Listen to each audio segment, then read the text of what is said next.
Ward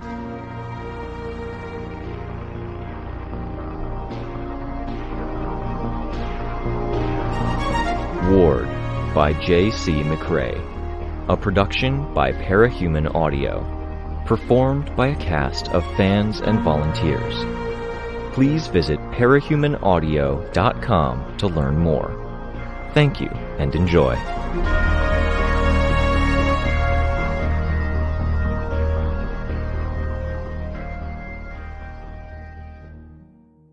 Arc 18, Radiation, Chapter 1. "We're coming back," I read the message on the phone screen. Kenzie's. "Tattletale's trying to convince them it's safe to open a portal. Powers are safe to use again." I nodded, trying to keep my focus on the screen. Tensions in the Situation Room had transformed. For people like Eric, something they had maybe thought wasn't going to happen had happened, and they were dealing with the loss and horror. For me, who had known and already felt some of that loss and horror, it was frustration and loss. That was a bad combination that would lead to me yelling at him in the same unproductive, obstructive way. By the cameras, everyone was on their way back, pulling away from the city, gathering the troops. There weren't many wounded, but that was because the problems we were dealing with now were threats who tended to simply kill the ones they were in a position to hurt.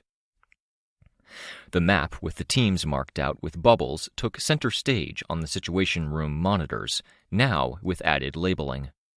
Many had been made transparent, flashing, with timers slowly counting up above them. Not responding to any attempts at contact for 10 minutes now.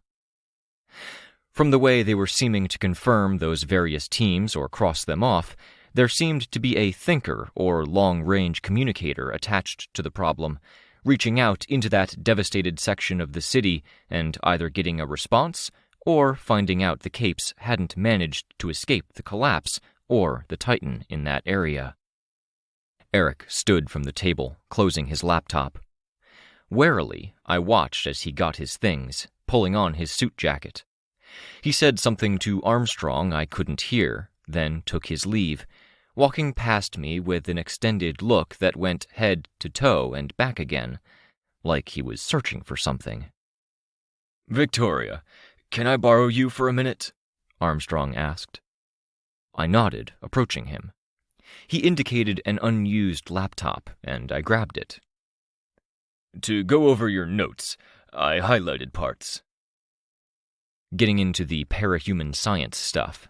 My self-report from the dream excursion, and the situation notes that I'd put in the share folder. A welcome distraction, notes and files. Clarification of intended meanings, answering short questions, verifying if I was being sarcastic or literal. It let me refocus my brain to a task without feeling like I was tuning the world out. Question 1. I'd used gut feeling twice. What did I mean by that? Answer? I'd convinced Fumehood to get back into the game.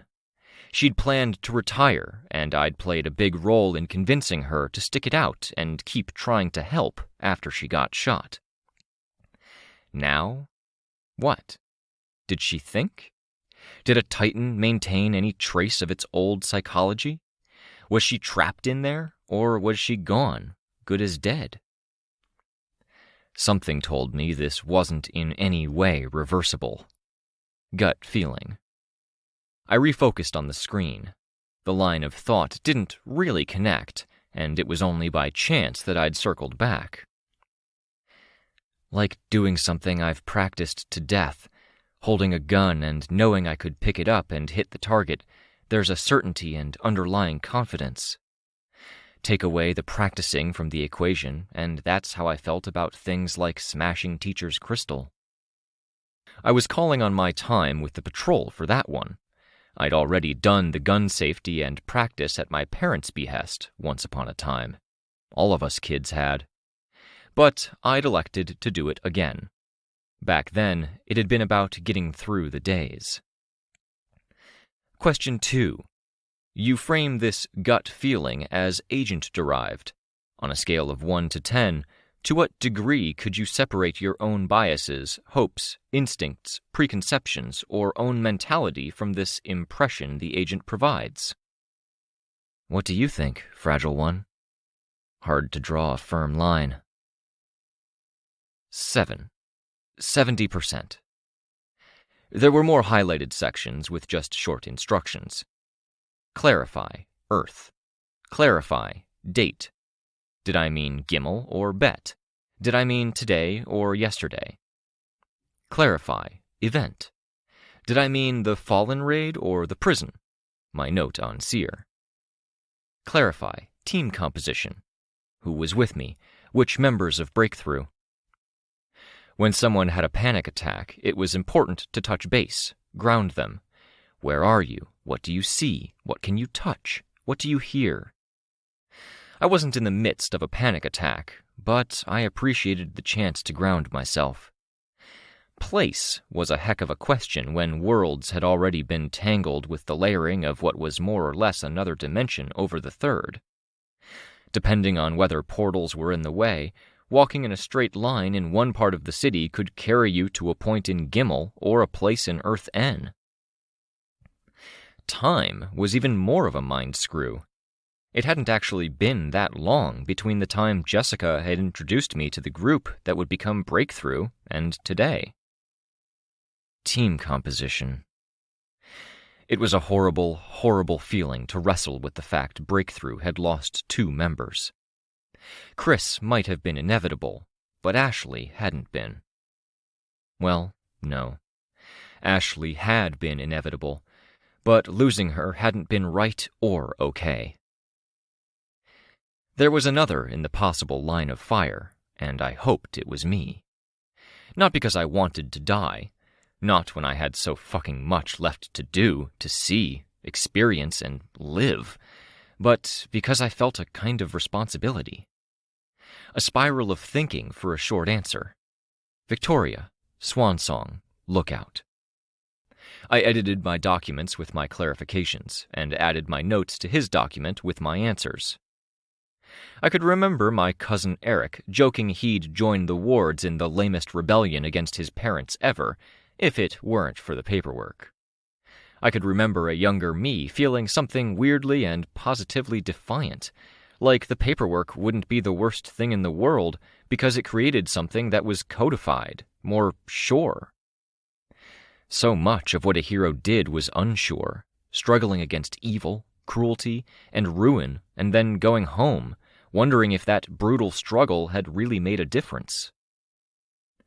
I'd ruminated a lot on who I'd once been, the brutality of Glory Girl's actions against the villains. How much of that had been motivated by a desire to make an impact, or to go home and feel like I'd made an appreciable difference? Find the unequivocal bad guys and hurt them badly enough they wouldn't be doing bad things again anytime soon. Like when I'd heard from some classmates that there were gangsters strong-arming them into joining the ABB. Break the gangsters. Having just thought of my cousin, I looked for and found Crystal's regiment on the map. She was okay. While I was at it, I checked for the others. Breakthrough. Kenzie and the Tenders. Everyone still on their way. Other hero teams were hanging back, because one area of the city was on fire after some collapses, and there was another area that was being managed because some industrial buildings had collapsed, with a chemical gas spreading from the site. I could hear Pierce at the comms, trying to get specific heroes to the site. Victoria. I looked over. Miss Militia stood in the doorway. A word. Do you mind, Armstrong, sir? He glanced over his own version of my notes with my additions. This is good. Thank you, Victoria. I'll be back for the briefing part of it, if you need me. It won't be here. Too many people. Go to the downstairs hall when you're done. I won't be the one in charge then, but we'll coordinate if you're needed for the briefing. I nodded, grabbing my coat, standing and crossing the room. A shame. Armstrong hadn't ever been the kind of director who rallied the troops, went to war, or used his teams to surgically take out the most problematic villains. Another person in his role might have been harsher with me, but he'd been largely passive, sitting back and ensuring he had all of the facts.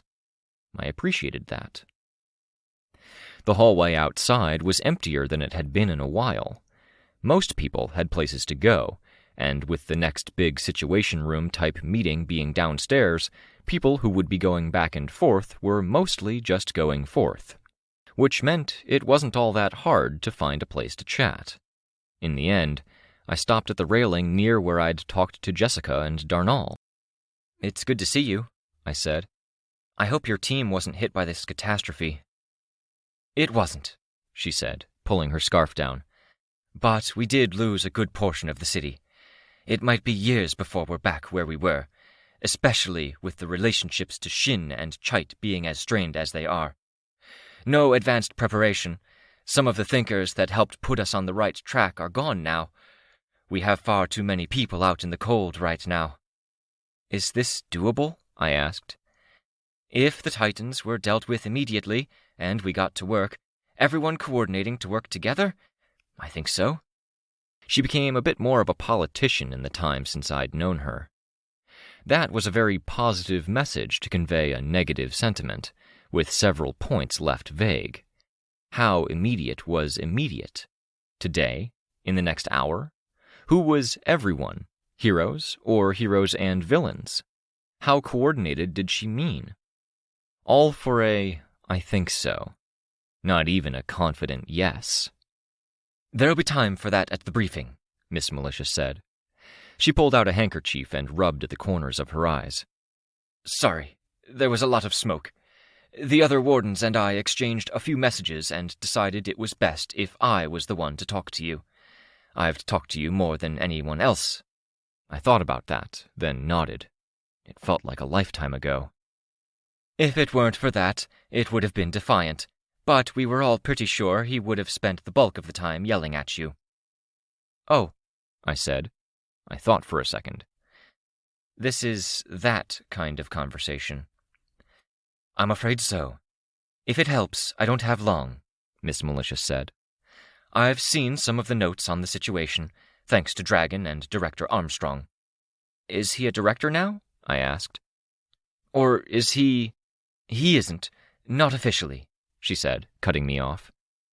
"Sorry. He had me going over notes, clarifying terms and wording. I might be a bit in that mode." "It could be that it's a more comfortable mode than the one that has to face what's happening on Gimel and its neighboring worlds," she said, a bit more sympathetic. "Are you doing okay?" I asked. "It's a lot."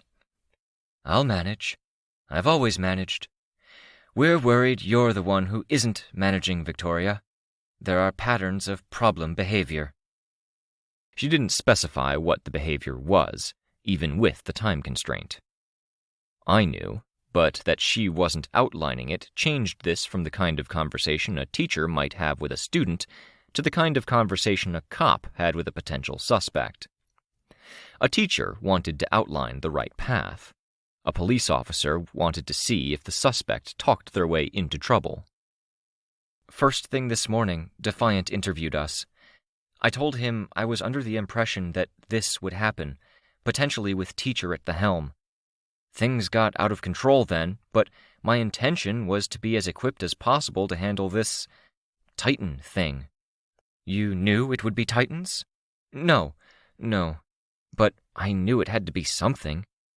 My team lost Swansong, and having precogs tell you your friend is going to die, then seeing them die? Seeing a little girl lose her favorite person? Kind of forces you to confront that, hey, this is all for fucking real. She didn't respond, just staring at me with bottle glass green eyes. I continued. And I wasn't exactly wearing kid gloves or operating under any happy-go-lucky delusions about how serious things were when I went to Shin as a favor to the wardens, or brought my team into the fight to take this compound and stop Teacher. And we lost Swansong because of it. I am sorry for your loss. Fume Hood was a friend, and she's one of the Titans now, apparently. I keep seeing people fall by the wayside." "I can sympathize," Miss Militia said. "Cineral is also a Titan now, whatever that means in the long run. She was hard to work with, but she and I found common ground. Losing her is hard. We put everything on the line for what we do, Miss Militia. This has been my life from the start to now. I was serious before this kicked off. I'm more serious now." Miss Militia nodded, leaning over the railing that looked down over the lower floors. "I don't get the impression you're drunk with power. I've seen parahumans who lost the kernel of their self after a shift in their power, learning a new technique, or after an injury to mind or body. For what it's worth, I don't think you're there." I nodded, a bit concerned at this line of discussion. But you've flouted rules. Dragon knows about Lookout's activities earlier." I glanced at her, raising an eyebrow, saying nothing. Miss Militia smiled a bit. "How do I say this? Lookout is very good at what she does. In nearly any situation, she might have gotten away with helping you and communicating with you. To all appearances, you and she were both being good and focusing on your own work. You had a few periods of quiet introspection, but that's pretty understandable, everything considered. Except Lookout being good and focusing on her own work and socializing with her friends is outside her norm." "Is it really? She works hard. She's very fond of them. And in the past week, there hasn't been a waking hour where she wasn't idly penetrating systems, gathering data, watching someone through a camera she'd gained access to, or figuring out how to sort the data she did collect. This morning there was a 2-hour span where she did none of that, as far as cameras and general surveillance of her activity could tell." "She's in trouble because she didn't spy and gather data?" "She did, but she did too good of a job covering it up, Victoria. Dragon noticed the discrepancy and did a more intensive investigation. She found out what you two were really doing." I frowned, eyes dropping to the ground. "Every hour? Really? I would have thought it was a few times a day, half a dozen at most." "Dragon's notes say it was what you say, a week ago. This week—" I nodded. "Why tell me that? You could have kept it in the back pocket and kept more of an eye on her and us." "Because we don't intend to make the same mistake again, nor to extend the same benefit of a doubt." I set my jaw. She went on. "First thing this morning, Defiant made you an offer. You could work with the wardens and accept our rules, or you could go your own way and we wouldn't be supporting you in the same ways. Should we revisit the question? You don't seem willing to accept our requests." I sighed. Felt and feels like the rules were explicitly to deny us the support the wardens are supposedly offering. Your teammate's life was saved earlier by a warden. Slickian saved Sveta. Would Sveta have been there, in that specific circumstance, dealing with Fallen who hate her on principle in front of her, and ex-irregular Case 53s behind her, if she wasn't helping you? You mean, would she be keeping an eye on the Red Queen, Victoria? If you'd taken the other path first thing this morning, parting ways with the wardens, and word got around that Amy Dallin was making giant clones with the limiters taken off their powers, I think Sveta would be joining you in investigating or taking some other related action. She would be there because you would almost certainly have been involved." "Maybe I could have saved her in Slickian's place then." "Maybe. But we're so far down the road of maybes, I don't think it's productive. We are providing you with support. Medical care and support for Byron, assistance for your team, communication with other teams, shelter, and networks. I know you visited Annalise, Clockblocker, Kidwin, and Vista earlier." Annalise. Damn. I felt the skin of my face and ears heat up a fraction. "Okay," I said. "Point conceded. I still think a lot of what the wardens were doing in the Situation Room with Eric in charge was counterproductive and outright dangerous. Benching me? Okay, I can see it. Denying me the ability to call my team? Throwing roadblocks in the way? Cineral's point man in the Situation Room didn't say it right out, but it was pretty clear he wasn't going to pass on even critical messages. They gave me the excuse of paperwork, qualifiers, all things that would tie me up until the situation was over. He made choices I wouldn't have, but I don't think it matters. Doesn't it? When those choices are that against what we're trying to do? For organizations like ours to work, sometimes we have to accept that we'll get orders we don't agree with, and then we follow those orders. God knows I did that enough times when I worked for the PRT. I'm okay with following orders, provided there's some indication the person knows what they're doing. Miss Militia raised her eyebrows. I saw her take in a deep breath, like she was figuring out how to even begin with her massive rebuttal. The mishap with the dream camera accepted, Defiant himself said that tapping on the glass or investigating was safe. We took a look into pretty unexplored territory one of our team members had spent a lot of time in. That unexplored territory ended being bigger and more dangerous than we anticipated. That was a fuck-up. He said no, and you went and did it anyway. I think his feelings were hurt. I started. Stopped. Defiant was a massive cyborg, dressed up in green and gold dragon aesthetic. Before that, he'd been as much a grizzled and live-for-the-job cape as any I knew. I really had no idea how to process the idea that I might have hurt him in any way, feelings included. Victoria, as I said, time is short. I'll be blunt here. Eric did more harm than good. Sometimes that's the way it is in times of crisis. He just lost his mentor. He'll be starting from square one, working under me. It's possible he'll rise in the ranks quickly, if Cineral's assessment of him is correct. She always had a great eye for nascent talent. I don't envy you, Miss Militia. As for you, you've broken many of the rules we set. You've been using your power in small ways, reportedly in one blatant, dangerous manner. Touching Eric? I asked. Yes. Flinch reflex, automatic. The same kind that gave your mother massive cerebral hemorrhaging? I winced. No, I have control now. He reached out to touch me all of a sudden. I was jumpy. It was a soft touch. He did it again later, and I used my hand to push his away. All right, I'll look into that. Let me continue. I do want to wrap this up. You reached out to command your team in an egregious breach of our rules. We did look at the contents of those messages, and they were more or less in line with what we would have found acceptable. Telling Sveta Karelia to stand down, de-escalating situations, and providing some guidance when the Red Queen went berserk. That was a massive de-escalation when we had reason to believe Shin wanted a fight. I still need to ensure she has a therapist to talk to. After. We'll work something out. The Wardens will help you. Because when I tried, a member of the Wardens broke my phone and got aggressive. I'm aware. We will handle that separately. Trust me, Victoria. Please. I'm finding trust hard to come by, I thought.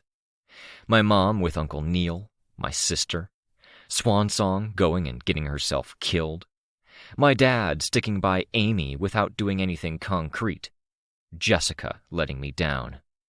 I'm running out, I said, of trust. She gave me a sad smile. Her tone changed, less authoritarian as she wistfully said, What I wouldn't give to have had you on my wards team for that 1 year and to see you graduate to the Protectorate alongside Gallant. The past few years have been so unjust. I shrugged, swallowing hard. I didn't want to get into how I'd fantasized about such while in the hospital. I needed to get knocked down a peg, to course correct. I just got knocked down all the way, I guess. She nodded, then checked her phone for the time. I'd like to catch up sometime. Talk about that sort of thing if you're open to it. For now, to put it succinctly, I'm worried. The wardens are worried. But our need for heroes is outweighed by the immediate concerns. There will be repercussions. The wardens must say no when it comes to access in certain resources or features in coming days, until you regain our trust. Some of it will sting, but for the time being, we need to deal with the Titans and the city, and we're willing to postpone that sting. I nodded. We will be looking in more, to keep track and to ensure you don't carry on down a worrying road. Not just you, either. Lookout will be sanctioned in other ways. There's too much concerning activity there. I frowned, but I nodded. As food for thought, though, if you have a thinker that's clairvoyant and capable of seeing everything within 100 miles around them, no off-switch, you adapt, don't you? PRT or Warden, you just accept them? Yes, but Lookout makes the decisions to do what she does. There is an off-switch. She's a kid with some struggles who just lost her favorite person less than a week ago. The off-switch is really hard for her to flip. You've probably seen her file, so you know the history there. Can you let me try to address this? You do that. Try to address it. But we'll have to do something too. We'll go easy on her, especially if you're taking a better course of action, but you have to do something. We can't let that kind of invasive, dangerous behavior go entirely unanswered. In the same way, we can't look past your team's activities last night and your ignoring rules earlier today, whatever the circumstance. I nodded. I didn't have it in me for a fight, and a fight would have put things at risk, with wardens deciding not to let me go out, and that wasn't an option. Before I go, I came to talk to you armed with an argument I was ready to use if you weren't cooperating. I didn't find I had to use it, but I think I'd like to bring it up, just as food for thought. Okay, I said, wary. The Fallen were convinced they were in the right. They operated based on beliefs they said to be truths, and through some combination of luck or efforts behind the scenes, they had a lot of successes. They did reckless things in contravention to the unwritten rules. When disaster struck, they believed they were in the right because they'd seen it coming, when you could pick 3 random citizens off the street, ask them if they thought the world might end, and get 4 agreements. This encouraged them, and they ultimately pushed things too far and collapsed. In their wake, they inspired others to go down the same course, the new Thomias branch, and those others also pushed things too far, made the wrong alliances, and died. I'm not the Fallen. That's not fair. I've been called a lot of things, with my handling of Brockton Bay and its treatment of the villain population, but unfair is not one of them, Miss Militia said. If I'd been more laid back, planning, laying a groundwork, you'd be comparing me to Teacher instead. Maybe, she said. It's not meant as an indictment. It sure fucking feels like one. A warning. You and I know you're not Fallen. You're a hero, and being a hero counts for something. It gets you benefits of a doubt no other cape enjoys. Defiant knows and has lived it. Shadow Stalker in our old wards program knew it and benefited from it. Skitter got it when she joined the wards. Lookout, Capricorn, Rain, and Swansong all got some benefit out of it. We're desperate enough for more people on the side of good that we let things go. That's not encouraging. If you say I'm not Fallen and then imply the line between me and them is I picked the right side. You picked the side of right. There's a distinction, and what you're saying is not what I'm trying to suggest. You work hard, and I think however you ended up, you would always have been working hard for the benefit of the world. That's undeniably good. But it does provide camouflage of a sort, and it does require you hold yourself to a higher standard as a result of that. Be aware of where you are, what it looks like, why you're getting the flexibility we're offering, and how this same kind of thing can end up. I wanted to argue the point, but again, I didn't want to burn bridges for the sake of defending myself. I settled for a nod. 30 minutes until the briefing begins. Can I fly home and change? I think it's at the edge of the damage.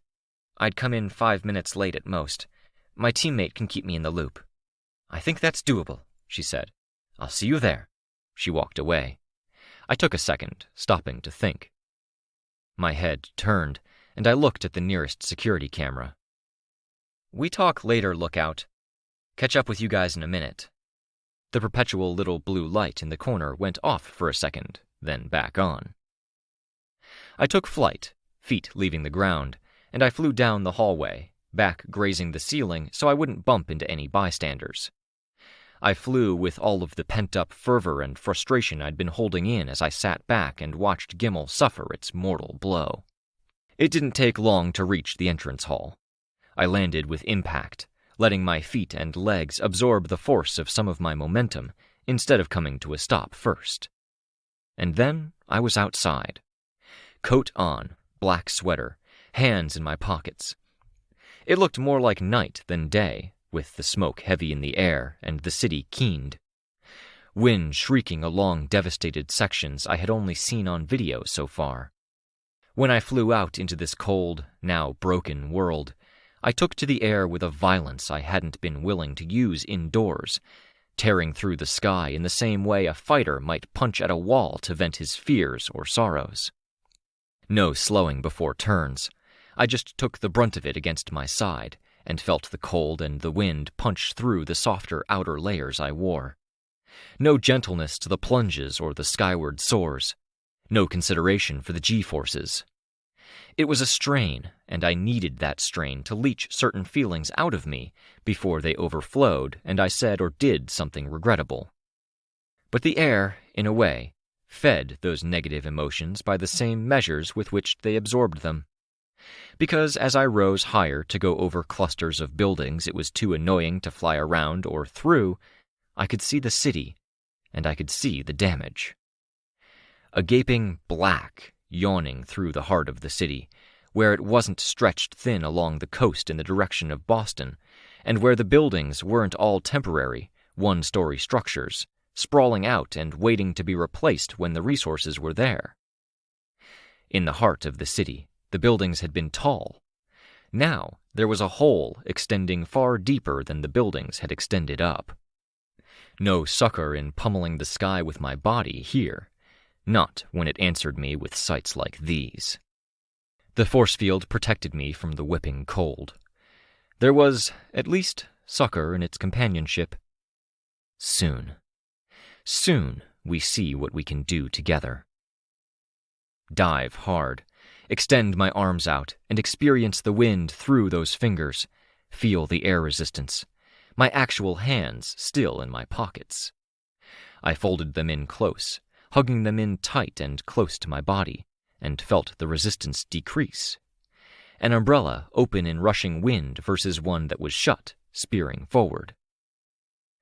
Fly harder, between buildings this time, because airflow tended to go over buildings, curling before continuing forward, and with the force field out, I was vulnerable to the vagaries of wind, even with everything tucked in closer.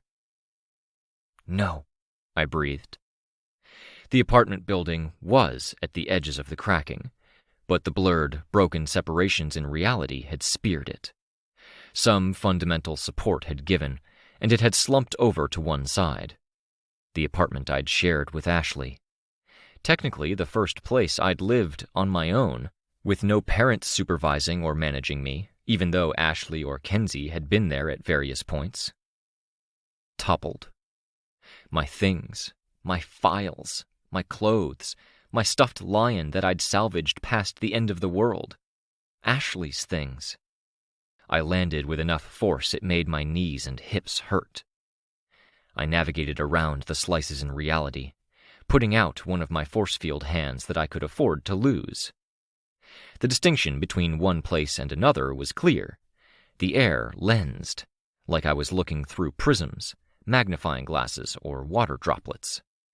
But when it was air meeting air, there was little distinction, perhaps temperature. I walked across a landscape that looked like a stained glass window, with some panels filled with snowy urban area and others with soil, drawn in every hard-edged shape that wasn't a square, some extending up or down. The force field died. I had to experiment to see why.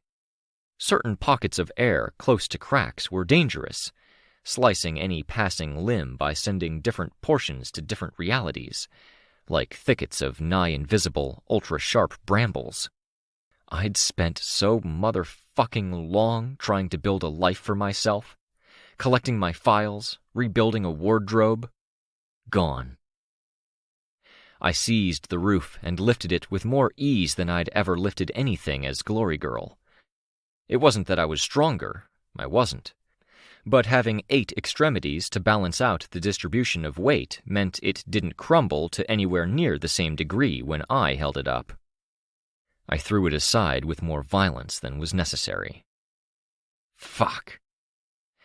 Digging my way into the living room, using pieces of art and a general sense of what should be where to find my way to where it should be.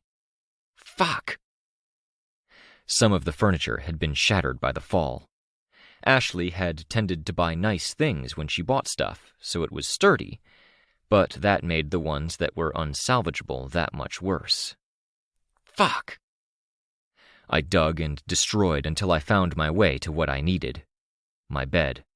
My costume laid out on the front of it. I made sure I had everything. Once I did, I bundled it up securely, and I raised my head, staring across the expanse of black. There wasn't much light, but when there was, it revealed hints of red crystal in the depths of that abyss, edges and points. But mostly, looking out with nothing stabbing up or out of that chasm, the view was unobstructed. A lake of black, so far across I couldn't see the other side. The only buildings on the other side were so obscured with snowfall they looked like mirages, white snowfall pouring into a void, making no appreciable difference in the texture beneath. I lifted up sections of wall, forming a rough pyramid around myself. Cover while I changed into my costume. Even while I did it, I was aware of every little detail and item, recognizing where it had come from. Trinkets, decorations, drawer handles. We're all cast out into the cold. It's only fair. When I was dressed, I thrust the walls away, sending some sliding out into the void, others flipping across the street. I flew. Briefing. Then we get to work. No violence to my flying now, except where I experimentally opened the mouths in my force field and felt the air rush in through the apertures, pulling at my hood. No. Best to conserve my strength. Work would be a war against creatures that, reportedly, no team had been able to deal with yet, some of whom had been our friends and allies. My landing was feather light as I reached the outside of the entrance to the Cauldron facility. I made my way to the entrance hall, with stairs reaching to upper floors on either side of a hallway so wide 4 buses could have driven along it. The crowd was so thick I had to fly to get past it. There were flyers in my way, too. I landed next to Armstrong, at the far edge of the line of people who were facing the crowd, a kind of middle ground between that line and the crowd. Legend was talking about the timeline and events. Armstrong leaned in, murmuring, "We'll have a laptop in front of us. We can trade off as necessary. You'll address them with a summary of what the crystal landscape is like." I nodded, feeling a bit intimidated. Sounds good. Tattletale, I noticed, was at the far other end of the line, in a similar, almost mirror position to my own. Not quite part of the lineup, but adjunct. The Undersiders weren't far from her. Rachel's dogs were dog-sized. I could see the Heartbroken peering out past people. Tattletale tilted her head to one side, her eyes moving. I followed her gaze. My team. Everyone together, healthy. The malfunctions were clustered near Rain. My family wasn't far from them. My family. My mom, Crystal. My dad was there, but he was working his way around the edges of the crowd toward a side hallway. Marquis was with him, And where Marquis was, sure enough, Amy, being escorted out and away. I saw my dad look back at me, then back toward my mom. I did too. I saw Aunt Sarah there, beside her, a face I'd seen in photographs for the bulk of my life. Uncle Mike, Lightstar. Looking less than happy for what I could guess were about 10 different reasons. That was where we were at then. Villains joined the crowd. Capes were out of retirement. The major teams of Advance Guard, Foresight, and the Shepherds were here, plus or minus a handful of core members, but plus the reserve troops, their B teams and reserve lines, the Capes they'd been using to manage whole tracts of territory with one underlying ethos. We'd had all of this. We'd had more, really, and we couldn't stop this from happening. Now we were in a worse place, out in the cold, driven by desperation. And we had to do better.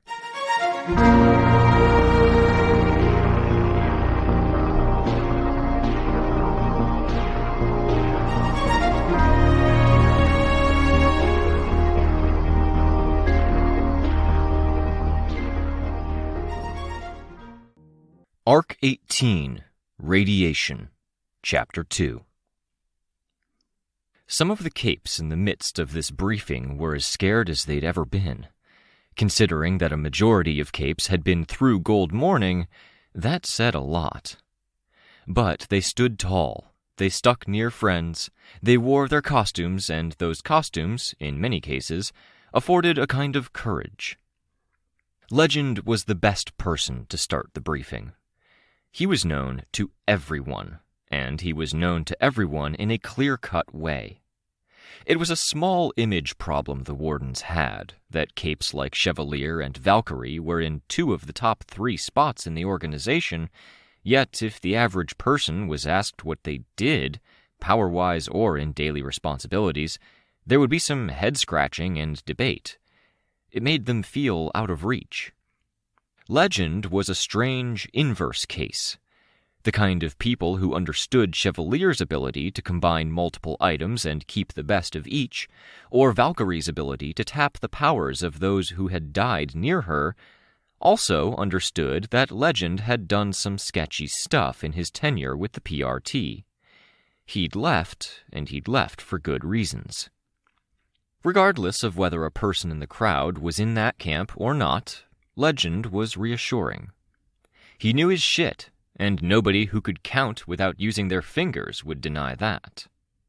He'd been through more city and nation-shattering events than some Capes had been in regular fights. If any of them knew about the clandestine conspiracies he had played his parts in, they had to accept that he knew deeper, more secret shit, too, and that only meant he had more information when he laid out the facts.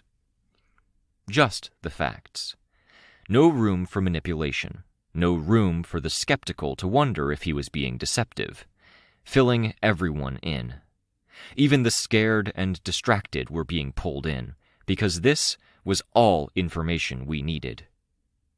Today's situation started with a Cape named Fumehood, who some of you may remember from the community center attack, where hired mercenaries disrupted the inauguration of a new team, and Fumehood was shot in the chaos. Today, she was one of a handful of Capes asked to help keep the peace at the Earth-Chite portal when a riot broke out. She put her life on the line to help a group of teenage heroes she was mentoring, second triggered, and became a Titan. He paused for effect, because every Cape present had to be wondering if they were at any risk. It gave the moment weight. It already felt pretty fucking weighty. She'd been a friend, and I felt guilty for what she'd become. If I hadn't said anything and let her retire, yeah, she might have ended up returning to minor villainy. But she'd be alive, probably. Not this. For the remainder of the Titans who appeared, we think it was Capes who were struggling or losing touch with themselves, and who were proximate to the collapse of reality who became Titans.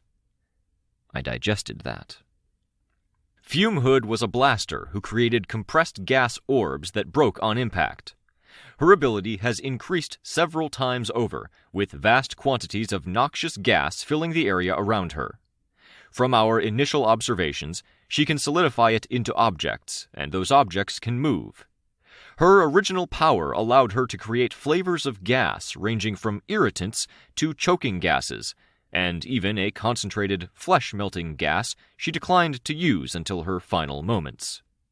Above all else, her durability and reach are what have increased, and these are common trends among all Titans. Reach, durability. Another pause for effect. Some hero groups made initial attacks against her as they crossed her path, to little initial effect. She seems to be focusing on defense, and we're marking her lower priority as a result. For now, at the suggestion of the team she was mentoring, we are terming her Titan Eve. There were televisions mounted behind Legend, and though he had no prompter, he trusted staff to bring up the right images. It was a still image of the Titan that had once been Contessa, head bowed. Luminous golden eyes lined a body that looked like it was made of overlapping arms and stretches of fur, all in black. There was a vaguely wolf-like head at either shoulder and one at her right breast, none with eyes in the appropriate place. I won't delve into the history of every Titan. The files we have will be available to anyone who requests them. That said, I want to provide context for this one. Contessa was known to some as the Cape Boogeyman, a figure behind the scenes for many decades, serving as a key figure in Cauldron, who originally built this structure we're in now. She was the most powerful precognitive we know of, and as one of the rare few who can claim he knew her, though I would never call it a friendship. His eyes dropped for a moment, acknowledging his complicity in the conspiracy. I think she gave everything in an attempt to avert Gold Morning, doing a lot of harm in the process, and she had little left to give when this catastrophe claimed her. She was escorting Teacher to this base for questioning, and he escaped when she started to break down. A Warden strike team was able to recapture him and bring him here, where he is in secure custody, being questioned as we speak. For now, she appears to be dormant. Behind Legend, the screens showed a live video feed of the Titan. Only shreds of city remained around her, buildings barely standing with the damage they were on, or the stretches of city they were perched on reduced to ribbons and roadways that tilted slightly this way or that, or precarious cliffs. The Simorgh was perched on her shoulder. The video feed fritzed momentarily, and I could see faces in the crowd flinch. She is presently, according to our best thinkers, attempting to establish a network of connections and expand the damage further. She has formed a network that includes 3 other Titans, and is hardest to reach as she stands in the midst of the worst of the damage. The Simorgh's role in this is unknown, but it may be in alignment with the Titan's precognitive abilities. I'll stress this. This network she is creating is explicitly our biggest concern and the biggest threat to humanity right now. Dr. Armstrong will get into the threat after I've finished outlining who and what we're facing. It was my suggestion that we name this particular Titan Titan Fortuna. Next image. A titanic figure, rippling with muscle, head bowed, antlers grown overlong, tall and arching behind his back, which was itself arched, like he was poised to sprint or leap. Blurry, green-gold ripples lanced through the gaps between the individual sections of musculature. Titan Oberon. The villain Prancer was a drug and gun runner turned kingpin, retired after a failed venture and the death of his partner. We're still looking for his close associate, Moose Knuckle, in hopes he can shed light on his partner and the situation that led to this. We are coming to believe he's deceased. Prancer was a breaker who augmented his agility and speed, losing his enhancements if he was hurt. The Titan maintains that agility and speed. Next image. A woman in light gray with hair like fire. Like the rest of the Titans, she had no face, and the rest of her was given more character and detail. The buildings around her were dissolving. The Ashen Titan. Formerly Warden Cineral. Her reach was already extensive, especially when she was in an area for any length of time. It has increased manifold. She converts inorganic matter within a certain radius to ash she can telekinetically control and shape. We sent an expedition out to reach out and try to open communication. She superheated her ash, and the heated air that resulted killed the capes at the cloud line. We can safely assume she is no longer on our side. No mention of what had driven her to this. She'd seemed confident and focused when I had talked to her, but then the wardens seemed to have a hypothesis about Titans losing track of their own humanity or something. How did that connect? What didn't I know? Maybe not so straightforward and upfront after all, Legend? Maybe that was unfair. Another Titan appeared on the screens, engaged in a fight as the picture was taken. It had a face like a blade with hinges for two separate jaws below. The metal folding back to encompass the head with no eye holes. The flesh went from black to red to a kind of white-hot pink, like it had been heated as it reached the flared edges, like she was made of living armor. Her hair was golden, long enough to drape on the ground. No legs, just a column. Her hands were weapons. Titan Scotty, formerly Axehead, a member of Advance Guard's lower-tier roster. She was not considered a strong cape by herself or others, and she is our most immediate concern. Axehead had the power to teleport, but only into danger. Titan Scotty has the same ability, but with no apparent limit on ranges, not even dimensional boundaries. She assesses the biggest threat to her with a danger sense, and teleports to it to immediately begin wreaking havoc. She's the most aggressive Titan, and it's taking the concerted effort of 20 capes to occupy her so she won't read us as her most immediate threat and appear in this venue. Another image, more feral than the other Titans, bent over, with a crown of golden hair, a mane running down his back, and hairy arms, which were lengthened to rest on the ground, ending in claws. Its skin was like onyx, muscular and lanky. The Nemean Titan, formerly Victor, a member of the Shepherds. A thinker stranger with theft of competency, both ambient and focused. Anyone who passes within a certain range of the Titan loses all faculties except their power use. This includes ability to walk or speak. We have reason to believe it becomes permanent if they aren't able to evacuate in time. When his movements cause the air to ripple, the air carries the effect, and we can assume other things may spread it too. Victor. I'd run into him a few times as Glory Girl, but never in a direct confrontation. Twice when he'd been with a group of Empire 88's people, too many to tackle, gone by the time I'd had a chance to get reinforcements. Once when he'd been alone, after a call had come in for police to check on the head of a digital startup who wasn't returning calls or showing up to work. The police had called for some backup, and I'd been on patrol, so I'd accepted. It had been Victor breaking into a man's home to steal his computer know-how, spending more than 24 hours doing it so as to leave the man with nothing. Victor had escaped out the back as the cops banged on the door, and on foot he'd been adroit enough to evade my chase from air, with only a few stumbles when I'd used my fear. The court case had been something I wasn't involved in, outside of a short few questions and the usual defense's suggestion of unreasonable force, which hadn't really applied when I hadn't even been able to catch Victor in the first place.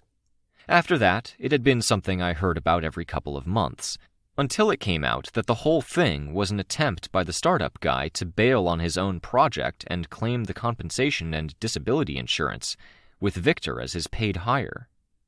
Victor had done other things, taking all talent from a black violinist and leaving her with nothing. She'd never got it back. Taking away all restraint and subtlety from a gay 20-something in an effort to humiliate them or get them to do something criminal.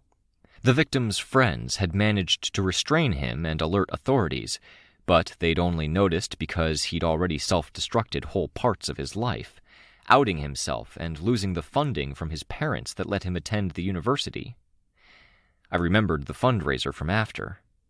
According to the gathered info that had been released about the Empire 88 villains, He'd once tortured ABB gang members, taking away all pain tolerance and willpower, because those were skills we all learned over the course of our lives. He'd broken them, then taunted Lung with videos of him lording over the once proud gang members that now acted like animals. So much ugliness and degradation, and a chilling, quiet pride in how he'd done it. And he'd gone hero. Briefly, I supposed. He'd said the right words, did the right things, and we'd accepted it, because like Miss Militia had said, we gave heroes that benefit of a doubt if they were willing to take it. It hadn't stuck. I fully believed that what he was now was a consequence of his old monstrousness, of doors he'd closed, weaknesses in his own character he'd ignored in the course of imagining and even forcing weakness onto perceived others. Fuck him, and fuck, if the Nemean Titan had even a quarter of his old cruelty, it was going to be a malicious bastard of a thing. The list kept on going. More Titans. One that looked like it was made with thick black cords all tangled together, with silver needles glinting throughout, like thorns on a rose stem. Its face was like a cluster of flowers that overlapped and intermingled, forming a shape that was vaguely face-like. The Ophian Titan, formerly a villain who went by Mr. Bao, one half of the human trafficking partnership Orchard, which mutated people in body and mind to customize them for their clients. He was incarcerated in a prison world, and was closest to the breach that created an overlap between our world and the prison dimension. Several who attempted to escape past him and into our world were struck with his needles, and have mutated dramatically. He attacks quickly and with great reach and accuracy, and even brief contact with the needles seems to induce physical changes. With one of his creations arrested and one dead, we haven't seen them revert yet. We're holding out hope. I looked over at Sveta. Mr. Bao had given her her new body as part of a deal. For his help, he'd gotten parts of a prefab house delivered and connected, a wood stove, a pedal-operated generator, and a computer with a library of media. Wardens were to check in every few months to see what else he needed, contingent on him not setting up any ambushes or anything of the sort. He'd gone from that to this. Was it that he was closest, and all prisoners in that world were on the brink of losing themselves?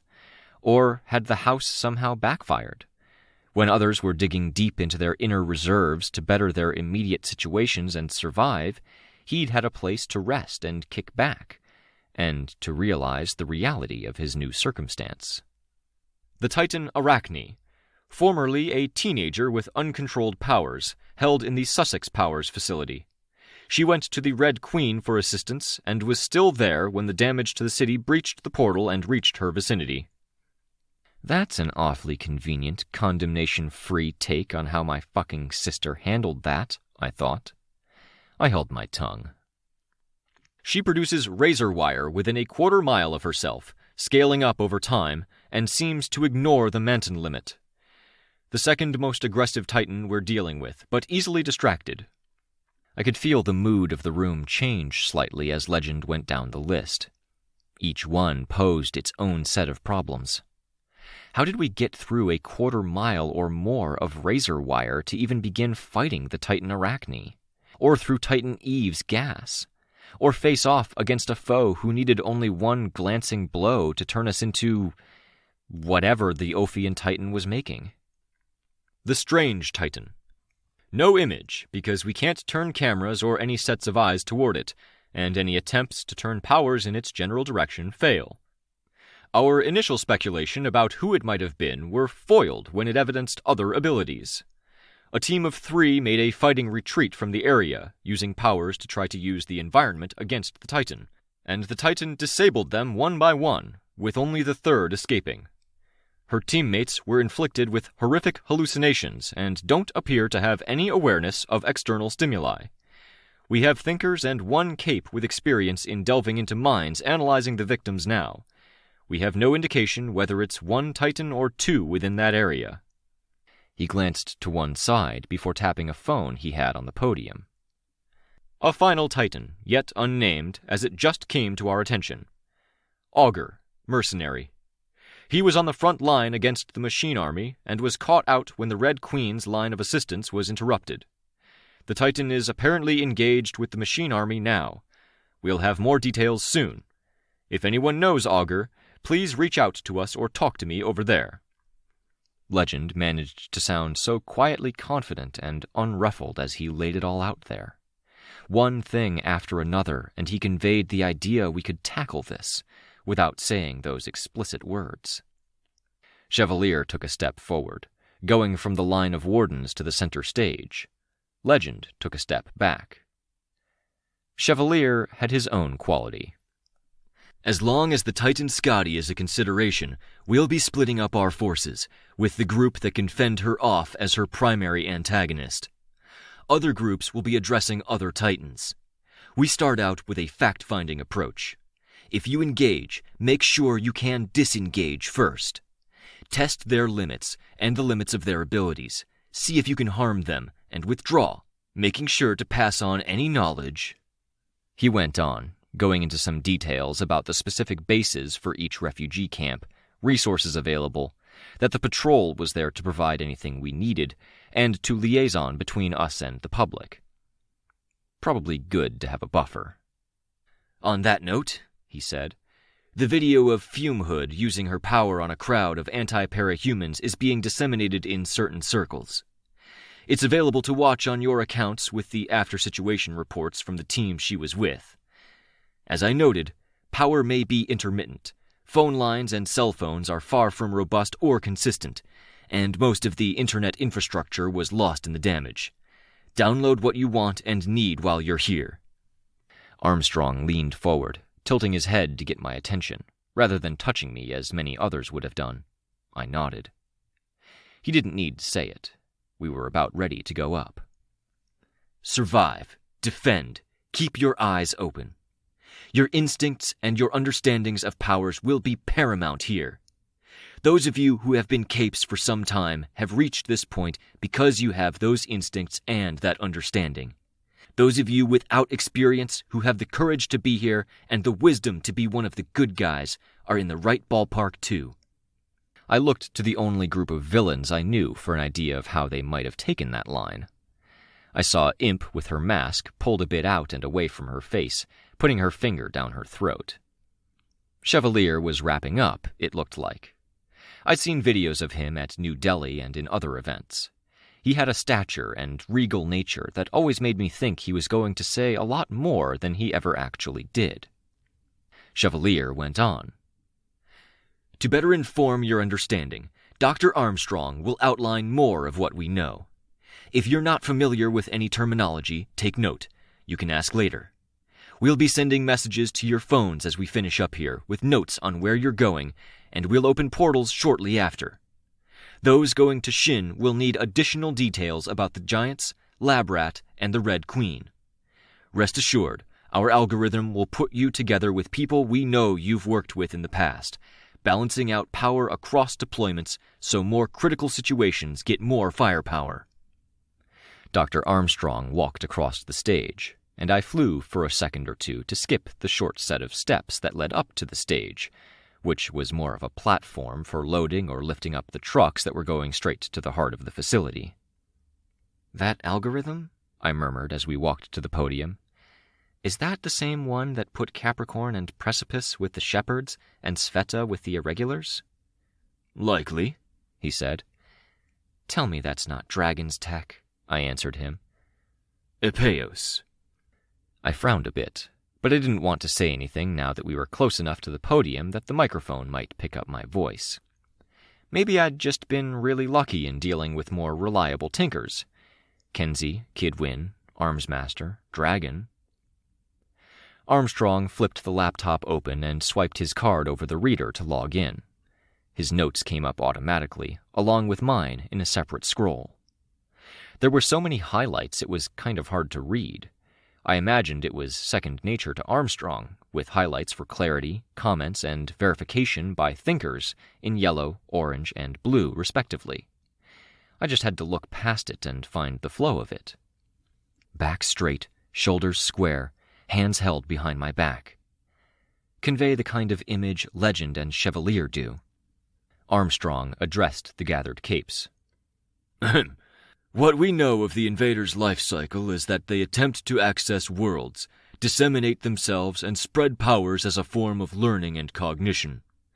Each segment of the invader is a consciousness unto itself, and when those segments connect to us, we refer to them as agents. Scion's role in the process was to guide and shepherd the segments through the process and to coordinate them at the end. That process is ongoing, and we are dealing with them as an independent series of individual segments with no coordination. The damage we are dealing with across multiple realities would normally be their final stage, when our civilization was exhausted of everything it had to offer in the way of knowledge and conflict. Everyone was watching. My mom, my teams I'd tried to join, capes I'd fought. He went on. It is to our advantage, if it can be called that the Titans are not well coordinated. As of right now, they are still finding their feet, coordination, and working out how to exert their full powers. When we view the dark areas where it seems all realities have been stripped away and only their realities are evident, our best cameras are able to see their attentions at intercommunication. This appears like brief flickers of lightning, often faint, and most often frustrated. When they succeed in communicating, they often tend to repeat the attempt and frequency. The screen on the laptop showed what was on the screens behind us. An overhead map, Titans spaced out across that map, with 2 question marks in the strange Titan's vicinity, not all that far from Fumehood, from Titan Eve. Lines connected Titans, one between Dauntless and Eve. Then Titan Fortuna, with lines of varying strength to the Ophian, Nemean, and Ashen Titans, to Bao, Victor, and Cineral, respectively. Another line seemed to connect Titan Oberon to the unnamed new Titan, Augur. Our worst-case scenario is that they form anything resembling a complete network, Armstrong said. At even partial completion, they may extend the damage and cause more Titans, which allows for more of a network and gives them something you could describe as a firm grip around our planet. From there, they attempt to reproduce and they scatter. They leave little behind. This is how they function. Spooky. I hoped it was clear to the crowd, even though Armstrong was trying to avoid outright saying the words. If the cycle completes, we're goners. If the damage starts spreading again, or if you get alerts, capes, especially capes who don't feel confident or capable, should immediately retreat. Seek support in allies, but do everything you can to avoid succumbing. Reports from the scenes suggest it is doable. Be strong. That was improvised. Nothing in the file he was reading off of. He went on. Everything Chevalier said about protecting and assisting the settlements of refugees is absolutely true. Deflect and distract the Titans. Gather that information. That is our reality as a primary defensive fixture, at least until we know how to attack. I say this, but I know some of you will want to take the advantage or be the aggressors. Some of you will venture into the damaged areas, or into the darkness beneath the cracks. I took in a deep breath. My notes were there, printed out in plain text, highlighted, marked in shades of green for their analysis by thinkers. Tattletale might have been one, I imagined. This is Victoria Dallin. She and her team have some experience in that space. Don't swallow, don't clear your throat, don't hesitate. I spoke, addressing the microphone and the room. I would not recommend doing what my team and I did. Last night, we attempted to use technology to breach a weak point in that space and access it. What we're dealing with up here exists down there to varying degrees and strengths. Past those cracks, in reality, is their reality, or the source of our powers. I'd describe it as a biocomputer, written out as landscapes of crystal. Every jutting piece of crystal is its own subsystem with its own focus. More importantly, it's defended by what are essentially more Titans, and you would be fighting them with... There was an amendment to my notes, thanks to one of the thinkers. Not no, but reduced powers should you enter through the cracks. Should you manage to defeat anything in there, you'll be hurting the parahuman or parahumans it connects to. I do think there are answers and tools to be found in there, but take caution. We thought we were taking a look, and we were drawn in en masse instead. Be careful. I paused, letting that land, hoping people remembered it. If you do find yourself in that territory, by purpose or by a fall or the Titan's purpose, recognize that it is a multi-layered space. Trust the instincts derived from your connection to your agent, the source of your powers, if you can. Go with the flow. You can try to think of friends and follow the connections that appear, or pause to reinterpret the landscape. I can't make you any guarantees about any of this, as we were technically within the system rather than on it, but the Warden's thinkers seem to think this is more or less right. This may be the final battlefield in our effort to interrupt this whole mess from happening. I saw some heads nodding. I didn't see as much confusion as I'd feared. I still saw a lot. Okay? I stepped back. Armstrong had more to say. Mostly, my head was buzzing from the adrenaline of public speaking and the dull embarrassment that I was admitting to Breakthrough's mistake. I kept still and composed, letting Armstrong take the spotlight. My phone buzzed in my pocket. I ignored it. Composure was more important. I saw my family in the crowd. My mom smiled. Felt like a fucking kid in the school's choir, looking for Mom in the crowd. Fuck. The moment passed quickly, at least. I saw my team. My heroes. Sveta with her patchwork coat over her costume. Precipice in white and silver with veins of gold and his additional arms. Capricorn in red armor, helmet off, but the cloth mask and head covering that kept the cold metal from contacting flesh still hiding his identity. Lookout wearing her updated costume with the vaguely creepy mask I hadn't had the time to steer her away from.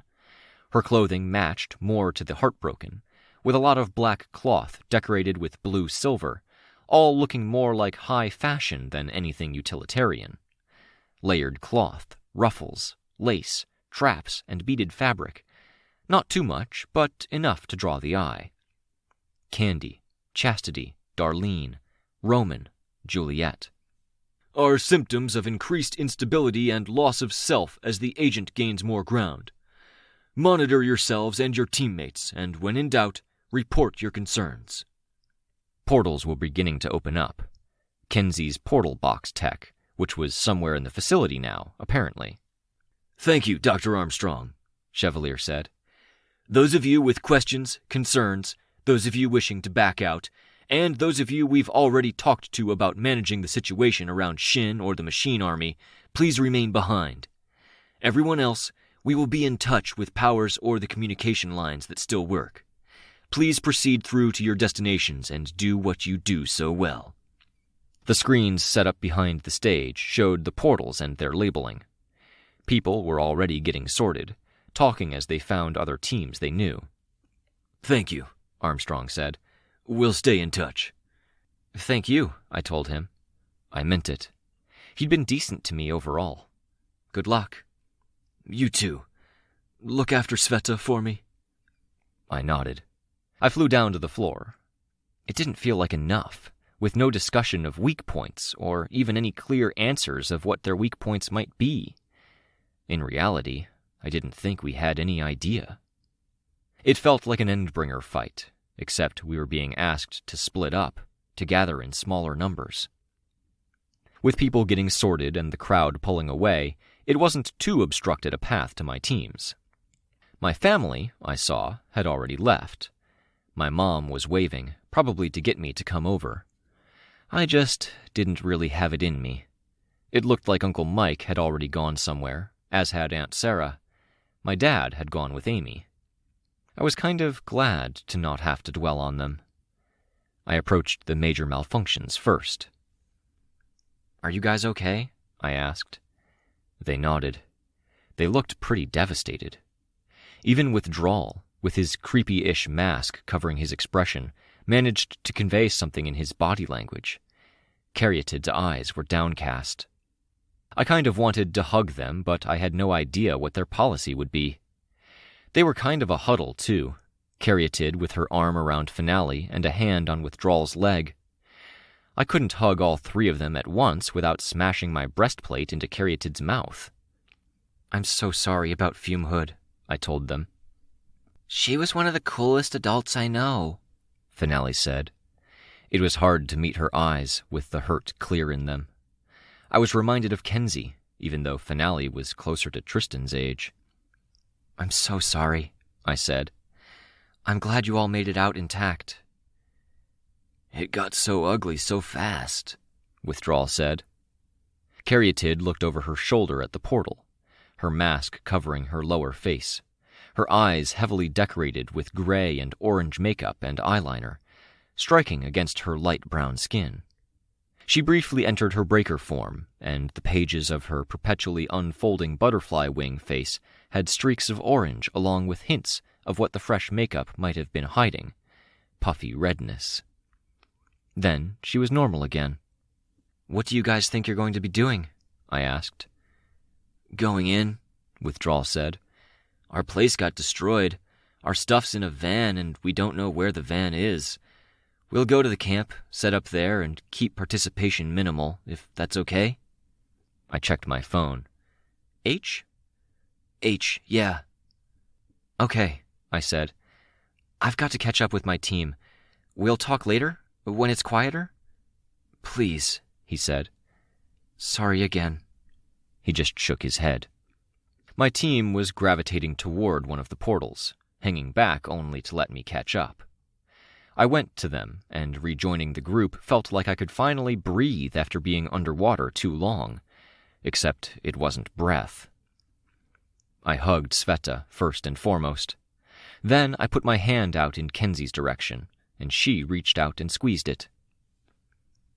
"I was scared for you," I told Sveta. "I made it. Got through it okay." I squeezed her, finding myself surprised that it wasn't a prosthetic I was holding. Then I broke the hug. "How did you manage over here?" Rain asked. "Not great. Went a little stir-crazy. Got in trouble a few times." He nodded, just taking it as that. "You see where we're going?" "H," I said. He pointed at the portal. "Should we go?" I asked. "Might as well," he said. We had company, I saw. The full assortment of the Undersiders. Deathchester. The major malfunctions followed behind. My family was lingering close by. This was either going to be really easy, where they put us as far out of the way as possible while still trying to make use of us, or it was going to be a situation where they were putting the hero team and the villains on the more troublesome task. "How safe is it to talk?" Sveta asked. "Safe," Kenzie said. "Doesn't even matter," I told them, stretching to relieve myself of some of the tension that had built up while on that stage. "We kind of got caught. I got lectured. They're cracking down on Lookout, too." "Ugh," Kenzie groaned. "I've got to lay down some rules and directions, Lookout," I told her. "No spying, for one. You've got to be clearer about what you're building tech-wise, and what the scope of it is." "I don't have a lot," she said. "For tech, I mean." "It might be best if we have you get team members to sign off. Asking before you spy on someone, submitting a page of paperwork before you build something." "Ugh," she groaned. She paused.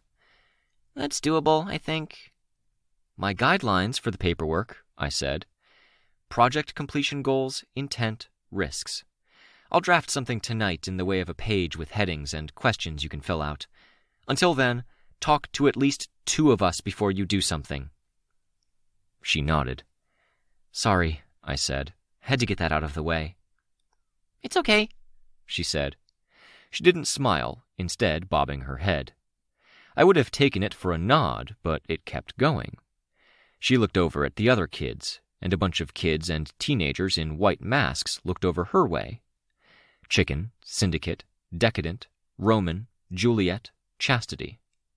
Tattletale was doing the herding. Imp was talking to Deathchester. I'm going to go to my other team. Is that okay? Okay, I said. Look out, Tristan cut in. Hold up. She was already moving, but she stopped in her tracks, the elaborate, slim-fit dress she'd built into her costume swishing a bit at her thighs, which were covered in a pattern of interlocked gray eyes against a black background, black sequins at each pupil. Victoria's guidelines. I'm making an amendment. Lookout fidgeted. The team you ask for permission, it can't be Decadent, Chicken Little, or Syndicate. Fuck, that was a loophole, all right. Aw, what? But what if you guys aren't around? Call. You're inventive, he said. You can try Tattletale. She's a villain, but her judgment should be sound on if you'll bring trouble down on your own head. That's such a pain, though. It's a good pain. Victoria's going to have to explain the trouble you got in, but I think I get it, and we should avoid it. Ah! She groaned, hand clasped to her heart. You're killing me. The heartbroken are rubbing off on you, Sveta observed. Yeah, they're bad influences. That's their thing. Then she was gone, running off, throwing her arms around Darlene and Candy's shoulders, almost bowling them over. She'd still been moving forward with enough force her legs swung forward and then back before hitting the ground. I mean, I said, is that where we go? Okay, you can't see them anymore? They're good for her in a lot of ways, Tristan said. She's good for them. We'll keep an eye on her. I clapped a hand on his armored shoulder. The others were on the other side of the portal already. I didn't realize where we were going until I was at the threshold. Wooden cabins, placed haphazardly, with the road seeming to weave between them rather than being placed by the road. There were short walls of stone for corralling animals, but the animals were gone. Only the repainted school buses that were being used by the patrol were visible as a kind of anachronistic, anatopistic break in the place's feel. It felt creepy. Cars were jumbled up in how they were parked at one end, and off in the distance, there were fields that had the bright yellow of tents set up, with more going up as I watched, like distant flowers blooming before my eyes. It looked like a 2x2 organization, with heaters shared between tents in case one crapped out. There was the opportunity to rearrange the insulated walls to double layer or lay them against the ground for extra padding and comfort against the cold ground. Probably extended families or families who knew each other to be that organized. People who knew how to do it because they'd probably been in tents last winter or spring, and they'd only briefly had a home before having to evacuate again, if they'd gotten that far. I could see evidence of battles in the not-too-distant past. Craters, bullet holes in walls. I met Rain's eyes. He shrugged. His home from not too long ago, the Mathers compound. It might be that we were out on the boonies after all. It might be that any place that wasn't in the boonies was caught up in the damage. I stopped a few steps into the threshold, putting my hand out to stop Capricorn. Cap. The others kept walking, surveying the area, looking around. Some stopped to look over at the horizon. I looked too. I could see it. A plume of green smoke. In the other direction, a crack had traveled directly skyward, like a lightning bolt had just deleted what lay beneath it. A black scratch against the sky. The others were being met by the patrol. I saw a couple of familiar faces, but not the most familiar. People I'd sparred with, talked to, eaten with. Many were bringing boxes out of the buses. "What's up?" Capricorn asked. We were more or less alone. "How are you?" I asked. "I heard about reconciliation. Are you okay?" He sighed, then shook his head. Heartbreak.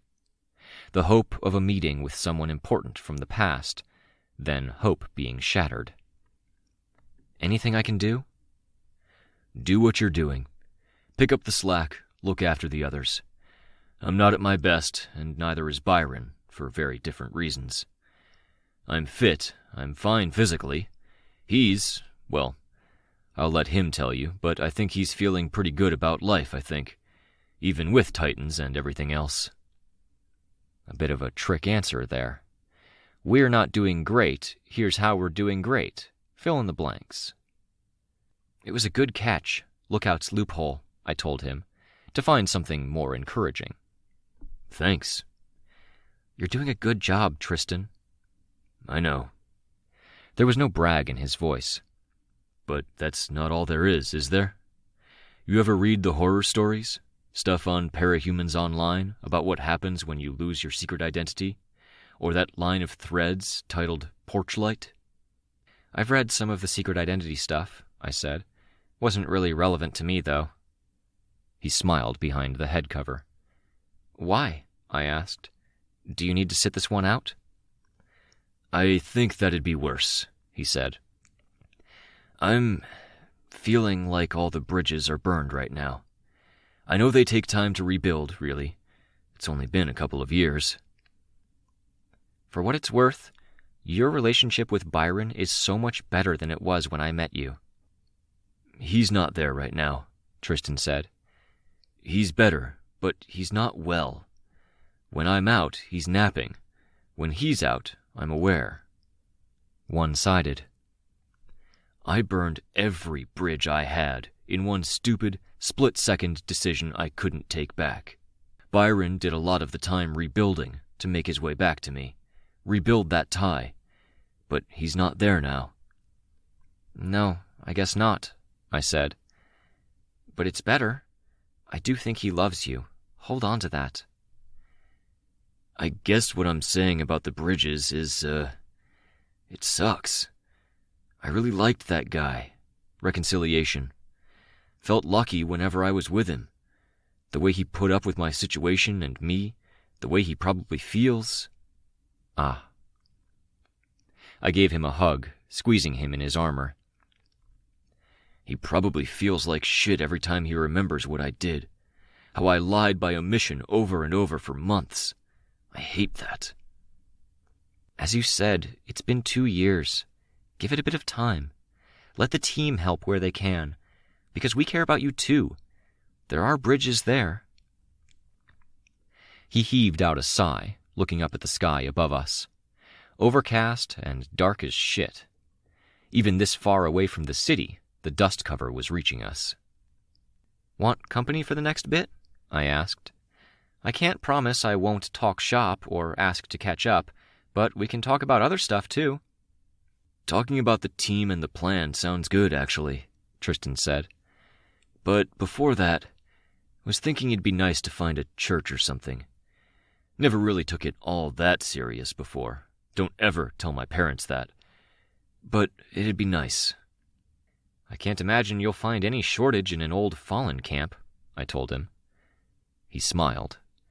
I'm going to take a few minutes. Or an hour. Just sit. You sure? He shrugged, smiling. I'll be back. Look after our team, yeah? So long as you'll be back. Lookout's got an eye on me, I'm sure. New rules be damned. Trust me, not going anywhere. No way I want the world to end while like this. As low as I'd seen him. Heartbroken, I supposed. I just nodded. Thanks for asking how I'm doing, he said. I nodded, then gave him another abrupt hug, my breastplate clanking against his armor. With that, he walked off. I shot a concerned look at his back, watching him go. He didn't carry the emotion in his posture. He was too strong for that, armor too heavy. Lifted up with enough force, set down with enough force. It made it hard to trudge, I had to imagine, and his current emotional state seemed like one for trudging. Watching until he was out of sight, I finally resumed moving toward the group. I found them near the center of town. They'd pulled together some wooden debris that looked like it was from a fence, and Rain was lighting a fire. Outdoor meeting, I supposed, sitting on logs that had been dusted free of snow. Deathchester had one corner, with Trophy Wife sitting next to Damsel, who sat next to Sidepiece. Disjoint sat on the ground between Sidepiece's legs, a bottle in hand. Backwoods, Gibbet, Torso, Mockument, and Hookline were there too. Though her two friends were with her, Damsel was talking with Imp. Aut viam inveniam aut faciam, Imp said. Sounds like an incantation. It's Latin. You've got to know some Latin if you're going to be a proper villain. What she's neglecting to mention, Juliet feigned a cultured accent, is that us children had to point that out to her. Hush, or you're grounded. I'll take away your... You don't have video games. You don't watch TV. Can't hear anyway, Roman muttered. You don't read books. What do I take away from you? What do you even do in your spare time? Nothing, Roman said. She acts cranky, gets bored, then makes fun of others, being a pain in my ass. Tormenting others, Juliet said. The idiot isn't wrong. I pull the wings off of flies, see if the mercenaries have any captives that need torturing, and pull out their teeth. What? Finale said. She looked around. What? She's joking, I said. It's fine. Why would you even say that? Fire roared up a bit, finally taking hold. Kenzie, Chicken Little, Candy, and Darlene cheered for Rain. Chastity gave him a little golf clap, polite and small. What does it mean? Damsel asked. Repeat it. Aut viam inveniam aut faciam, Imp said, with no fluidity, each syllable punctuated with a nod. Aut viam inveniam aut faciam, Damsel said. Hey, that was actually good. Of course it was, Damsel said, looking too pleased with herself. Maybe it was only because I knew how Ashley's worked that I saw it. Holy fuck, it took me forever to learn those things. This is the point you'll tell me it's something obscene. You're the prankster type, I can tell. I saw Caryatid move to cover Finale's ears. No, nothing obscene. Need a hint? Chastity asked. No. You don't get villain cred for Latin if you forget the meaning, Tattletale cut in. Stop talking. I'm trying to remember and you're distracting me. I get some villain cred, right, Damsel? You're a villain and you said it sounded like an incantation. It did. It counts for cred. So there. It means something like, we're gonna find a way or we're going to force one. Make one, Chastity said. I like it, Damsel said.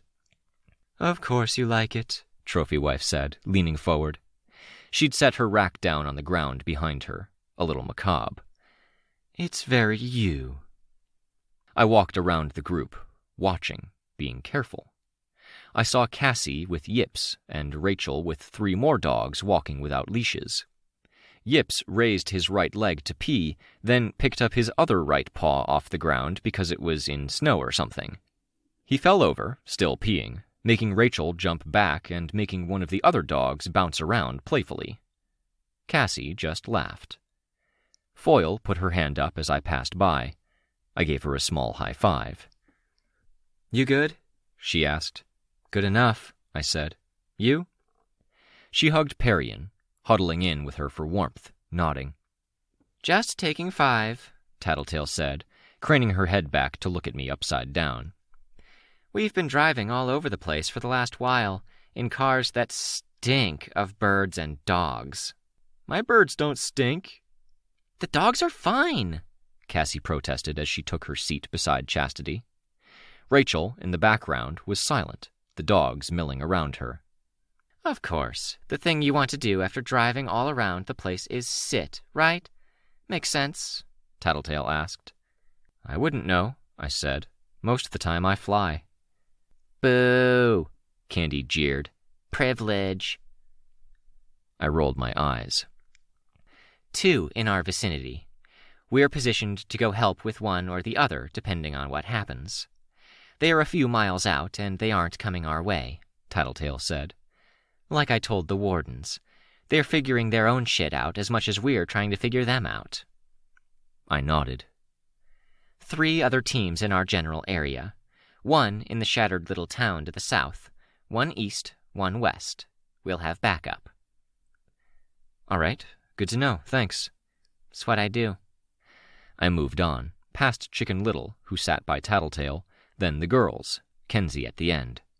I knelt down by her. Hi, she said, hesitant. Sorry about the sass earlier, the bad influence stuff. I don't want you to think I was serious. I shook my head. No, it's fine. Just checking on everyone. You good? She nodded, then leaned hard into Candy, who leaned into her in turn, like each was trying to tip the other over or knock their friend off of the log. Do me a favor? I asked. You have eyes on Tristan?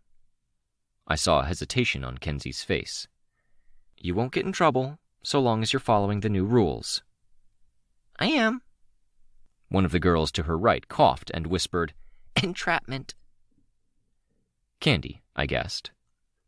Can you keep an eye on him? Permission granted to surveil. I'm worried. He's bummed, she said, nodding. Crestfallen was maybe a better word, or despondent. I just nodded. Eye on, she said, winking. Thanks, I said. Sit, Sveta offered. There's not so much room on this bench, but I could go all ribbony and drape myself over you. Nah, maybe after. Gonna check on stuff. Feeling restless, I said. I was sitting around while you were dealing with Shin. Sure. Rain, too, was feeling the lack of bench space. There was some, but it was beside Mockument and Torso, who were just sitting there, being kinda weird. Torso rocking a bit in place. Mockument dressed up as a creepy jester, staring at the fire. Rain, Chastity called out. Sit! Squeeze in! He looked momentarily intimidated, until Chastity got up and grabbed his hand, pulling him down to the end of the bench. It honestly looked uncomfortable, like his butt was half on the log, but he seemed willing to endure it. Okay. I could let my guard down a bit. Nobody killing anyone. Amy was mostly handled, with my dad finally doing something. I walked away from it, my thoughts going over the Titans. I looked at the patrol members, who seemed to be the dominant population here. Given the sheer quantity of people I saw who were talking to those people, especially with some possible family resemblance, I was willing to bet a share of the civilians who had also come here were relations. There just wasn't a lot of space. This was a waypoint, safe ground, kind of. Given the sheer number of supplies, it was possibly where the other patrols were electing to have stuff stored. I could imagine the Fallen had had plenty of places to stow extra guns, ammo, and food. I looked for someone who looked like they were in charge, walking around with a clipboard. The girl from the community center, she said. I thought at first about Fumehood. Then I remembered my part in it. I nodded. Is Gilpatrick around? Busy driving, but he'll be back in an hour. Why? I was glad my guess was right. Epeos was a bit of a fuckhead from what I'd observed, but his algorithm had put me close to my old friend and boss from the patrol. Just had questions. Wanted to ask about some possible supplies, but it's a bit of a reach. See how he was doing while I was at it. Can't tell you how he's doing, but I could try reaching. What do you need? I told her. She asked for clarification. I clarified. Then we parted ways. She went back toward what I took to be storehouses. I went up, skyward. No violence to my flight, no feather-light gentleness, only simple up. Until I could see over the trees. Until I could see past the taller log buildings. Off to our west, Fumehood. Like a woman clad in a dark cloak, smoke billowing out from and peeling off of the sides. The plumes of gas that surrounded her were taller than buildings in some places. Titan Eve, I reminded myself. I was usually better with names. She faced us, and for a few moments, I could imagine she was staring at me. What was in that stare? Accusation? Sorrow? Fear? Anger? I couldn't imagine anything good from it. I looked around to spot the other, and it wasn't hard. Bigger than Titan Eve, Titan Oberon was a hulk of a figure, bent, muscular, and always poised. Off to our east or southeast, staring off over the water. He clenched the fist I could see, relaxed it, moved his arm. Restless, he paced a bit. We were caught between the two. Others were fighting for their lives. Titan Scotty was in the midst of an attack this very moment because that was what she did. Titan Fortuna was plotting, with the Simorg gravitating toward her. Hunter, a girl I'd tried to help, was now Titan Arachne. I wondered if my sister even felt bad about it, or if she'd convinced herself she wasn't in the wrong. It made me feel sad to even think about it, and that sadness reminded me of the fire and how it hadn't been sad. Uncomfortable in places, yes, but not sad. I'm going to have to kill you, I thought, looking between the Titans. Pull out any and all stops. I'd asked for guns. That was my requisition from the patrol, my long-shot ask, that I wasn't positive they'd be able to fulfill. Guns. Not handguns, not rifles, not assault rifles. The kind of guns that got mounted on trucks, that needed powers to be carried. You hate guns, Victoria, I found myself thinking. You hate what they represent. Symbols of the breach in the compact between capes and civilians. My breath fogged in the air. Why did it feel like every step forward cost me something or forced me to compromise in some respect? Had my starting point been so awful that I had to wade through this mire to get better? Or was it a sign we were on the wrong track? Because this wasn't our way to victory, or because we weren't supposed to win this time. The ideas sat heavy with me as I dropped out of the sky, landing on frozen dirt, then made my way back to the fire, where I tried to make my peace with them.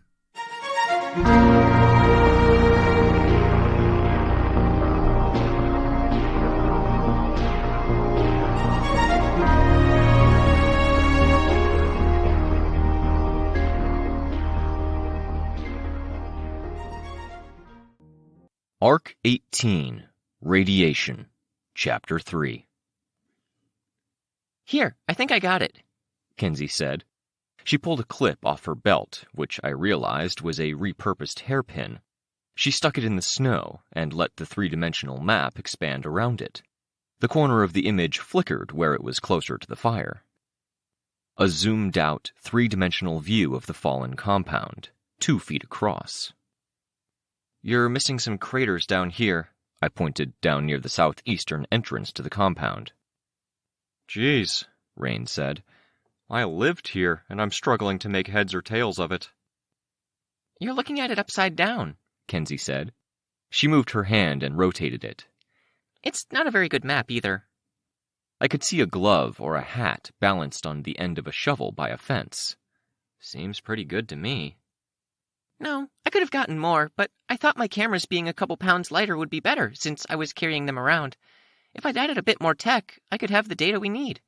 As it is, different soil types or conditions could impact tree growth, and this image doesn't see through the trees, so it's a bit of a guess. We've got a precipice, Chicken Little said. Right, Precipice? You have any ideas? If you don't, Tattletale might. I'm coming in second to him, Tattletale noted. Only for this. He lived here, like he said, Darlene protested. I buy you cool clothes, get you self-defense and martial arts lessons. You know martial arts? Kenzie asked. That's so cool, Chicken. I'm only a yellow belt. I get you rides, get you equipment, support your new team, even acquire prehistoric birds for you, and you rank him higher than me. For this, Chicken Little exclaimed. A little guy is leaving the nest, Imp said, wiping away a fake tear from her mask. He is not leaving the nest. The nest keeps him safe, Tattletale said. Can we get back on topic? Foil asked. Mission. Pointless mission, Tattletale said. You're more prickly than Rachel today, Perian commented. I'm not prickly, Rachel said. She'd taken a seat vacated by Hookline, who'd gone off for a smoke. Prickly means little things. That's not right. Gruff, Cassie supplied. Gruff is good. Why are we dwelling on this? Pick the highest mountain. Because they want to feel like they're doing something, but we're in a hurry-up-and-wait mode, Tattletale commented. And the something they decided to do is to try to work out something I can just tell them. You're wrong sometimes, Candy said. How often? 5% of the time? Less? But it's kind of a huge disaster whenever it happens, Candy pointed out. This is not that sort of moment. You want a vantage point. Lookout, can you label the hills and mountains? I don't want to get up from my bench for something this dumb. 1 sec. Gibbet was building a small foot-high snowman out of the snow around her log. Part of her team had vacated the area, including her boyfriend. Some of them had wanted to smoke, others to get the lay of the land. Only Sidepiece, Disjoint, Gibbet, and Damsel remained from Deathchester. Do the hills have names? Kenzie asked. Nah, Rain said. Okay then. What's closest to this hill? Important buildings? Anything? This is so dumb, Tattletale muttered. Hill A, Hill B. You're complicating this so much. Let them, Foil said. This doesn't hurt anything, and it could be useful. If we have names for places we're going, directions, reference points could be really useful. Not everyone's good at holding A's, B's, C's, and 1s, 2, 3s in their heads. The labels appeared as Rain gave Kenzie suggestions. Entry Hill, Stable Hill, the Workshop Cliff, Logger Hill, Mount Cross, Mount Misery. Mount Cross? I asked. Fallen were going to set something up there, Rain said, indicating a mountain in the distance. Blew over. They got bored. Didn't want to restart it. Mount Misery? Imp asked. There's a little house out that way. Sometimes people who weren't doing so well would get stowed there. I got an offer to live out there, away from the thick of the Fallen nonsense. But it would have meant I had to betray my team. I think a lot about what would have happened if I said yes, and I inevitably decide I would have been pretty miserable. So, the mountain near there that they cut a chunk out of for the stone, Mount Misery. Doesn't seem like a very good offer, Imp said. Hermit hut, but you gotta lose your friends. Wasn't the only part of the deal, Tattletale said, leaning forward to warm her hands by the fire. Thank you for deciding the way you did, Sveta said, just over my shoulder. Rain nodded. Gibbet balanced the head of her mini snowman atop the body, which seemed late to have taken her a while to do. It wasn't until I saw her carefully put a scarf around its head and cinch it tighter that I saw she'd tied the scarf into a general noose shape. She'd placed her hand on top of her little snowman and pushed it into the ground. All around her and us, life-size snowmen rose up from the snow, all with oversized scarves. She flicked the little snowman's head off. The others remained as they were. I couldn't see her expression because her entire face and head was covered by black cloth, with her looking out the eye-holes, a short noose hanging from her neck. I felt like she was maybe dissatisfied or nervous. I'm going to go find my boyfriend and bum a smoke, Gibbet said. Don't suppose you could rearrange these snowmen, block off the wind? Imp asked. Moi derrière is très froide. The heartbroken groaned. Damsel seemed pleased, though, smiling. Culture, you know, Imp said, as an aside to Damsel. Can't wear a slinky black bodysuit and not speak some sultry French. The heartbroken spoke up, talking over each other in their efforts to jump in with their retorts and criticisms. I caught, as a bulldog in fishnets, from Roman, mostly because he was the loudest. Imp ignored them, calling out to Gibbet, who was walking away. Yo, you didn't answer me. Barrier? For the kids, even? It'll shrink when I leave, Gibbet said. Doesn't matter. Let me know when you decide on a location. We're close, really, Imp said. Could be a minute. Then find me in a minute. Pick the tallest mountain. Simple, Rachel said. You're overthinking it.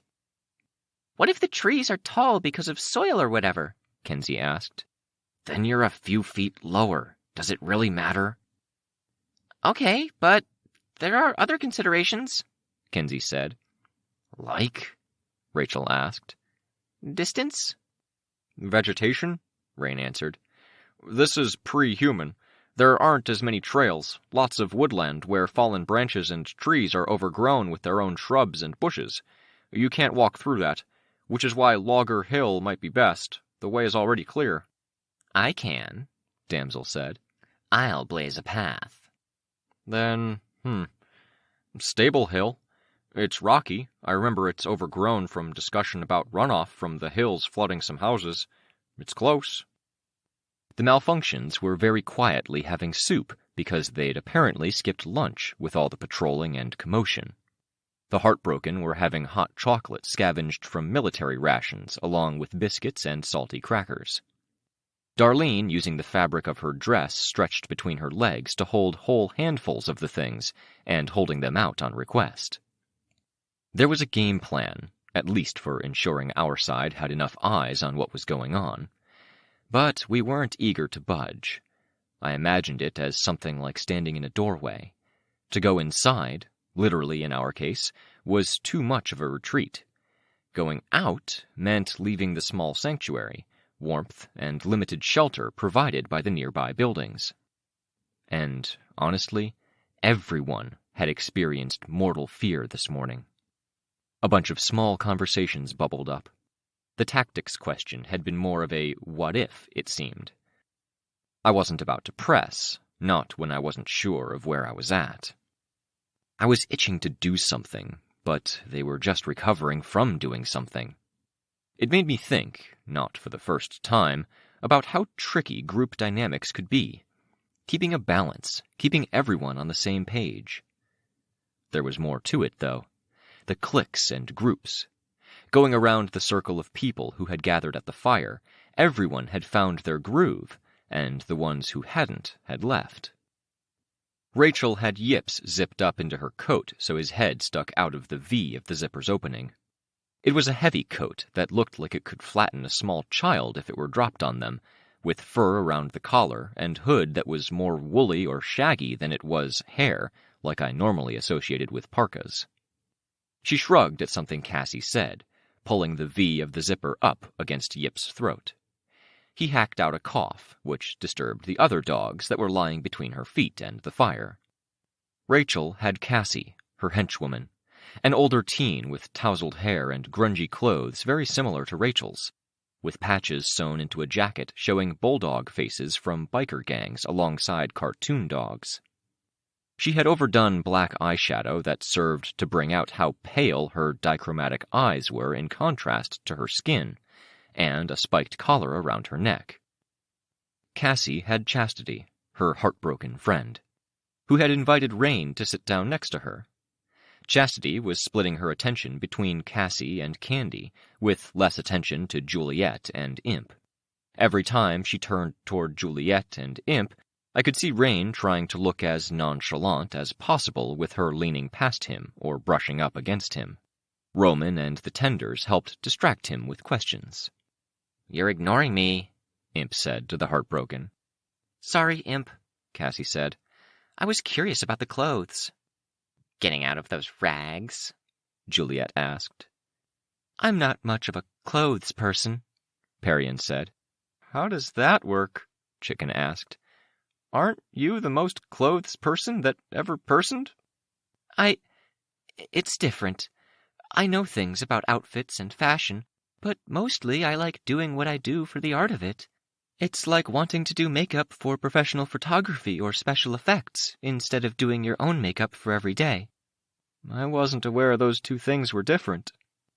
Cass, please, you're killing me, Chastity groaned. Parian ignored Chastity, leaning forward.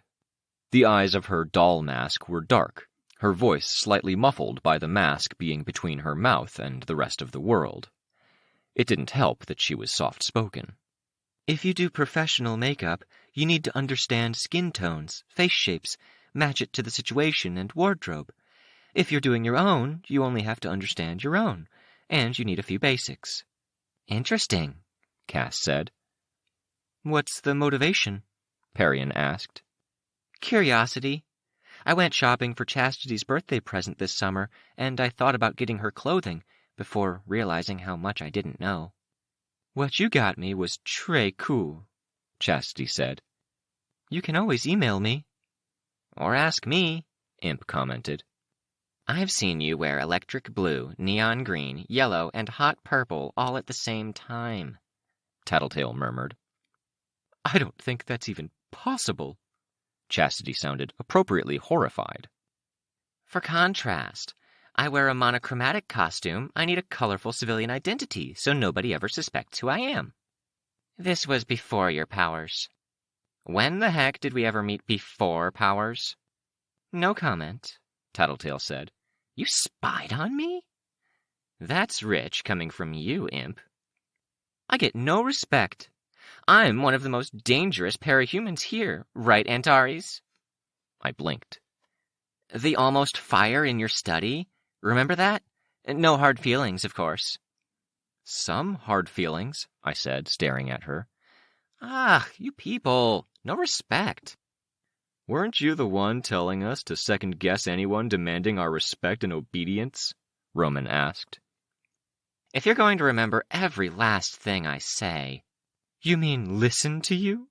Chastity asked, leaning over, while Rain leaned back in surprise. The thing you were complaining about seconds ago?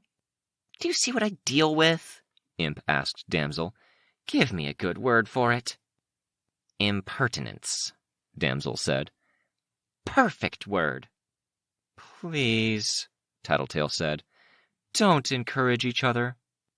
I recommend corporal punishment, Damsel told Imp.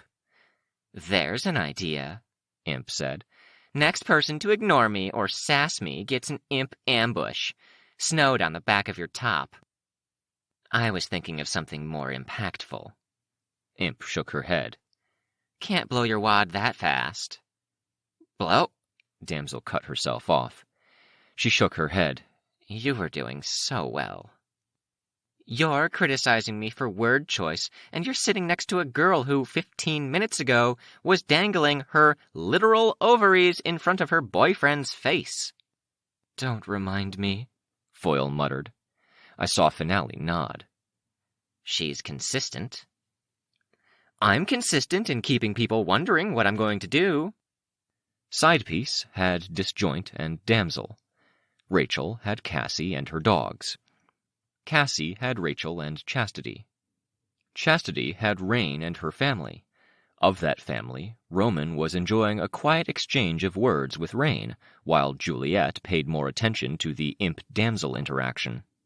I could have said that Tattletale was an odd one out, only chiming in periodically, part of her attention consumed by her phone.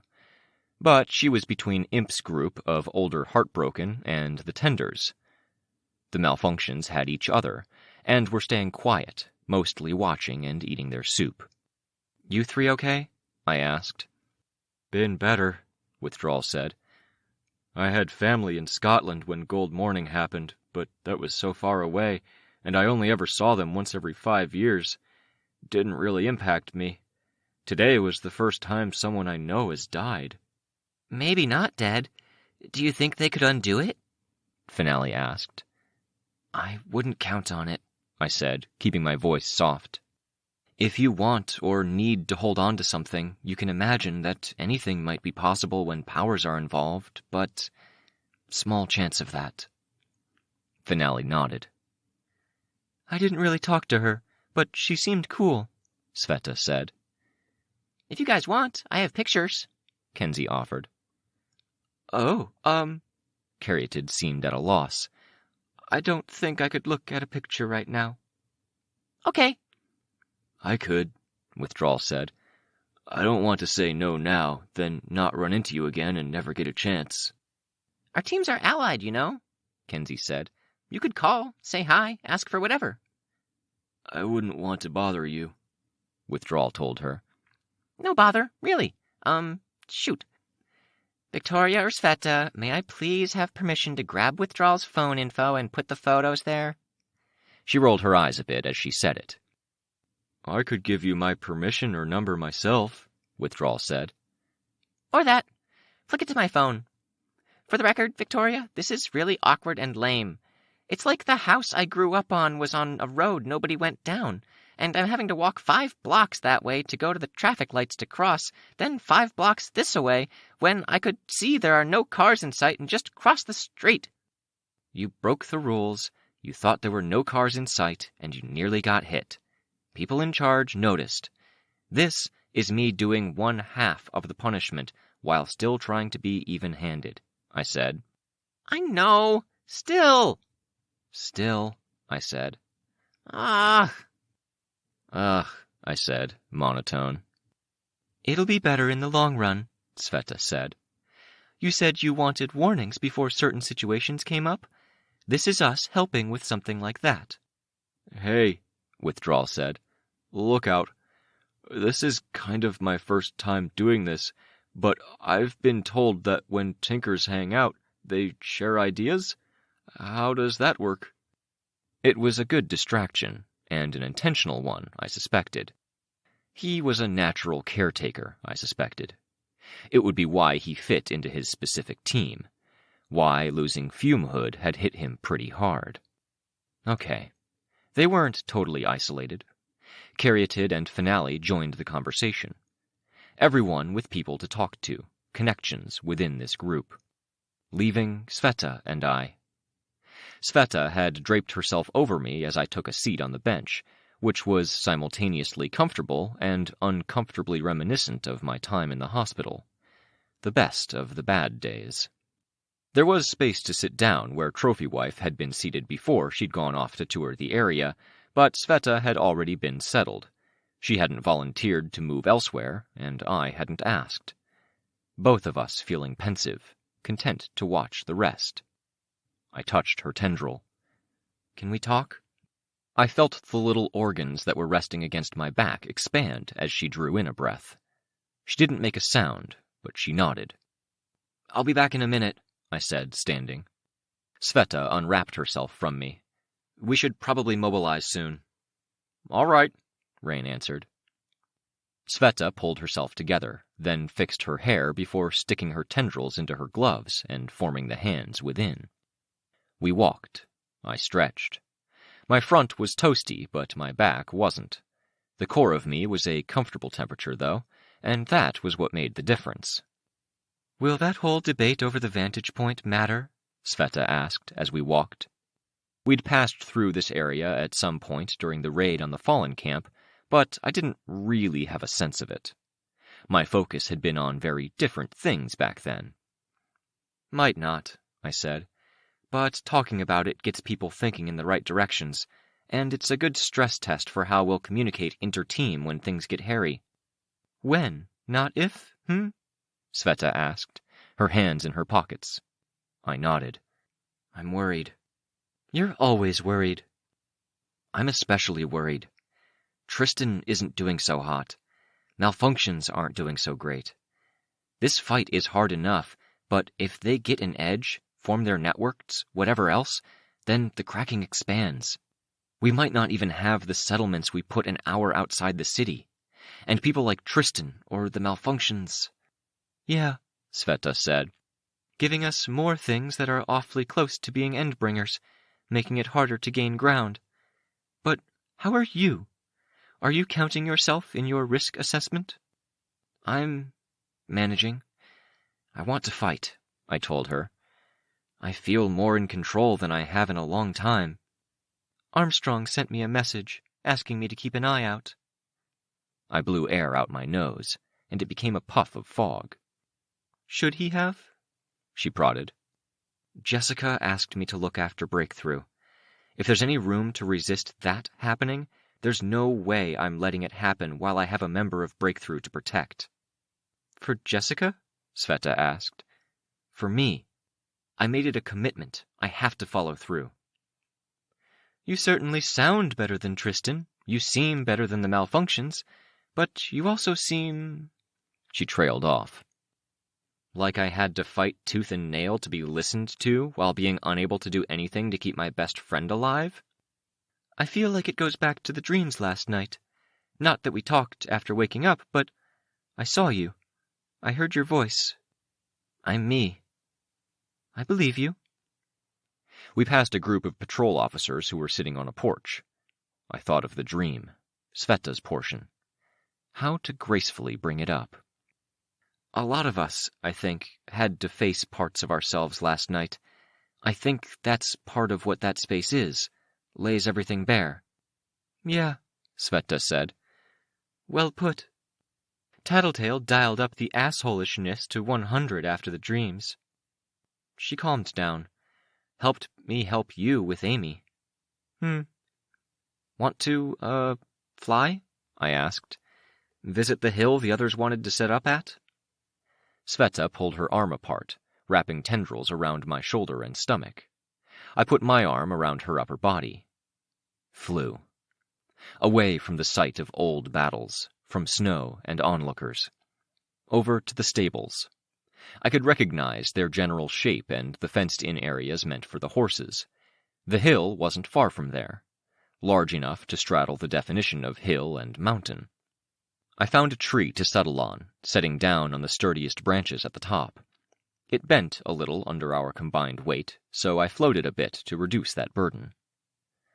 Titan Eve was in the distance, gas billowing off and around her with an intensity that didn't match the wind.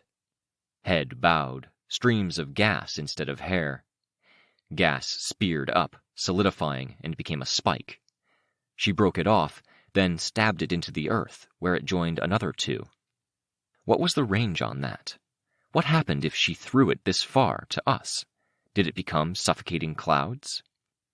Sveta said, After we were all sent our separate ways, I went back home, dug open my boxes of things I'd packed for evacuation. I made a mess of my packing system, but I found my dream journals. I spent a while going over it, seeing what I could piece together. There were some pictures of my artwork, stuff I'd draw after dreaming. Any glimmers? Insights? I asked carefully. I thought I was stolen away from a life where I was happy. I realize now I wasn't happy, but... She floundered. It was still a loss, I said. It was. But I can't reconcile it in my head like this. If I'd never fallen or been hurt, if I hadn't been sliced to ribbons, if they hadn't taken me away, taken Nadia, I don't think I would have been able to bear living there. Not with... sorry. Don't apologize. A body I hated even before I was Case 53. I haven't even fully formed a lot of these sentences as thoughts in my head. It's hard to get it out in a way that makes sense. I gave her a squeeze with one arm. You don't have to make sense. If you want to vent incoherently, I'll still do my best to listen.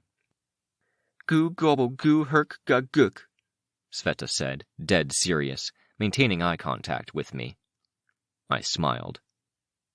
I thought for sure that would get a laugh out of you, she said. Now I feel dumb. Don't. It would take a lot to get me to really laugh right now, while... I used my free arm to indicate Titan Eve. That's fair. That poor woman. I wish I'd known she was struggling, I said. We watched Titan Eve for a minute. She gathered more of the spikes, creating them with a strange kind of methodology. Briefly, she raised a wall of gas about 6 stories tall around her, solidifying it. From our distant vantage point, we could still see most of her. You were talking about struggling to live there, in your hometown, I said. We'd sidetracked a bit, and the conversation didn't feel like an easy one to restart. How do I reconcile the fact that Cauldron might have saved me? That I lived through a kind of hell for so many important years of my life, but I came out the other side with a body I'm actually happy with. Do you have to? I asked. Reconcile?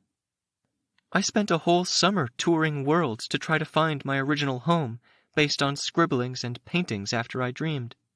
I thought if I found home, then something would make sense. I'd replace a missing piece of myself. Now I find I don't want it. If we did get through this thing with the Titans, and if I did go back, I think I'd have to lie.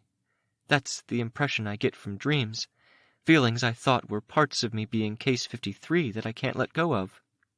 I'd have to call myself Nadia. That's a huge part of what I thought was my identity that isn't anymore. That's just the first thing I'm wrestling with. What else?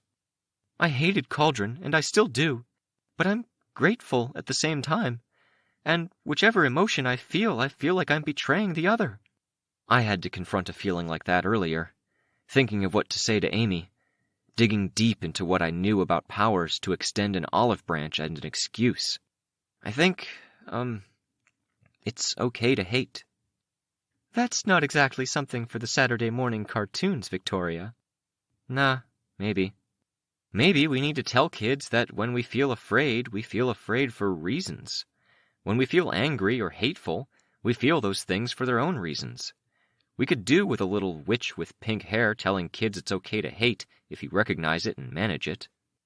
I can't imagine that, Sveta said. They hurt you. They hurt a lot of people. And they did it for reasons that I'm not even sure mattered.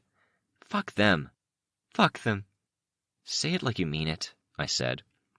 Fuck them, Sveta said with invective. Fuck Cauldron. Fuck all the hurt they caused, and fuck their moral and smug technical superiority. Fuck all those people they let me kill because they thought Case 53s would be a good smokescreen, and the testing they did would let them create more good superheroes. Fuck them for killing my sister. Fuck them for doing what they did to Gentle Giant, and Hunch, and Egg, and Engel, to Whippersnap, and Chantilly, and to Witness, and Gully, to so many others, to Weld. Damn straight, I said, and my words came out a bit rough around the edges. They don't get any thanks. Save the thanks for Weld and Armstrong. For Bow, even. For Jessica. Jessica didn't want me to do it, but... She trailed off. So much of my life revolved around him. Sometimes literally, I'd been tied to him. Fuck Weld. Fuck him for hanging around Slickian so soon after breaking up with me.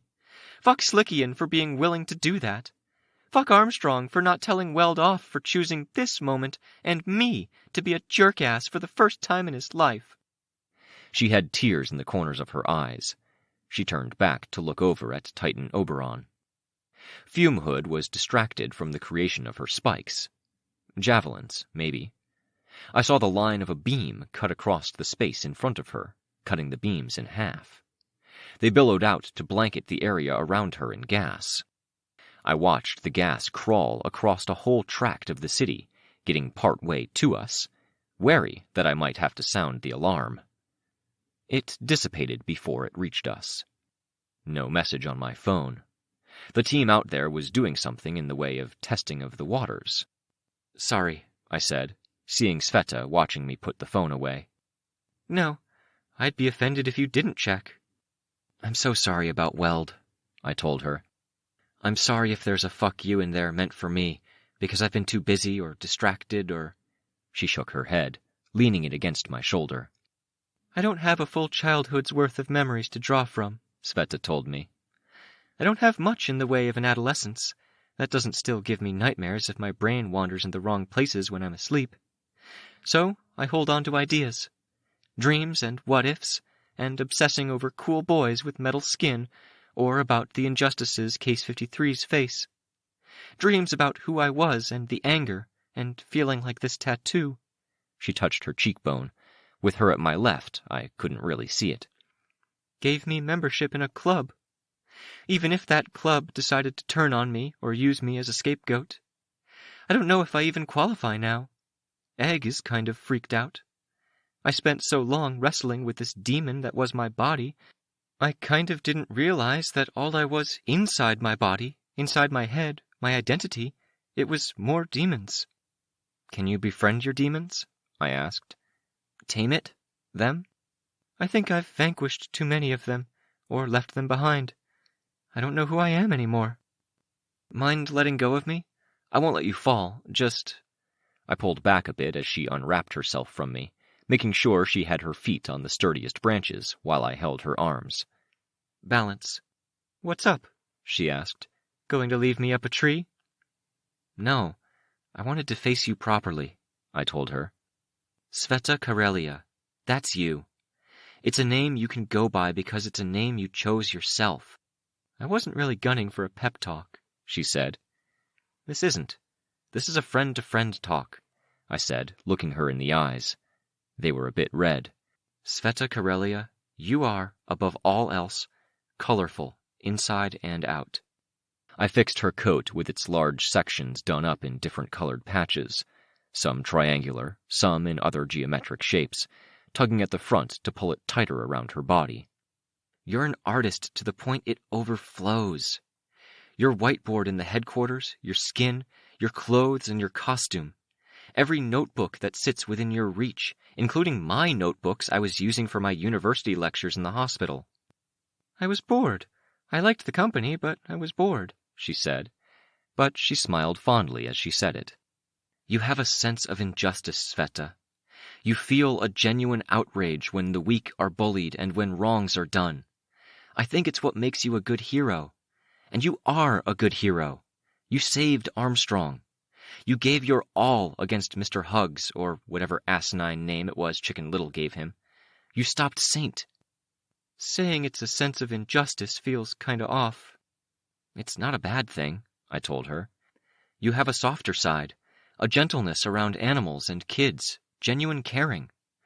I well and truly believe that if the world had more Svetas in it, it would be a better place. She averted her eyes. Identify them, name them, those parts of yourself, I told her. Mosaic, painter, Justicar. Sveta snorted. Caretaker? You can even name the side that has to carry the anger you feel toward Cauldron if it gives you more power over it. And what do I do with all of these pieces of myself after I've broken apart the mirror and divided my personality out among the shards so each one shows a different me? Get to know them, recognize them, make peace with them, love them. But above all else, care for and love Sveta Karelia. The you that comes together when all of the pieces are in place. That mirror isn't broken, and it shows someone I care a hell of a lot about, someone I respect. There were distant noises. The chalkboard screams of reality tearing, dogs barking, and the creaking of wood. A tree further down the hill toppled. Sveta immediately started dabbing at her eyes with the corner of a sleeve, getting fixed up. Sorry, she said. This is so dumb, isn't it? I'm okay now. I got luckier than I thought was possible. I got a body, and I feel like I know myself less than I did a year ago. Don't apologize. It's a part of me, she said, even before I was a Case 53. Did you know that? I think I dreamed it, so if I'm going to be Mosaic, painter, Justicar, I supplied the answer. She laughed. No, I am not calling myself Justicar. I have an iota of self-respect. Defender, instead, then caregiver. If I'm all of those things, I'm apologizer. The group below us was making their way up the hill. Periodically, they did enough damage that a tree fell, or, if I squinted and looked through foliage, they might have been walking on the fallen trees as a path across denser foliage. For the tie to your past? I asked. Yes, but not just because I think I said something like it before Cauldron took me. Because I killed a lot of people once. Gibbet was using her power. I could hear the creaking and the wood snapping. Whatever happens, I have your back, I told her. Telling me to embrace my hate and call myself Justicar? Sveta asked. Whatever I can do. Shoulder to lean on, anything. I'm really glad they introduced us way back then, Sveta told me. We kind of danced around the subject, but I wouldn't be anywhere near where I am now if we hadn't met. Not with Weld. I know he left the first time and came back because you urged him to. I never would have met Breakthrough. I'd be over in Europe in the new asylum there. You kept me sane, I told her. You're still doing it. Seriously, Victoria? Just a car? All around us, the others were emerging. Gibbet's power replicated materials in large scale.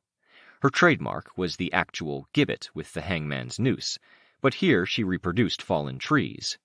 They rose up taller than the actual trees, and on each broken-off end was a parahuman or a pair of parahumans.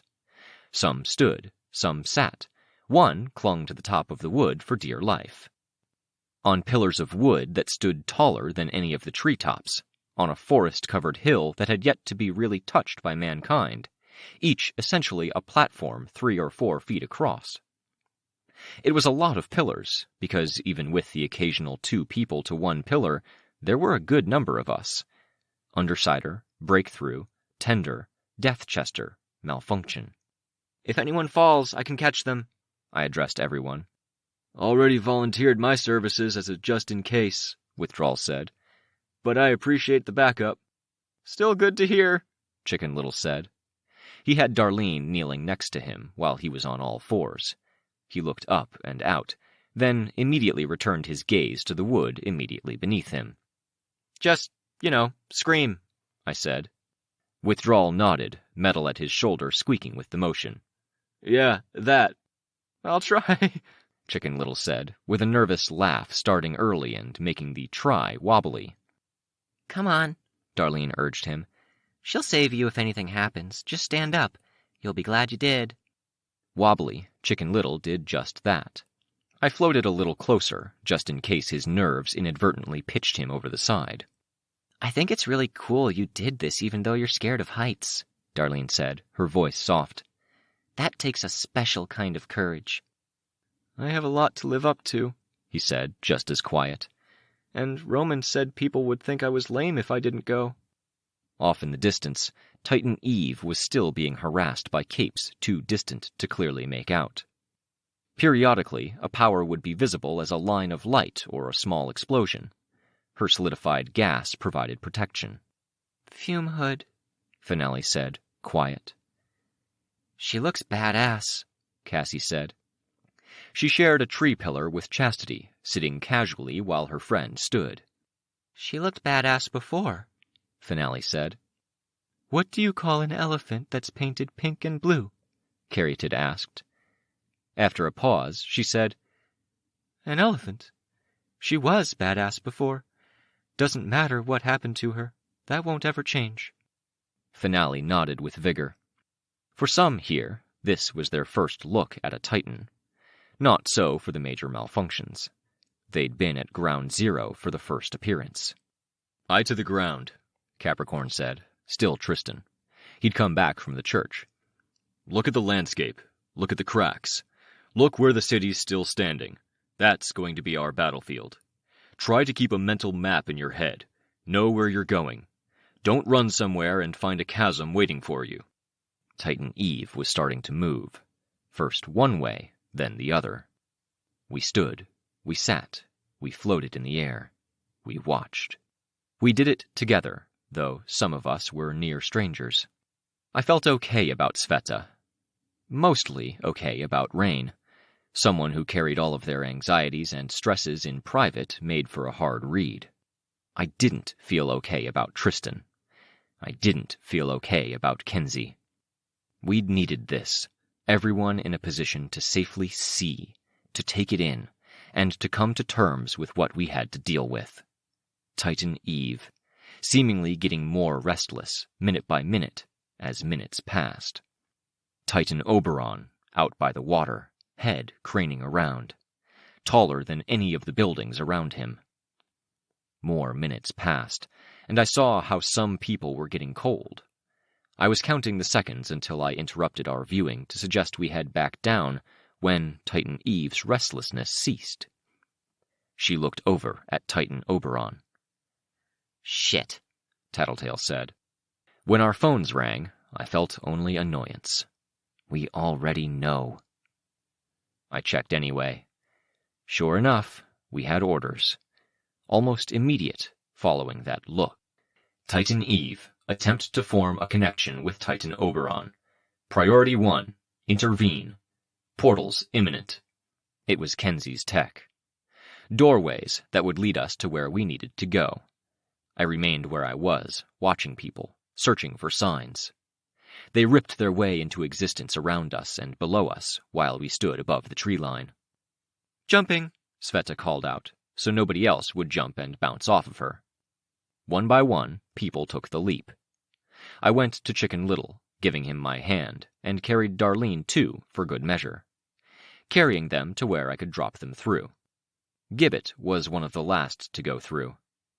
I stayed because I wanted to look after everyone, ensuring nobody fell. The hooded Deathchester cape leaped through. With her leaving this world to make her way elsewhere, her power ceased to hold up the pillars. They began to sink, one toppling.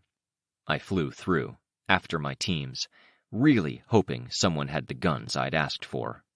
Hoping, above all else, that I could do this, when I was far from the best person to the task. I didn't feel equipped at all for the job, but priorities that high didn't give a shit what I felt. Something this big, this messy, we didn't come out unscathed. People would die. If I fucked up my promise to Jessica again, it could mean worse, that people would become titans. I wasn't sure our chances were that great as it stood, with only this many.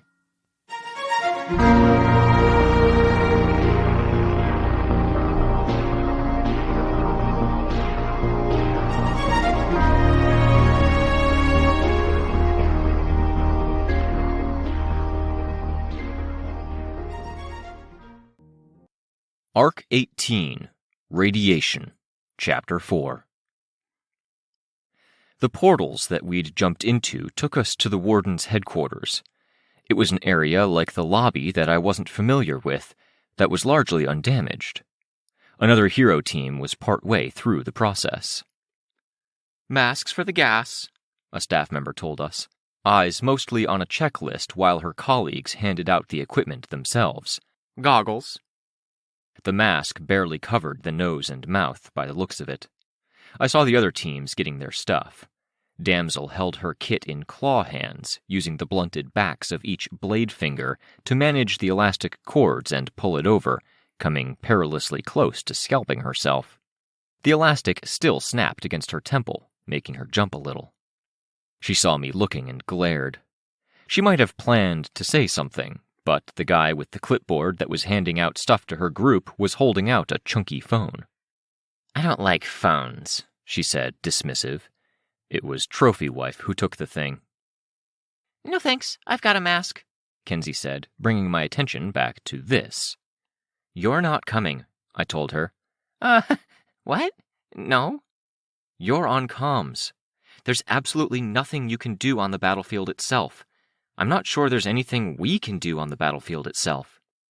"The deal when I joined the team was you wouldn't leave me behind," she said, staring up at me with her new mask, over large eyes staring up at me.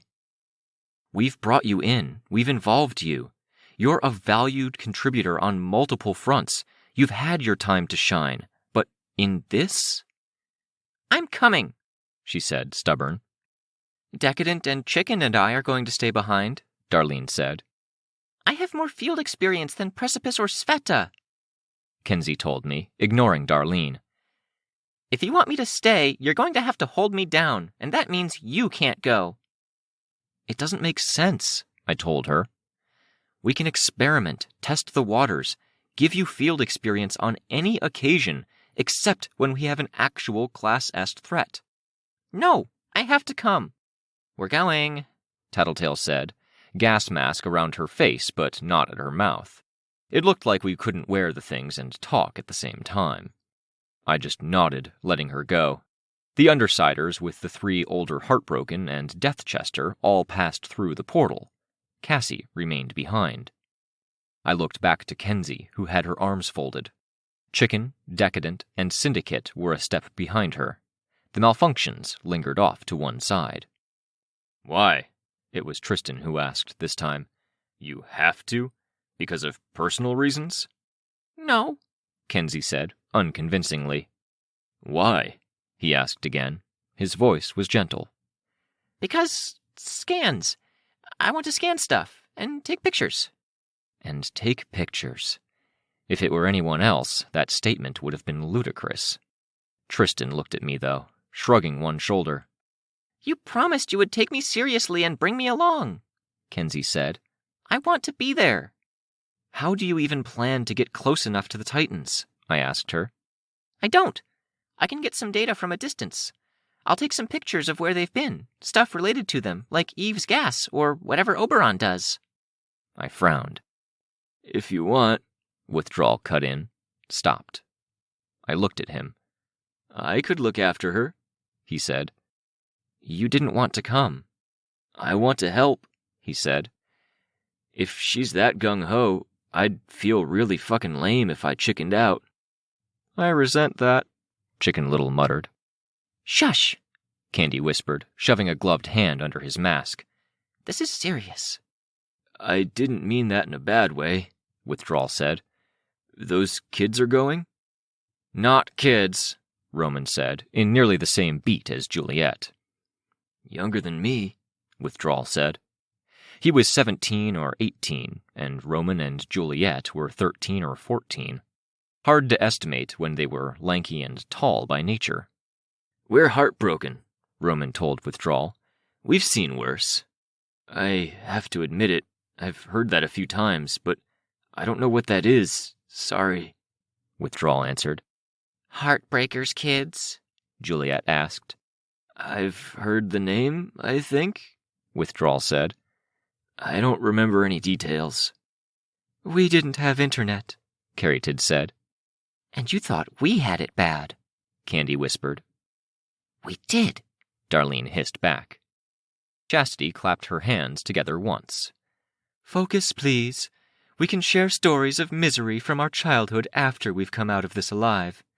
Shatter their innocence then. Or, don't shatter anything? Finale asked. We could talk about it if it makes you feel better, I guess. Not the kind of thing you feel... Chastity put her hand over Roman's mouth, shutting him up. I'll go too, Carrington said, hand on Finale's shoulder. I'll stick by WD and look out. Keep an eye out. Me too, Finale said, very clearly on impulse. If you want to help, you can look after the tenders back here at the base, run any messages or bring anything they have, I told them. This? Going? Not an obligation. We're heroes. We gotta, Finale said. She looked terrified. Fuck. Why the fuck were they being helpful? If they weren't, I could have told Lookout it put the rest of us in more danger to watch her. We need everything we can get, Tristan told me. I know, I said, frustrated. I pulled goggles and the small gas filter down and let them dangle around my neck. Yeah, we can't waste time debating this. Should have done it earlier. Withdrawal, Caryatid, Finale. If you guys can look after Lookout, escort her to where she needs to be, keep her out of direct danger. Let's keep to a strict time limit. 5 minutes. 15, Kenzie said. 5. These things go by quicker and get hairier than you tend to imagine at first.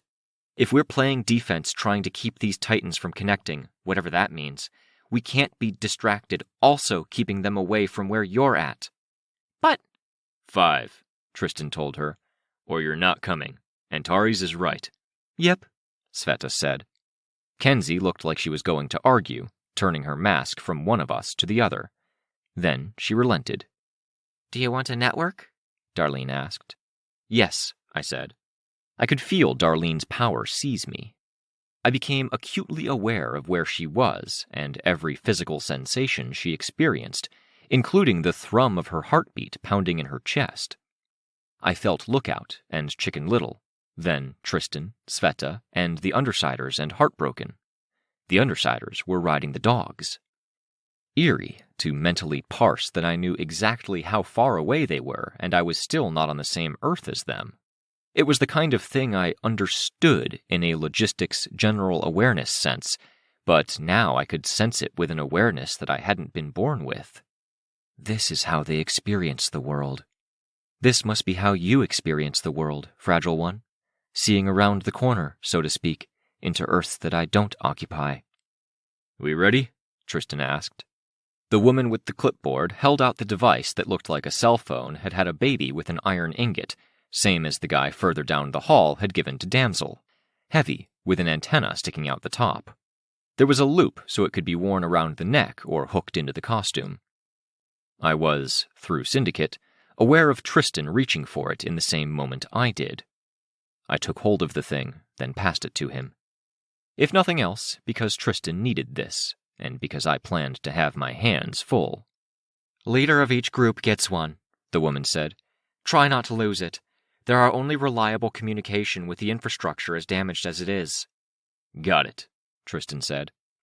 The malfunctions phased into my Syndicate awareness. 5 minutes, then you evacuate Lookout into a portal. Take her to her team, get her to comms, then protect her, I told the malfunctions. I don't know if a critical piece of information would call Titan Scotty to the location or what, but please. "Guarding the kids, okay," Withdrawal said, dead serious. It wasn't a glamorous task, but I had the impression they wanted to be useful, and if I was being 100% honest, it would be a bit of a load off my mind if Lookout and the malfunctions were all safe. "Lookout, you go. No joke, no wiggle room," I said. She nodded. She had her flash gun at her belt, and her belt shifted, slithering around her. The belt buckle unfolded, revealing itself to be the eye hook. She had said she was digging up and repairing old stuff. She reached to her belt and pulled out one of the antenna eye things. "Kneel?" she asked. I knelt, putting my hands on her shoulders, not to steady myself, but to ensure I had her full attention. "Seriously," I told her, locking my eyes to hers, staring into the eyes of her mask. 5 minutes. You stay safe." "I got it. Yes," Kenzie said, before pushing the device into my eye. I could feel the faint traces of metal against the internals of my eye socket, and the meaty space behind the eye socket. Tristan took another mask. "Okay," I said, straightening. I blinked, and the device came online, giving me information, text, and the ability to view things through the eyes of my team. "Any chance someone made a note of the guns I asked for?" "Guns?" Sveta asked. I just shrugged. "No notes. Nothing like that was left here. Sorry," the woman with the clipboard told me. "All right, thanks," I told her. "Uncomfortable under my helmet," Tristan said, adjusting his mask. He tried talking with it on, and it came out muffled. Nobody who wasn't within arm's reach of him would be able to hear. He fixed his goggles, and the eye sockets of his helmet rested against the domed eye covers. That would be a problem. I glanced at the woman with the checklist. Nothing else? Nothing else. I could feel the others fall into step with me, Lookout with a bit of a bounce, and a wave back toward her friends, toward the tear in reality. The air that blasted against my face was cold. I closed my eyes, and it felt very much like I blinked and found myself elsewhere. We emerged from the portal with breathing devices and goggles in hand or already around our faces, into a shattered section of city near the water. There was no south here, only freezing water, some of which was frothing violently as it disappeared into a crack on the beach. The froth was kind of startling in how white it was, when everything else seemed painted with a dark palette. The sky was dark gray, overcast and heavy with dust that didn't seem to ever quite settle. The ground was snow made dirty with the damage from the cracking, once white, now a pale, stained brown-gray with the dust of fallen buildings. White froth and the costume features of our assembled groups, a vein of silver across Rain's tech, red decorative elements on Capricorn's armor. Sveta's sky blues and forest greens contrasted with her colorful patchwork coat, the reds, blues, and yellows standing out against a background that was largely gray. Kenzie was the most monochrome of us, but even she had glimmers of silver or gold where tech at her belt or mask lit up. The eyes of her mask had glowing gold irises set above a frozen smile.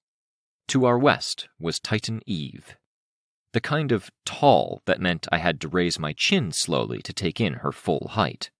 The sky was dark, but she was darker. as black as crude oil, with a cloak of gray-green fog pouring off of her, more fog for her hair. Many of the buildings weren't even waist-high for her, and most of those buildings were lost in a pea-soup sea of fog. To our east was Titan Oberon, hulking, hunched over, with complex antlers seeming to take up a third of his body mass arching over his back. Where Eve moved slowly and steadily along the beach, he looked like he was amped up for a fight. He didn't move smoothly or directly in our direction, but instead lurched a few feet forward, stopped moving, occasionally putting a hand out to touch a nearby building and rock it to its foundations. Like he had no foot speed that wasn't either full steam ahead or hard stop. I hadn't expected the noise. Wind taking odd courses across the cracks, producing whistling sounds here and there, like an eerie, inconsistent song that ranged from whooshes to hissy squeals. The dull and constant grind, complete with a vibration that ran across the city and shook small bits of snow from rooftops and windowsills as Titan Eve marched continuously forward. She had no feet to leave the ground, and moved instead like a sword too heavy for the wielder to carry, the tip in soil, dragging through as it was pulled behind the owner. She was that sword, her lower body churning through ground, though I could only tell by looking well past her to the places she had been. Titan Oberon creaked and groaned with every movement, and his footfalls were loud enough with 3/4 of a mile of distance that I could imagine they might deafen us up close. A constant, horrible noise that never found any resolution or climax. "Masks ready. Put them on before you think you need it," I said. "That gas might move faster than you think." The Undersiders were on dogs, navigating the shattered landscape. Deathchester was just a bit ahead of us, having stepped forward before stopping. Damsel stood on top of a car. Hook, line, and gibbet were paired together. Deathchester wore black coats, black slacks, black dress with patterned torn hose, black boots. Here and there were scarves, gloves, and armbands in checkerboard white and black. A few gorier bits, like sidepiece, or old bloodstains on clothing. The checkerboard pattern was what stood out to my eye when everything else was so muted. "2 objectives," I said. "This is a fact-finding mission, and we keep them from connecting." "Fact," Damsel spoke without looking back at me. Her attention was on Titan Eve. "I'm going to find out if I can connect an annihilation blast to that thing's face." "Be careful," I told her. "The masks might work, but the original fume hood could still melt flesh with her gas. We don't know what this one can do." "Don't tell me what to do," she said. She moved her claw hands, indicating for her team to follow. "High ground is going to be important," Tristan said. "Get up, then," I said. "Anyone need a lift?" "I'm staying," Kenzie said. "I want to get photos of the cracks." "We've got her," Withdrawal said. "Thank you. It means a lot to know she's in good hands," Tristan said. He sounded like a leader, a young chevalier, with that tone of voice and confidence that inspired others to be better. Withdrawal seemed to take courage from just that statement, from the way he stood a little straighter in his agility contraption. Hadn't done that for me. But as easily as Tristan had done that, I could see him glance over at the Titan Oberon, then down at the road, lost in thought, a little defeated before this battle had even started. "Keep an eye out for any rolling tides of gas. Get her out of trouble if something comes up," I told the malfunctions. Withdrawal nodded. "Now that we don't have such a big audience, I'll give you a chance to give any input, if you're aware at all," Tristan said. I glanced at him to see who he was talking to. Tristan tossed his spare mask skyward, then changed out for Byron. Byron put a hand out, and Rain steadied him. Sveta caught the falling mask, then pressed it to Byron's chest. He clapped a gauntleted hand over it. "Bit disorienting," he said, looking around. "I knew when I put my armor on that I might be plunged into this, but this is... whew." He wasn't usually one for the emotional exclamations. That little odd whew coming from him made me huff out a breath. feeling my own emotions spike up a bit. Yeah, dropped off between two titans, each proceeding steadily toward one another to clash, mate, create a crack that would glow. I wish I knew more about what a connection entailed. He took a second to pull the mask on. I won't be useful for much, Byron said. Bring me out if you need water. I'll swap back to you. Sorry. He swapped out. Awake, but not well. Tristan nodded to himself for a moment. Up? I asked. Yeah. I grabbed his armor, looked over at Sveta, who was picking up Rain, and nodded. Sorry, I know I'm heavy, Tristan said. I don't think that's a problem anymore, I said. I asserted my grip, and the metal creaked. Why? He asked in the same moment I took flight. I saw a flash of his face. He peered through the goggles and past the metal of his helmet to see me with my arms at my sides. I could feel his gut lurch through Syndicate's power. Sveta followed, and I felt her reaching out, finding the handholds. I deposited him on the tallest rooftop with a view of the area. I paused, taking in the view. A third of the buildings around us had broken or were leaning. The rest seemed stable. The Undersiders were across the street, perched on a building that had fallen over and now leaned heavily into another structure. They rode dogs in pairs and trios. Deathchester took the street, and, for a moment, it seemed like their plan was to seize the low ground. Then Gibbet used her power. She had her trademark hangman's noose and the post that was shaped like an upside-down L, and those posts were growing larger, stabbing out of the ground and nearby buildings. I wasn't sure why she had the fixation with that specific motif, but I had to admit I could see the value in the combination of sturdy wood and rope. Her team climbed. Gray Jester Mockument was like a monkey as he scaled his way up. Hookline had his own tool. Damsel kept 1 foot inside a noose and let the rope rise up as the post grew. Trophy Wife hopped up from one bit of wood to another, making those leaps with 10 or 12 stories of fall below her. Only Torso remained on the ground. He started running toward Titan Eve. After about 5 seconds, he tripped and fell, cracking pavement as his head struck it. I watched him as he struggled to get to his feet, swayed like he might fall backward, then started sprinting forward once again, oversized torso and head in graffiti-painted white stone or something, his pelvis, arms, and legs all skinny and clad in black cloth. A crack in the road barred his way, so he began making his way to what looked like a light pole that had fallen across the gap. His sense of balance on flat ground was bad enough. He wanted to tightrope walk 10 feet of snow and ice-crusted wood over an otherworldly abyss? He tripped and fell again a few feet before the foot of the pole, skidding and sliding forward a few feet on landing. From my angle, I couldn't tell if there was a slope, but if there was, he could have slid right off, disappearing into the darkness. Your power, Tristan said. He was already drawing with motes. It looked like a wall separating buildings. Since the dream room, I told him. Huh. I could feel Foil messing with her crossbow, loading shots. Tattletale crouched at the corner of the roof closest to Titan Eve. Titan Oberon feels more doable as a fight, Sveta said. If we attack one, he has to be easier to take down, doesn't he? We don't know what he does, Rain told her. If he was Prancer, that means he's fast.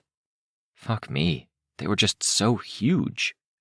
They were separated by at least 1.5 miles, but they were entirely focused on one another.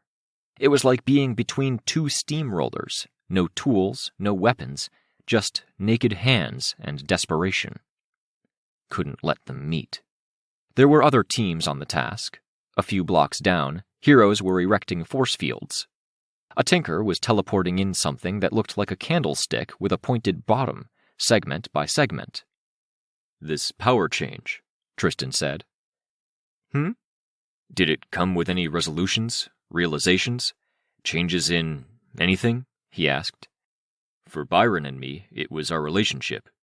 Did the power change the relationship, or did the change in relationship precipitate the power change? "The second," he said, his gaze still fixed on Oberon. The wall below us coalesced into being. Thick, 3 stories tall, and curved, so it blocked off one side street and one main street. Already he was making more moats. "A bit of a change in perspective," I told him, watching him work while avoiding eye contact with the group. "Near-death experience? Seeing some of those scenes in the crystals?" "Same as us, then," he murmured. The Titans drew closer. "What do we even do?" Rain asked. "Holy shit." "We gather intel. Look for any signs of connections forming. Experiment. See if you can affect them emotionally. See if you can use your blades. Try to interfere with their powers, if any. Any constructions she makes, anything he does."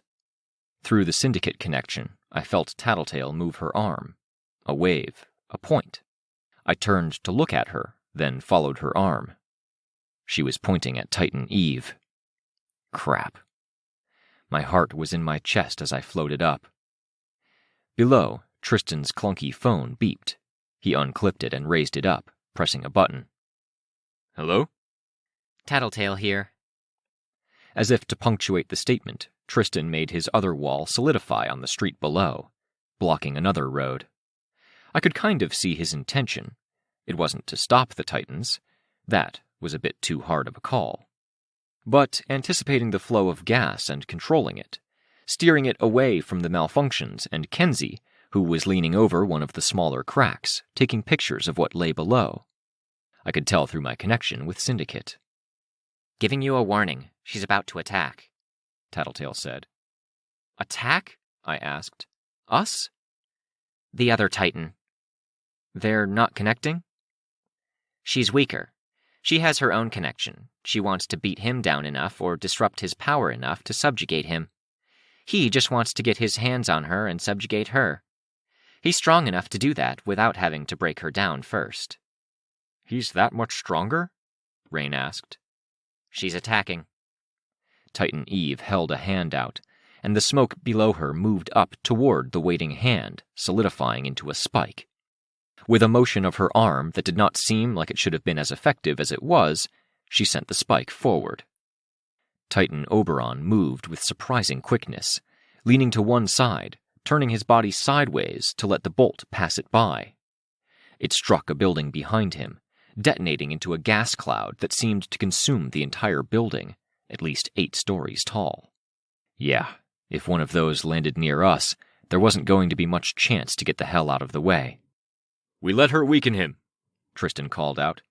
"Try to strike a balance so neither side is strong enough to be confident." His voice was loud enough that Deathchester heard. Behind Oberon, the gas cloud abruptly condensed, shrinking in size like there was a black hole in its midst. It reformed with a speed that I couldn't follow with my eyes. A spike of solidified black-green gas punched through Oberon's back. The speed with which the gas had reformed and punched in our direction produced a blast of wind that we felt as a cold breeze, even 3/4 miles of distance between us and him. He pulled free, and the spike broke, becoming gas again. He swatted at it before it could become anything, and the force of the swing produced a wind that dissipated the gas. I started flying. To put myself in the air between the two of them, in case Titan Eve was too strong for him and I needed to intercept something, or whatever he might do. Heroes at the other location were hitting Oberon with powers, and I felt Foil kneel, crossbow raised, and shoot several bolts in quick succession.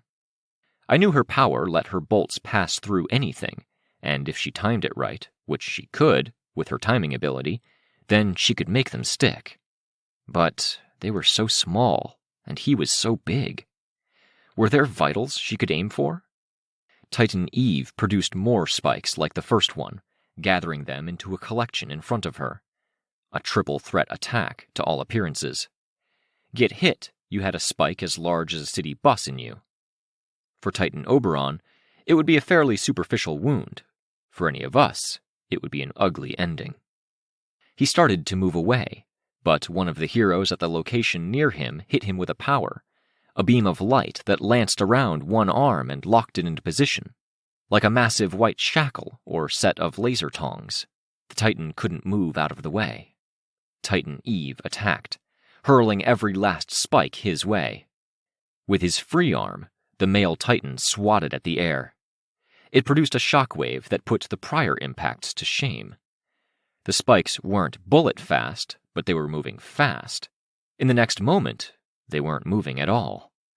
They spun tip over end, scattered into the air, and struck home at different points within the city around us.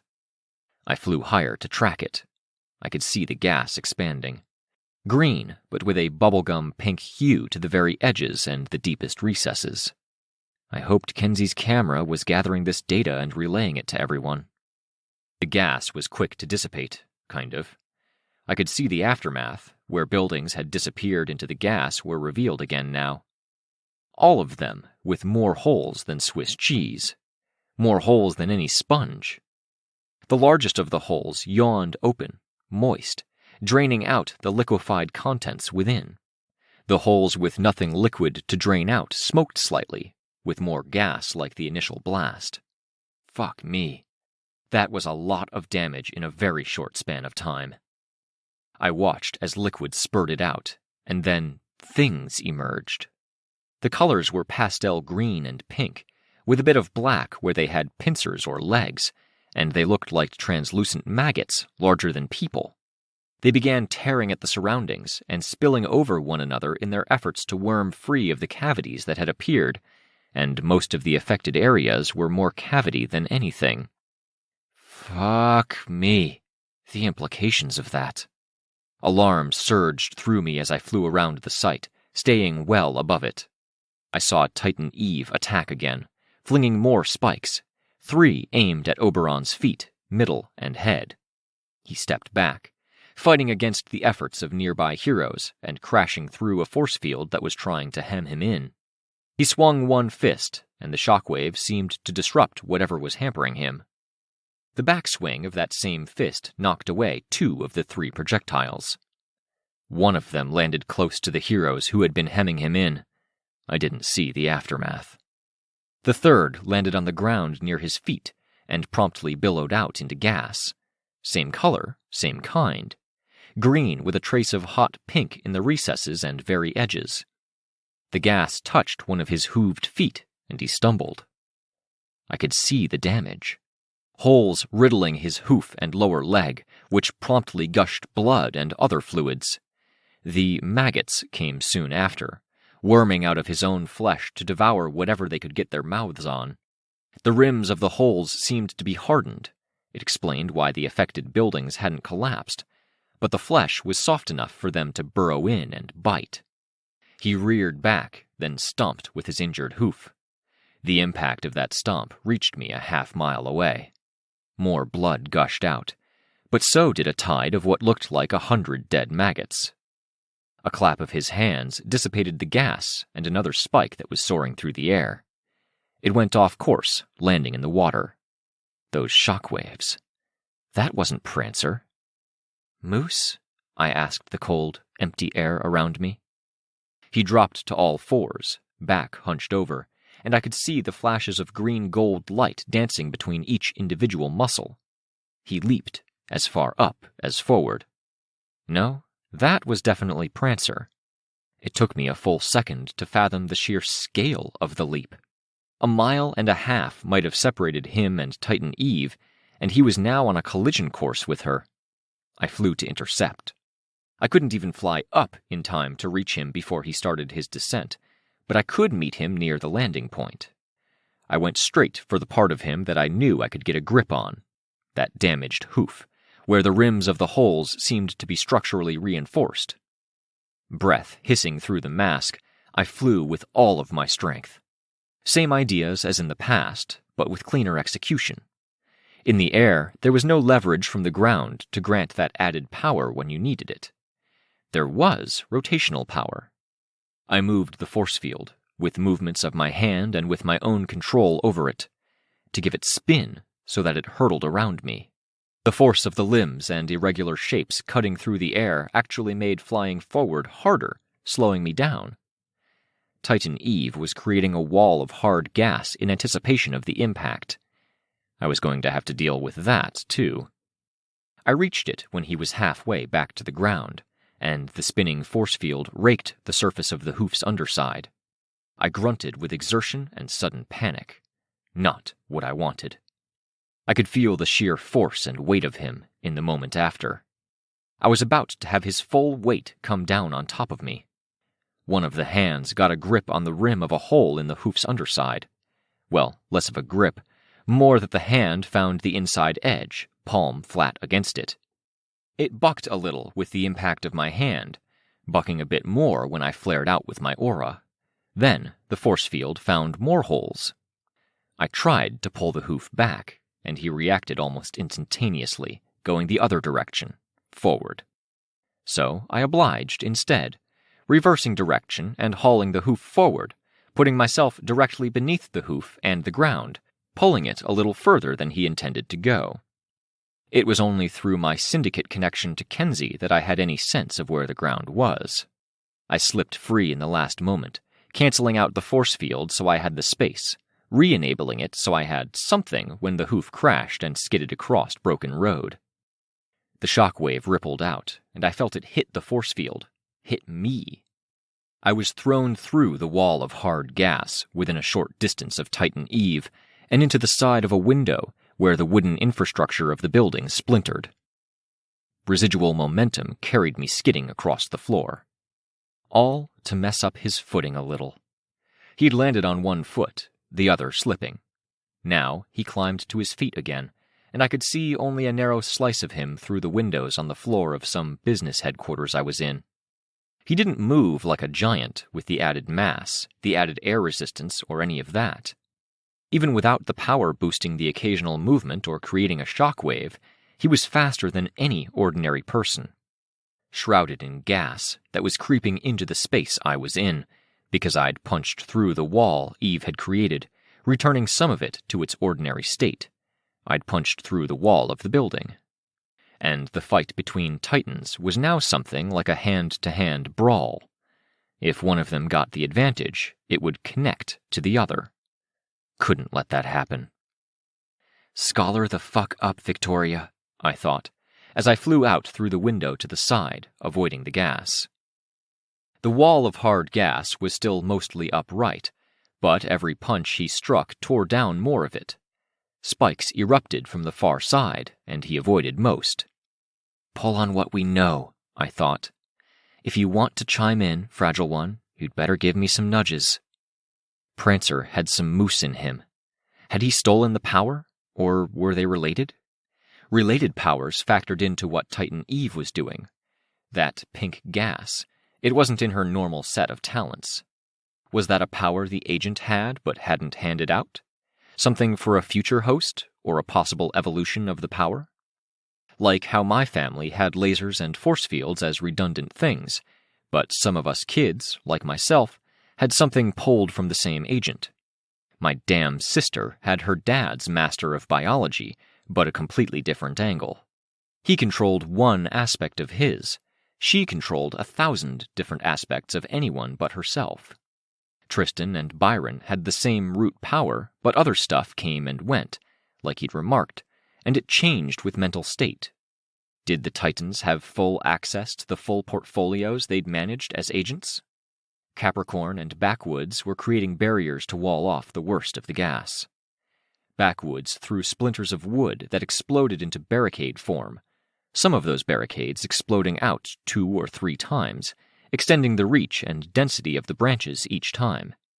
And down on the ground, between the 2 Titans, I could see Torso running toward Titan Eve for several seconds before stopping, changing his mind, and running toward Titan Oberon. A shockwave rolled past, and Torso fell over. I flew low to the ground, trusting the force field to keep me safe from the gas. Car. I flew under it, pulling everything tight to me, then expanded out to flip it over and grabbed the undercarriage by 4 different places. With the soupy gas around me, I could barely see what I was grabbing. I pulled off the muffler, but grabbed the axle and the metal of the car body. I passed a second car and swiped at the rear bumper, causing it to tip over nosewise. I grabbed it by the underside, too. A car to the left of me, a car to the right of me. Metal creaked as the weight of the car pulled against the different points I was holding. It wasn't the kind of gun they mounted on tanks or armored cars, but it would have to do. I wasn't aggressive as I flew up and around. Have to maintain a balance, I thought. Sveta was rappelling up the antlers. Rachel and the Undersiders were huddled. Capricorn was running damage control. Precipice threw blades. And Kenzie? Kenzie was retreating. Withdrawal was dragging her by the arm. Good. I hoped she had something. I waited, watching, looking for any cue. He was big enough and powerful enough that he didn't need to draw his arm back for most move, or raise his knee too high for a massive action. He backed away from another cloud of gas. And I flew back as well. He brought his arms back, like he was spreading his wings, and the motion produced a shockwave that parted gas and made Undersider, Breakthrough, and Deathchester alike have to hunker down or get a grip on their surroundings. I flew in to intercept. I hurled the first car, aiming for the wrist. I might as well have been dropping a truck onto a highway for all the damage I did. An indent, a small crater, and a gushing of blood that tapered off before the car had finished tumbling off of his arm and off to the side. But the motion of hurling the first car was something of a half-circle spin, and I grabbed the underside of the other car with more hands, tightening the spin while I was pulling it in close. It was akin to a shot-put throw, and I spiked the second car down for a similar impact site. I followed right after. 2 cars striking within seconds of one another, followed by my dive. He was intending to clap, but as I struck my target, raking at the edge of the shallow crater the cars had made, using some of the imbalance formed by the initial impacts, I managed to pull the one hand down. The clap still happened, but it wasn't square. The air rippled, and everything was cast away from him. Gas, fragments of the wall Titan Eve had made, and various members of our group. Precipice and Sveta could stop themselves. The Undersiders had a rougher go of it. Deathchester, too. They were bowled over, sent sliding along the rooftop, and knocked from their gibbet-made perches, left to find their footing or cover elsewhere. Dance with me, I thought. I made my force field spin once again. I could see the impact of the rotation and hands slicing against air on the gas around me, and maneuvered to use it, hands turning to be flat against the wind and fan it more, driving gas toward Titan Oberon, our most immediate threat. Let's hurt him. I looked for an injury, any injury, and settled on the one on the arm. Multiple hands together, forming a point of sorts, as I dove for it. Ignoring me for the most part, he even raised his hand up to bring it into my strike. The force was enough to break the force field. I held my breath, just in case, and did what I could to use flight and a furious scrabbling effort to dig my hands into crevices and keep from being thrown away from my target. I was in the midst of a small crater I'd made. Come on, girl. You didn't nearly lose your mind sitting in that situation room so you could do nothing now. I felt the force field settle back into place. I even saw hints of her in the air, which still had traces of gas in it. A face here, a reaching hand there. Put that hand here. Put all of the hands here. With enhanced strength, I drove multiple hands into the deepest, thickest crack I could find in his wrist. With enhanced strength, I pulled those hands apart, scrabbled in deeper with others, digging my way into a wound while trying to part it wider.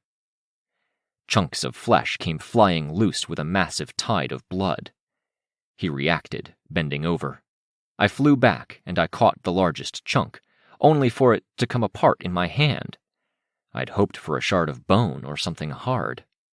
Gas-crafted spikes sank into him, and I could feel Rachel riding, her dog leaping from the building, other people capitalizing on the weakness. It was a bad combination, one that left me no time to stop, rest, or figure out if I could capitalize on this. Rachel carried a 3-pronged hook on a chain. It wasn't hook lines, but it was a similar idea. She rode, and she dragged that hook behind her as she rode across the hunched-over Titan's shoulders. I flew around. "Sveta, be ready to catch them." "Ah!" was her reply. The fresh new spikes exploded into more gas. I knew I had to keep the gas away from Rachel and the dog, especially when it could put that many holes in anything. Same principle as before, fanning it away. The hook was touched with foil's power, and it carved a furrow a foot deep and 30 feet long before Oberon reacted. He straightened, and she lost her footing, the dog finding a momentary foothold on one of the antler prongs. Sveta was there a moment later, grabbing them and securing them. Holding on with one hand, Rachel swung the grappling hook head around, then let it drag against more of his back, before it no longer had anything to grip and fell within a foot of her. "Don't hit yourself with it," Foil cried out. The gas was putting a million holes in the flesh of Titan Oberon, some large enough to fit a basketball in, some only big enough to dig a finger into. And despite my efforts to spin and fan the gas away, it was creeping closer to my best friend and Rachel. I saw it graze the dog's foot, and I saw flesh turn red and raw, boils appearing and popping to reveal perfect cavities and deep channels where there had been flesh before. "Fall," I ordered. Sveta fell for a moment, then stopped herself, her arms dividing up into ribbons to catch onto prongs.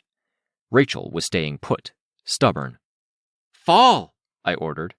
Rachel began working with the grappling hook again. "Rachel, damn it!" Sveta decided to instead yank Rachel off of her handhold. Another tendril caught the rope of the grappling hook and hauled it off course so it wouldn't fall on or tear through the pair of them. Diving, I had to avoid the hook. I caught them and ensured my grip was secure without being bone-crushingly strong before pulling them away and toward a safe rooftop.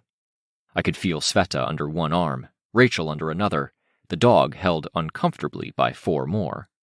I deposited them on the surface, huffing for breath.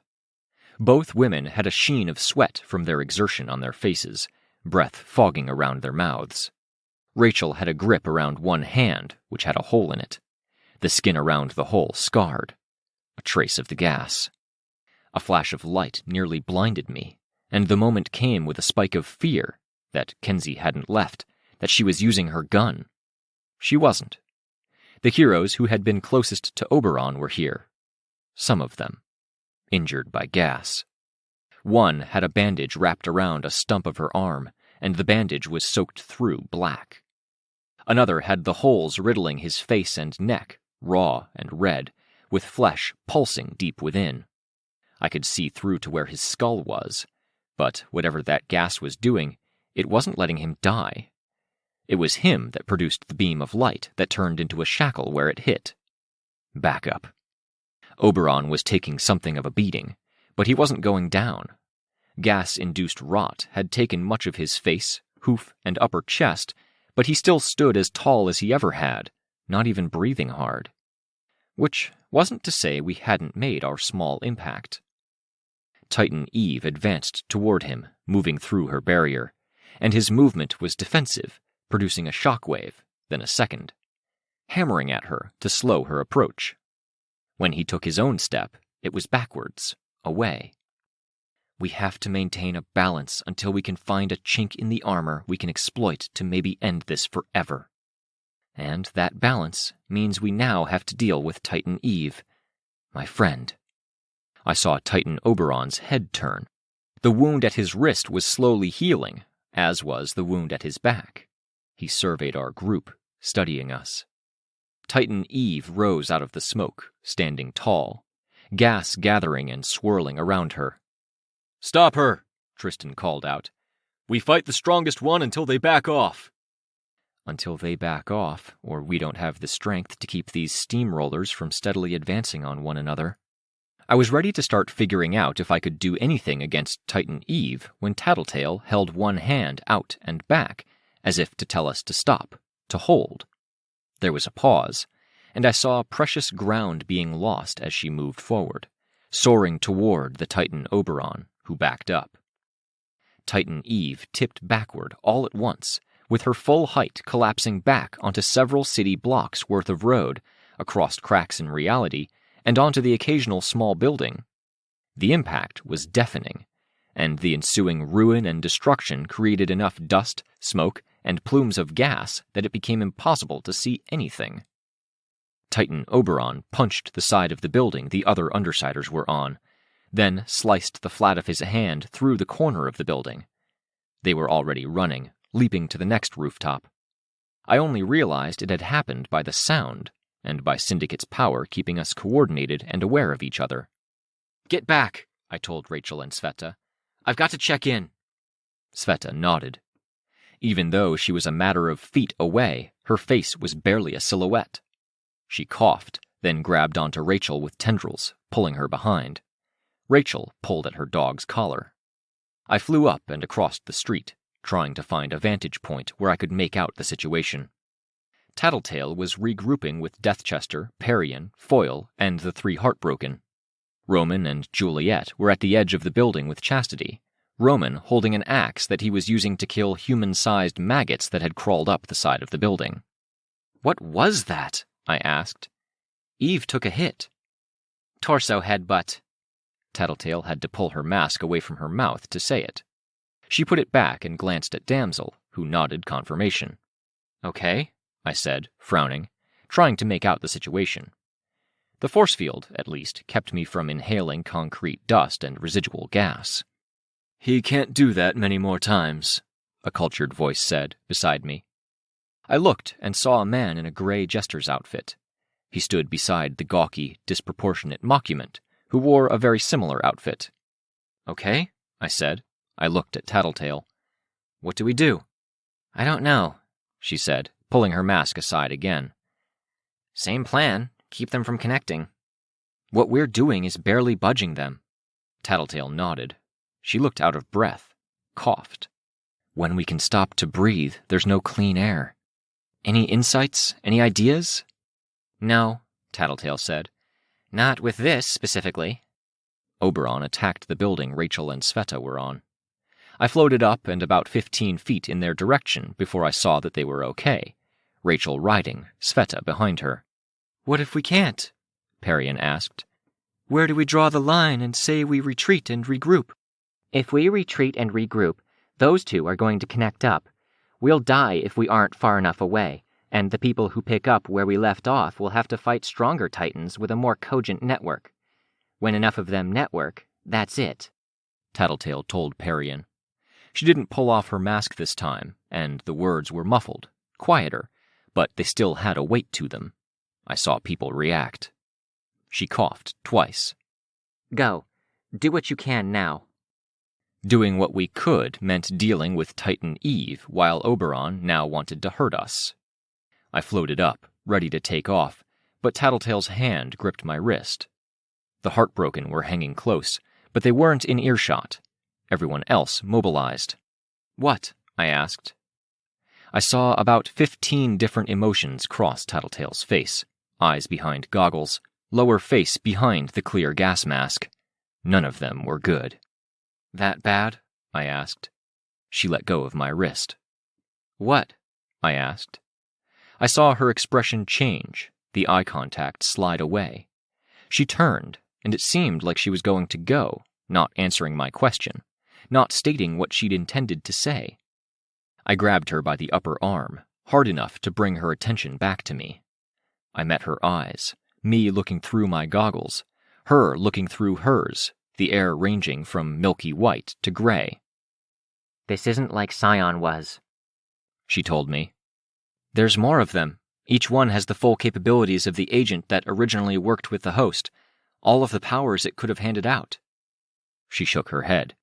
"No? Not that," she told me, voice still muffled by her mask. "Scion was one and done." "One and—" "Beat him, we kind of returned to a semblance of normal. Couldn't do anything about the cycle that preceded him or the stuff that was supposed to follow after. That wheel's still turning, and it doesn't turn backward." I shook my head. "I don't—" "I saw into the cracks. I saw the connections, the glows. I put it together with what I remembered from last night. There will be more Titans, as sure as water flows downhill. If we win every fight from here on out, all we'll do is hold the line, and every week or month for the next 300 years, there will be more cracks, more titans." I turned to look at the pair of titans and at the pitch-black ruin that crawled across the city. Cracks in reality. "And if we lose, you weren't lying. We die, they get stronger, they move closer to their endgame?" "Welcome to the new status quo," she said beside me. I shook my head. "No." "Don't tell my team. Don't tell your team. It won't help matters in the short term. I'm only telling you because a part of me likes you and a part of me thinks you're a pain in the asshole. Means you occupy a narrow space where I can share this burden with you and not feel completely awful about it." I saw the corners of her lips turn upward behind the material of her gas mask. "Well, fuck you too," I said, still reeling with the idea. Titan Oberon chose that moment to stomp his hoof, producing a shockwave larger than any we'd dealt with so far.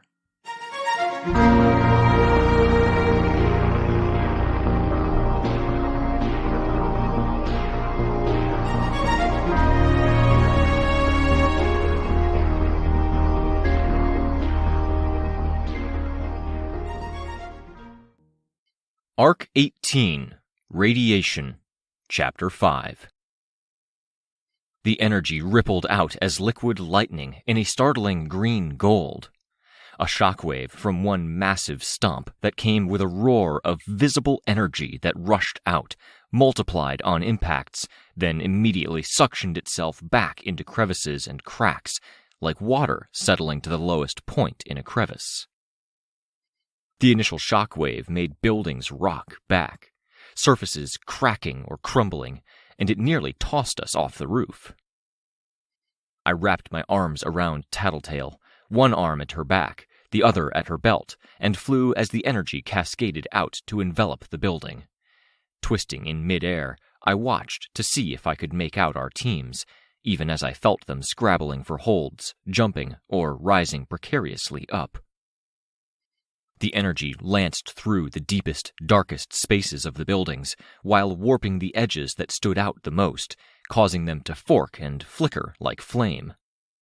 What had gone up hadn't come down, with chunks of building now floating in the air, like everything had detonated and now moved in low gravity or slow motion. Rachel rode a dog to an edge, leaping. The building beneath her apparently gave too much as the dog pushed out and down with its claws, making the effort more like jumping off of a cardboard box than a proper roof's edge. Sveta reached out to catch the dog around the neck and shoulder as it got only one paw around the top edge of the building, straining, pulling to help the dog scrabble and find its grip. I flew toward them, but the dog managed to heave itself over the edge before I was halfway there. Titan Oberon didn't raise its head as it put a hand up and out to grab a floating chunk of building. It flung the chunk at another building. Through my syndicate connection to Foil, I could feel the vibration as the target building shook. Parian seemed to have things well in hand, though. Cloth reached out to give the heartbroken, Imp, and Foil something to grab onto. The injured heroes on the ground were fleeing some of the damage as the road peeled up and floated into the air, edges flickering with the green-gold breaker energy. I flew closer to them, putting a hand over Tattletale's ear that was closer to my mouth before calling out, "Do you guys need help?" Negation. There were only 4 of them now. 2 were supporting a 4th teammate as they heaved up one end of a section of floaty road, then braced it with force field before using that as a ramp. "Rooftop champs finally getting to their namesake territory," Tattletale muttered. "Ah, that's who they are? Only talked to them online, offered to bring them into Hollow Point. Looked up their leader's portrait, recognized him in the crowd during the big briefing." "Alpine is probably dead," she said. "They have that look about them, like they're missing that connection." "Fuck," I said. I felt a pang of sympathy, looking down at them. They weren't moving all that fast. All they wanted was to play up the sports team angle of heroes, get people excited about their neighborhood heroes again. Hollow Point didn't fit that. Kind of like the Norfair neighborhood heroes. You'd better put me down with them, Tattletale told me. You're giving me a wedgie. There might be some justice in the world after all, I told her. Still, I floated down, letting go of her. The rooftop champs were looking ragged, 2 with injuries from the gas that made holes, 1 with a missing arm, shocks of an inflamed red through the skin that was visible past the haphazard bandaging and tattered costume. Tattletale paused to adjust her belt and straighten her coat, probably fixing the wedgie in the process. A guy with holes across his face, a mask that had once been a complex arrangement of ribbons, now hung on only by strands and the hardening effect of the gas. He was hunched over, fingers prying inside holes near his temple and hairline. A translucent green-pink maggot the size of a hot dog with bun included writhed beneath the surface, burrowing in deeper, escaping his fingers. A woman with a feathered dragon motif had holes across her arm and front. She stood by him, hand on his shoulder, her bad hand trembling. The other 2 champs were digging inside a kit. Let me, Tattletale said. I think I can get it, able-bodied as I am. We'll rewrap that stump. Thank you, the able-bodied champ said, quiet. He looked like the rookie of the team, teenager. Didn't expect a villain to help. When shit's this bad, those labels stop meaning anything, Tattletale said. She pulled out some needles. Those are the rules. Let's see if we can pin that bastard down. Don't stab.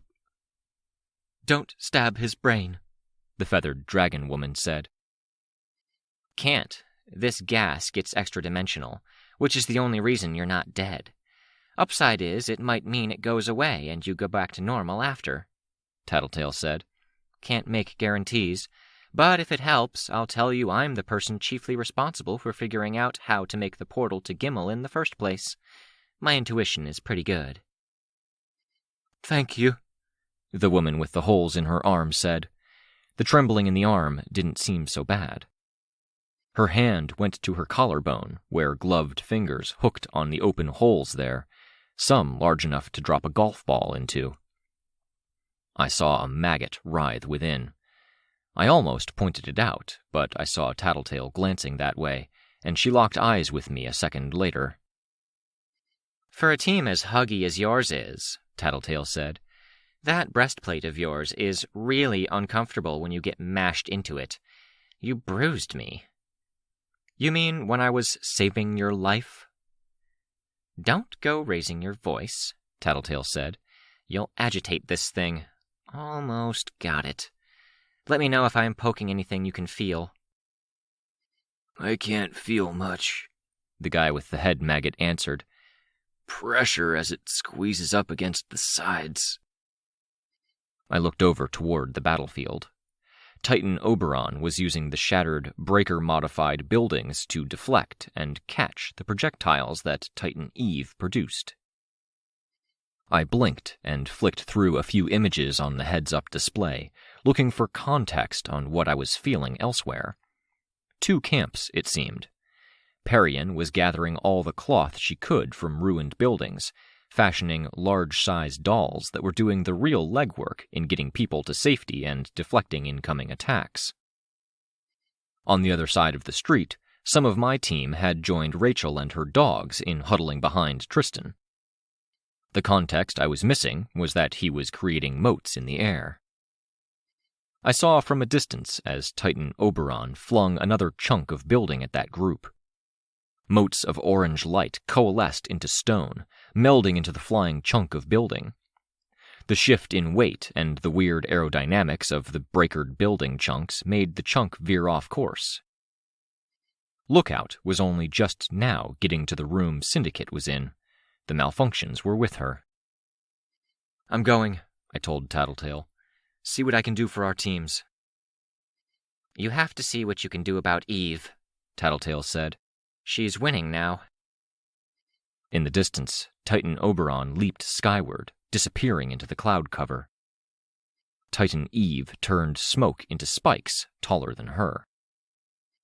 He landed amid the spikes, twisting his hulking form to avoid being skewered, even sliding hooves along the length of the largest spike. Tattletale hissed as she pulled the suturing needle away from the maggot, letting the ground and the building we were on shake. Come back here, you little bastard. Spikes had dissolved into gas, but he was already bounding forward before that gas could touch him. A flip forward, hooves passing over his head, while he held a chunk of building like a bludgeon, crushing it into Titan Eve's head. When she was off balance, he struck her, producing a shockwave. Gas hardened to solid as the shockwave met it, and shattered rather than be blown away. Shattered gas became ambient gas, creeping in on him from every direction. Even from a distance, I could see the blood weep from his arm as chunks fell free, cracks spreading up the limb. He leaped back and away, while Titan Eve slowly rose to a standing posture. I'm not sure I trust this gas mask against everything she can do, I said. We need to do something about her. Tattletale put emphasis on the need. I nodded, floating higher. I would have to figure something out. I heard the buzz of her communications device, the 5-pound cell phone. I hesitated. Can you get that? She asked Miss Dragonfeathers. I hesitated, listening. Miss Dragonfeathers held the device to her ear, though. The group fighting Augur lost, the heroine reported. He was fighting the machine army? He still is. The giants that the Red Queen made are holding him back, but he's taking the machines apart and using them. Using how? Tattletale asked, fishing the maggot out. It looked like she was struggling to keep from cutting it in half, using suturing needles to hook it, while grabbing at its ichor-slick body with a gloved hand. Tinker tech, Dragonfeathers said. Augur was a tinker? I said. He's one now. Tattletale glanced up at me. It's the full package, I remarked. When people become Titans, every possible power that agent could have handed out goes to the Titan. I gestured in the direction of Titan Oberon, surrounded by breakerized chunks of building. Tattletale grunted, focusing on her task as the only real able-bodied, able person in this group. What's the bad news? The heroes on the scene were blindsided by Titan Scotty. Anyone we know? I asked, tense. No, Tattletale said, before the heroine could answer. That's not why it's bad news. The Augur Titan beat Titan Scotty. Yeah, the heroine said. Stay on guard, Tattletale told me. This just got about 5 times harder. I nodded, then wasted no time in flying away. If there were updates to be had, I'd get them from the others. Scotty was one of the Titans who didn't have any connection to any of the others. Now she's networked to Oberon and Augur? How much of his decision to do this floating shockwave stomp had been because the battle had turned? Was energy shared between them? Had he been contributing something to Augur? What did a connection mean? You guys managing? I called out to Capricorn as I got close enough. Is anyone? Rain called back. I could see Deathchester now. Ashley was using blasts to ascend a series of gibbet-made bits of rubble that stuck out the side of a building, getting closer and closer to Oberon. Oberon leaped, getting out of the way of a plume of gas, while simultaneously putting about 300 feet of distance between Damsel and himself. Damsel blasted a wall, was nearly knocked off her perch by the recoil, then blasted with 2 hands to fling herself into the hole before the gas swept over her. Perion's group was using the stuffed animals, but they were gas-damaged, and she was having to amputate limbs and sew them shut before discarding the excess cloth. Interesting that the gas didn't really affect the stuffed animals as much as everything else. But that group didn't have a lot of mobility, and they were in the thick of the maggot-ridden area. The maggots crept up through the buildings and over the edges of the roof. Chastity, Foil, Roman, Juliet, and Imp were killing the things, but for every 2 they killed, there was 1 more just appearing.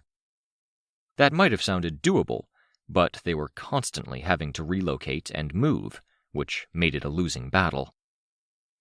"I'm asking if you can manage or if you need help," I called down. "Others are struggling, but if you're stuck here—" "We're managing," Tristan said. He had a sheen of sweat to his face, and a bead of it had landed on his chest plate. This was at the same time his breath was fogging. "But if you could intercept anything and spare me having to—" "Got it." I flew across the street, but I didn't fly in a straight line path. The sections of building were floating, and they had different physics than they would have normally had in reality. I flew into the largest chunks, catching them with a half-dozen hands, and then shoved them hard before flying in another direction. By the time I reached the 3rd chunk, the rooftop of a Chili Cricket's fast food place was crashing into the side of a crack in reality. There was a good chance he'd use another stomp to give himself more ammunition, but for the time being, I denied him his ammunition. An arm motion and sudden movement from just about everyone who wasn't in the computer room with Lookout grabbed at my attention. A wall of gas tearing my way. Spinning to produce some external force that might repel the gas, I flew up and away. A new gas. This gas was a lime green, but thinner, with a wet shimmer to it. And every surface it touched was left slick with slime. Fires here and there were quenched, and the weight of the slime pulled at already damaged structures. The rumble of buildings falling joined the whistle of wind and the low rumble of the Titan's movements. I could feel Parian, Chastity, and Foil struggling. I flew straight to them. Slime made the already sloping roof's surface slick. The dolls, too, were fighting to stay upright. I had to take evasive action as a plume of black smoke washed down the middle of the street. In my peripheral vision, I saw Oberon leap, gathering up energy around himself. Another shockwave imminent? We're just running damage control. I know I have to go after Titan Eve, but there's no damn opportunities. I flew to the group. They were fighting to stay upright. Roman was crouched, feet slowly losing traction on the rooftop. With the lip at the edge of the roof, it didn't look like anyone was about to fall off, but they were sitting ducks. I reached out with my force field. Many hands for many people. But strength wasn't traction, and the force field hands slid off, leaving brief, streaky handprints. "Cloth," I said, looking at Parian. She turned empty doll eyes my way. She unspooled cloth, but the vast majority of it was slimy. The stuff permeated everything, seeping through the cloth. As her power reached cloth, it formed bubbles, the power forcing slime out and finding the minuscule gaps in the fabric. Above us, Oberon reached the apex of his leap. Clouds parted in his wake, forming a ripple in the sky. Which wasn't enough. There were too many people on this rooftop, and not nearly enough clean cloth for those people to grab onto. More of the slimy mist continued to settle around us. Parian wiped at her mask, trying to get slime out of the eye sockets. At the same time, my force field was collecting it. Most of it wicked off, but it was viscous enough that the wicking took a few moments. I couldn't drop my force field and use my coat, because then I'd be in the same boat as the rest of the group. I could just take the mostly dry end of the long bit of cloth and try to hug my force field around it to try and keep it dry. "Here," Parian called out, nodding the end of the long roll of cloth she carried on her back, now completely undone, every bit of cloth spent. "Come." As Roman and Juliet approached, Parian lassoed them, tightening it around their armpits. The slime was slippery enough that they were squeezed out and sent sprawling like bars of wet soap in wet hands. "No, no, no," Parian said. Above us, Oberon crashed into solid smoke, clearly intended at interrupting his descent. The smoke had some slime on it, and he tumbled head over heels as he fell. "Impale someone," I told Foyle. "Skewer them to the cloth." "Won't work," Foyle answered. She was being tied together with Parian, and there wasn't enough slime there to make it slip. Enough telekinetic power in the cloth itself, apparently. "Chastity!" Roman called out. "Berserk strength. I know it's weak, but—" "I have my whip." She raised her weapon. She'd managed to keep a hold of it. "I have to hit someone." "Then hit Juliet," Chastity said, voice pitched. Ugh! The heartbroken were running for it instead of taking my suggestion. Running being a polite way of phrasing the way they waded through the slime. It was maybe the first time I'd seen them working together. I saw the shift in their bodies as Roman used his power. A burst of raw emotion, rage, and hostility flowing through them and making veins momentarily bulge. It came, apparently, with strength, enough for them to leap toward the nearest building face. Leap. They had no traction on the slimy roof. They tumbled forward with some velocity, enough to briefly meet the building face. Roman slammed his hand against a window frame to adjust his fall, crashing through a window. Juliet grabbed on with sheer strength, fingertips hooking around holes in the windowsill and displacing any slime on the rim or on her fingers by sheer strength. Oberon produced a shockwave before hitting the ground. Slime everywhere rippled out and away from the point below him. Moving it aside so he had more room to land, he crashed down, and even that crash was dampened. But the shockwave was as immense as the one that had leveled the city block. I hauled on the cloth that had Parian and Foyle, lifting them up and away. Off to the side, Chastity was whipping at a bit of storm drain, taking 2 tries before she had a hold she felt secure enough about. I saw falling bodies, and realized a moment later they were stuffed animals. Juliet held on with one hand, her body still but her legs swaying in the wind. Chastity yelled something that was lost in the rush of wind. The blast of wind from Oberon's impact washed past her, and she yelled something again, swinging in the wind, feet trying and failing to find something but slime. Then Chastity dropped a good foot toward the ground. The whip didn't have enough of a grip on the drain pipe, and the drain pipe itself was flimsy. She slipped down, and the force of her body weight coming down made the pipe bend, to the point it almost came free of the wall. I could feel the lurch in her stomach through the syndicate connection. "Can't," Foyle muttered. She reached down to her boot, scraping through slime. "Cleats, swing me, Vic." I felt her legs move, and I swung the dangling pair to work with that movement. The crossbow fell, abandoned. She threw 2 darts at Chastity, impaling her clothes to the wall, then very intentionally slipped free of the cloth, falling. A dart in each hand, she staked herself to the wall of a building that was already starting to crumble. She leaped from there to another building that was in the midst of falling down. I knew her intention. I flew, swinging Parian out. Chastity's whip had fallen from the drain pipe and now dangled limp from one hand. Her other hand gripped in a futile way at her coat. It was only now tearing cloth that pinned her in place, and her hold on the cloth wasn't enough to stem the tearing.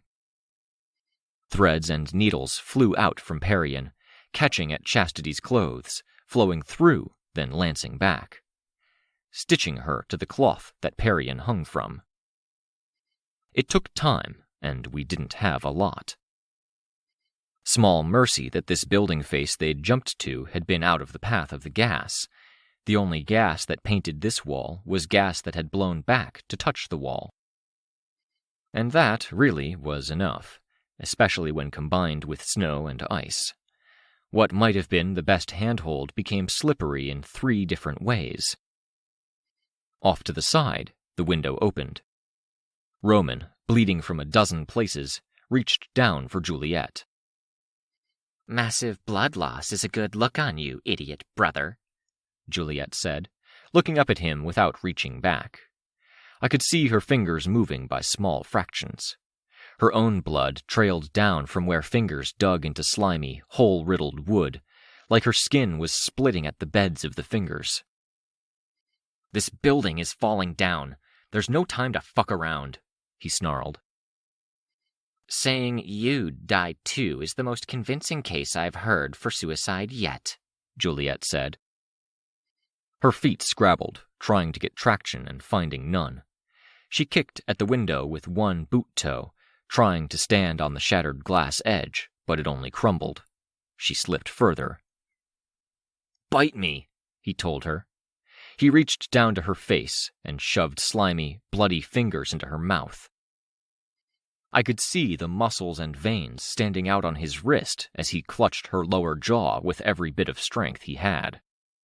She, for her part, bit down with matching fury.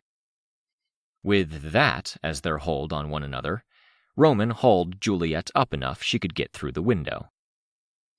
Threads Parian was using were snapping as I tried to test the weight of Chastity. Others pulled free because of the slime, or made her coat tear more. "Whip me," I called out. The wretch was too slimy. I held out my bandaged hand. "Hit my hand."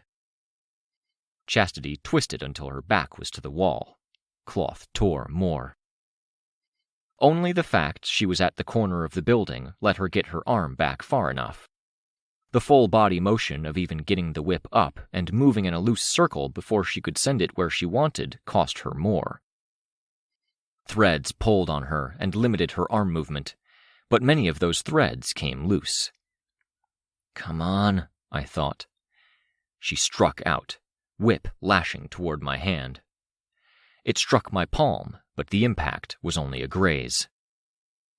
The force field's teeth bit into the whip itself, a cue taken from Roman and Juliet.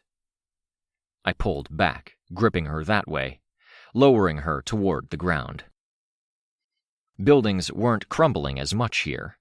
The same stuff that put the maggot-ridden holes in walls was making those walls more rigid, if thin. As the weight of the building pulled down and was jostled again and again by shock waves, the buildings slumped down, like they were made of cardboard, and more water was being poured onto them. Imp, Roman, and Juliet escaped the building from a lower floor. Imp seemed to be in good shape, and was supporting Roman as he staggered a bit, the both of them skidding on the slime that had settled on the ground. The crash through the window had done a number on him, and he had bites from maggots that I was pretty sure hadn't been there when he'd made the leap. Juliet looked only a bit better off than Roman, though she was slimy, straight black hair pushed back and away from her face, much in line with the back-swept crown of spikes at her head. Her dark eye makeup ran behind her mask's eye holes.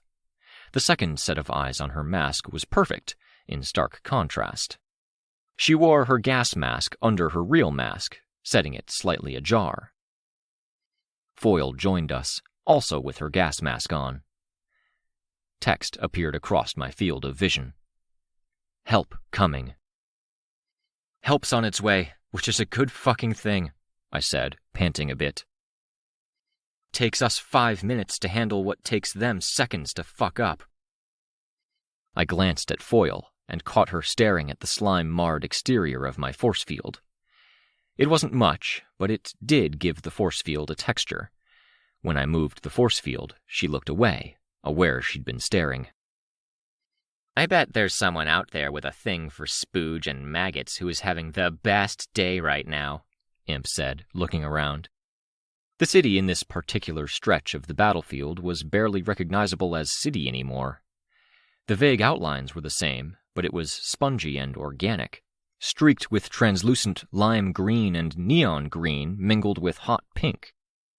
It made me think of coral or some ancient civilization. For all the rest of us, it's pretty fucking miserable. Wow. We need to get off the ground, I said. If any gas comes rushing through... Parian moved the slimy cloth, forming a barrier that closed up the alley. The cloth was stitched to stretches of curtains, upholstery, and clothing, all taken from inside nearby buildings. That'll help, but it won't stop it. I know, Parian said, her voice muffled by the gas mask. Just get to safety. Do what you can. Foil? I asked. You want to come help? She pulled her mask away from her mouth to answer. Okay. You look after the kids, Par? Imp? Parian nodded. I'll be making stuff and sending it. I can look after these three while I do it. Can't do much, Imp said under her breath. But I think I can do more than babysit. I'll be out there. You're sure? Foil asked. Foil turned back to me. Ready when you are. Into the fray. I had to work with Foil for a moment to find a place I could grab her where she wasn't slick with the chilly ooze that came off everything in rivulets. I lifted her up. Thank you for saving them, she said. I didn't do enough. Roman and Juliet handled themselves. They always do, Foil said. We were high enough up to see the Titans battling. Oberon was on the back foot, and there were enough areas around the city that were cloaked in gas that he was reluctant to explore or roam. He was leaping more to skip over them, attack, or, most often, retreat. Even when areas didn't have gas, they often had slime. Oberon slipped once or twice as I carried Foil high enough that we were above any potential hazards. Titan Eve was finding her stride. More gases. More sustained attack. Was that because she was stronger, or was it because she had conserved strength of some sort? I wished we had some answers. I wished we'd talked more, Foil said. You and I. I miss talking with heroes. I miss not having to justify everything, even saving people. Is it easier with Parian, at least? I asked. No, I don't struggle with Parian because she's a villain. I struggle with her because she's different from me. Braver in some ways, more scared in others. There are things she doesn't let go of. We all have those things, don't we? I asked. Things we don't accept? Not all of us, Foil said. I wasn't sure how to respond to that. Was she referring to herself? I killed March, with Vista and Imp, she said. Parian hated March, but she can't let it go? Foil shook her head. She says she can't get the mental image out of her head, that it makes some kind of sense with what she's come to accept from Imp, even Vista, but it shook her image of me. I'm sorry, I said. How long had she been wanting to get this off her chest, to be venting it now? Give it time, I suggested. Let her adjust.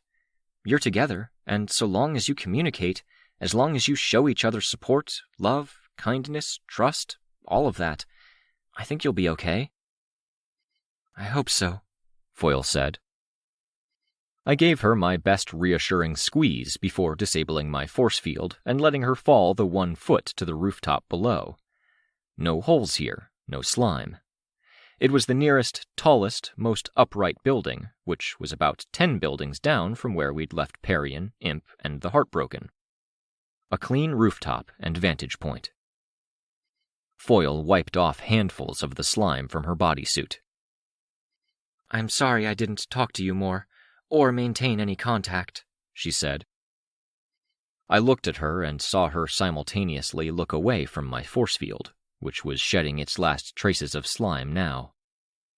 Almost like she had been talking to my fragile agent rather than to me. I can look past it, I murmured, more to myself than anything. A whole human lifetime could be spent saying sorry, and it wouldn't be enough to cover everyone's regret from that period in time. When things get that horrible, this horrible, I indicated the fight between titans below us.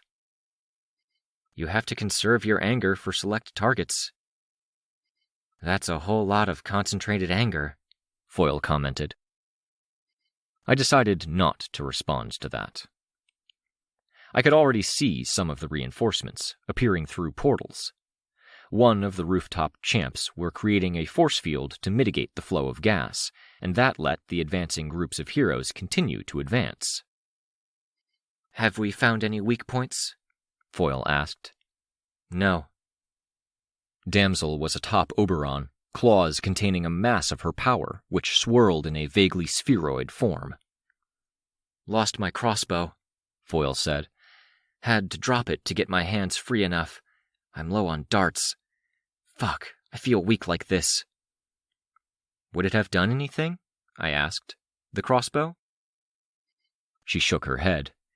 Pelted both of them a few times. Nothing. I'd need to find something like a power center or brain to do anything.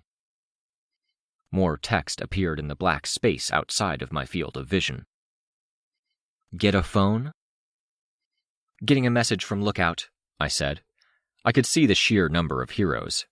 If everyone had already been occupied dealing with other titans, then 2 fights had been abandoned or lost if there were this many showing up. Be right back. Foyle nodded. I flew over the battlefield, seeing the more mobile heroes already getting to the perimeter of the battlefield. They were finding our guys, Capricorn's group with Sveta and Rachel, Deathchester, Parian's group. I could see the costumes of Girls at Bat, of Magic Dream Parade, Foresight, Wardens. Portals appeared in the air, and dragon mechs flowed through. 6. 2 looked rough already, not in the sense that they were battle-damaged, but they lacked the touch of polish I was used to seeing from Dragon. Just have to survive, I thought. Reinforcements will come. We'll find a way forward. I landed near Capricorn. Some of Advance Guard and Foresight had joined his group. Relay, shortcut. Phone? We've got an extra, Relay said. He tossed me one. Going to assist the Annihilators, I said. I can get in close enough to help. Annihilators, Shortcut said, almost derisive. The people who can put actual, lasting holes in those titans. I left without saying anything else, only a nod to Capricorn. Damsel and Foyle were key players here. And so, apparently, was Dragon. I put the phone to my ear, waiting. No ring, no beep, no buzz, just Kenzie's voice. Got it. I think this is you, she said. It is? Great, cool. Funny story. I ran an algorithm to look through video and see what phones changed hands, working my way forward from when they were first handed out. Look out, I said. Focus. I got some scans of the cracks. And? And there's a lot. Way more than we saw last night. Holy shit. That really had been last night. It didn't feel that way. Something we can use? I asked. Probably, but that's the wrong way of putting it. Look out. We can't talk around the topic when I could be helping fight right this second. Tell me, is there anything we can use? I felt withdrawal step closer, leaning into the microphone. She explained it to us, quick and simple. Can we use it? Yes and no. There are petabytes of data from a few shots she managed to get, and she didn't get enough to encompass everything in even one area of the space down there. Standard problem for any surveillance tech in the modern age, Kenzie said. Gathering the data is easy. Finding the right, usable data might take too long. But it's not going to be like you think it is. It's archives, history. It's Moose and Prancer's entire history from the time they met their agent. From before. Information about people they knew. Codified and referenced, and there's whole forks of data that get cut off because old connections broke. Both of them. Because they merged. Merging. Was that what Oberon and Eve were trying to do now? I shook my head. That's not that useful, unless it's a sign they're in there. If we could reach them... They aren't, not as far as I could see. They aren't? I asked. Traces of them, but they're wiped out. It's only old tactics and strategies, memories of battles informed by the past. But what's cool is that there's other data going further back, past worlds. Worlds that won? I asked. No, Foyle answered me, leaning closer to the phone. We talked about this with Tattletale a few months ago. If they hadn't won, they wouldn't be here. There's other stuff, but it's secondary, Kinsey said, a little breathless. Really wish I could have stayed, but these guys dragged me off. Sorry, but I'm not sorry. Withdrawal spoke into the phone. You'll be sorry if it turns out I could have gotten data from Titan Eve that verifies what I saw in Oberon, or more photos, or more anything that might have made a difference. I stood at the rooftop's edge, looking down. Oberon was taking fire. Other reason for my call. Dragon's bringing out the big guns, Lookout said. You'll want to clear the battlefield when the phone alarm goes off. Noted, I told her. I looked down, and I saw Damsel in the thick of things. Trophy Wife was with her. I'd have to evacuate a few people if the call came in. They said it worked okay against the Ophian Titan before he escaped. It overheated while they were using it to deal with his monsters. Good, I said. All right, look, I gotta go. And last thing? Your sister's out there helping with your family, backing her up some. I know I'm not supposed to mention her, but if they show up, and they might, I thought you wouldn't want it to be a surprise. I really don't want to know. I should go now. Oh, and another last thing. Look out, I said, stern. Just hang up on her, Chicken Little said. Sometimes you have to. No you don't. I'm trying to be helpful. That's cruel, Caryatid added in the background. It's mercy, Darlene said, sounding worn out. Sorry, Lookout. I hung up before getting more. Then, walking over to the rooftop's edge, I put my gloved hand on the metal railing. My bandaged hand smarted where the whip had caught me at the heel of my palm. With my power, I began to tear up the railing, molding it by squeezing it. My weapon? Foyle asked. Any objections? I asked, forcing the torn end of it into a point. No, a little rough. Have you gotten picky, Foyle, since you started living with a villain fashion artist? No, she said, but she smiled a bit. Let's see how much damage we can do. Any chance you could arm me with your spear? Specially made bolts, yes, if I had any left. This? No. The power would conduct to the parts you held, and you'd hurt yourself. Even with my force field? I asked. Hold it out? I did. A bit of falling snow or ash settled on an outstretched hand. The spear shimmered, taking on a faint but complex hue like it had been dipped in a puddle with a rainbow sheen of oil on the surface. She laid it gently across my force field hand. The force field went down. I quickly put my mask on, just as a safeguard. I waited. The force field took a little while to get back up to full strength. I flexed my limbs, making sure nothing had been ruined. No luck, I murmured. Deliver me, she said, looking down over the edge of the roof, no longer with a railing. With my force field, I grabbed her.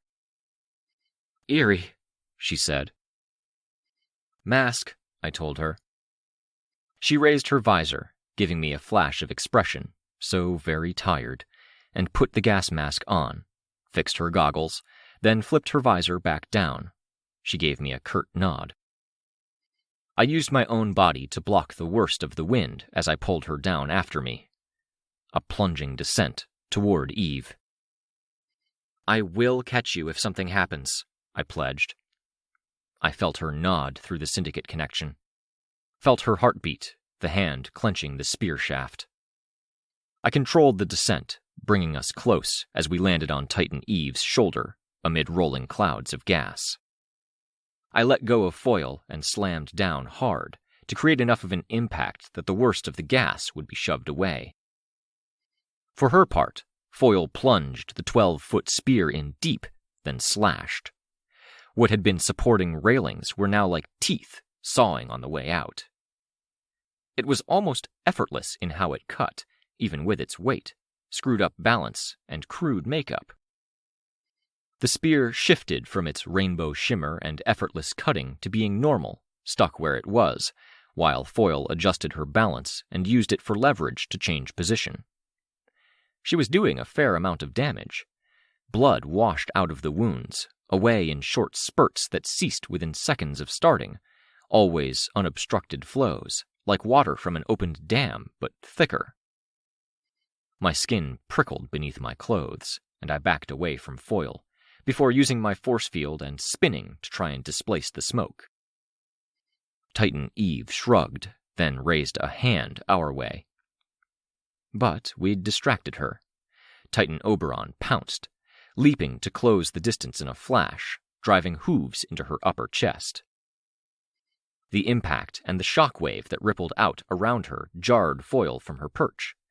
She toppled through the air, and I caught her, swinging her around and throwing her back toward Titan Eve. It really fucking helped having Syndicate to give me a clear view of where Foil was in this foggy mess. The wounds Foil had delivered had been something like a person might have managed with a scalpel and a few seconds to work on someone's upper shoulder and collarbone, but the hit from Oberon was far more severe. Stone cracked, blood flowed. Had she been human, her upper body might have caved in. As it was, it slowed her down, made her bend over, and put her into a defensive mode. I heard the roar of Damsel's power, located her, and watched as she used the recoil of her blast to direct her descent. She'd been atop Oberon, apparently, and in the wake of his attack, she was crossing over to a new target. She fell past Titan Eve's head, raking the side of her face with a singular blast.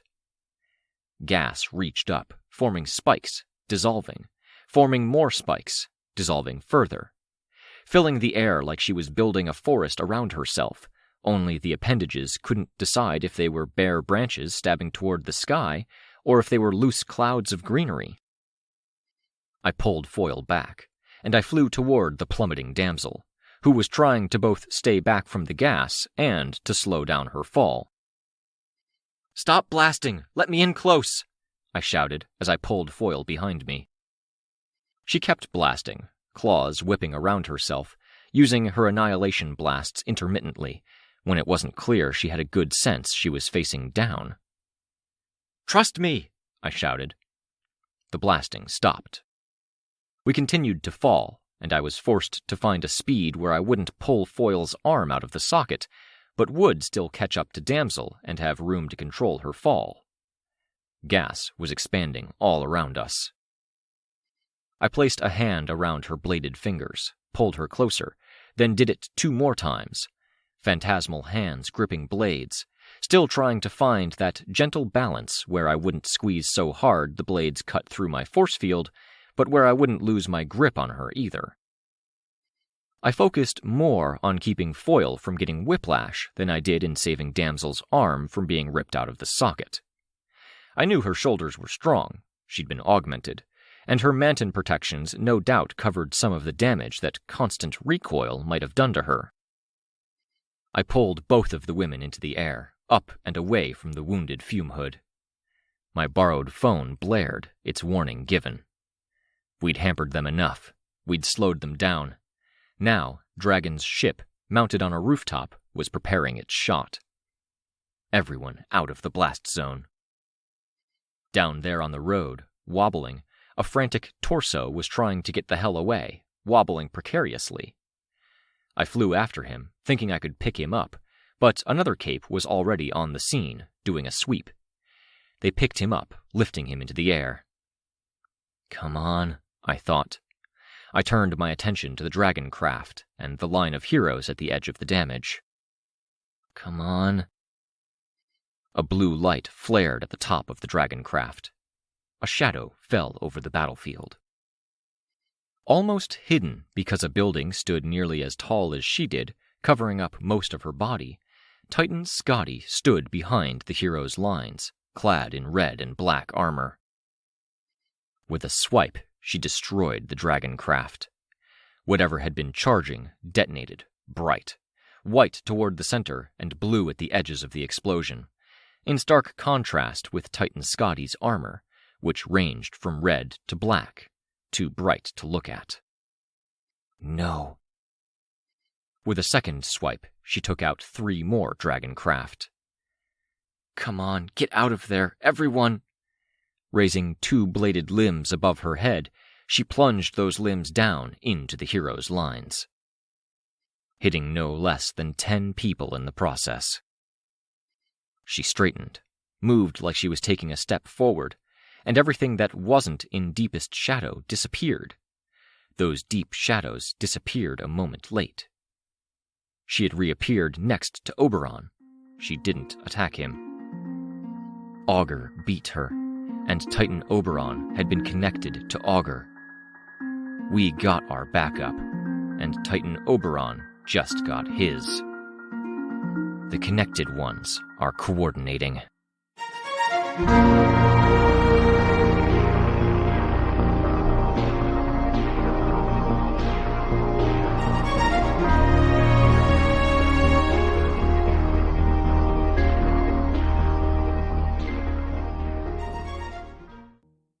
Arc 18, Radiation, Chapter 6. There were capes with the sort of power where it didn't matter what the fuck they were shooting, they'd put a hole in that something. Damsel's power was like that. So was Foil's.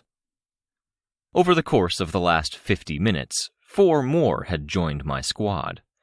All trying to do something, to find a weak point, slow a Titan down enough, get at a joint or incapacitate a limb. There were capes where it didn't matter what the fuck was coming at 'em. They'd take the hit and stay in the fight, or do something equivalent. I was one of those capes. Kind of. Our job was to protect the first group. Titan Scotty's blade came down from overhead, slamming into the woman who was protecting our artillery line. Scotty's massive axe hand cleaved into her from forehead to pelvis, but didn't make it further as the woman's hands pressed in on the flat sides of the blade, her whole body trembling with the exertion. Scotty pulled the weapon away with a jerk, and the woman's 2 halves fell to either side, a fresh version of her, partially naked, blood-streaked upper body lunging out of the massive wound like a person coming out of the water. Bigger, stronger, with a wreath of molted, wounded versions of herself draping one side off of her chest, hips, and forming a skirt down to the ground. Scotty hadn't stopped, though. The woman was already lunging, covering a quick 30 feet in her efforts to get in the way of the next axe swing. She caught the blade itself with what might have been only the longest 2 fingers of one hand, slowing it down just enough she could kick the part of the hand that wasn't blade, the curve of the axe that led down to the lowest point of the blade, and send it up and away. Her wounded fingers peeled back to become a sleeve of sorts, skin thinning, a fresh hand revealed. She was already preparing for the next attack, panting for breath, clotted blood making its way through her hair. She straightened, and I could see the pride in her eyes. Every damn move we made that kept people alive and kept us going was worthy of that. I knew that. I knew that the Flower of Hecatomb was the cape who had been brought to our world by Khepri and never put back where she belonged, and her journey had been a long and hard one.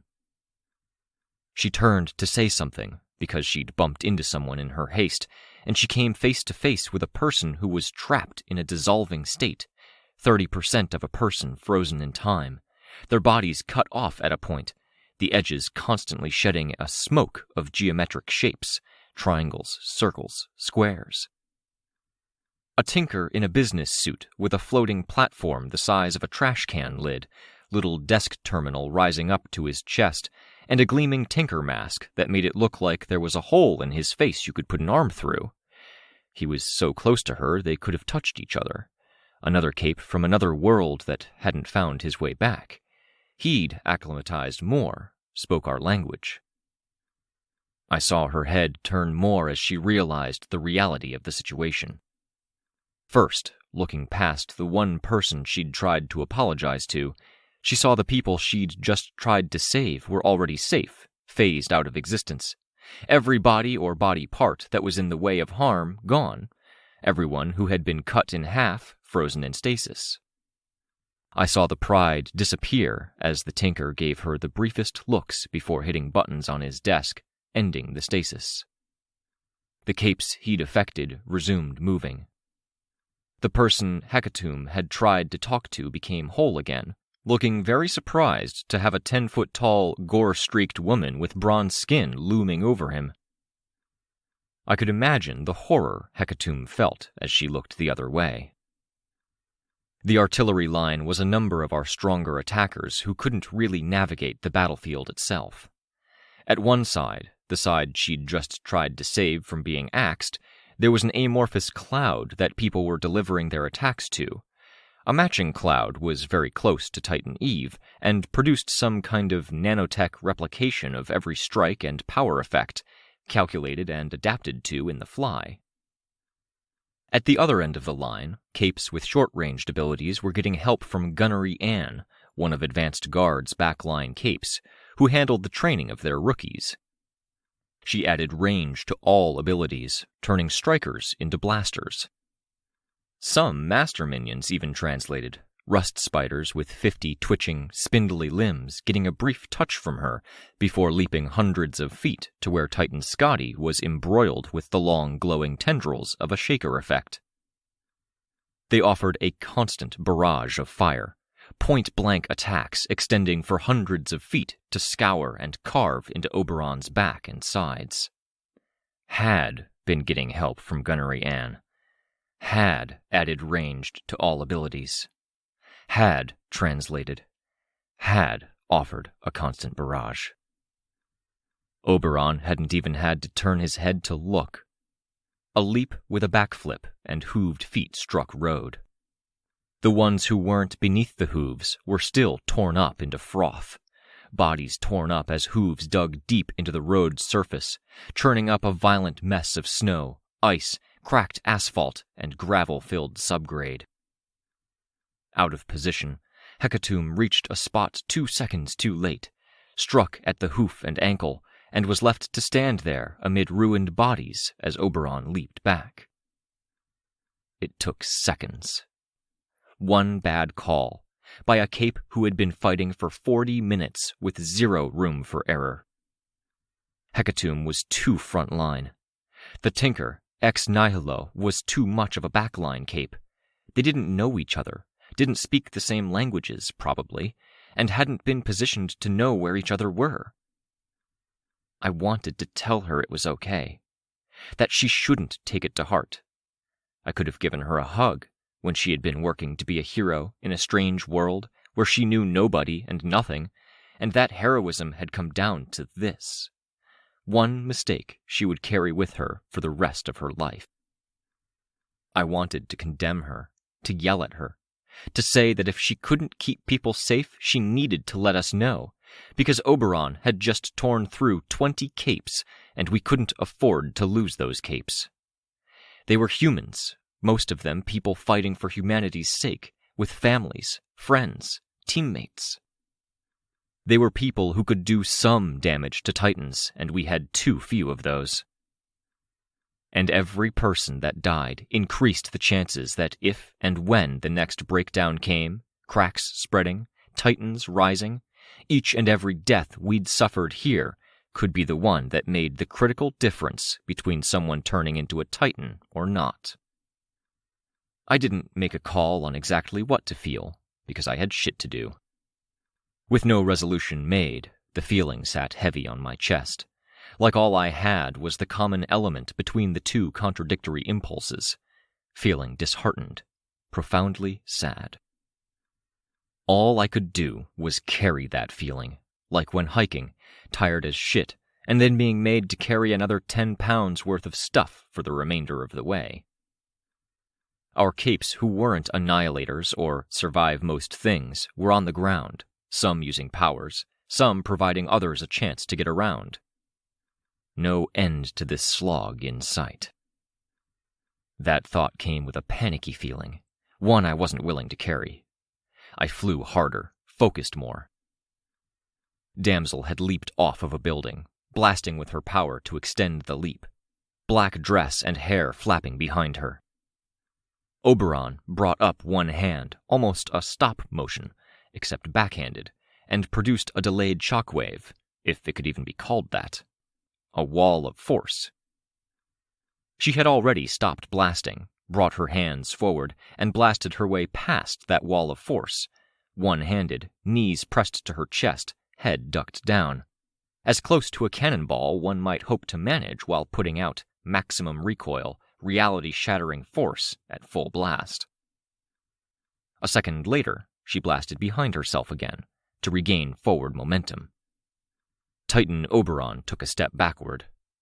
I flew after Damsel, anticipating that Oberon might attack, and when he chose to attack Foil, I instead shouted, "Hold!" She stopped using her power. My boots found the spot on her back between her shoulder blades and at her tailbone, steadying her rotation through the air. I flew, driving Damsel forward and toward Oberon. I stopped, let her carry on forward. "Sveta! Damsel!" Damsel swatted at his face with a two-handed blast as she hurtled one direction and he lunged the opposite way, toward me. Sveta was airborne, tendrils out and ready to catch her. I dodged Oberon and dodged the spray of blood that gushed from his new head wound. Foil. I shifted direction. Foil had leaped off of a building as Oberon sent a shockwave rippling toward it. Gundeck had fired a salvo of 10 missiles at her with some weird, fucky targeting. She stepped on each missile in turn, buying herself seconds, buying me seconds to get to her. Oberon punched out another shockwave, heavy with his breaker energy. I put myself between Foil and the blast, and felt it saturate the force field, making it pull apart. I felt something tug on my force field with immense strength, the shockwave. I canceled the force field, dismissing it and letting that clinging energy fall away. Behind me, on either side of Foil, dust, snow, gas, and other airborne material was glowing gold-green before that same tug threw it into the face of the nearest building. The shockwave, delayed, and extra effective against a material that had been made even more weightless, even more vulnerable to outside forces. The force with which it struck the building made the building creak. People on the ground used shaker powers and changer forms to survive the impact. Re-enabling my force field, I caught Foil, bracing her head and back with multiple hands. Off to the side, the missile barrage turned in the air and chased Titan Oberon. I followed her gaze. She was less concerned for her own welfare than on the damage that had been done to our artillery line. On the ground, the gap in the line was being reinforced by Perion's dolls. A giant doll with a smiling daisy for a head was the only one of the original batch. 3 more just looked like giant, naked babies. No eyes, no hair, no clothes, no features. Conserving cloth now. Another kind of frontline combatant, the expendable sort. The Titan leaped back, dodging. Solar Stare was standing on another rooftop and directed a blast from her eyes to the Titan's leg. It looked like molten gold or magma, moving too fast for how solid it appeared to be, a column that was a good 5 feet around. Chunks of Titan Oberon flew free with the blast.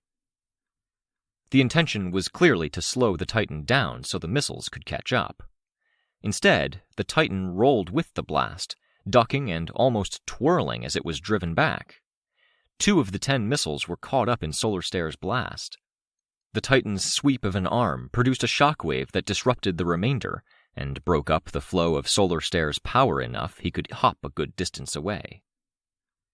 Other capes were there to meet him. Solar Stare stopped her output. What had been near-solid material became white flame, hot enough to do more damage to Oberon just from the residual stuff that clung to where she'd hit him, and to turn the road and the rubble of fallen buildings to a glassy texture.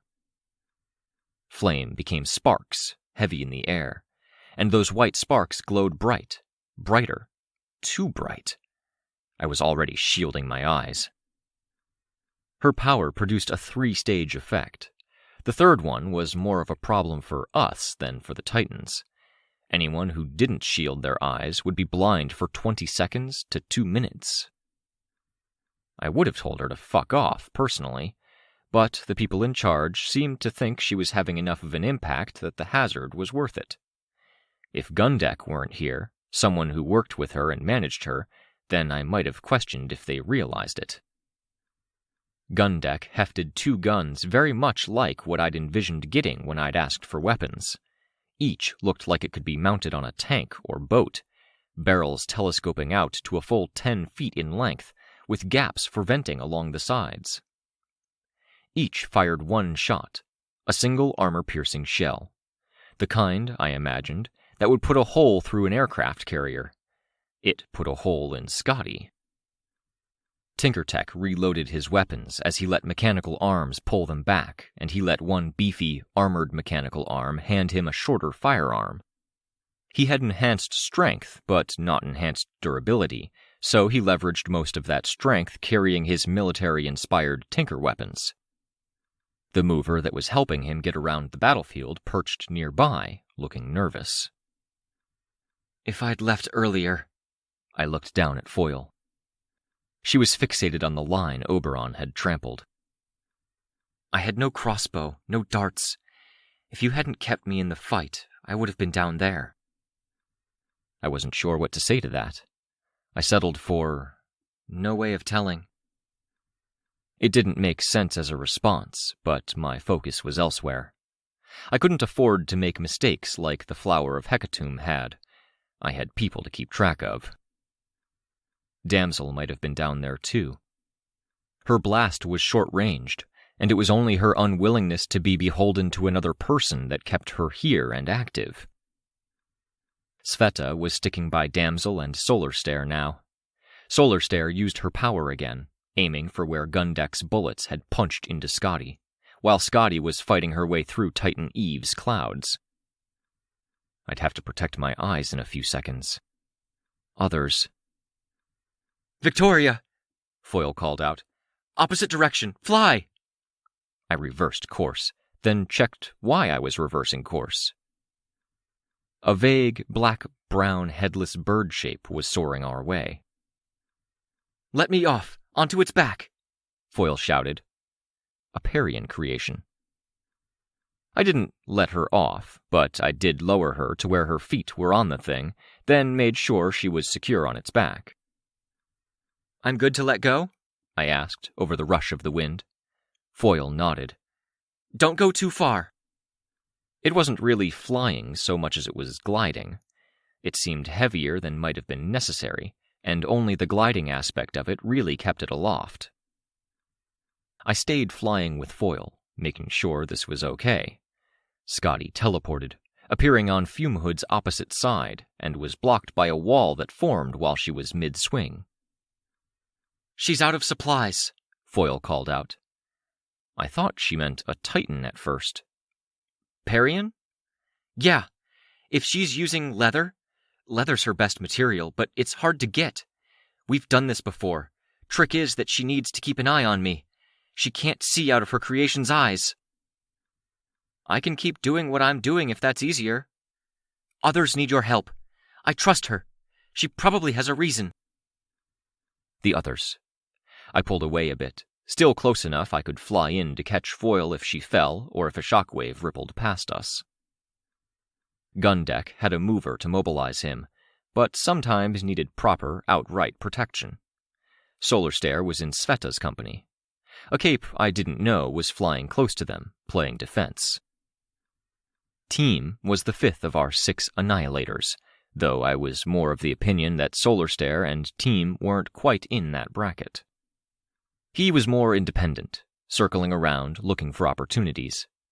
Team had flirted with joining heroes and villains at different points, with the closest call to actual commitment being when he'd stuck with the Crowley Fallen for a bit. That he gravitated toward the jackass-type cape and seemed so reluctant to actually commit to anything, including a serious attack against a Titan, left me with a less-than-stellar view of the guy. When he did act, he produced a tide of what looked like all the master minions that had gone from the drawing board to the trash bin. Too small, too weak, missing essential parts. Most were so dumb they fell or wandered into cracks in reality. Still, I'd keep him alive. Number 6 was the leader of the girls at bat. The gas from Titan Eve's attacks against Scotty was getting uncomfortably close to her. Sveta was close to her, one of 3 capes fielding the far side of this particular clearing, where a half-dozen stomps had leveled buildings and gas had leveled more. There were capes handling the defense and mobility there, but I had a bad feeling. "Don't do anything for a minute," I told Foyle. "Heading over there." Foyle used a hand gesture, the Syndicate connection letting Parian know what she meant. The headless bird lifted her further up and away. It took me a minute to get to our 6th annihilator. I had a second to hold my eyes closed, bringing up camera feeds. Capricorn was bridging gaps and making the shattered landscape easier to traverse. I could see evidence he'd shored up a building nearby. I would have been nervous if I'd been on the ground beneath that kind of structure. Rain was helping with the wounded. I already knew what Sveta was doing. Right now, she was getting Solar Stare out of the area as the artillery line gave their all to try and take down Titan Oberon. Much of that was in the nanotech blob that hovered over him. Hurting him was slowing him down. It was the Prancer effect, that his power made him more and more agile as he avoided harm. The sustained onslaught kept him from picking up speed. Lookout was on the computer. She gave me a wave as I checked in. Text appeared outside of my field of vision, above where my eyebrow was. "Dragon wants help when you are free." I nodded my confirmation. Dragon had been in the fight earlier, leading one wing of the artillery line. Scotty had gone after her enough times that she had backed off, so the Titan wouldn't hurt bystanders in the course of attacking Dragon. Now and then, she fired off shots with her laser cannon, but most energy went into force field protection for the non-artillery back line. Relief capes, care for the wounded, and, from my Syndicate awareness of Tattletale, I could tell it was the Thinkers, everyone who wasn't actively fighting. More stuffed animals were marching out of that encampment. These ones were bloody, dusty. The fabrics that they were made of were recognizable. I saw some that had the hard, angular designs of advanced guard, panels of body armor dangling if they weren't worked into the materials, straps aplenty, reflective material. Tiger and unicorn. How did that conversation go? Can I strip the dead to use their costumes for my stuffed animals? The cape I'd come to help was Switch Hitter, leader of the girls at bat, and not a cape that had sought out the big time by any means. She wore a wool baseball cap with a brown ponytail sticking out the back, a winter baseball coat, scarf, and domino mask, and her legs were skinny in black leggings beneath the heavier top layers. She held a baseball bat in each hand, but each one was power-touched. One was elaborate, ornate, with the appearance of... I was distracted by Team, who was airborne, his silhouette barely visible behind the output of what had to be thousands of minions, ranging from the size of a quarter to the size of a bear. Titan Eve stumbled, and her wall began to break up. Scotty gouged her. The tide of creatures turned on Scotty and made her buckle. Some, it seemed, were clinging and doing a bit of damage. The bat looked like it had been encased in craggy glass or ice, the interior replaced with a localized galaxy or black hole. Glittery motes of light swirled around in a dark central nexus. It rested against her shoulder. The other bat was wreathed in gold horns, trim, and other decoration that didn't seem to touch the bat it lazily rotated around. The wood at the core glowed. The bats didn't match her costume at all. "You're a sight for sore eyes," Switch told me. She swung the gold bat, the other one still resting against her shoulder. A slash of gold flew out and hit the wall of hard gas, parting it. "Trapped?" "Nah," she said. I thought for a moment she might be a Rachel type, not prone to explanation or sharing, but then she added, "Lonely, freaked out, and my eyes are actually sore. These goggles, they do nothing." She attacked again, a trio of one-armed swings made with enough force and intensity that I had to imagine the bat was made lighter by her power, or she had some good muscle on that arm. The slashes cut through the wall and hit Titan Eve. "If you need an escort out, protection while you do anything particular..." "If I go, who's replacing me?" she asked, her back to me. "I don't know. Nobody, probably. We'll manage." "Will we?" she asked. She threw the galaxy bat to the side, and it was wood as it clunked against the rooftop. She took a two-handed grip on the golden bat, and it grew to double size. She began swinging again. Not that Titan Eve or Scotty even seemed to take particular notice of the efforts. Scotty was her overwhelming, ongoing concern, still focusing on Eve as a primary target. "You were using the galaxy bat earlier. It seemed to do more." "I was, but it's messy and things are messy and I can't..." She froze, gripping the bat. "Switch? Hit her," she said. "I prefer that if you want a short form." "Sorry." She shook her head. "What happens?" "When?" I asked. "When we lose. We retreat. Or they win because we can't hurt and distract them enough." Bad things. But the tone of her voice, she didn't need to hear that. "We retreat. We consolidate information. Some thinkers have new details. My team's tinker said she had scans. Something will probably come up." She held the bat out in front of her, and I had to imagine it partially or wholly blocked her view of the Titans. It moved with every breath she took, and it moved a lot. "So many people are dying." "Yeah. I'm tired." "Come on," I told her. "I can take you part way. Rest, drink, decide if you're coming back into the fight. But you're no good like this. You've been at this a while." She shook her head, swallowing hard, still holding the bat out. "My teams, they're out there, with the..." She shook her head, hard. She made a small noise as she swung the bat, hard. The golden lash that seemed to peel off the bat smacked Scotty in the shoulder, carving out a furrow. She didn't straighten up right away, breathing hard. "In the ranged fire group, the bullpen, they'd lose heart if I called out. I can't.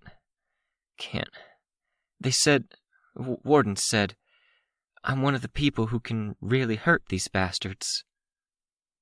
The ranged fire group. The artillery line.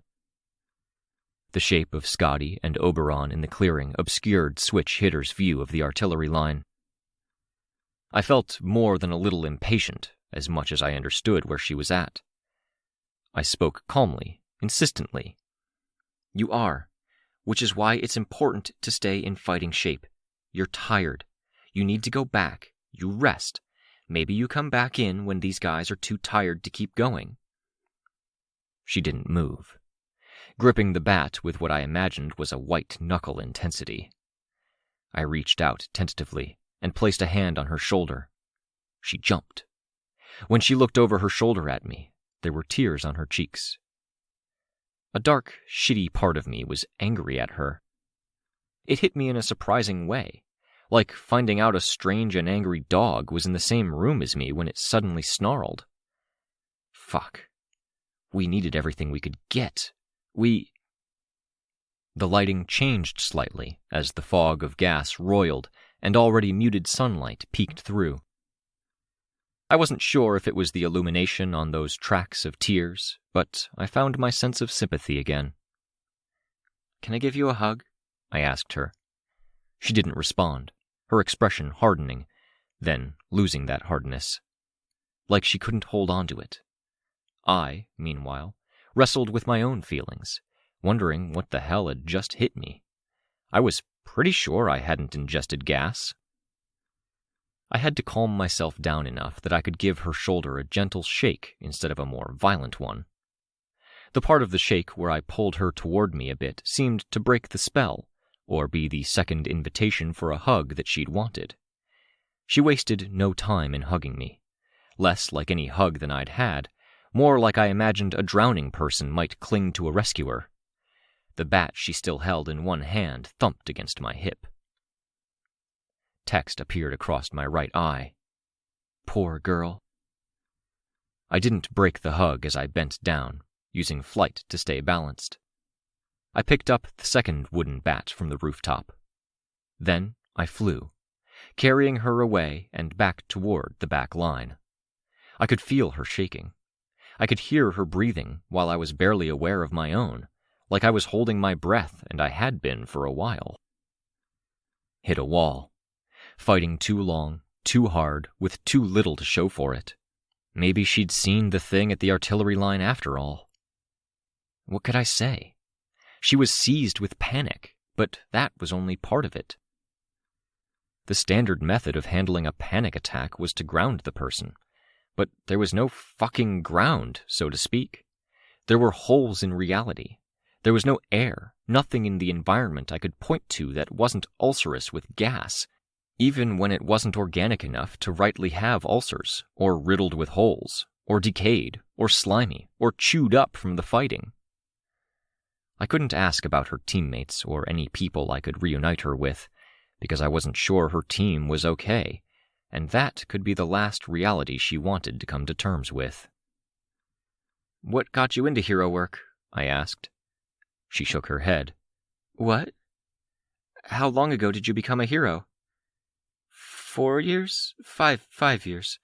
I took a year off." "That's a good record," I told her. "Same team all the way through?" Foyle motioned. I raised an arm, flying in closer.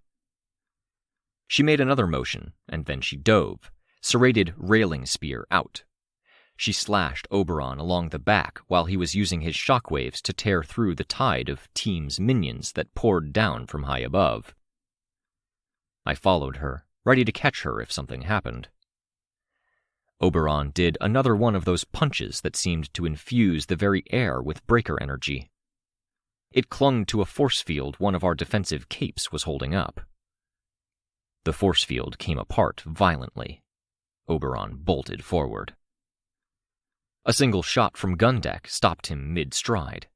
He resumed moving, charging into the building gun deck was on. Gun deck used a back-mounted rocket to get back and away. Oberon pushed over the building, and in the process, collided with Damsel. She'd been within the upper floor of the building, using her power to hold and contain a large sphere of the annihilation energy. Sveta evacuated her as the building came to pieces, and Oberon fell over, a large hole in his upper chest. It didn't stop him, but one of his arms hung at his side. "I was with Sacred Heart at first," Hitter said. "I used to be a warrior angel. It was cool, and then it wasn't. Legend might have opened doors, but people can still be shitty in private. The team management said I could do whatever I liked, but the guys who were being shitty could do whatever they liked, too." I could see the warrior angel theme working a lot better with the galaxy bat and the golden bat. "I'm sorry," I told her. "That's why you had the gap year?" I felt her flinch at a loud impact in the fighting below. quit for a year. Perfect timing. No teammates when the end of the world came. She was breathing more normally now, which wasn't to say she wasn't still audible with it, still faster than I would have liked. Foyle was waving me down. I really wanted to go drop Hitter off, then come back to support the teams, but... shit. Detour, I said. Sorry. No, do what you have to. Foyle was steering the gliding bird. I flew over and provided some support, so it wouldn't require so much effort to keep the bird aloft, and so the movement would be smoother. Antares, I'm retreating, Foyle said. Oberon's hurting. Scotty and Eve have a stalemate, and that's a balance we can maintain. How much longer? Foyle asked. If you tell me it's 10 minutes, I'll push through, but I don't think it's going to be 10 minutes. I looked from her to the Titans. Oberon was focused on recuperating, and Team was making that difficult, flying up and pouring more minions on the Titan. Scotty kept trying to find weaknesses in Titan Eve's defenses, and when she succeeded, she delivered heavy, gouging blows. Eve's gas didn't seem to affect Scotty much. Damsel is at her limit, and I think she'll start making mistakes soon, Foyle said. She needs to retreat too, but she won't because she's proud. I looked at Damsel, who was with two of the capes who weren't Sveta. Sveta was helping Gundeck pick up tech that had been damaged. Foyle continued. The expendable troops like Parian stuffed animals are running out. One of the flying defenders we were leaning on got taken out of the fight by the green mess on his force field. This is working, I said. Slowly, but it's working. It's not working, Foyle said, back straight, voice firm. I think if we go back, they're going to tell us that. It cost us so much to get even this far. You fly. You don't use your muscles to lift. Some of us have been running, climbing, fighting, scrambling for cover for close to an hour. If I had to quick step over fucking random missiles, stepping stones one more time, I don't think my legs would move fast enough, even with enhanced timing and coordination. I'm glad it's not just me, Switch Hitter said, quiet. The tiredness, not the missiles. It's everyone, Foyle said. She turned my way, visor-covered face aimed right at me, my own reflection dark in the tinted surface. Even you, Antares. It might be wearing you down more slowly, but I can see it in how you stand. No magic at work. No gas affecting emotions and making Switch Hitter break down while it made me angry. Just too much hopeless fighting. It was a repeat of my sentiment from earlier, my anger mixing with my sympathy for the flower of Hecatomb. The feeling that existed in the intersection between two emotions. I looked away. I'm going to go get the others. Can you give Switch a ride? Foyle nodded. Might be a rough fight, but... I transferred my passenger over. Foyle made an arm motion, using the Syndicate connection to pass it on. I flew to Damsel, Solar Stare, and Sveta. Retreating? Sveta asked me. No, Damsel said, before I could answer. Yes, I said. I knew Ashley Stillins well enough to know how to handle this. Damsel wasn't Swansong, but both were Ashley. We need your help to slow them down if they attack us while we retreat. No. If you want me to follow your instructions so you can get me close enough to them, fine. But I'm here to kill Titans. Okay, maybe not quite.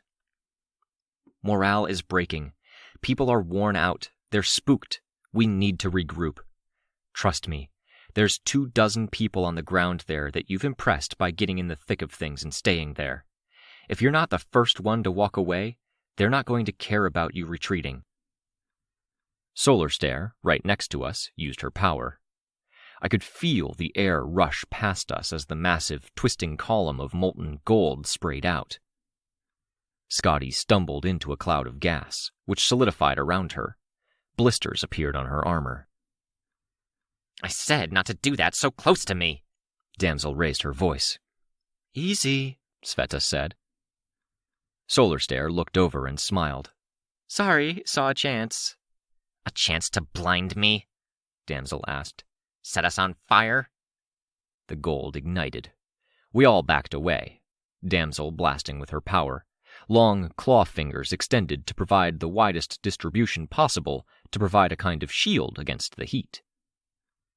We were momentarily cast in shadow as Titan Scotty appeared in the air, landing atop Titan Eve. I tensed, watching. Was this a connection?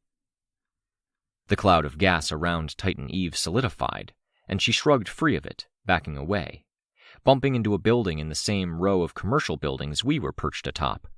One of the buildings rumbled without toppling, like the internals were collapsing in on themselves. The flash of light came next.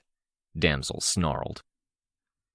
Snarled more as Titan Eve crashed into the building she'd bumped into, while we had our eyes covered. Sveta spoke up. Antares and I have you. We'll adapt if there's any side effects from powers. I had the immediate impression that Sveta was here not so much because she was keeping them out of danger, but because she was keeping them from being at each other's throats. Damsel of distress, listen to me, I said. Don't talk to me like you're my father, using my full name. You saw the dream. You should know what I did to him. I know, and right this second I don't care. Fuck off. Listen, they aren't going to care if you back off, I told her. You kicked ass. You hurt Oberon. You got your moments. But if you stay and you die, they're going to pity you. I saw emotions cross her face. I saw new emotions take over. If you die after getting a few feet of bladed fingers shoved in your ears and end up deaf and lobotomized, I think they'll pity you more, she said, snarling the last few words. Not that I think a lobotomy would do much. Solar Stare laughed. Damsel's expression changed, almost feral. My force field caught her wrist before her clawed hand reached Solar Stare. I saw the power dance from the palm to the tip of the long claws. Sveta pulled Solar Stare clear out of the way. Damsel used her power. A slow burning rumble of blackness in her clawed hands, just to my left. If I'd lowered my arm to my side, I would have touched it. I caught her other claw. The power burned there, too. If one spark or flicker danced back toward her wrist, it'd hit my force field, and I'd lose that protection. Damsel smiled. Her power intensified. Come with us and win later, or stay here to lose now, I told her. And we are going to win later. I fucking hate that we're backing off now. I gave hate every bit of emotion I was feeling, almost barking the word. I just had an argument with Foyle over it. The only way I'm making my peace with this is that I'm thinking we need to do it to win later. Need to. Titan Scotty drove Titan Eve into the row of buildings. The building that had lost all of its internals collapsed. Swansong would have gone with you. Probably. So I won't, Damsel said, staring me down. She didn't flinch as the building fell. Off to our right, Titan Oberon was rising to his feet. Gundeck opened fire on him. That makes you more of a slave to her legacy than if you were your own person, Sveta said. Do you want to die when I'm done with her? No, I don't want to die, Sveta told Damsel. Neither do you. What if I don't give a shit about dying? Damsel challenged. You sound like my nephew, Solar Stare chimed in. Not helping, Solar, I hissed the words. You could say, you want ice cream, and he'd be all, no, I don't. Sveta, I said, take Solar. I think I should take Solar and you. If she wants to stay, let her. I relaxed my grip on Damsel's wrists, then pushed them away so that they went back toward her sides. In the corner of my eye, I saw the claw move back in my direction, power flaring. My instincts were divided between tearing her to pieces and buying into a bluff. I decided on the bluff, then remembered my judgment of what was an Ashley behavior wasn't quite right. But it was a bluff. She had no idea that my force field was reaching for her, and that I turned it off a moment before it touched her. Her claw folded up, fingers all together with a clack, power dissipating into wisps and arcs of darkness. She didn't budge, and still held a confident smile. "You've got a team to look after," I told her. "If the idiots are still alive," she said, pushing past me. But she did push past me, her shoulder brushing roughly against mine, heading toward the defensive lines. I took flight. "Going to check on gun deck." There were more capes in the artillery group right this moment, all of the benched ones and the ones who weren't part of the present rotation joining in. Dragon had repaired a cannon enough to use it, opening fire as well. Scotty kept fighting Titan Eve. I flew up to Team, reaching his side. "Ready to retreat?" "I'll catch up," he said. He'd been touched by gas at one point and had holes in his arm. His own minions were wriggling through the spaces, maggots in their jaws. Gun deck, then. He was doing the bulk of the work with Oberon, attacking from a different angle with well-placed shots, utilizing impossibly high-velocity rounds with multiple guns in tandem. I could see parts of his armor glowing red-hot around the vents as he overheated. "Ready to go?" "Guess I have to be, don't I?" "Want a lift?" He nodded. He was, all guns and gear included, about as heavy as anything I could lift. I carried him off, tracking Team, Sveta, Solarstare, and Damsel out of the corner of my eye. The other capes on the battlefield, ones on the ground, utility capes, movers, even Imp, who had delivered the occasional bomb to a Titan that stayed still enough, were making their gradual retreats. I didn't fly at my fastest speed, just so I could keep tabs on them. Gundeck fired one shot, and my force field failed. He dropped out of the air. I dove after him, catching the man. "We hit a wall," I told him. "They couldn't keep it up with the pressure and all the running around." "We were bound to. If not now, we would have been later." "Because this is ongoing. There are more Titans. They don't get tired. They're powerful." I still couldn't bring myself to make total peace with it. I dropped Gundeck off at the edge of the camp, then circled back. I saw a cape carrying Torso over one shoulder, Torso's limbs dangling. "He okay?" I asked. Torso stuck out a hand, clad in its elbow-to-shoulder black glove, thumb up. "Wore himself out," the cape said. Right. I saw other faces. Capricorn had been at one of the flanks. He stopped at a point below me, and I flew down to his level. The stragglers headed our way. The artillery line was backing off too. Oberon stood straight again. The damage of the holes to his face, upper chest, and hooves had healed. Other damage had become shallower, mending. We would walk away from this, and he would be back at full strength in half an hour, maybe an hour. "Vic," Sveta called out. "Capricorn." I floated up. Capricorn jogged over. Precipice was there with Sveta. The Undersiders were gathered, some a bit worse for wear. One of the dogs was melting, but it looked like that was because the dog form was wearing off. I'd seen it when we'd grouped up before. Some of those were off on the other side of the crowd, members of Deathchester now. "We can't retreat," Tattletale said. She had her hand on Foyle's shoulder. Foyle craned her head around. I shook my head. "I know we can't. It's disastrous, but—" "We can at least call this a draw," Tattletale said. "But it's not going to be easy. One last push." 5 minutes, Rain said. "Remember when I was chopped to pieces?" Tattletale asked. I remember, I said. There were other things I could add, but it wasn't the time.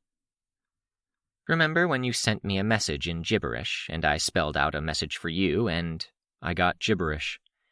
"Yeah. Guess who's speaking gibberish right now?"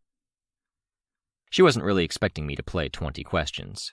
Her eyes pointed the way to the target. That battlefield had only 3 Titans on it, with a few scattered people distracting and holding the line. I could have asked which Titan, but Scotty abandoned her fight with Titan Eve to appear at our defensive line, blades crashing into force fields and a hastily erected wall of mucus, and Tattletale's gaze didn't waver. Not Oberon. Lookout said there's nothing in there. Eve, Tristan said. I'd show you a gallery of pictures, do my detective how I figured it out monologue, Tattletale said. She kept her hand on Foyle's shoulder as Foyle tried to leave. But you cheat, so it's kind of like a golfer hand-dropping a ball in the 18th hole and bragging about technique, Imp said. But there's no time, Tattletale said.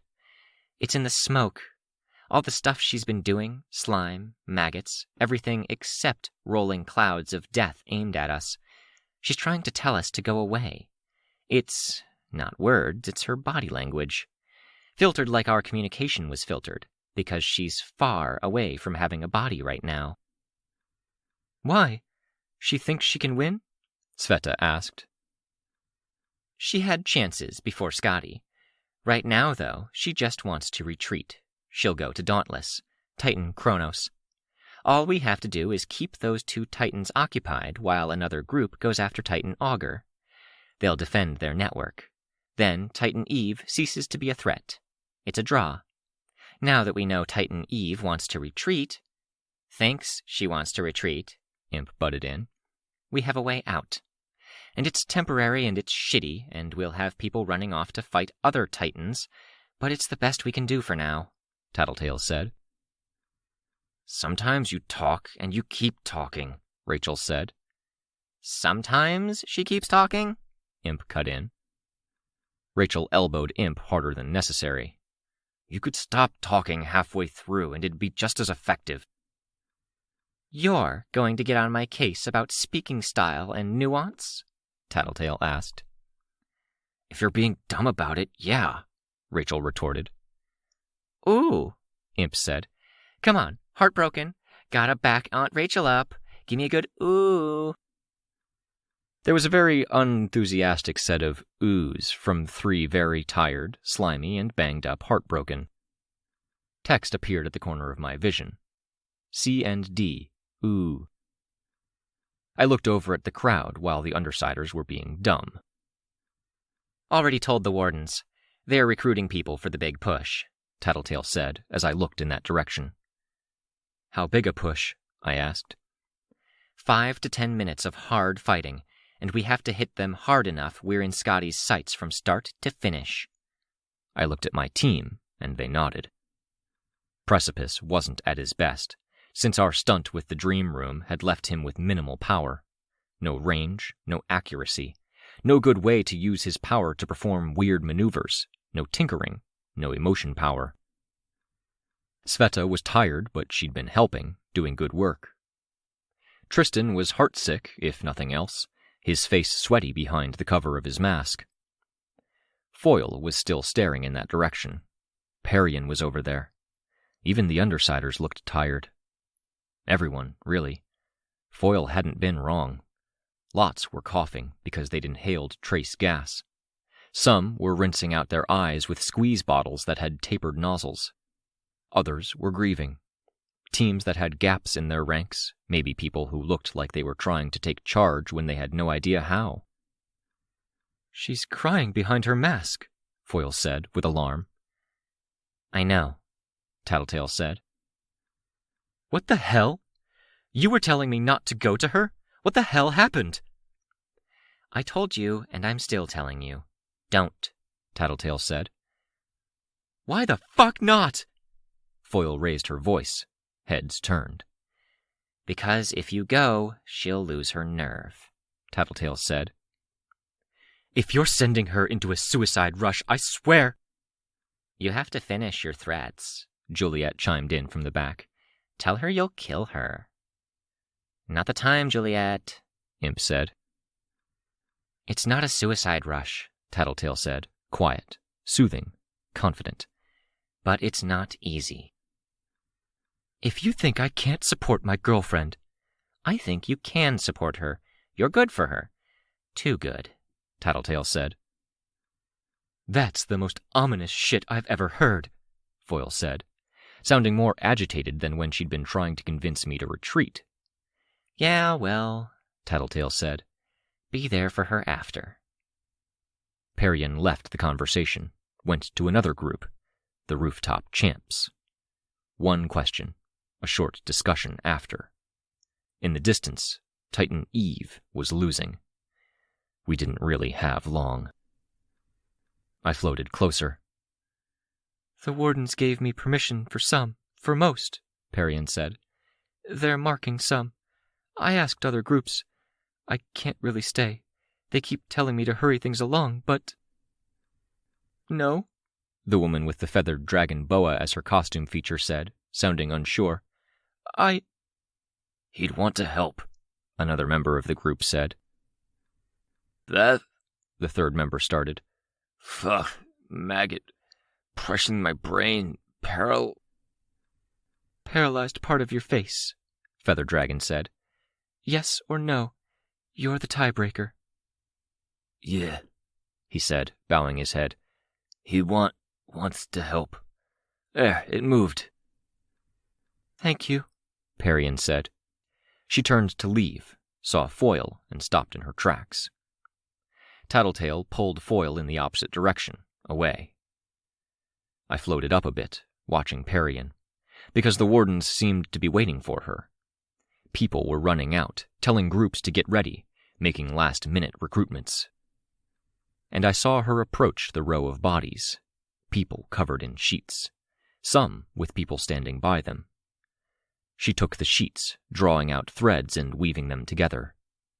Then, with telekinetic control over fine blades, she began cutting into bodies. Some had been crushed, some had been cut, others afflicted with gas, their skin ulcerous. Oh my God, I heard Foyle. She pressed her hands over her mouth. Flayed skin sewn to skin, like Perian had used cloth before. Orifices sealed shut. People became parts of a wider canvas. That canvas, with many dead, began to take form. The sheets became one doll. Like Perian's bigger creations, it reached a height of about 20 feet. I'd seen smaller at the fight against Leviathan. This one remained featureless, nothing spared for decoration. Bloody, because the sheets had covered people that had been torn apart. When thread ran out, she began using tendons from the body, or hair. Skin stretched like most cloth didn't, but that wasn't why it was so much bigger, or why it seemed more flexible than the cloth creations, less clumsy. How long have you fucking known? Foyle asked below me, her voice raw. Since last year, Tattletale said. We were figuring out Rachel's power, why it was different with Bastard than with the dogs, why it was better with some others, best with Rollo, her first. Turns out the dog that she had when she triggered wasn't a full dog. Half coyote, we're guessing. It always worked better with half-breeds, always will. She still prefers dogs. Rachel grunted. Parr always said it wasn't intuitive, like most people find their powers, Foyle whispered. That was essentially what she said before she asked me for help, just in case. The thing took form. It wasn't Titan-sized, but it was a bit bigger than the Gibberim Knight had been. Skin stretched translucent thin. It was mostly human-shaped, streaked with the blood that had leaked out in the flaying. It looked like she'd only had permission for a third of the dead. Foyle wasn't the only one who looked horrified. Wardens were calling out their orders when a shadow fell over the camp. Scotty plunged her blade straight down at Perian. The skin thing struck out, protecting its controller, wrestling Scotty to the ground. She cut, and the telekinesis that saturated the skin seemed to protect it from the cut. From there, a share of the capes joined the fight, focusing on Scotty. And we had our orders to tackle Oberon, to keep him busy. Go, Tattletale told Foyle. She doesn't want to see you. I don't want to see her. Not like this, Foyle replied, her voice choked with emotion. Holy fuck. Go, Tattletale said, insistent. Fuck you for telling her. She always knew, deep down inside, I think, Tattletale said. Oh, fuck off. You know her background, how she triggered. It was always about skin. Foyle shook her head. It was Imp who steered Foyle away, heartbroken right behind her. Perian's creation was putting up a good fight. Only a few places were cut, but the telekinesis was holding, and the cuts were being stitched. Fumehood, Titan Eve, no, Fumehood was already fighting as she made her retreat. The fastest capes were engaging Oberon. Team had never left the battlefield. I took flight. No question now that we'd get our draw for this encounter. Scotty pinned down, Oberon still a bit damaged. If it could be called a draw, Fumehood was still in there if that thing was trying to communicate, trying to pull its punches and scare us off instead of annihilating us. Horrifying and noble in equal measure. And we fought by similar measures, drawing out the last of what we had available to spare, some of us paying our own prices. I reached the Titan, and I drew on my partner's power to deliver the first blows of the second round, screaming while I did it, because she couldn't.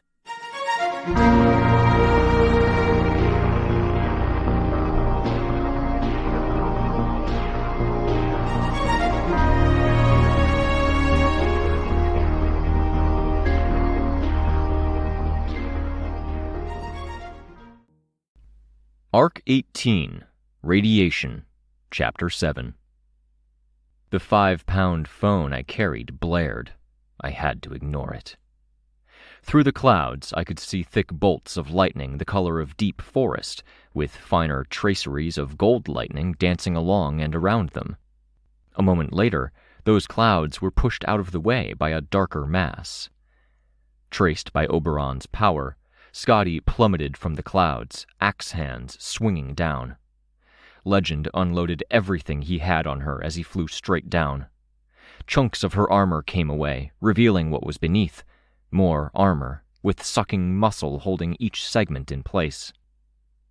I flew to intercept, diving down at an angle, dropping my force field so I could lose that extra bit of air resistance. With the angle of my flight, I couldn't see above as much, and only caught the splash.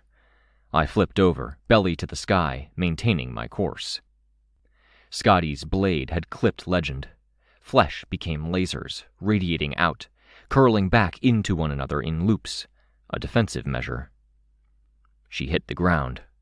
I flew past her, and force field hands became a wedge as I speared through damaged armor plating, cleaving it away from her body. My force field gave way before I was all the way through, and I was forced to squeeze out as Scotty moved, the armor plate to my left pressed close to her side. I got 95% of the way out before it closed around my foot. I shifted direction immediately, pulling, but twisted my foot in the process. Fucking stupid, Victoria. She's barely even aware of your existence, and she just got you. Fucking hurt. Ow. I was already brimming past full with the kind of emotion that... I couldn't even put my finger on a word that would encapsulate it. The same feeling that would drive a child to destroy their own toys in their desire to make an inarticulate fucking point.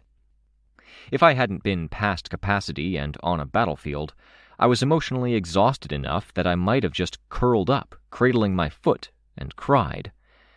I was so damn cold. Fucking hurt. I bit my lip, blinking away moisture. Titan Oberon was there, not far from me, dealing with 4 flying capes.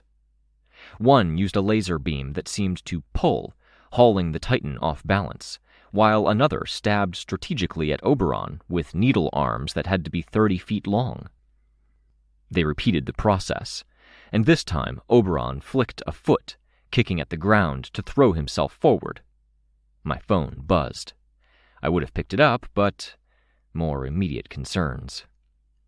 Titan Oberon hit 3 capes in 2 swings, and would have hit a 4th if a cape hadn't created a force field in the air. Not Aunt Sarah. This field acted like a net, coating Oberon's fist. My immediate concern was Scotty, attacking other capes who were playing defense for Legend. She did much like Oberon did, still crackling with traces of Oberon's energy that made her faster, quicker to shift position, and more slippery. One of the swings was aimed at someone else, but came right at me by what might have been accident.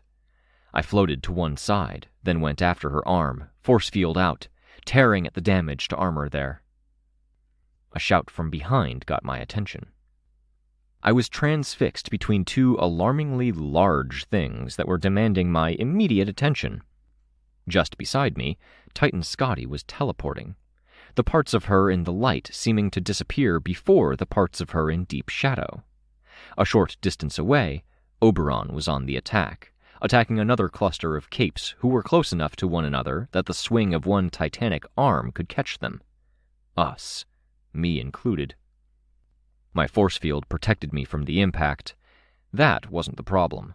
The problem was that it sent me flying toward the ground at a speed my actual flight couldn't touch.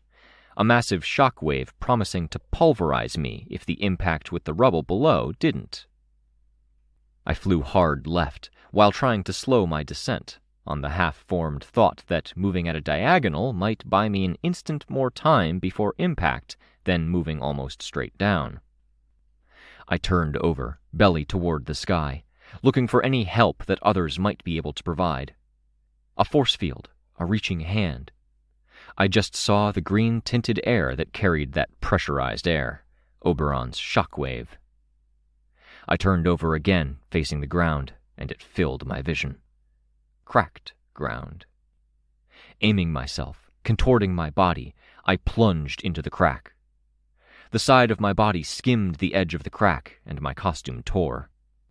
I plunged into the oblivion where the damage to reality was heavy enough there was only this, a dark red landscape I'd seen in someone else's dream. Here, where my flight was weaker, my aura not even a spark in my chest, and where my force field struggled to get back up. Like my power was underwater, floundering, but I wasn't. I stopped falling and came to hover in the air. I let out a breath I'd been holding in a single blah, followed by panting breaths. It was quieter down here, calmer, just cold air washing in from above, the whistles and hisses of wind, and the dull impacts of distant fighting. My phone buzzed. I picked it up, pressing it to my ear, and I heard only static. I flew up, and the flying was a struggle. Static became words. Evac. Say again? I talked into the phone. I flew back and up, away from the Titans. Get out, Antares. You're done. People are evacuated. Titan Eve has moved on, and the reinforcing group is there.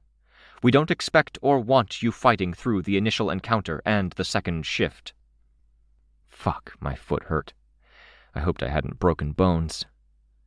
I floated up further. Legend wasn't that far away. I could see him in the air, drifting slightly, the wound with loose, curving lasers unspooling out from his upper body and bleeding out in white and blue that contrasted with the dark sky. He was slowly knitting itself together. As more of his face formed into human features, I saw him grimace in pain. In the course of one fight, the Titans had leveled a section of the city. Had this area of city been a neighborhood, one team like the Rooftop Champs could have made it a long-term goal to protect it. On Earth Bet, it would have been a town.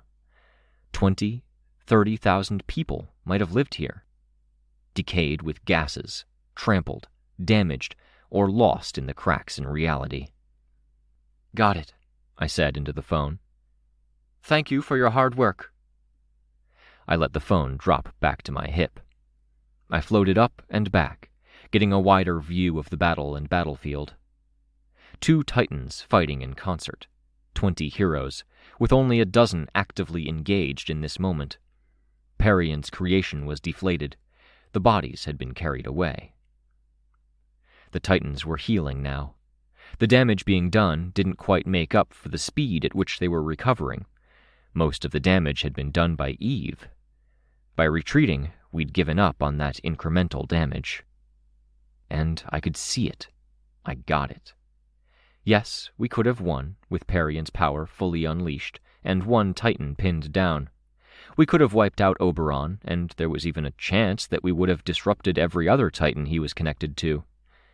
What happened to Titans Scotty and Augur if the Titan central to their network died? Maybe we could have discovered that. But then what?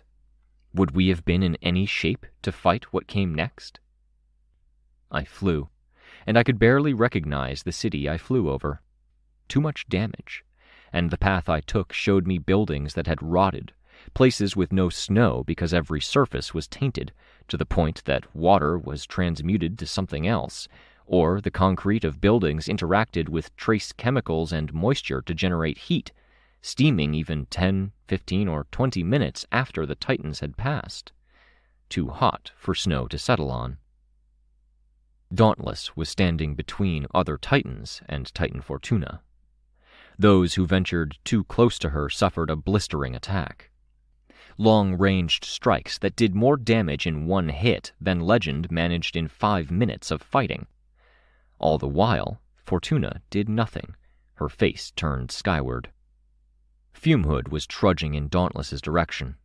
She was still healing some of the damage that had been done, though she'd been relatively unmolested toward the end of the fight and in the course of her journey. Was it that Oberon's group had more clout and power? 3 or 4 Titans worth of energy or infrastructure to draw on? That Dauntless was spending his coupling's power for each of those heavy attacks that drove Augur and Arachne away? I couldn't be sure. But I floated in closer to Fumehood, the gas-cloaked Titan. Tried, flying past her face, to get her attention. Nothing. I settled on her shoulder, standing in waist-deep gas. My force field kept it from touching me. Her head turned, the hood and the darkness beyond it.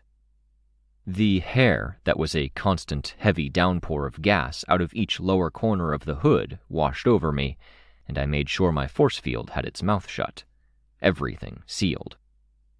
She didn't slow down or stop. I put chilly hands in my pockets. My entire body felt clammy, with sweat on every inch of me, forming a wet layer between me and my costume. That costume had holes in it. I'd torn it when Oberon had smacked me down into the side of the tear in reality. My skin was intermittently visible and abraded from armpit to hip, with a few cuts and tears that had already clotted. "Sorry we hurt you," I told her. No response. "Sorry we didn't get the message when you told us to go, that you had it handled. We're still kind of concerned that if you build a network, it'll catalyze something dangerous." Her body creaked incessantly, like the suspension of a bridge in strong winds. Always like something was on the cusp of tipping over or snapping, though it never happened. The hair gas flowed over and around me, obscuring my vision. A mustard yellow and green haze that consumed everything that my force field counterpart didn't protect. "You aren't trying to kill me, and you aren't overtly trying to hurt the rest of us or the city. I didn't want it to pass without mention. I can't imagine it was easy, or more of the others would be holding back. You won over the malfunctions. You did good, and you're doing good, and I know this is gibberish to you. Whatever I try to say or write won't get through, just like you can't communicate directly with us. But maybe tone of voice matters? Or just the fact I'm here?" Her head turned forward. She kept trudging forward, body groaning and creaking like a massive structure. The gas around me cleared, though I still stood waist-deep in it. "I spent too long trapped in a monstrous form. I didn't feel like I got the backup I needed, not from the people I needed it from. Maybe I'm not in your top 5 favorite people. You never called me to hang out, and the only times I really called was for information or to ask you to help out.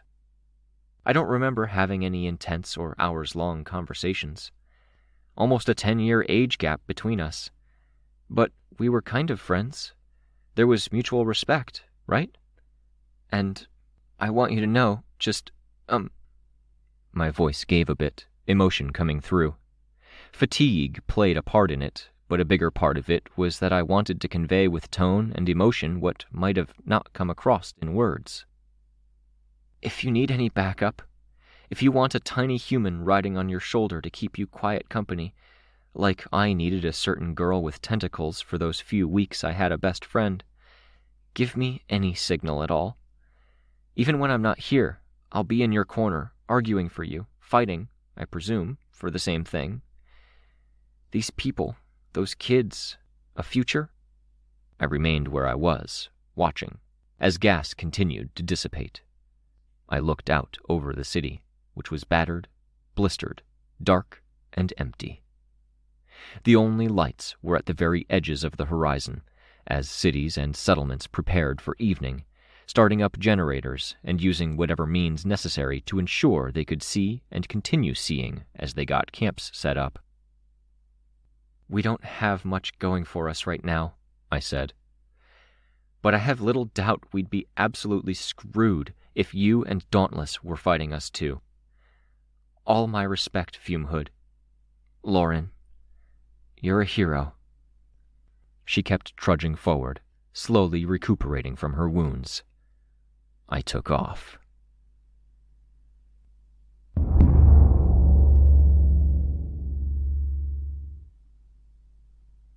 I landed, touching ground with one foot, the leg with the sore foot bent at the knee. The Fallen camp was busier than it had been earlier. A share of the people who had helped with Oberon and Scotty were here now, milling around. Our fire was occupied by advance guard and 2 groups I couldn't place, with a few members of the patrol standing around because there wasn't enough sitting room. The people around the fire provided the block against the wind that Imp had asked for when she'd wanted Gibbet to make snowmen. My phone, and not one of the clunky brick phones, vibrated in my pocket. I pulled it out, but it showed an endlessly looping, loading message. A half-bar of signal. It would take a bit. I still had to get back to Dragon. I'd tried reaching out earlier and she'd put me off, telling me to get in touch later. My worry was that it had to do with Lookout. On that note, my team had taken out their eye cameras. Only Lookout had hers in, and she was... I closed one eye for a few seconds, then let the heads-up display come up. The map we'd had in Teacher's Base didn't have an equivalent for this camp. I could see out of her eye, and saw at her desk a puppy in her lap. Resound, I addressed Advance Guard's leader. She had a costume in yellow and orange gradient, with dark concentric circles and the jagged, dark lines of a typical Advance Guard costume. Have you seen Breakthrough? They went that way. She gestured vaguely toward one end of the settlement. Didn't pay much attention. Sorry. No problem. What about the Undersiders? Which ones? Tattletale, but I could do with knowing Rachel Lynch's location, too.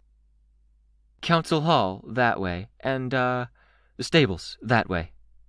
Thanks. Slumming it? Shortcut asked. My old friend Shortcut. He'd been an incidental run-in prior to the community center attack. Stupid fucking costume that looked similar to Resound's, except the circle bits were bladed and were crafted to look like they were stuck into his body. His weapon was stuck into the dirt behind him. Get bent, Shortcut. I'm too tired and hurt, and in a situation like this, anyone who's willing to help is okay in my books. You realize we wouldn't be where we are right now if it weren't for the Undersiders, right? Shortcut asked. That attack on the community center? That was Tattletale. Do you think Fume Hood getting shot today would have mattered if Tattletale hadn't pulled what she did at the end of summer? I'm more inclined to blame the people who shot her rather than take the convoluted path necessary to blame one of the villains, I told him. Frankly, I'm all out of blame. It's not that convoluted, Shortcut answered me. You just need to think about it for more than 3 seconds. Or do you not have the ability to do that? Stop, Shortcut, Resound said. I'm pretty tired, so maybe I am lacking the ability, I told him. Maybe it's not that you're tired, Shortcut told me. I'm not going to outright say you might be embarrassingly dumb, so... Shortcut, Resound said. Taking another stab at it, Shortcut continued, ignoring his boss. Maybe being on a team with 2 creepy kids, an ex-villain, and a bunch of ex-murderers has compromised you. Get up, Resound said. The ex-villain died, I pointed out, saving Warden lives. Every member of the team has bled for the side of the heroes.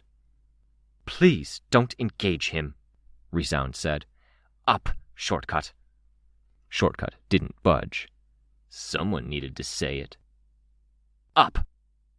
Are you going to fight me if I don't? He asked, looking up at her. Here, in a time of crisis?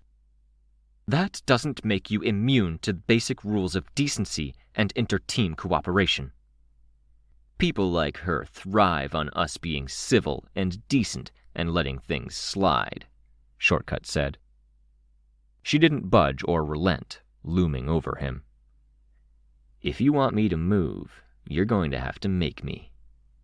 I could feel the tension radiating from the capes around the campfire. I'm going to head off. People to check on, I told Resound. Thanks for pointing me in the right direction. Off you go, Shortcut said. One of the other guys in the group said something under his breath. It might have been, "Fuck off, man." I bristled, but bit back the emotion. I'm going to head off too, Resound said. I invite any members of Advanced Guard who want to be respectable heroes to come with me. We need to check on our accommodations. The bulk of Advanced Guard got up. Shortcut started to do so as well, and one of his teammates put a hand out on his shoulder, keeping him from getting to his feet. He settled back into his seat, trying very hard to look like he intended to sit there and make himself comfortable. Your costume needs fixing, he pointed at my side. My coat had pulled far enough back that the damage to the base layer was visible. I resisted the urge to cover up the damage. So does yours. Fuck you, no it doesn't. You're not going to pull a "made you look." They don't touch me, not even the gas. I don't think that's what she meant, one of the other capes at the fire said. Being untouched isn't the badge of honor you seem to think it is, I told him. The others around the fire looked roughed up enough that I figured I could get away with it. You don't want to know what I think, he said, glaring at me. I don't really care, either, I told him. Then I flew off. Childish of me to engage, more childish to leave the conversation that way, but I'd held back enough today. Playing nice with Defiant, holding back with Eric. I was fucking done. Fuck me, let this be easy. I needed to check on my people. Stables were closest. I remembered the location from our little geography discussion, when we'd been distracting ourselves with a discussion on vantage points for viewing the Titans. Stable Hill had been one of the hills, and it thus followed the stables were close. Dogs, dogs, and more dogs. I saw Cassie outside, throwing the ball for a crowd of dogs. Chastity sat on a stool next to her, while 4 older dogs competed for the 2 hands that could pet them. An exceptionally skinny teen in grunge fashion and a 17-year-old who looked 22, who wouldn't have looked out of place amid celebrities at a high-class event, provided I looked past the bandages and the bright red patch of skin at her neck. I landed. Dogs immediately swarmed me, some barking, but most were friendly. Hey, Cassie said. Hey, Kenzie around? Cassie jerked her thumb toward the stable interior. She brought all the dogs, huh? Chastity laughed. This isn't even close to all of the dogs. Ah. Pretty miserable back there, huh? I wasn't sure if she meant the camp or the fight. Yeah, I agreed. Any word from Rain? Chastity asked. I haven't checked. Do I need to? I wouldn't, Chastity said. But you know your team better than I do. Right now, Sveta, Tristan, and Rain are at one of the houses. Big white one near the end of the road, with the white stable, fenced-in yard. They said, She glanced toward the stable door, then leaned forward conspiratorially. I stepped closer. Sveta and Rain are closest to Tristan, so they wanted to talk to him without the munchkin. Asked us to keep her busy. Betting $5 she heard that, I thought. If that's it, I'll hang back. That's good, Chastity said. They didn't think it would be long. Byron gets a bit of a turn after they're done. He's going to spend some time with Vista. Rain's going to come here to hang out. I didn't miss Cassie's attention momentarily flicking my way. And I don't know what Sveta is doing. Perfect, I said, putting my hand on a dog's head. Another dog nosed my hand out of the way, tried to get his head under my palm, and failed when a bigger dog wormed his way in. Tails were wagging all over the place. Did Kenzie set up her workshop here? Cassie shook her head. Limited power, so tinkers are taking turns at the machine shop. Oh, I said. I approached the door, peeking around the corner. Chicken Little, Darlene, Amias, and Nicholas ran by, chased by a herd of puppies. They hopped up onto hay bales, Chicken helping Amias up, and the puppies were too small to follow. The kids hopped down and ran over to the next spot they could find high ground. In the center of the horseless stables, there were plastic and metal containers that I was guessing the patrol had brought over. The containers formed a walled-in area with a layering of newspapers that had been soiled. Within the area were 2 chairs, a foot from one another. Candy and Kenzie sat facing one another. Candy's legs were propped up on either side of Kenzie, heels resting on Kenzie's seat. Candy's legs formed walls, while Kenzie's lap and knees formed a floor. 3 or 4 puppies, no more than 2 months old, were inside the de facto basket of legs, fast asleep. Rachel sat on the stacked containers high above them. Her wolf, Yips, and 2 other dogs were on various levels of the stack. I thought for a moment Kenzie might have nodded off too, but her hands moved, like she was going to touch a puppy, then stopped. Touch it, Rachel said. Touch heels. It comforts. What if I break it? Kenzie asked. I'd send my dogs after you, take you to pieces, Rachel said. Then, softer, you'd have to try to hurt them. Kenzie didn't touch them. It was a part of my unofficial therapy, Candy said, quiet. She stroked one pup. I don't like liking things. It makes me nervous. Like if I for sure decide I like something, it's just going to be taken away or used against me. Aunt Rachel made me take care of the puppies every day, holding them and reading books to them. While some of us picked up poo and carried around huge bags of dog food, Darlene chimed in. But it worked, Candy said, her tone bright. And now I'm cured. I can say with an open and unguarded heart, Chicken Little, you are the love of my life. Chicken Little bumped into an annoyed-looking Darlene while looking over at Candy. You're such a goof. Ow, frick, my ankles. The puppies were nipping. Don't teach them bad habits, Rachel ordered. Make them stop and sit. Sitting is how they say please, and they have to say please to keep playing. Which distracted Darlene and Iden with the task of getting 8 or so puppies to cooperate. I ruin everything I like, Kenzie said, quiet. Because I like them too much. You can't like a dog too much, Rachel said. I bet I could, Kenzie muttered. I'd scare away a dog, and even if I didn't, I'd fall in love with him, and then he'd go back to your farm, and I'd have to say goodbye, and I'd get my heart broken again. Maybe a puppy shouldn't go back with Aunt Rachel, Candy ventured, her head turned Rachel's way. Rachel didn't look impressed. I couldn't, Kenzie said. I don't know how. You can build cameras that see the past, Chicken Little called out. They're so young, though. It would take a lot of work, Rachel said, with a tone that was more than a warning, or it was a warning compounded on several levels.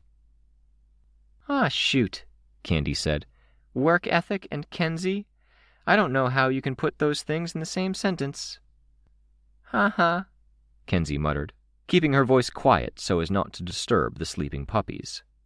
It didn't seem to matter that the pups with Chicken Little and Darlene were yipping, and the two youngest Heartbroken were stampeding around the place, banging into wooden stable doors. Oh, crap, actually...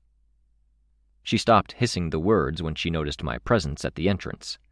More plainly, she said, The time. I haven't been checking my computer.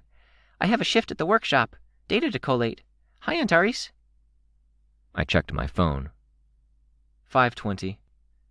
Not for another half hour, then, Kenzie said, relaxing back into the chair. Sorry I haven't been in touch. It's fine, so long as you're okay. Forgot to check your tech, Candy said. You might be in love, or the world's ending. Kenzie looked down at the puppies. Everything good? I asked. Kenzie nodded, not raising her eyes. You said Dragon had a message for me. She's having tech delivered. She asked me to get some measurements on stress, distribution, stuff. Call her later? Okay, I said. Can you leave your eye thing? I'm doing updates when I get to the lab. Okay, I said. I have no idea how to remove it. She waved me over. I floated up to her. She pulled the tech free, and I could feel the metatines running along the inside of my eyelids and the bone of my eye sockets. It took a second for my vision to adjust afterward. I wish I had workshop time right now, Kenzie said. Enjoy the moment, I said. Friends, puppies. Candy wiggled her foot, the heel resting on the seat by Kenzie's hip. The toe of Candy's boot rubbed against Kenzie's side. It's because I'm enjoying the moment that I should run, Kenzie said, not lifting her eyes from the animals. Get out while I'm still ahead. Let things settle down. I couldn't think of a scene in recent memory that was less in need of a settle down than this contained world with 2 chairs, newspaper with wet spots, and containers arranged in a loose rectangle around them. Workshop's safe, huh?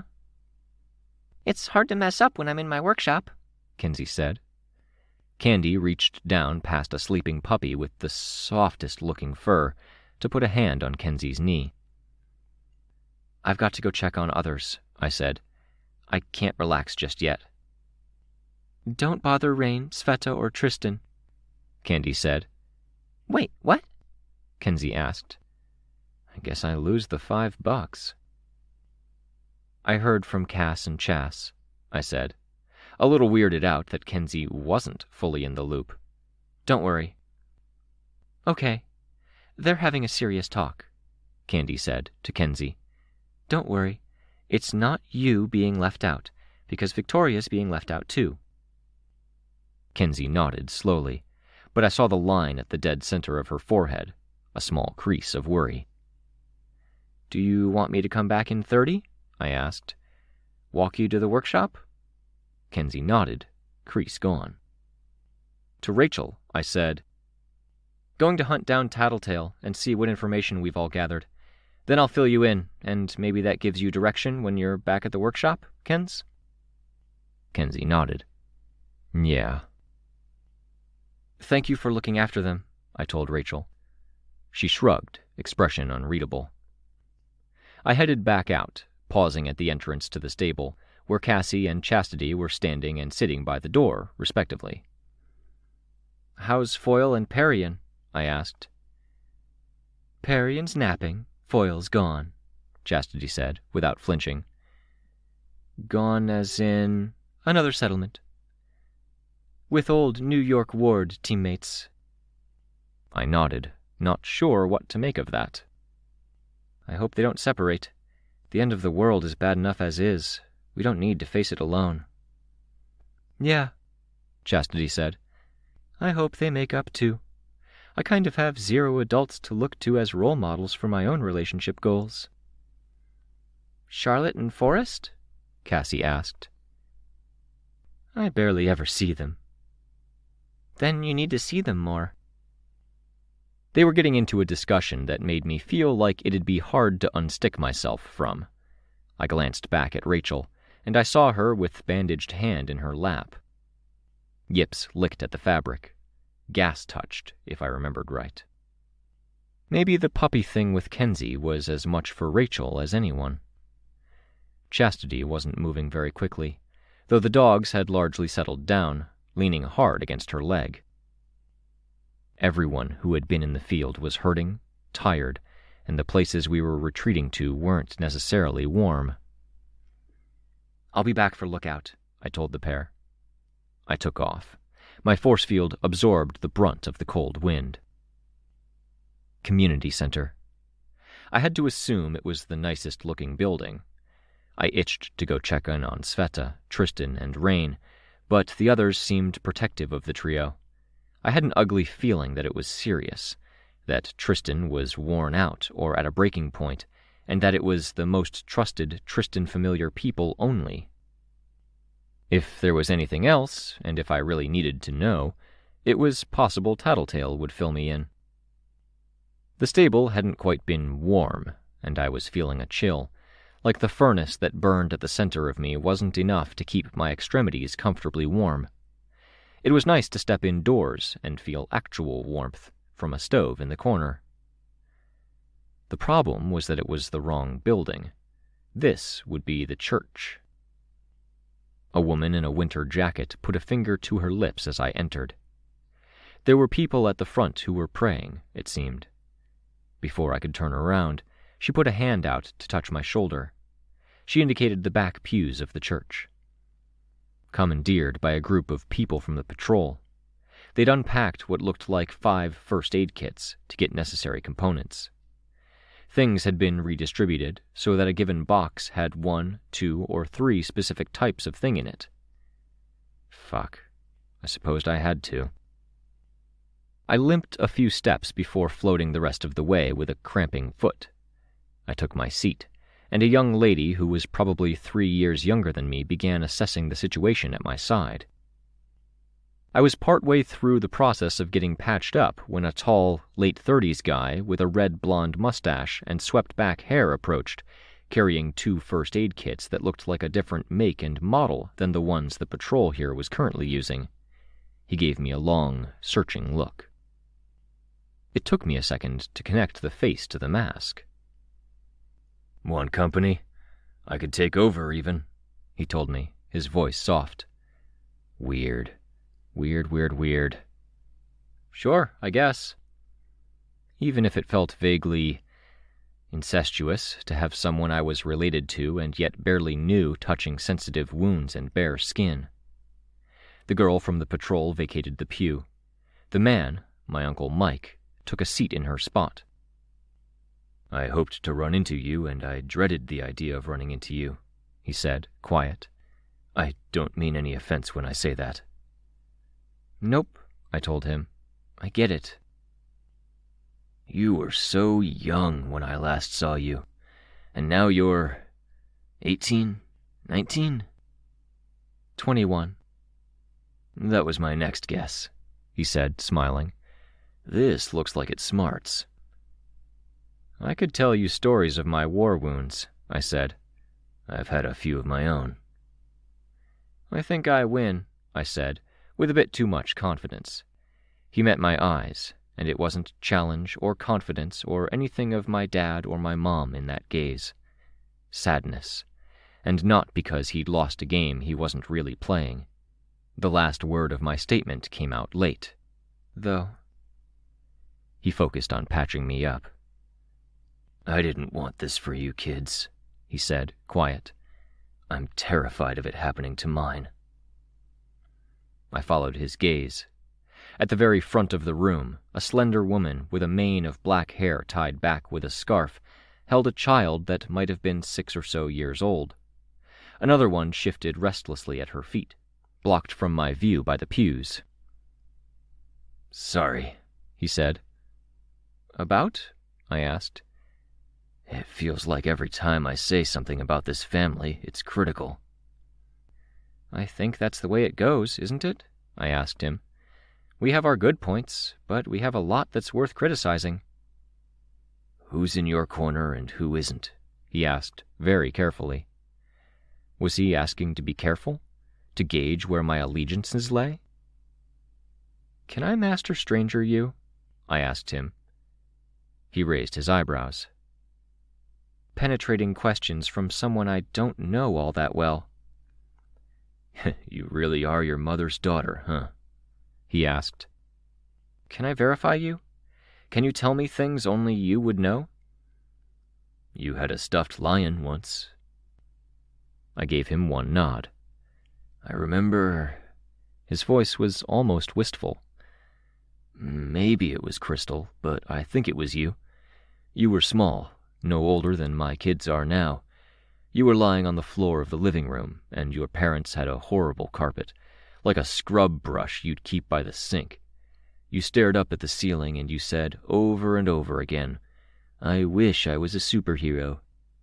With conviction and emphasis and constant repetition, sometimes yelling it, as if you could make it happen with sheer force of will and determination. Sometimes you'd pound your fist on the floor." I smiled. I almost forgot that. He wore no smile, just a bit of a sad expression. "Well, you're verified, I think," I told him. "You're my uncle, or you're a very good mind reader, and if you're that good a mind reader, there's nothing I can do anyway." He nodded. "Crystal's in my corner," I said. I glanced back. A few people had vacated the church, and there was nobody really in earshot, so long as we spoke quietly. Everyone else has kind of let me down. There was a bit of an awkward silence. "Sutures," he warned me, holding up the curved needle. "I'm a little out of practice." I could have taken over, doing the task, but I kind of didn't want to leave him with nothing to do. I felt like he might walk away. I shifted position to give him better access to my side. The skin at my ribs hurt the most. "Are you happy?" I asked him. "The world is ending." "But before that, or past that?" "Reasonably happy," he told me. "I tried retiring. Turns out that if you neglect your powers..." "You lose control," I finished. "Yeah. My power became hair trigger, almost like it was ready to go off if I sneezed. I made a deal with the local PRT, helping the police, someone to watch the back door when the police kick in the front. I see in the dark, so I sometimes catch things. A couple of times a month." "And after Gold Morning?" "Tent cities, protecting the area. We only got a place to stay last month. Now everything's in 5 boxes in another tent." "I'm sorry." He shrugged, and he did it with a languid ease, the movement of his shoulders not affecting the dexterity of his fingers. "You've had a rough time, I hear." "What have you heard?" I asked him. It was me who tensed a bit. Brockton Bay had its trials. New Wave stuck it out in one of the most talked-about areas, then disbanded. I was horribly sorry to hear about Eric and Neil. "Ah." Even before that, the attack on the mall. I heard you were hurt. I sent a card." "I got it. Kept it right up until Gold Morning. You didn't leave a return address." He smiled. "Carol would have hounded me. I needed a way." "Because of Aunt Jess?" I asked. "Fleur?" It was a good excuse. He tied off the sutures and put everything down before reaching for sticky bandages. "How much do you know about the old days?" "War stories, victories, lessons from defeat." "That sounds like your mother." "Yep. War stories are more of my dad's thing, I think." "I remember being a kid," he said. My sisters. Your mother, your aunt. They disappeared. I don't remember specifics. They were young, but I was still very small. Kidnapped. Did she tell you? A little bit. The kidnappers wanted ransom, and our parents weren't equipped to pay. We looked better off than we were. They kept Carol and Sarah for weeks. The cops called one sunny afternoon to say that the pair of them had escaped. They came back to us with powers. Yeah, more or less what I heard. They came back haunted, and our parents weren't equipped to deal with it. So they sent us all off to a kind of boarding school with an attached summer camp. Nature, airy classrooms, small class sizes, horses your Aunt Sarah loved. He paused. Probably still loves horses, I said, thinking of the Valkyrie-created Aunt Sarah. I resented them for it, he said. Because 2 of our parents' 3 children had an issue, all 3 of us were sent away. Our family does that a lot, I think. I was all patched up, at least at my side, but I didn't want to exit the conversation. Does what? Overreaches when it comes to closing doors or making judgments. Your mother closed off her heart, as if she was so guarded against the idea of showing mercy to the evildoers that she couldn't afford any for family. I wouldn't say it's mercy exactly. Maybe not, but I always worried about you girls. I hoped Mark had a handle on it. He hadn't, not really. Our parents did the exaggerated defensive maneuver when they sent us away. They never really took us back, because that's something else we're bad at. I nodded. A few years of them sending us messages saying we could come for Christmas if we wanted. So I would come, and Sarah would as well, but your mother wanted to study. Or Sarah and your mother would go and I'd be busy. Then they kind of ceased to be family. Because they had me and Crystal as young as they were. I never got the impression that was a big thing, my uncle said. They were perfunctory in their grandparent duties. There were grudges and frustrations that felt like they weighed heavier on the family. Speaking for myself, I did resent being sent away for my teenage years, made to spend time with problem children. My parents never did apologize. I can see that. It's such a shame, though. Mom says they're dead. They probably are. My stupid defensive move was to move away. Jess was a part of it. But the team didn't feel healthy. You all were growing up, and then we heard the kids of people with powers could get powers. Your mom seemed to accept it as a given that you'd be brought on board. Your aunt surprised me by agreeing, and I think that was her move. Establishing an unsafe bubble, not pursuing civilian life. Powers as a part of everything. Even the damn home recipes. We argued like hell. You sound like my old therapist, I said. Was he a smart guy? My uncle asked. She was a smart lady, yes, I answered. I still disagreed with her pretty seriously about what the division between Cape and civilian should look like. How's that working out for you? My Uncle Mike asked, his eye dropping to the tears in my costume and the bandages that covered just about all of the skin there. Now you're sounding like a true member of the family. That was very much like my mother, I said, smiling. He grimaced, looking toward the front of the room, and the grimace softened. I don't think I am. I followed his gaze, then glanced back at him. He clarified. A member of this family. Related, yes. I definitely share traits with my sisters and parents, but... He paused, struggling to find the words. I let him. Your mother closed her heart off. She had room in her heart for her sister alone, back when we attended the school. Then for Mark. Then for you, and I presume Amelia. I never quite figured in. Your Aunt Sarah, my heart jumps every time I try to think if I should speak to her in the past tense or be horrified that I can't. She threw herself into her role as Lady Photon. She found someone who could keep up with her. And you didn't figure in. I wanted 2 ordinary sisters, and one of them didn't want a brother, and the other didn't want a civilian life where she might be vulnerable. I wasn't a saint either. I was angry and emotional. I acted out. Part of it's on me. But I don't think we've been family since they were kidnapped. You could take another tack. Say we're all just one massive fucked up family, and it's that twisted nature that defines us as a unit. Or I could keep a safe distance. My life for the past few years has been warm and calm, and I've stopped being the angry teenage boy I was after I got sent away to school. I go to your mother's house for a barbecue, and I lose my cool. I nodded, frowning. What did she tell you? That you and your sister were estranged.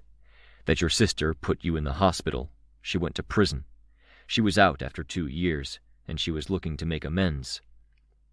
I reacted badly to the way the situation was being manipulated, like she used to try to direct the brigade, telling my kids what to do, dancing around something that sounded serious.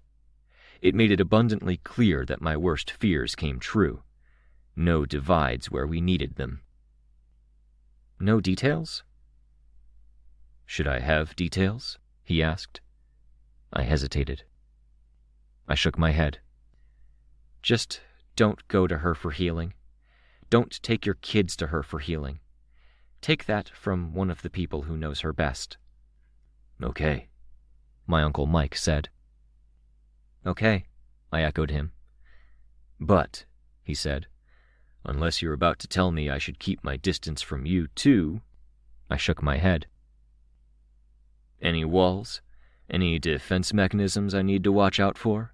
He asked. He sounded like he was teasing. I could 100% believe he was still holding on to his own, that it was a genuine belief and a genuine worry on his part. No, I said. I don't think I have any. Or you haven't figured out what they are yet, he told me. Or that. He sighed. I wanted to say, I know it's not a good comparison, but I was sent away for 4 years, only seeing my family for holidays. I don't know if the hospital stay was anything like that, but I could offer a listening ear. I think I understand my sister, and even my old friend. I could answer questions or help you figure things out if Crystal's not up to it. I sighed. Or not. When we get through this mess with the Titans, if you wanted a bit of normal, and you don't mind going out to fast food with your 2 kid cousins, I could try giving you a taste of what's 98% ordinary civilian life. I don't think we're getting through this. I think this might be the new normal. I can't imagine a reality where I can draw a clear line between Cape and civilian anymore, if I ever could. Isn't that right, my fragile, many-handed friend? It would be risky, like we might pull apart. I could lose my control, and you could lose your connection to me. Thank you, I said, with a small smile and zero sincerity. You're your father's child too, aren't you? He asked, looking into my eyes. I have no idea what you mean, I said, keeping my expression blank as I thought of the uncomfortable memory of my mom with Uncle Neil, my mom crying after I confronted her. He reached out, and I was bewildered enough in the moment that I didn't react before he pulled me into a hug. He might have sensed how tense I was, because he did pull away. No damage, no disaster, just... He touched his cheek, and he pulled something away. 2 long strands of blonde hair. My hair.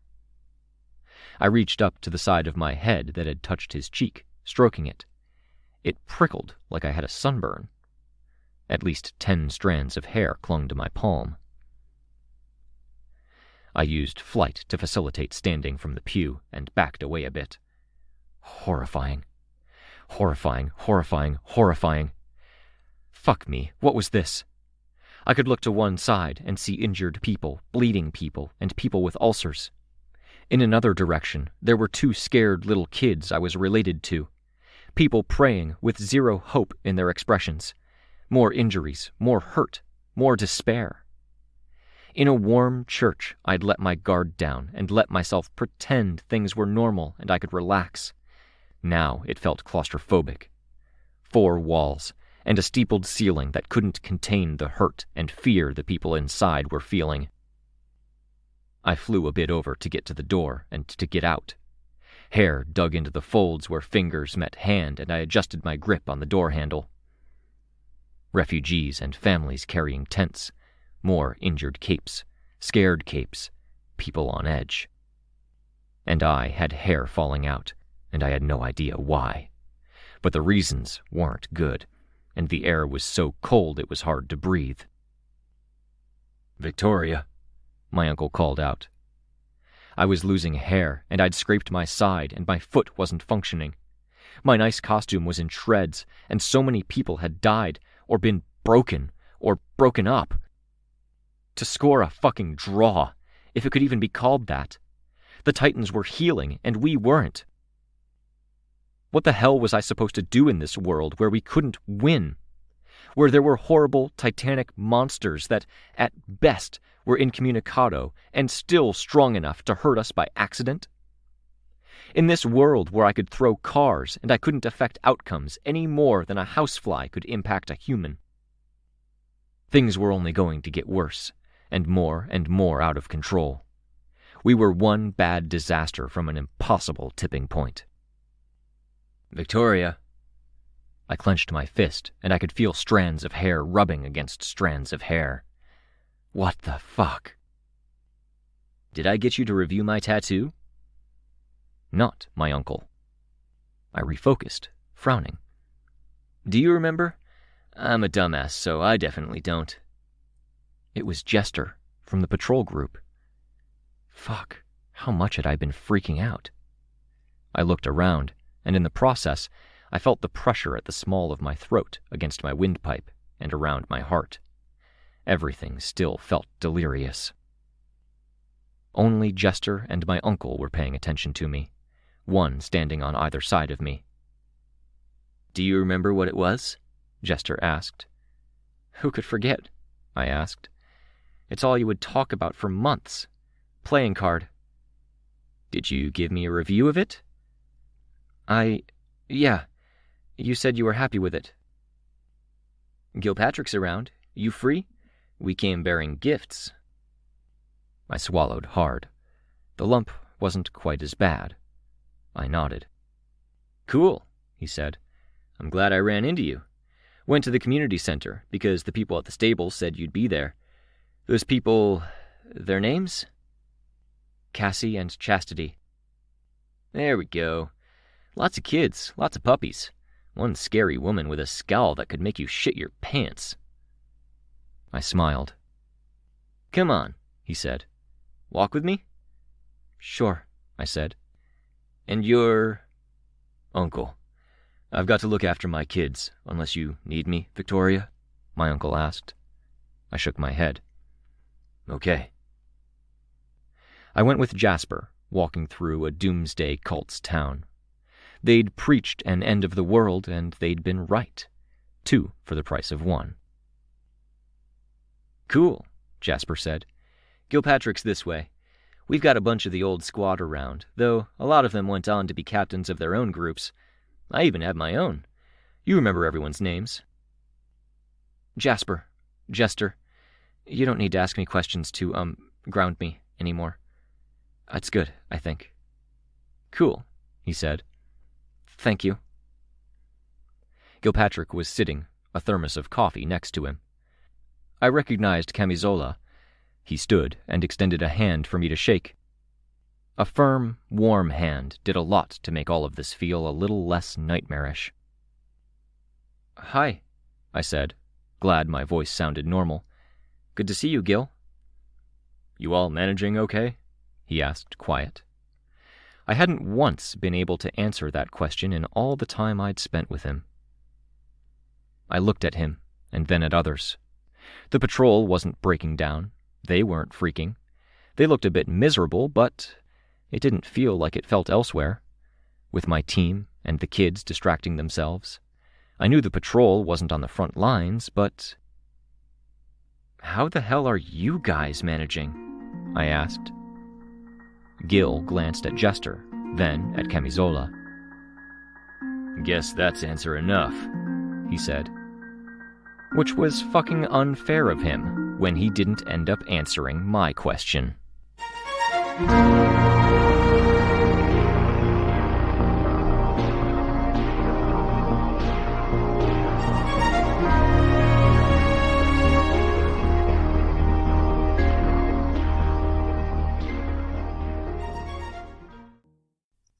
Arc 18, Radiation, Chapter 8. Crystal landed, startling others on the street, trying to startle me. She had a small smile on her face and a sheen of sweat on her skin. Her top was sleeveless, hugging her body, and she wore tight-fit pants with gill-like slits on the side, each slit framed with a slash of color. It was an aesthetic that hadn't aged all that well, starting in the early 2000s, when kids' fashion designers worked costume-like features into clothing, and it carried on as a subculture from there, with its variety of flavors. More in LA or New York than Brockton Bay, though. Of course, Crystal could get away with it when she was a superhero. More, of course, was the fact we couldn't exactly be picky. The world had just ended, after all. "Hug?" she offered. "Sorry," I said, feeling like I was too quiet. "Sure," she said.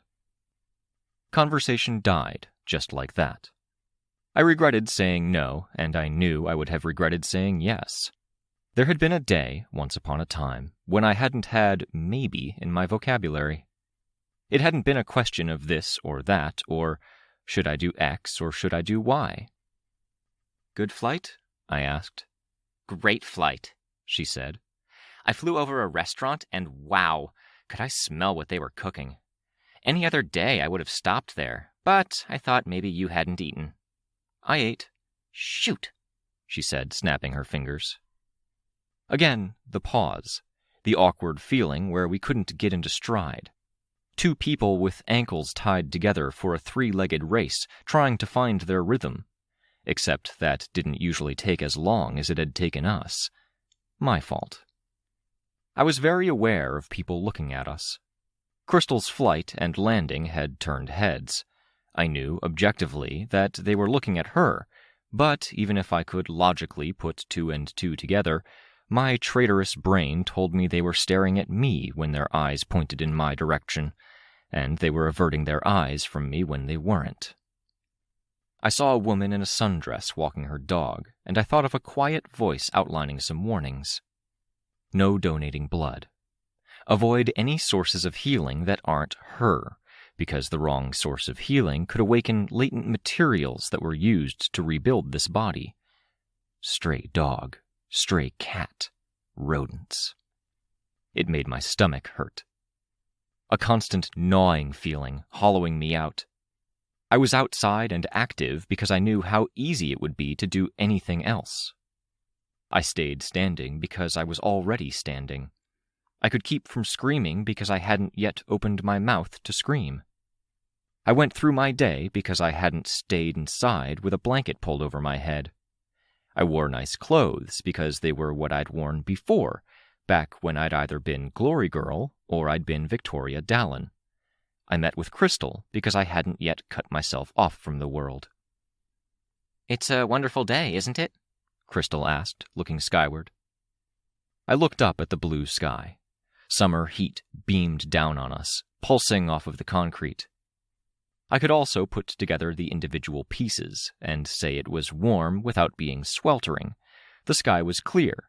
The sky smelled like fresh wood and car exhaust, and a strong wind blew clean through the city. Clean like there were thick, rich forests just beyond the city boundaries, and the wind picked that up to refresh the city. I could take all the individual pieces, and I knew they were the sort of thing that added up to wonderful weather. I felt aware of every set of eyes in the vicinity, pointed at me or otherwise, including Crystal's one visible eye, which was looking skyward, her hair sweeping over the other side of her face.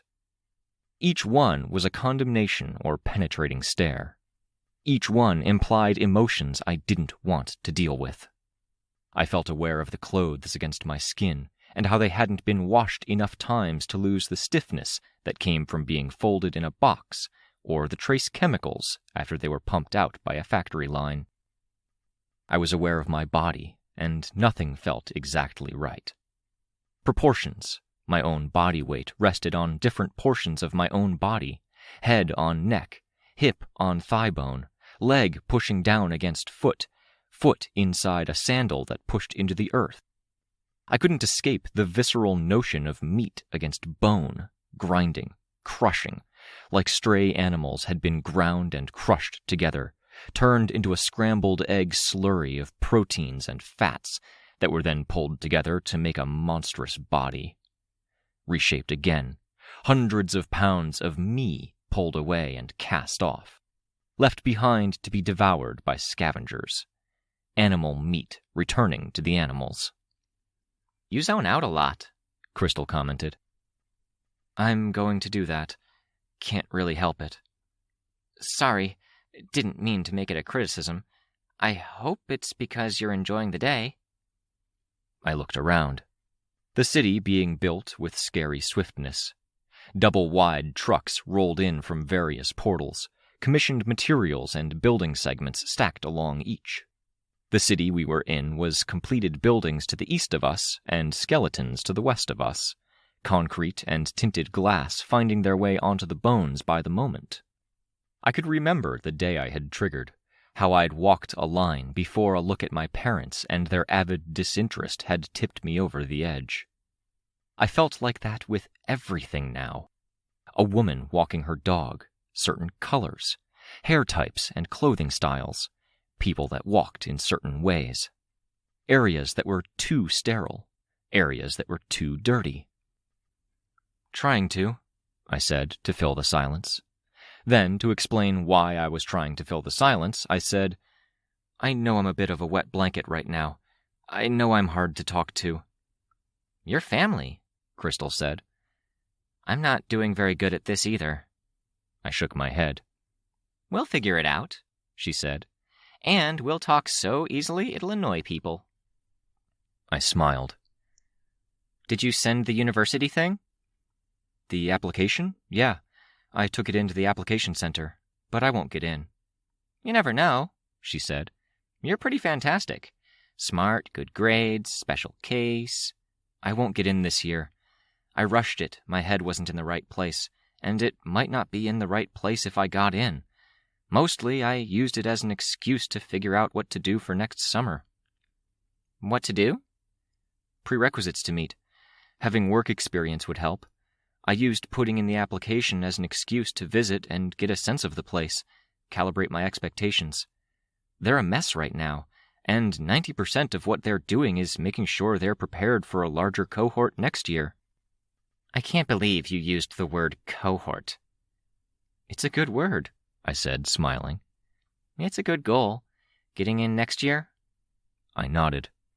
I didn't miss the faint pity that came with the first half of what she'd said. How good it is that you have a goal, Victoria. You need a goal. It felt like I was being handled with kid gloves, and I hated it. I knew I needed kid gloves, but I hated it. "I know this is shitty of me," Crystal said, "but even though you've eaten already, do you mind taking a detour?" "A long detour?" I asked. "To that restaurant you flew over?" "Fast food place," Crystal said, pressing her hands together. "Absolutely," I told her. "My curiosity is piqued." "Fly?" she asked, floating up a bit. One or two bystanders who hadn't seen her arrival looked shocked. Again, more attention. More feelings that all contradicted one another and left me feeling like I was standing on the tracks as the train made its approach. "Walk?" I asked. "It's a nice day." She landed. "Okay." She didn't ask why, and I wasn't sure I could tell her if she did. It was an extension of why I was going out, why I wore clothes like my old ones, and why I faced the day. If I stayed inside, I might not be able to go out again. If I changed up my wardrobe, I might lose my last traces of myself. If I flew, I might keep flying, because it was hard being down in the guts of the city, surrounded by its people. Crystal linked her arm with mine, and I rolled my eyes, but I went with it. Compromises. We walked through a sunny, brand-spanking-new city, half of it still seemingly in construction, with girders and beams and little connecting those things. Cranes seemed to stand up everywhere. It was a long walk, which was a mercy in a way. The monotony made it easier to zone out and to just take the day in without focusing on the details, like people looking over, or the countless little things that made me think of Amy, meat, family, or hospital rooms. When we arrived, there was a crowd in the place, a crowd on the benches outside the place. "I'll go in, if you'll wait." "I'll wait," I told Crystal. "I don't have anything to do." "Sorry again." She raised her voice to say it as she went to find the tail of the line. I hung back, leaning against a metal post that bounded the patio, providing some protection should a car go off the road. There was a gang of people from the patrol occupying 3 tables. I couldn't help but feel it was a little dark. Old PRT uniforms painted over. The friendlier white sections of the uniform and body armor made black, identifying numbers and labels gone, replaced by place names. "Can and probably does overlap with others. Then why have it as a label?" one of the people with less armor asked. "Because the labels are for our use," the boss said, a woman with gray in her hair. "If I tell you there's a stranger present, what do you do?" The guy with the armor shrugged, shaking his head. "Anyone?" she asked. "They have the firepower. They have a good sense of what we can do, and we're in the dark about them. We have numbers, and we have the ability to gather information and train. Protocols and communication are essential, so you need to know the language, and you need to know what to do when you hear it." They were all high school kids. Months after the end of the world, they were putting on painted armor and pretending they knew what to do to fill in a space left by the now absent PRT. "What's the context?" I asked. The woman twisted around, giving me a searching look. "We're sitting right here. I say, stranger." "Nothing else? Are you pointing?" "Just that." "Watch out. Strangers infiltrate, surprise, approach from oblique angles. Stealth, trickery, subtlety. It's not my favorite classification, too broad and too niche at the same time." "It's necessary." "It is," I said. "It still annoys me." "Strangers do that. What's your first thought if I say, Master Stranger?" I thought of the black hole in my memories, extending from when I'd been injured by Crawler to when my mom and my aunt were attending to me, talking to a team of paramedics who were preparing to load me into an ambulance. "Well?" "Composure, Victoria," I thought. "Back straight, gaze level. It's especially important that someone who is supposed to be invincible doesn't let the enemy see them hurting." My mother's voice, more than my own. "Regret every choice in life that brought me to that point," I said. "Don't editorialize." "I'm not one of your uniforms. I'll editorialize if I want." "Okay," she said, raising her hands. Surrender. "But really, do you know what to do? Master Stranger, what's the protocol?" "Means you watch yourself. If you're shouting it, you're compromised. You don't trust yourself. So the patrol listens to the next person in charge. Meanwhile, don't trust your eyes or brain. Don't take any high-impact actions like using a gun or attacking someone. Lean on untainted sources and extend trust to them, even if it's hard. Trust solid things, walls, doors. Limit the stranger's movement. Get somewhere safe and stay there. Shaker, stranger. Watch the walls. Communicate. Trust people. You're looking for traps, routes of entry, or changing environment. Focus on details. Cracks under the doors, images, text. looking for oddities and discrepancies.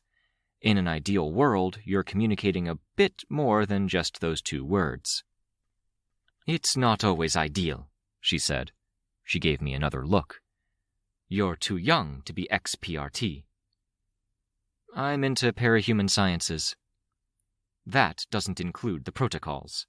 Science and response protocols are very different things, which was what started our discussion here, if you didn't catch that. I didn't. It includes the protocols if you're so into it that you drop off an application at the university and you buy 2 textbooks for a class you probably won't get into just to read them. I dig into anything I can get about parahumans. Why? She asked. Capes are cool? As a somewhat gray-haired, body-armor-wearing woman with a gruff, stern tone, those words sounded very strange coming out of her mouth. Almost, but not quite derisive. Capes are important, I told her. There's a statement with a lot of meanings, she said. I think all of them might apply, I told her. Then I gave her an alternate answer. Capes are terrifying. You fight fear by figuring it out. Where are you working? I'm not. Do you want to be? Yeah, I said, depending on how my application to school does. She turned to her 2 tables of rookies. Here's one example of where a smart team leader might say, Master Stranger protocols in action. Here we have a young lady, dressed up nice, with very specific, useful knowledge that I wish any one of you had, because it's going to be a royal pain to drill you in it, and she isn't employed. How strangely convenient. If it helps, I don't think I want to work with the patrol. Still suspicious. I think we'd have to have a long discussion, Miss... Victoria. Yours? Karen Vick. We'd have to chat for a while before I change my mind about how suspicious you are, Victoria. If you wanted to talk about powers, I'd probably come across more suspicious by the time I'm done talking your ear off. Because you're the type to buy expensive textbooks you don't have to. Yeah, I have a box of old files and info in my apartment, too. What if I wanted to talk about why you don't like the patrol? That's harder to put my finger on, I said. Try. It feels like a disaster waiting to happen. The disaster already happened, one of the boys at the table muttered. Speak up, man, Kelly Vick told him. It happened. Gold morning. Doesn't mean things can't get worse, I said. Why are you doing this if it's not to protect people and prevent things from happening in the future? Powers are cool, he said. Different reasons, a girl told me. There's always been more question marks than periods when talking about parahumans, I said. We need to dig for answers, get the info, use it, now more than ever. I don't think the patrol is doing that. What do you think the patrol is doing, then? Kelly asked. Not that. Not studying. She leaned back in her seat, looking at her rookies. See? You guys need to study. You can start by reading up on protocols and ways of dealing with different parahumans. Not quite what I meant. It is, but I think your confusion, Miss Powers Are Important, is because you're confused about something very basic about the patrol, and I find that really interesting. I shook my head. All of a sudden, I felt very on the spot, being analyzed, studied with multiple sets of eyes. The illusion was dispelled, and I was no longer getting to dive into classifications and protocols, paperwork, and parts of my lifelong passion that were strictly and safely relegated to paper. I looked for my escape, and I saw Crystal on the sidelines, her food in hand, watching from a distance. She walked over. My cousin, I said. Crystal raised her hand, chewing on a peanut butter chicken kebab. She has powers, I added. Crystal raised an eyebrow, then she floated up a bit. Never wore a mask, I said, to clarify why I was giving away Crystal's non-existent secret identity. That would explain it. Kelly told me. Crystal made a quizzical sound, but she didn't seem to want to stop eating long enough to outright ask the question.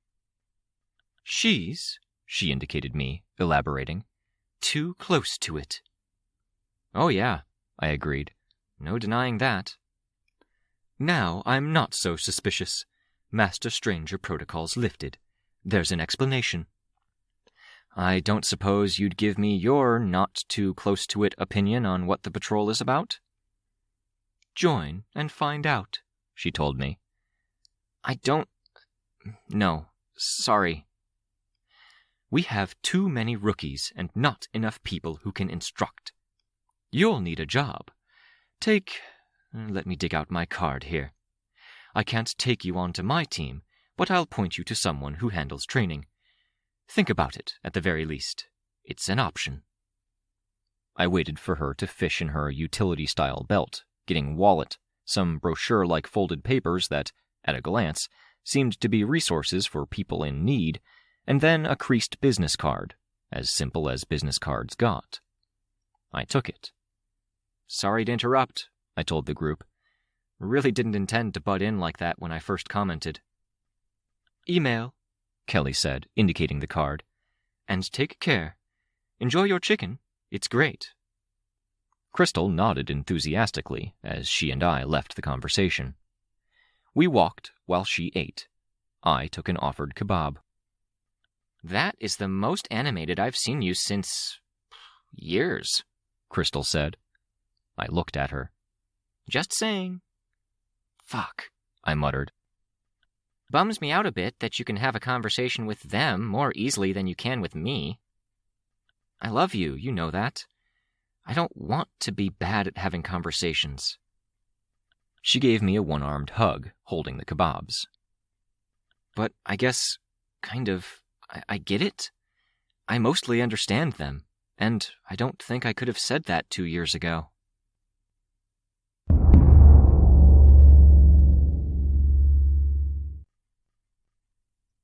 I don't get it. My old patrol was quiet as they unpacked stuff, pulling back tarp and undoing cables. Here and there were some comments, but there wasn't any particular camaraderie or connection. Certainly not more than what the hero teams had.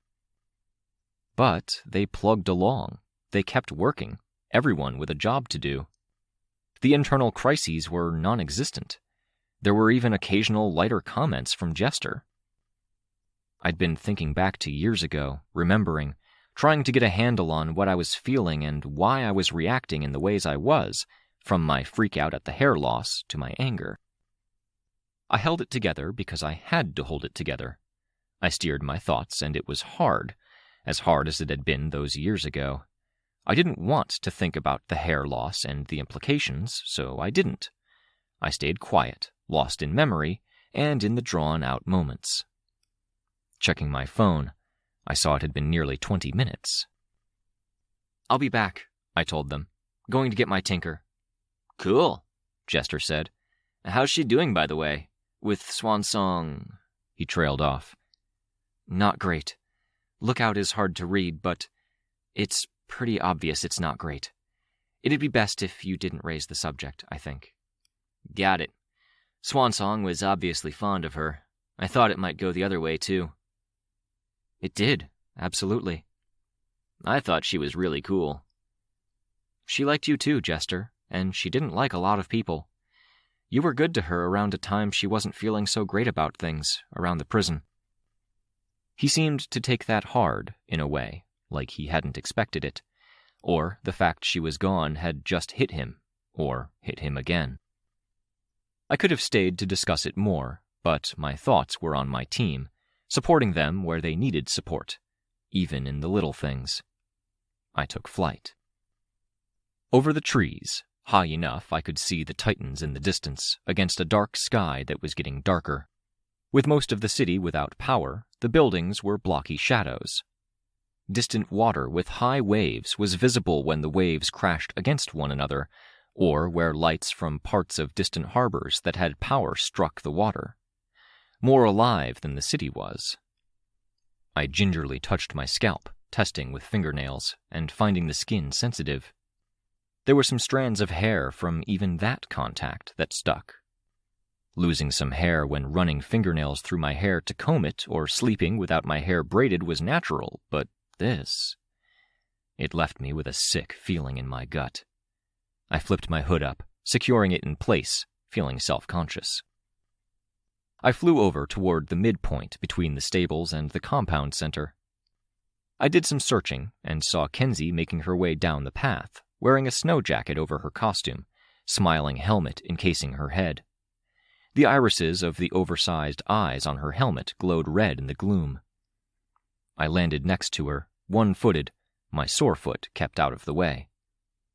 Victoria, you spooked me. Sorry. Came to pick you up and ask a favor.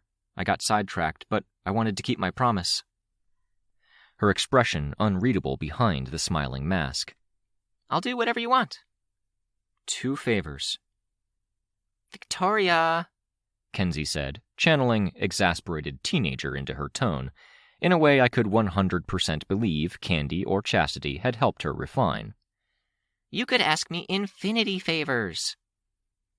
Just, without making a big deal of things, do you have the equipment to measure radiation? For me and for others? I absolutely do. Light is a kind of radiation, obviously, and if I couldn't measure, capture, or manipulate light, then I'd be an awful camera tinker. I got to get to my workshop first, though. Which gets to the second thing, I said. Any way you can postpone your workshop time? Dragon sent me stuff, and we need you to send her some data. Ah, shucks, Kenzie said. Collaborating with Dragon, postponing workshop time? That sounds like a pain.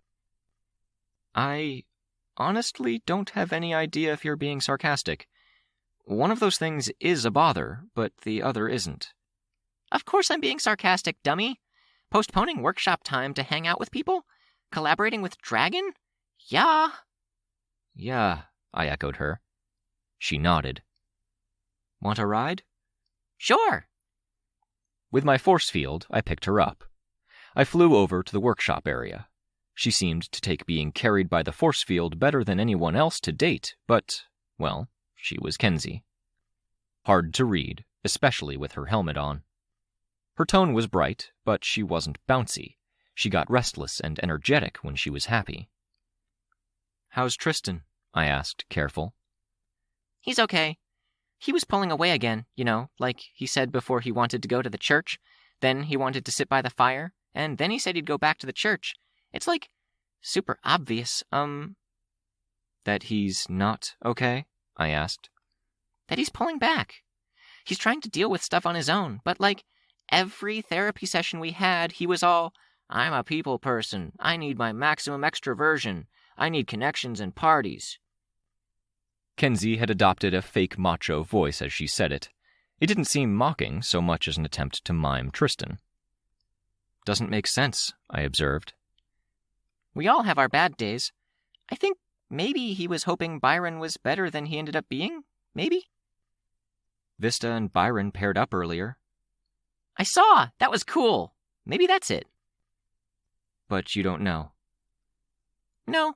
But Sveta and Tristan always got along because they were Weld fanboys, and that opened the door to them talking, and they were always more hero, I guess, than everyone else.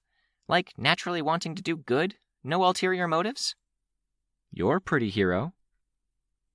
I'd like to think I'm pretty and a hero, she said, affecting a tone. That sounds so much better when others do it. I'm okay. Anyway, Rain and Sveta get along with Tristan best, and they wanted a more serious talk with him. Any more people and it might have been too much. We landed, and immediately she made a beeline for the squat mech with the eel in the tank. Kenzie speed-walked up to it, sans bounce in step, and banged on the glass. The eel opened its mouth, baring teeth. Fish tank! She exclaimed. Through the mech's speakers, a voice came through. Yes? Is that Lookout? I don't recognize the costume. You want my workshop shift? I'll take yours so long as it's before 10. I didn't hear the response, but Kenzie turned my way, thumbs up. Easy enough. We made our way into the workshop, which seemed like any mundane workshop on the surface, with a sliding barn door and a number of counters, with lots of tools in questionable condition mounted on the walls. A tinker had taken over one end of the downstairs area, and stairs led upstairs. Boxes and various packages were sitting in another corner. Some had signs or papers stuck to them. Kenzie's was stuck under the workshop bench closest to the door. She crouched by it, smiling mask looking up at me. What am I diagnosing? Anything and everything you can give to Dragon, I think. Unless it's time-consuming. Okay. Can you carry? I did, gathering up the stuff she indicated and carrying it with my force field.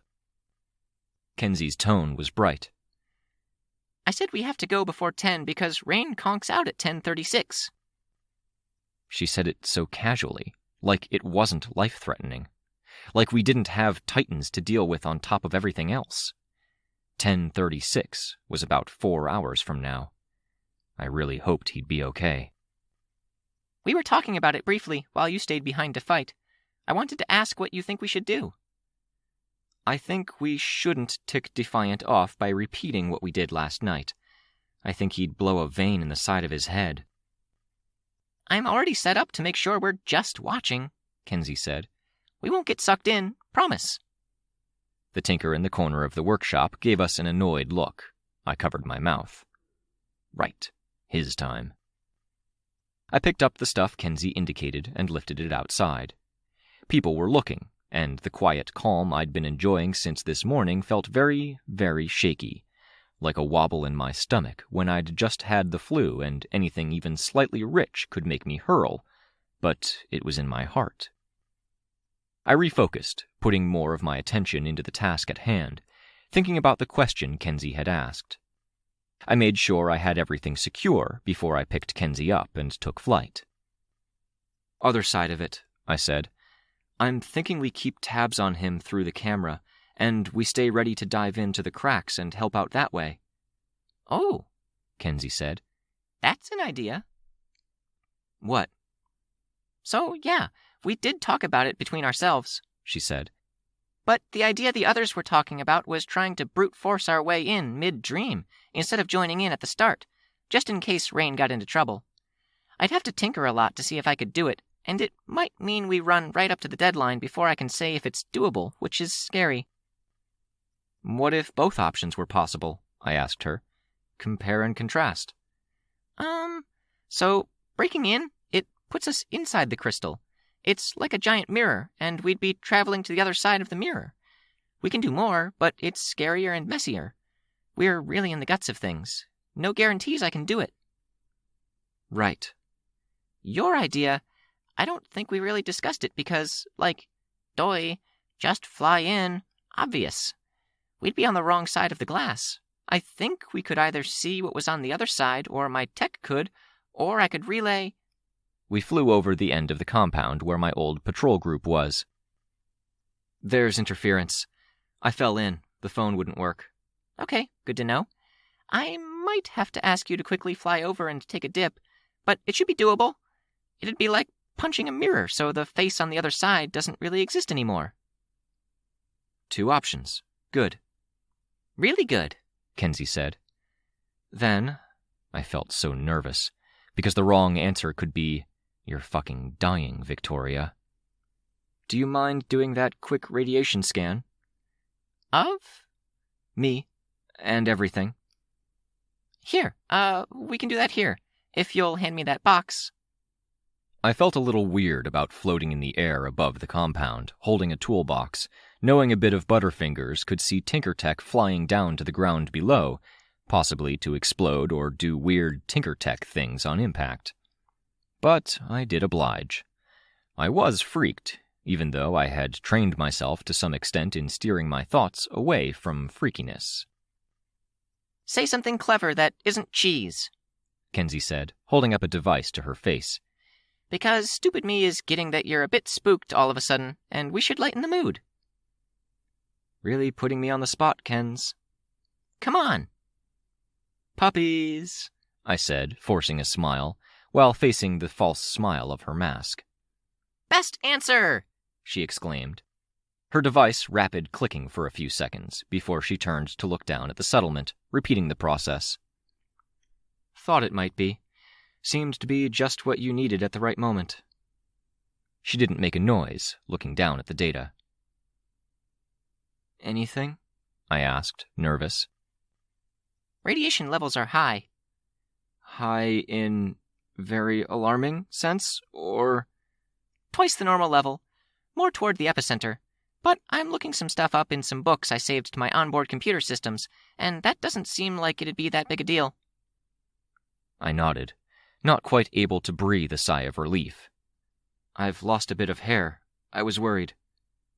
I could check other stuff, do full diagnostics, or we could ask Tattletale.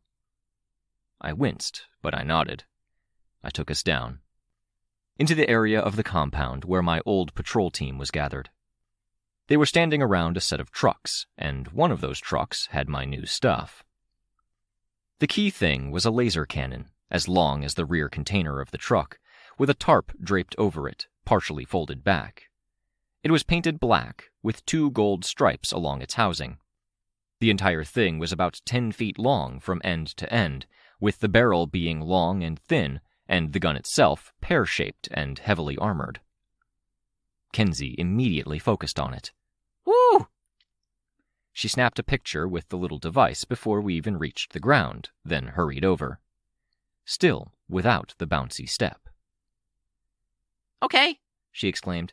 Time to dig in. Don't fire it, Gilpatrick called out. I won't. Gilpatrick looked nervous as Kenzie carefully made her way up onto the truck bed, then motioned for Camisola to go watch her. Jester walked over to me, and we watched from a bit more of a distance. What are the odds that you let me pull the trigger on that thing at some point? He asked.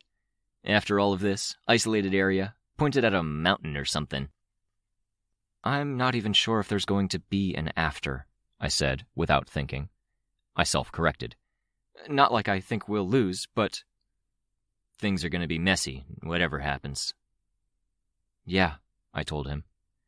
I really want to try firing that thing sometime, he told me. I'm a bit of a goofball, I know that, but I'm a determined goofball. I know. I set goals, I go for 'em. Sometimes they're things nobody else would get, like trying to get a poster on every square inch of wall in my room after Gold Morning, when some stuff's hard to get. But it got me up at 5:30 to help my dad at his work for some extra cash before school. Didn't know you did that, I said. I do it with people, too. Find that weird, dark girl who seems like she's struggling to deal with the situation she's in, and find an inoffensive way to be there for her. Swan Song appreciated it, I'm sure. I'm talking about you, the guy said. I looked at him. Jeez. I wasn't sure what to say, except I appreciated it too. We get through this, he said, standing a little straighter, and you'll let me try firing that thing. Make it up to me for standing out in the cold, guarding this thing until you could take custody of it. Jester was a goofball, with a priority system I didn't and would never really grasp. We didn't have a lot of common interests, and we'd really only spent time together because we'd spent time together. Not even convenience, but habit, and the fact we didn't really argue or struggle to get along. If I were uncharitable, I knew he'd sort of liked me, and his goal had probably been to win me over, but he'd never pressed, so I could forgive that. To tap that part of me that had once been a judgmental 12-year-old girl, Jester had bad acne at the corners of his face and around his nose. His hair was a little greasy and too long at the top. His choices in fashion puzzled me more than anything, and he was just the furthest thing from my type overall. But, standing there, at the edge of the world ending, he could talk about tomorrow and wanting something, and I could respect that. The guy sounded like a man, juvenile as the want was. I gave him a punch in the arm. Is that a yes? Depends, I told him. Gilpatrick insinuated something earlier. I had the impression you were in on it. Remind me? You guys. You're staying sane. You're reasonably calm. What am I missing? Ugh, Jester said. Ugh, I repeated. That's not an answer. He clarified when you left. I could say, but I don't want to be rude. Rude? I was a bit shocked at that. Gilpatrick had been, all considered, pretty fucking fair to me in the past. What the hell was it that he thought that would offend me? Vic! Kenzie called out. I floated over. Jester followed. Hey, so, super cool, Kenzie said. It is, I admitted.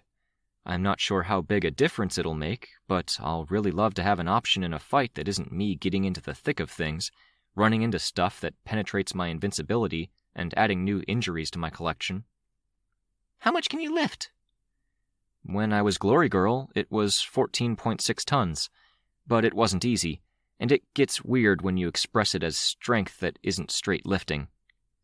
Thank you, PRT power testing. This is 12 tons, Kenzie said, patting the side of the gun. In the background, Gilpatrick looked a bit nervous with even that limited contact. I asked for big.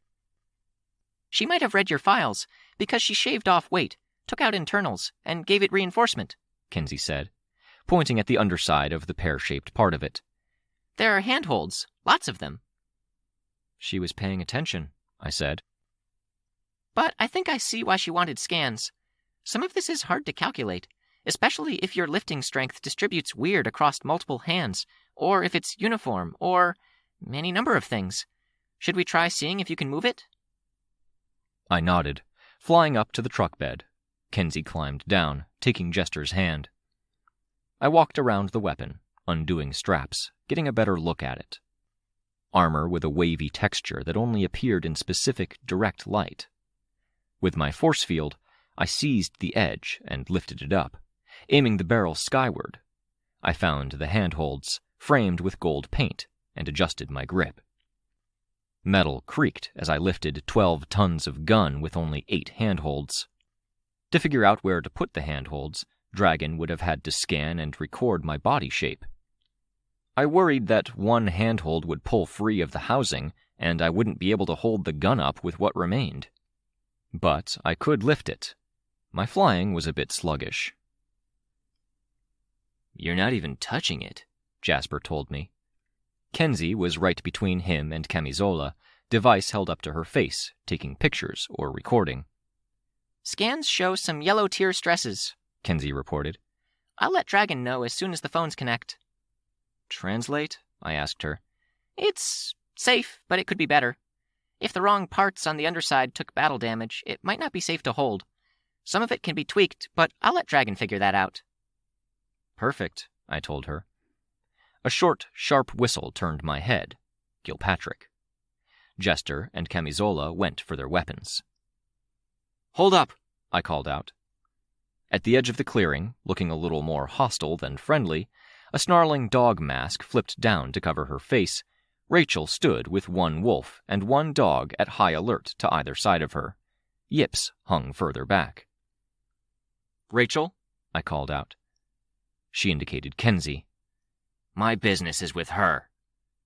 What happened? She knows what she did, Rachel growled. Kenzie started. Sorry, Hand him over. Kenzie looked very on the spot, even with her face covered. I won't make any sudden moves, so maybe don't send the dogs after me. Can you make them stand down? I called out. Rachel didn't budge an inch. Right. Stubborn. I'm going to move very slowly, Kenzie said.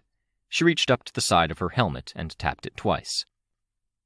From my position above the truck bed, carrying 14 tons of tinker tech, I couldn't really see. I noted that Jester did, though. He put his gun away, moving with care, and then reached down to retrieve him. Kenzie had had a puppy zipped up in her jacket, camouflaged with her projector tech, explaining the lack of bounce or exuberance. Jester carried the pup over. The wolf growled as he got closer, and he stopped. Sorry, Kenzie called out. I was absolutely going to bring him back, but he was sleeping, and... Rachel walked the distance over to Jester and took the pup. He was warm and safe, and I was super, super careful, so... Rachel looked at each and every one of us as if we'd perpetrated the crime in question, and didn't so much as look at or respond to Kenzie. So I didn't even realize it was a problem. I'm sorry. I was distracted. Rachel stormed away, snapping her fingers for her dogs to follow. Oh, Kenzie finished. Look out, I said, not even sure what to say. I was going to take him back. It took me forever before I could even bring myself to touch him, and then I couldn't just put him down because it would have woken him up. I don't know how to feed him anyway, so it's not like I'd ever keep him, right? I wouldn't risk hurting him that way.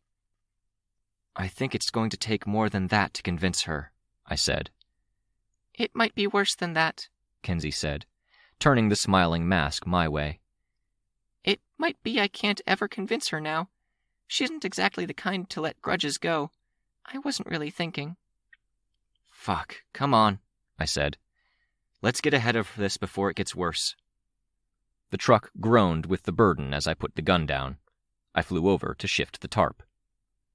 I'll keep an eye on it, Gilpatrick told me. We won't go too far, but I'll need to get my squad fed. It's about that time. Thanks, really. I appreciate you guys going to the effort. He nodded. I didn't get to ask him for the answer that he and Jasper had both denied me. Look out, I said. Let's go find Imp or Tattletale. She nodded. My stuff. Can some of it go under the tarp? She began pointing, looking a little robotic in how she moved, stiff and methodical, like she was running on autopilot. The peace of earlier in the stable spoiled, the exuberance about having a project to work on with Dragon.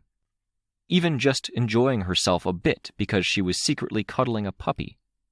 Replaced the movements like she was a doll, with limited range of motion.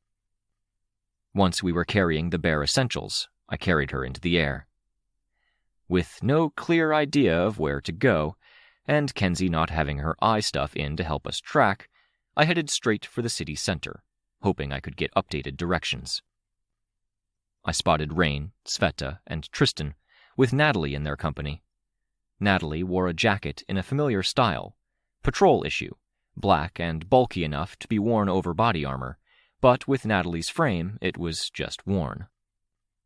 I set Kenzie down. Freaky how you can do that now, Tristan observed. Have you seen the Undersiders? I asked. Mini crisis.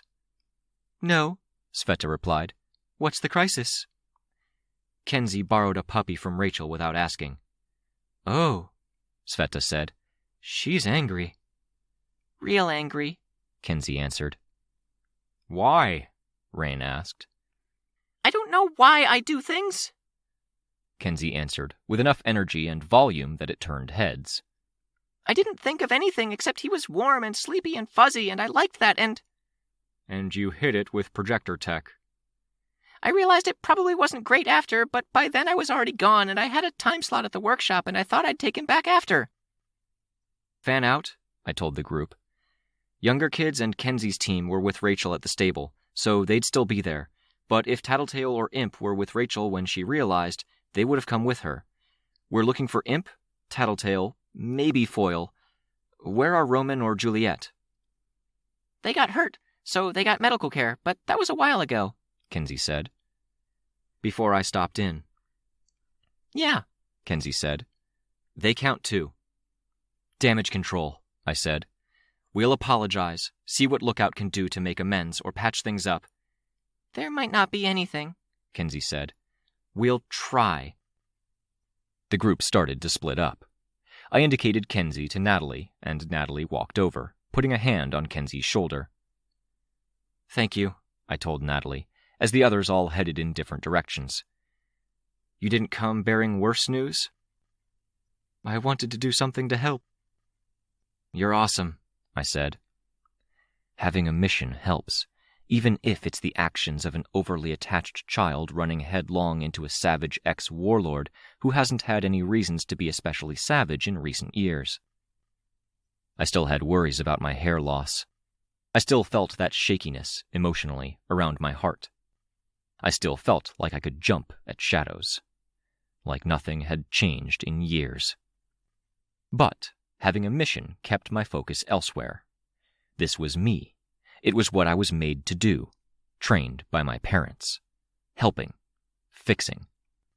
What the fuck could Kenzie do that would make things up to Rachel? It wouldn't even be a promise of chores, because I had a gut feeling that Rachel would forbid Kenzie from going near dogs until things were okay again. And, depending on the severity of the situation, it could complicate Kenzie's relationship with her team. Such a small thing that somehow mattered so insanely much to two people. I flew to large groups, stopping in, asking. So messy. It went back to what I'd noticed with the patrol. That they were okay. They weren't crumbling internally. All the things they'd been holding in or dealing with being turned into actual crises, big and small, by the application of the insane pressure the Titans posed. "Have you seen any Undersiders?" I asked a group from the girls at Bat. I saw only confused stares. "Blonde, purple and black costume, eye on the chest, black mask?" I tried. "Gray demon mask, black bodysuit, snarky?" More confused headshakes, even as I went on to describe the nuances of Roman's stylized, lopsided armor, Juliet's elegant queen aesthetic, and Chastity's high boots, elbow-length leather gloves, whip, and captain's jacket look. Moving on. Deathchester, a group of them sitting on a fence, smoking, while others stood at the edge of the road, arms folded, huddled. "Damsel," I called out as I landed. Power flickered around her claw as she turned my way. She didn't blast. "Don't surprise people with powers as dangerous as mine." "Mini emergency. Have you seen Imp, Tattletale, any of the older Heartbroken?" "What's it to you?" "I'll owe you a favor." She hesitated, then extended a claw, pointing at a house. "We're staying there too, so don't bring trouble to our doorstep." "Thanks, damsel." I flew over, crossing a field, a large yard, and stopping at the door. I knocked. Tattletale opened it. From the looks of it, she might have been napping or sleeping off a thinker headache. "Rachel," I said, "look out." She was immediately alert, turning to pick up her coat. "Take me." Imp's follow-up comment was cut off as I immediately took flight, carrying Tattletale into the dark settlement, illuminated by patches of orange and yellow from fires and lamps, all so small that I could block out my view of them with my hand stuck out. "Could have waited until I had my jacket on." I adjusted my grip on her. Looking a little nervous, phantom hands gripping her by the waist and hips, she pulled on the jacket. "Kenzie took a puppy," I explained. "Fuck. Okay. Should be fixable." "Given the state of things? Stress? That Rachel's hurt?" "Might be fixable," Tattletale amended her statement. "Where would she go?" I asked. "To her dogs." "The stable?" Tattletale nodded. Her face not so visible in the gloom, but her blonde hair was. She reached over and her hand bumped into my force field. I saw her tilt her head, looking at me. "What is it?" "Chemical burn." I felt a weird kind of relief. Dramatic, considering my history with acid and the suggestion that what I had suffered might be a scar that would permanently affect my hairline. But it wasn't radiation, at least. Funny, that Tattletale's less certain word made me feel more secure than Kenzie's expertise. "I was freaking out about it," I said. You're going to have to see a healer at some point, you know." "Tattletale," I said through grit teeth. "My control over my force field is good now, but maybe don't say stuff like that while I'm carrying you." She didn't respond. It was weird how I felt relieved, but I didn't feel better. I couldn't let go of the bad, and my feelings still felt tremulous. I'd run up against a wall just like Switch Hitter had. The thing that had brought me to that wall was gone, but the wall was still there. And I had no idea what to do. We flew to the stable, removed from the rest of the settlement, set at the base of the hill. I set Tattletale down on the ground, then dismissed the force field. I could hear Rachel barking out orders. and I could see the kids leaving the stable. Aiden and the younger boys looked spooked. Candy looked more distressed. "Out! Go!" Rachel said. "We didn't do anything wrong." "You're on her team. You're all responsible. You told me she was fine to have around the dogs. I believed you. Now I don't believe you." "Shit," I heard Tattletale whisper. "Factor in that we're in a strange place, one she associates with fighting and her dogs getting hurt." "Yeah," I whispered back. "Rachel!" Tattletale raised her voice. "Hey, listen." "No." Rachel called in the 2 dogs who were in the way, then hauled hard on the sliding door at the front of the stable, leaning into the motion with her whole body.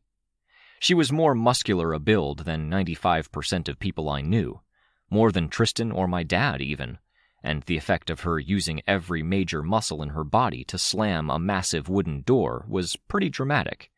It rattled after closing. Tattletale stared at the closed door, then looked over at me. "Maybe take the kids into town, get them some food." "You sure?" "I really don't know," she said. "But get them fed and taken care of, keep them from getting too mad at Lookout, and maybe we'll just have the one person who's having a crisis instead of a whole gaggle of them." 2 people having a crisis, at least. Lookout's going to have a tough time with this. "All the more reason. Let me handle my teammate. You handle the kids." "Thanks, Tattletale." She nodded. I led the kids away, though they were periodically protesting, questioning me, or turning to try to go back or look at what was happening. Not that there was anything except Tattletale talking to a door. Down the path, along the road.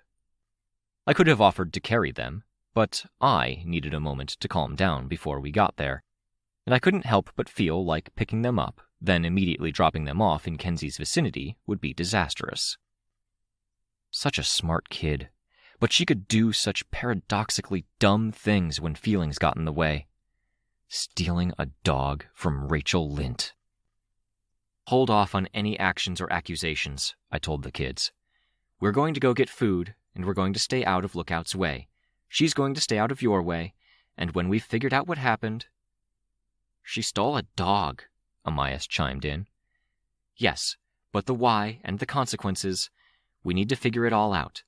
Let's let Tattletale handle it and everything else." Candy gave me a long, searching look, while her teammates kept their heads down. Darlene looked disgruntled, but it had been just last night that she'd brought the full wrath of the Heartbroken down on the girl. She had to be thinking of that now. Chicken was just plain quiet. I led them into the city center. I spotted Sveta, waving to her, and she waved back before going to get Tristan's attention.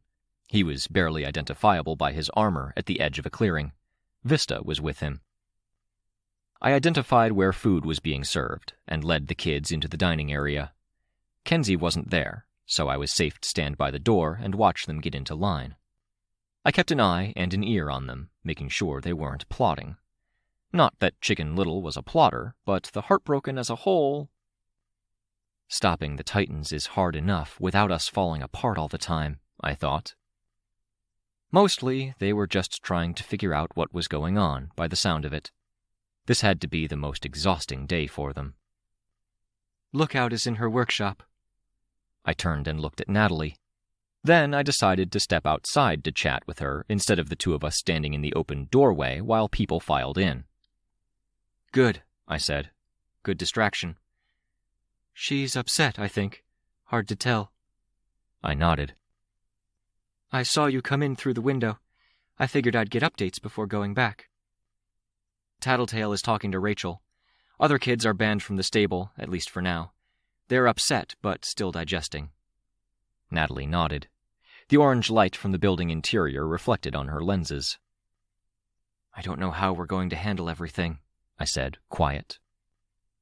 "No idea," Natalie said. "Let me know what I can do." "Question's been bugging me," I said, not taking my eyes off the kids, searching them for any sign of rising anger, frustration, or anything that might indicate I needed to step in. For now, they seemed content to be getting an early dinner and talk amongst themselves. I could try answering if it's a legal question, Natalie said. Not legal. Human question. You are human, Victoria. But I'm too close to powers, I told her. At least, I might be. I asked my old boss from the patrol how they were able to stay so calm and together when everything went to shit like this. Oh? Natalie asked. I don't... No idea. Sorry. And I asked a friend, and he told me that the answer would have offended me or something, which doesn't sound like him or my old boss. We watched as the kids filled up their plates with stuff from the buffet-style serving area, then made their way to a bench. Candy said something, and the group of them looked up at me. Natalie didn't seem to have my answer, so I motioned for the door. Want to get a bite to eat? I think I know what it might be, she said, but I don't want to sound like a bitch. Really? I asked, exasperated. Outclassed, outgunned, feeling under-equipped? I heard about your gun. Sure. Beaten down, with no end in sight, for a war where you have no idea at all what the dangerous ones might be capable of if they go all out? Worried that if something goes wrong, then some members of your team, anyone, could end up one of them? I nodded slowly. Got it. Thank you. I really appreciate you spelling it out. A reality they'd been living with all their lives. They'd learned to deal. The patrol existed to deal. It's why you brought me on board, she told me, so I can say the inconvenient things you don't want me to, and then you figure out if you want to listen to it or ignore it. Now you're being a little... I made a hand motion. A little, she said. But I'm going to get a plate of food for Kenzie and grab something for myself while I'm at it.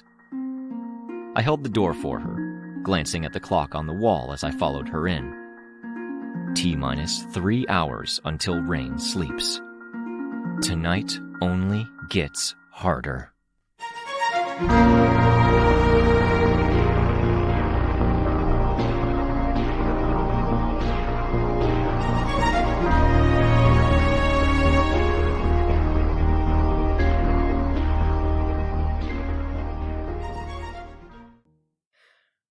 Arc 18, Radiation, Chapter 9.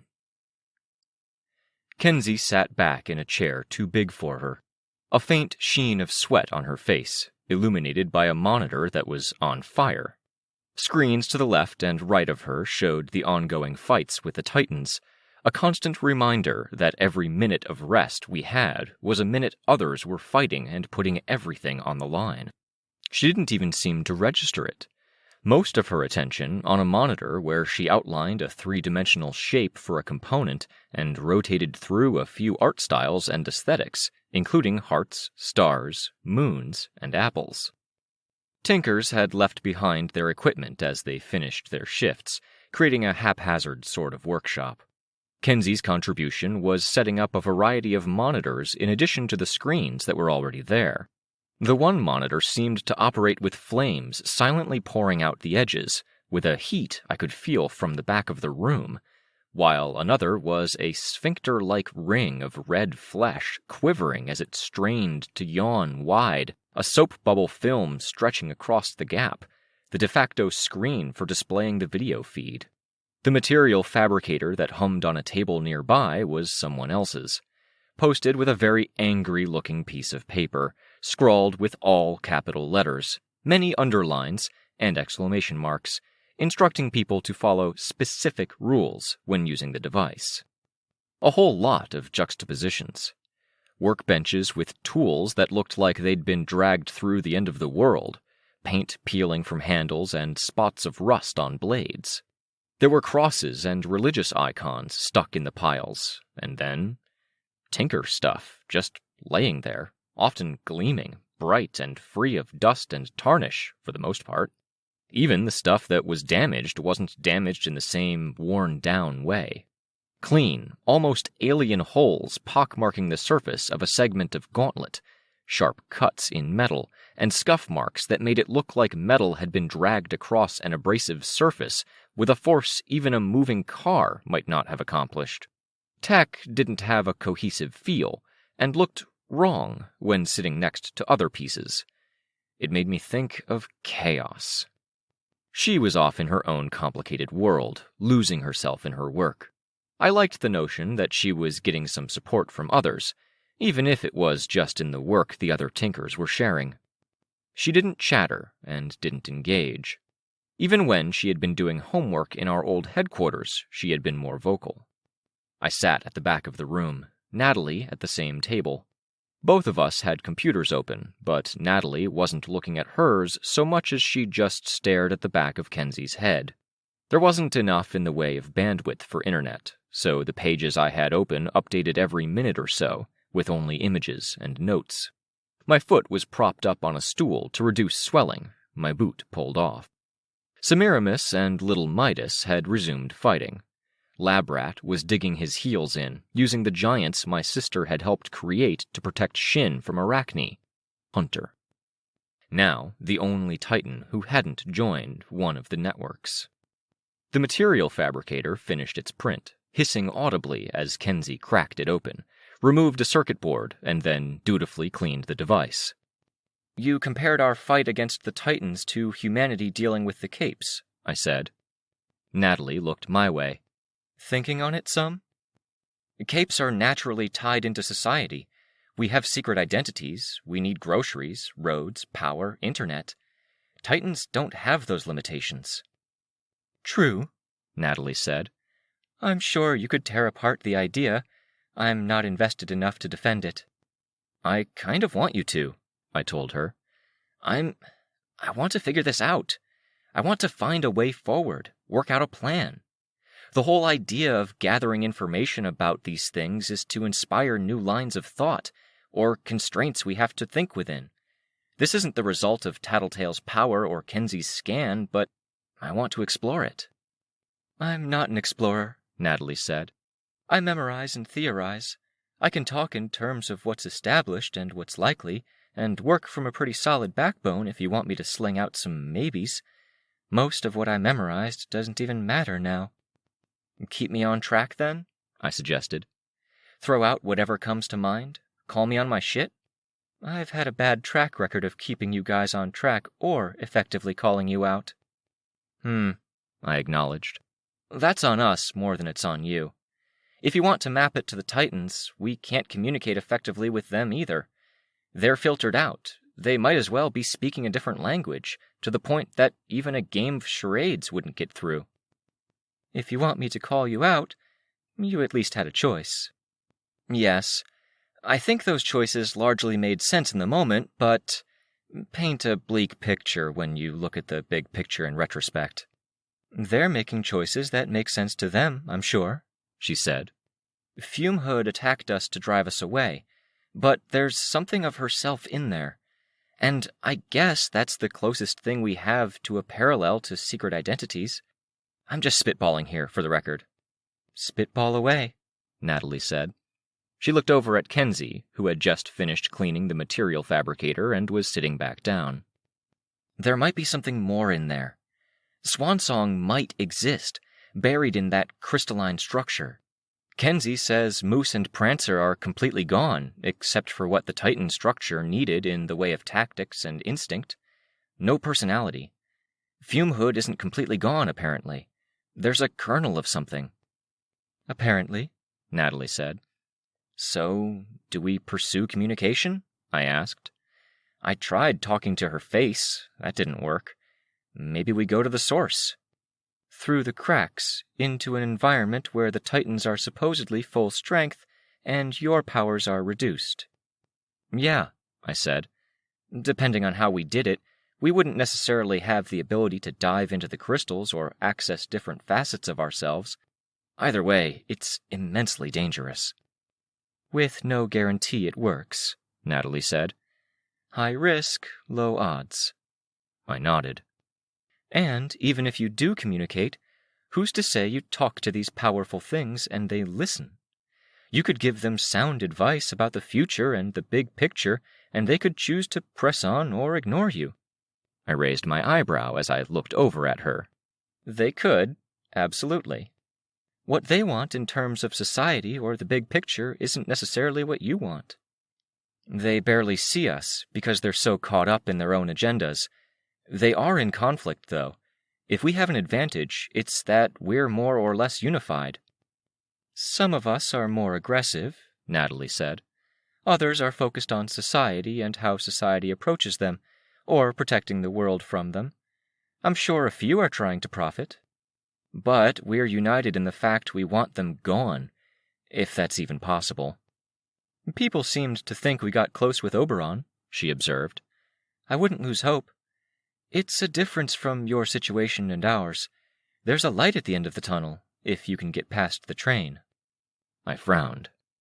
Mulling it over for a minute, watching Kenzie use tongs to hold a bit of metal to the flame that jetted out around the monitor, I ultimately decided to confess. Tattletale doesn't think there's necessarily a light at the end of the tunnel. Only more trains. This is our reality now, unless we can change things at their core.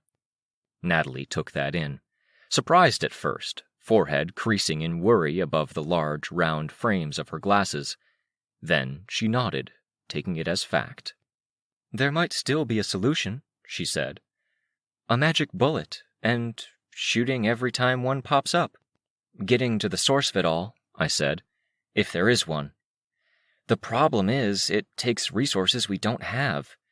We got, I don't even know, 75% of the way with Oberon and Scotty, with our teams fresh, every hero alive and committed, and that last 25% would have left us unable to answer the next Titan. Then you add in that we stall them and hold them at bay to keep them from connecting up, and we potentially need to dive into the cracks, and we need to deal with our own shit. I wish I had an answer to that, Natalie said. Except maybe it's not in Breakthrough's capacity to do it. I'm doing what I can. I'll watch Kenzie and run any errands, pass on messages, be your sounding board, whatever I can do. I'm trusting that people more capable than I am can tackle it. If it's not Breakthrough, and that's very possible, maybe it's Valkyrie, or Bonesaw, or someone else with power and the ability to change things on a major scale. My sister. I frowned, looking away. The fighting wasn't going well. Kenzie was coding, with lines connecting blocks of code across what looked like 3 dimensions and 6 different monitors. The monitors on her far left and far right showed the encounter against Titan Ophion, Mr. Bao. I could follow on the monitor ringed by open flame. The Titan was as tall as a 12-story building, but the monsters he had just made were taller than him. They surged forward on limbs that were still mutating, one covered in brightly painted blisters, and the other narrower, leaner, and meaner. The lean one didn't seem to take any meaningful damage from any incoming attacks, while the blistered one had pockets of fluid or gas that popped every time something struck it, bogging down the battlefield. The camera showed the bodies of the capes who had been caught by the first surprise blast of liquid. For each and every one of them, their flesh was melting off at the arms and legs only, with bones showing. Their mobility was limited, with only a few people able to use powers to try and get away. The needles skewered them, appearing from the ground and carrying them up dozens of feet. I felt like I could throw up. Old sensations were boiling up, along with memories. I saw Kenzie turn her head to look, staring at the scene. "Kens?" I called out, feeling weirdly protective, even though there was no way this could be as visceral to her as it was to me. She turned to look at me. "You don't have to watch that. You could turn off the extra monitors." "The monitor is hooked up to power. If it's burning, it's making everything work a bit faster," she said. "Can you change the channel? It just seems like a lot of extra stress." "I can deal," she said, glancing back at the monitor. "I'm just going to focus on tinkering. I only have 30 minutes.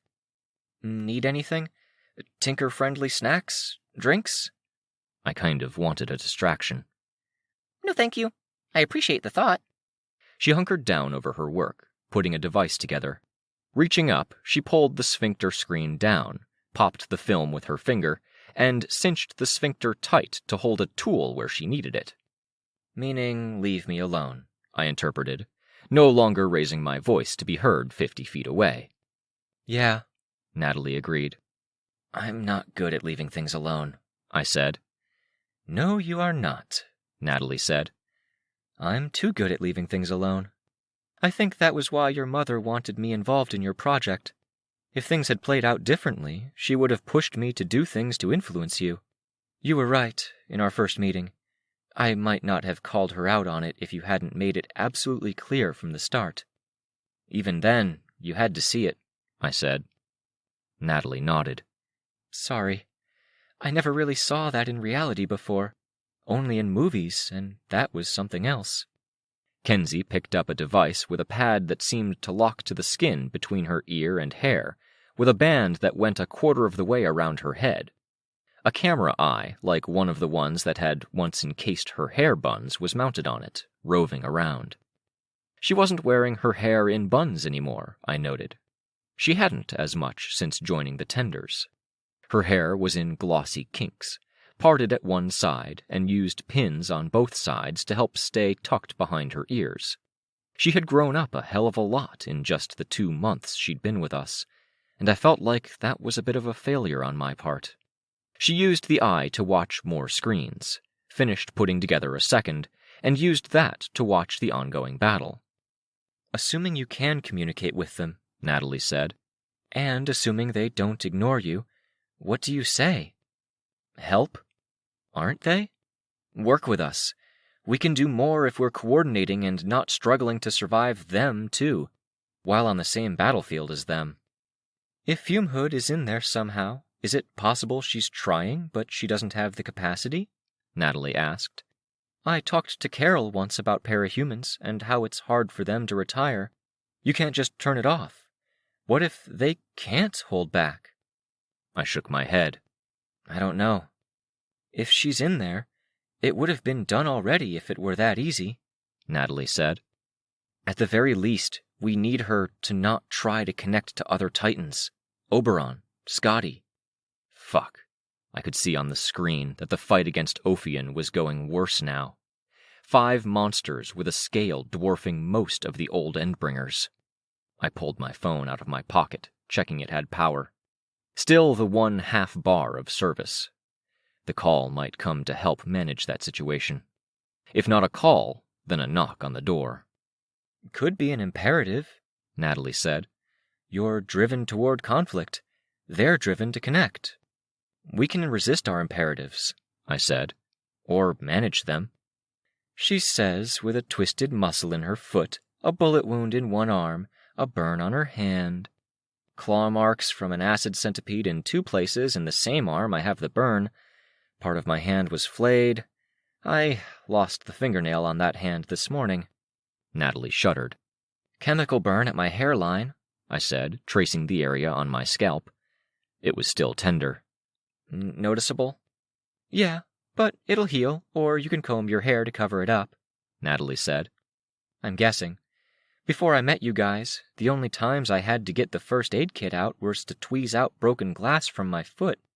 I don't really know about recovery times or what something like that looks like a year from now. I sighed. I heard creaks on the stairs behind me, and I twisted around to look at the closed door to the upper level. Using my force field, I opened the door a crack. It opened so the flat of the door blocked my view, but I could see through the gap between door and frame. The team. Rain came up the stairs, costume on, mask pulled off. Sveta and Tristan behind him. Hi! Kenzie greeted them. She was in the process of milking the stem of the sphincter thing, which was as narrow as a finger. Fluid oozed at the aperture. What the hell is that? Tristan asked.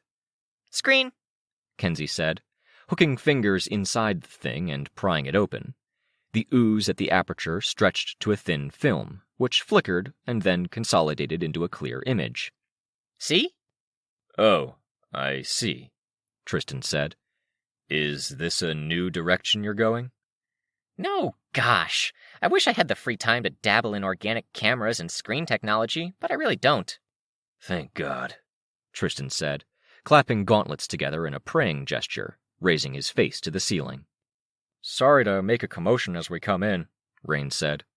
Can I share your workshop? I don't need much space. I don't mind commotion. It's not so lonely, Kenzie said, spinning around in her chair to face us, wiping at her hand with a tissue. Just so long as it's not constant distractions like you asking me questions. I'm rushing to get stuff done. As for sharing, I only have the workshop for 6 more minutes, though. I requested a 15-minute block of time, and I have the next time slot, Rain said. You can stay and keep doing what you're doing, and I'll just take up half of one of these long tables. Oh, crap, okay, Kenzie said, turning around, hitting buttons and turning off machines. Wait, why are you? Because I was shutting down and rushing production and getting ready to pack up, she said. But if I can keep going, I don't want to stop it now, she said. Jesus in hell, that flaming monitor thing is hot, Rain observed. Kenzie and Rain continued their back and forth, while Tristan pulled over a chair, and Sveta pulled her lower body apart, seating herself on the stool without requiring me to move my foot. I could feel some touches here and there, but not as much contact as I might have expected to have with my foot stuck in my best friend's midsection. Can you raise it? I asked. She scooted a bit closer to me without getting up from her seat, tendrils pressing against the ground to lift up her body and the stool. Tendrils found my ankle and calf, becoming a sling that felt a bit abrasive around the edges. Even those edges folded back and away. Thank you, I said. Tristan leaned over the table, heavy armor on a table that looked like it was made of wooden door with legs tacked on. It creaked precipitously. I've been thinking about how that went. Badly? Sveta asked. We're not talking about how Tristan's doing, then? Tristan went on, leaning over the table with bright eyes in the fairly gloomy workshop space, a serious expression and a tone like he was ready to dive into this. It reminded me of one fight that Byron and I got in. That I got in, really, against Paris. I didn't give Byron much of a chance to participate. It went badly then, too. The kind of bad where you kick yourself after, because you know you could have done better. Could we? Sveta asked. I mean, I made small mistakes, but... Big picture, Tristan said. Big picture, we each did what we do best. You made bridges and kept buildings from falling down. You supported things. Victoria and I kept our strongest capes in the fight and evacuated people. Rain has limited powers after last night, but he's a walking toolkit, and he helped keep people safe. It feels like we went into it emotional, tired, and raw, Tristan said. We lost sight of broader objectives. I was just talking to Natalie about broader objectives for next time, I told him. I don't want to dwell on what happened last time, so much as I want to make sure we have a game plan for next time. Some of the others were talking about their own plans, Sveta said. Some power interactions, some tinker devices. Someone mentioned a bomb. There were bigger plans, but I think everyone's thinking about things. Okay, wait, Tristan said. Before we brainstorm on that stuff, I want to say, I don't want to let go of the Paris thing. The last fight we had? I asked. No. Look, we fought him more than once. First time, we went in raw. Phrasing, Rain commented. He was a few feet behind Tristan. Haha, seriously, Tristan said, without much humor. I was emotional, rushed. Teamwork fell apart. He got away, and he went on to hurt others. We didn't get access to him again for a little while after that. Second fight, he sighed. Tragedy, Tristan said, dropping his eyes. He looked at Natalie.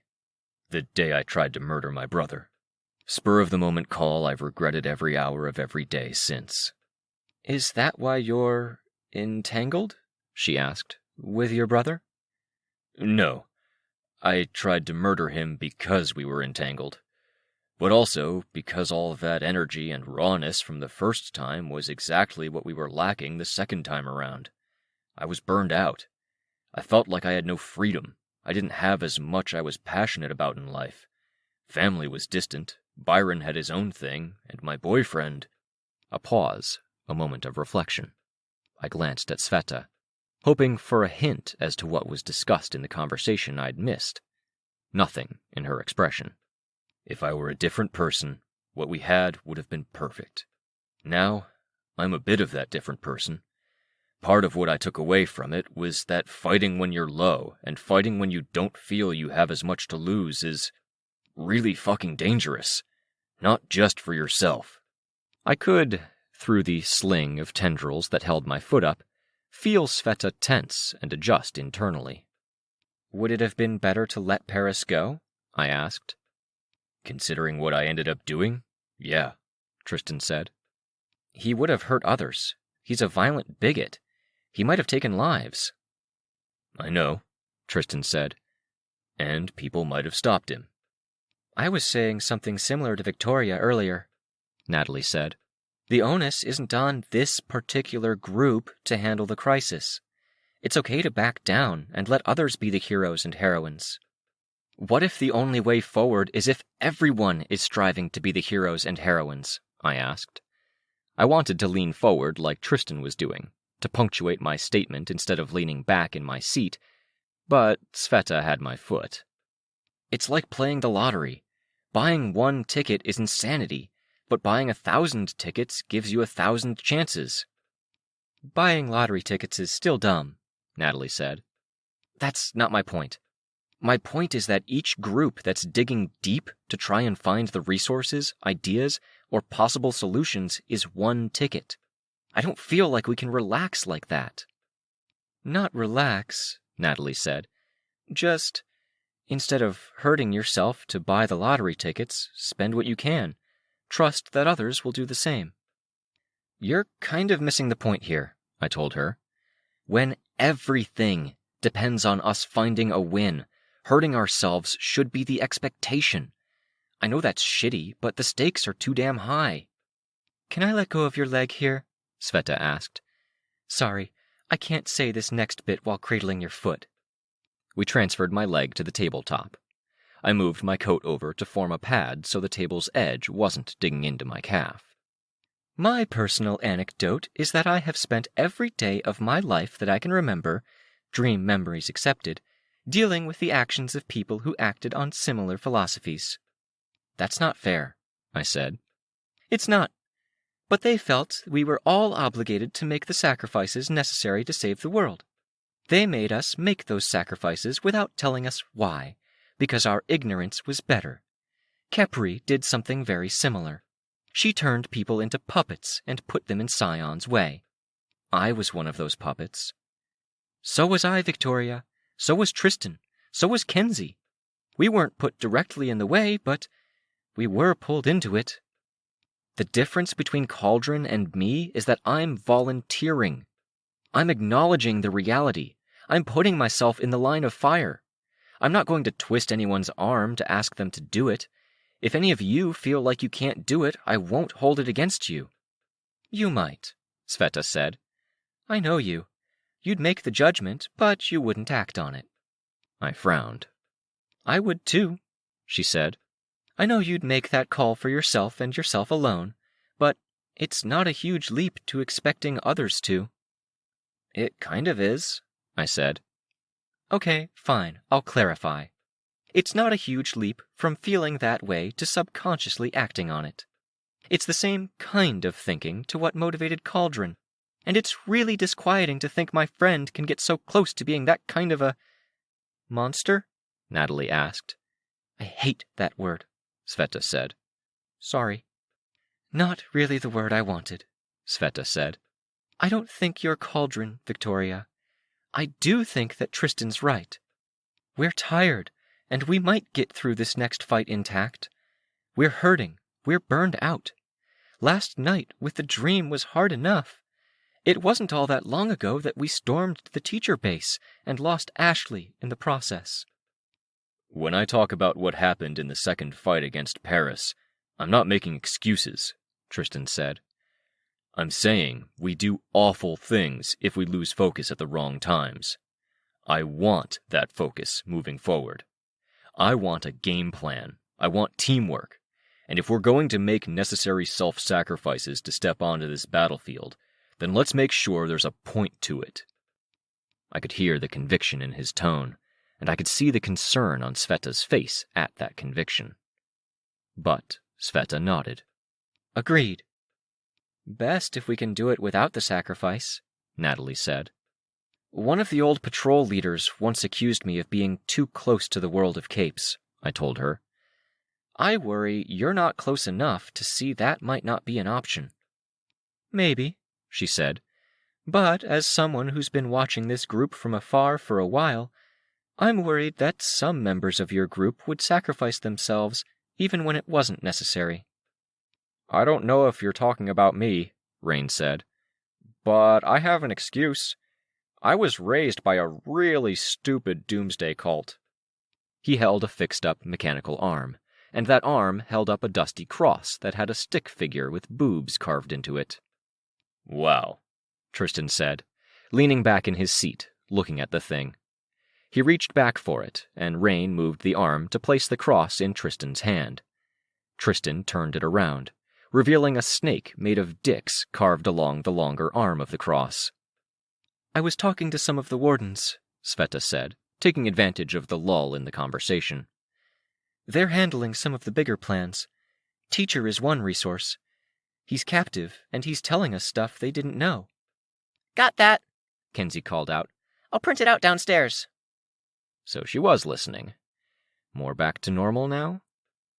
Armstrong asked me to join a discussion about Case 53s, do some tests, get scanned, have some thinkers look at us, Sveta said. Kenzie got some scans of things. Others have their own data. We're thinking maybe the Case 53s are closer to what Titans are than humans. Maybe there are insights there. It's a bit of a reach, in my opinion. When do you go? I asked. Soon, after this conversation. They don't think it'll take long, and we wanted to avoid having me and some of the other Case 53s in one place. Some are pretty hostile still, and they're stressed out. Shit. It sucked it was the case, but I was glad my friend was going to be around tonight. Makes sense. Sveta went on. On a similar note, Tattletale said the thinkers are analyzing Titan Fortuna and the Simorg. With those two, you can never be sure, but it looks like they aren't aligned. The Simorg is interfering with the information Fortuna is trying to transmit to her network. To do what? Rain asked, interest piqued by the mention of the Endbringer. No idea, Sveta said. Could be a misdirect, he said. Sveta nodded. Could, absolutely. But once you start thinking like that about a precog, there's no coming back up for air. It sucks you down. With Contessa, we found a possible in. A weak Case 53 that thinkers couldn't see clearly.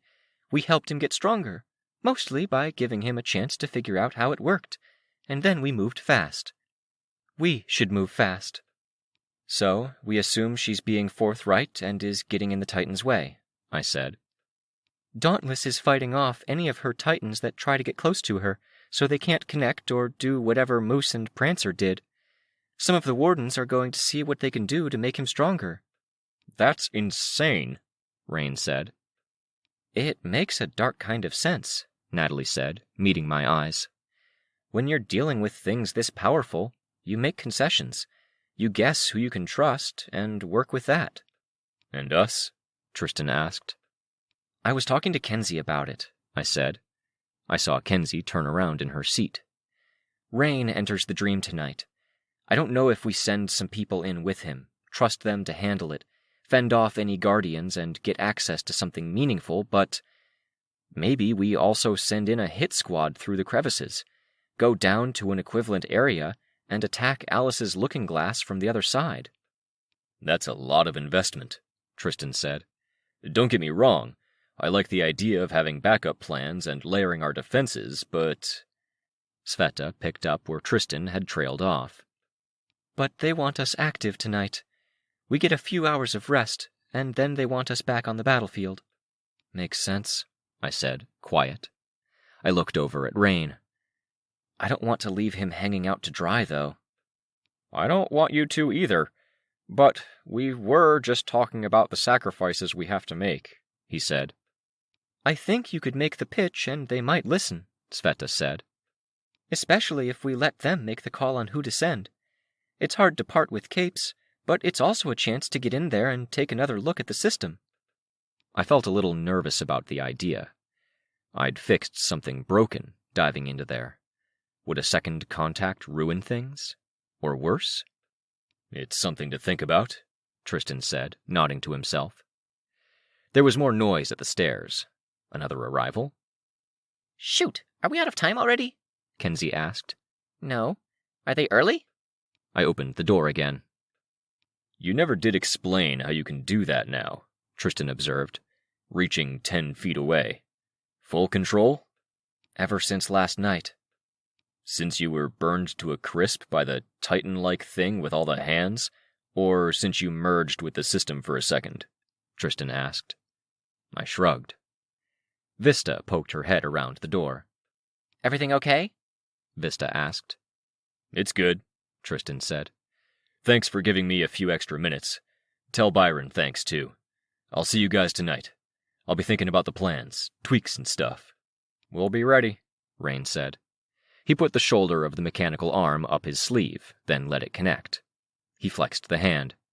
As ready as is possible, anyway. Tristan phased out. Byron lurched a bit, like he was going to fall out of his chair, then caught himself. He took in a deep breath. Vista reached over, and he reached up, taking her hand, giving it a squeeze before letting it go. She pulled her headgear off and fixed her hair. She looked tired. Long day? I asked. Narwhal expects everyone working for her to keep up with her, Vista said. I was up most of last night, too. You managing? Byron asked. Do you want my chair? I'm fine, but I'm looking forward to taking a break with you, getting some food, talking by the fire. That sounds so nice, Byron said. Not to sound like I'm hurrying you guys along so Byron can hang out with me, but the guy downstairs was looking pretty impatient, Vista said. I'm done, mostly, Kenzie said. Give me a minute. I've got to clean up. I'll clean up if I can start right away, a voice said at the door.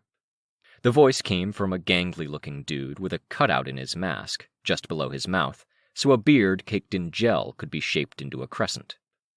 You'll follow the instructions exactly? Kenzie asked, hands on her hips now. Soup was very specific. I don't want to get on his bad side. I will, the guy said. I'm leaving some screens behind. They aren't really efficient to carry with. And there's a visualization socket. You can plug any data device in and it'll visualize every bit of data you've got. All pictures, all models. Can I get to work? Okay, Kenzie said, smiling. She winked. Check it out, though. I will. He grabbed boxes from under the tables and began unpacking them before Kenzie was fully done. She gave a box of Tinker stuff to Rain to carry, then gave me another. As a group, we filed out, down the creaky wooden stairs, past the lower level where Tinkers with heavier gear that wouldn't make it up wooden stairs were working, and into the cold evening. Kenzie was still putting on her winter jacket as she stepped outside, and I gave her a hand, tugging the collar behind her neck up into place. I missed your name, I heard Vista. Natalie, team lawyer. Natalie, yes. I remember the team lawyer thing. You were there when we consigned some prisoners to the prison world. I was. Thanks for backing these guys up. They're some of my favorite people. I can't do much, Natalie said. Most of my expertise is legal. You never know, Vista said. I was talking to Gollum, a teammate of mine. He was there when Gold Morning kicked off. It was a person without powers who stopped Jack. I remember reading about that, I said. Didn't stop Gold Morning, Rain said. No, Vista said. But everyone has a role to fill. Even just the fact that you're here, and you're clear-minded, and hopefully not freaking out too badly. Not too badly, Natalie said, her voice dry. That matters, Vista said. I hope so. I was going to lose my mind, sitting in a sea of white tents with other evacuees, listening to the hum of the heater and waiting to see if the world ended, Natalie said. If I'm here, maybe I'm useless, but that's not the worst thing in the world. There's space. I don't need a lot. I was in one of those seas of white tents a couple of hours ago, Vista said. I wouldn't want to while away the hours in there either. We reached the crossroads just a bit down the path from the workshop. We stopped. I'm going, Sveta said. Taking a portal to the warden's headquarters, getting scanned. I'll be back. I'll be with Vista, Byron said. But we'll stay where you can find us, probably by the fire. I nodded. Is Tattletale around? She'll be with the thinkers at the headquarters, Sveta said. Brainstorming. I was thinking, it wouldn't be a bad move if Lookout got some sleep. An early bedtime, Kenzie said, in as displeased a tone as I'd ever heard from her that wasn't outright shouting. A nap, before what might be another long night, Sveta told Kenzie. She looked at me. Maybe you too. I have stuff I can do. You're hurt, you're healing, and a little bit of rest goes a long, long way. I frowned. Clear your mind, Sveta told me. I kind of don't want my mind to be clear. All the clutter and avoidant thinking is really helping, to be honest. That's a really, really good sign you need to rest, she said. Seconded, Natalie said, quiet. Come on, you can't second that. Because I'm not an official team member? Because I don't want to stop now. There are people I can talk to, things I can arrange. Like? Sveta asked. I spread my hands. I don't know, You don't know. Sveta cut me off. You didn't let me finish. She paused, waiting. And I apparently took a second too long to formulate my thought. She tilted her head a bit, giving me a mom look. Except it wasn't really my mom's sort of look, at least not before her head injury. None of the exasperated affection. My mother was too collected to be that exasperated. Where are we resting? I asked. My house, Rain said. This way. White house with a big white stable, in case you're looking for it in better light. I thought of what I'd seen on the screen. People are fighting tooth and nail right this very second. Dying. Homes are being destroyed. World-ending threats are inching toward completion. I followed them.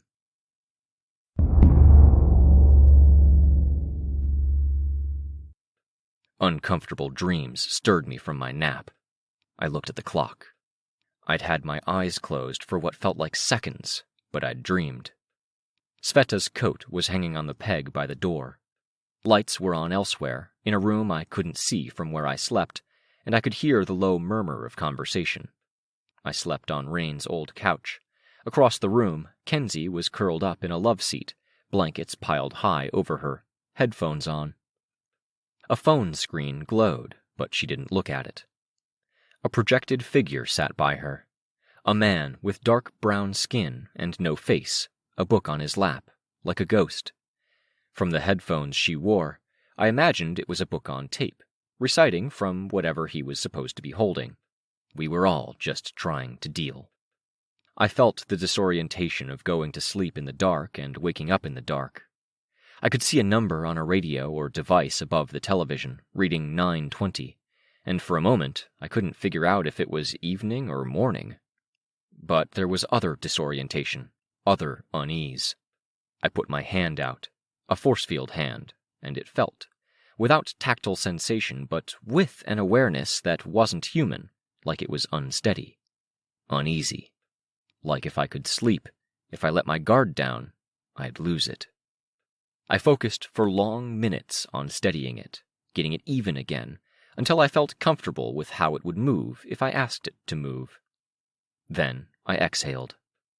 In roughly an hour, Rain sleeps.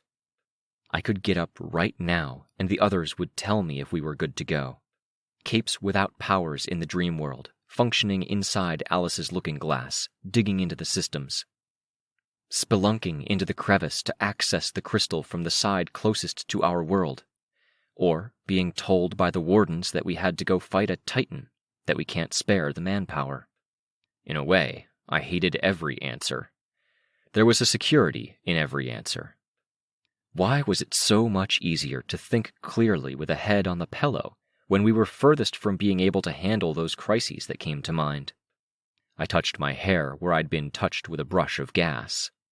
A wisp of the more noxious stuff must have seeped in through the mouth of the force field, touching the top of my head. It still stung. I was in the midst of gathering up my energy, ready to throw off warm covers and face unpleasant reality, when my brain slipped a gear. Natalie, as a member of the team, a mental image of Natalie in the dream room. I used flight to get free of the covers, wincing at the momentary pressure of heavy fabric on my foot. I floated into the other room so I wouldn't make the floor creak. Didn't matter. I had just reached the massive kitchen with its central stove when Kenzie appeared behind me. I put my hand on her shoulder. Byron had only come in recently from the cold. Though his face wasn't flushed, he had a few stray snowflakes and water droplets. Rain sat with Chastity, cards on the table in front of them. Natalie was frying something on the stove, while Sveta sat on the counter, watching. It smelled like hash browns. "I have a suggestion," I said. "It might be too late. It might cost me respect with Sveta, at the very least." "What's the suggestion?" Sveta asked. "Is there anything saying we can't bring non-capes into this?" "Which part of this?" Byron asked. "Every part of this. Getting them into the dream room." "You need powers," Kenzie said, "to connect." "Is it powers?" I asked. "Or is it having a corona? The node in the brain that—" "I know what it is," she said. "I mean, we can try." "Then the attack squad, getting people into the cracks, into that weird landscape. If powers are turned off, like they are in the dream, or if they're weak, like they are if you dive in there, it doesn't really impact them, does it? The unpowered?" "You want to bring the patrol into this?" Sveta asked, sounding doubtful. "Yes, but others too. Natalie and I were talking about the human-cape dynamic and how it compares. One advantage humans always had over capes is that they outnumber us. They decide what society is like, and we nudge it and fuck things up sometimes. But they decide. Well, humans really outnumber the Titans." "That's a lot to ask," Rain said. "Depending on how it goes, it could be "Really fucking ugly," I said. "It could be a massacre. It could also be a massacre if they stay home and do nothing." Sveta stared at me, her expression serious. I could read her mind, really. I was just talking about this, she thinks. Asking others to make sacrifices. "We gather an army, from the tent cities, as necessary. If Natalie wasn't comfortable staying, maybe some other able-bodied people are restless too. Heroes play defense. Maybe the wardens thought of this, but they didn't have a great idea about where to send the civilians if they used them. Maybe they're defaulting to a mindset of wanting to protect the citizens and handle things themselves. Maybe they don't want to throw away lives against an enemy even capes can't stop," Sveta said. "We have jobs we can give them. We make an army and they dismantle, bomb, target, whatever. But they fill in that spot accompanying Rain into the dream. They spelunk into the crevices. They interfere. I'm sure we have the data to know where and how to attack," I said. "But we make it clear this is our world, and, to a degree at least, they have to adapt to us. We use our numbers." The room was quiet, except for Kenzie clicking on her phone. I looked at Sveta again. "We'll give them all the facts. Let them volunteer. We're not choosing sacrifice for them. We're letting them make the choice." "There's no time," Byron said. "Then we get moving now," I said, "and we arrive late." I looked at everyone. I met Sveta's eyes last, searching her face for an answer, for permission to take this idea to the wardens, looking for a confirmation. One small nod.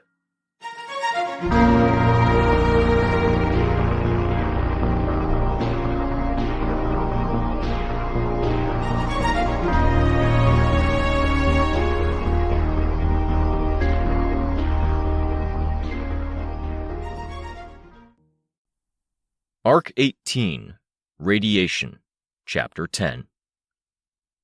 I waited, impatient.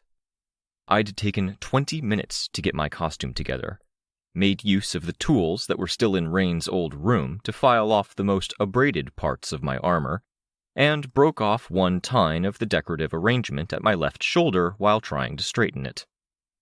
Hair brushed and fixed up, costume brushed with an animal grooming brush to get the grit out. The phone remained silent.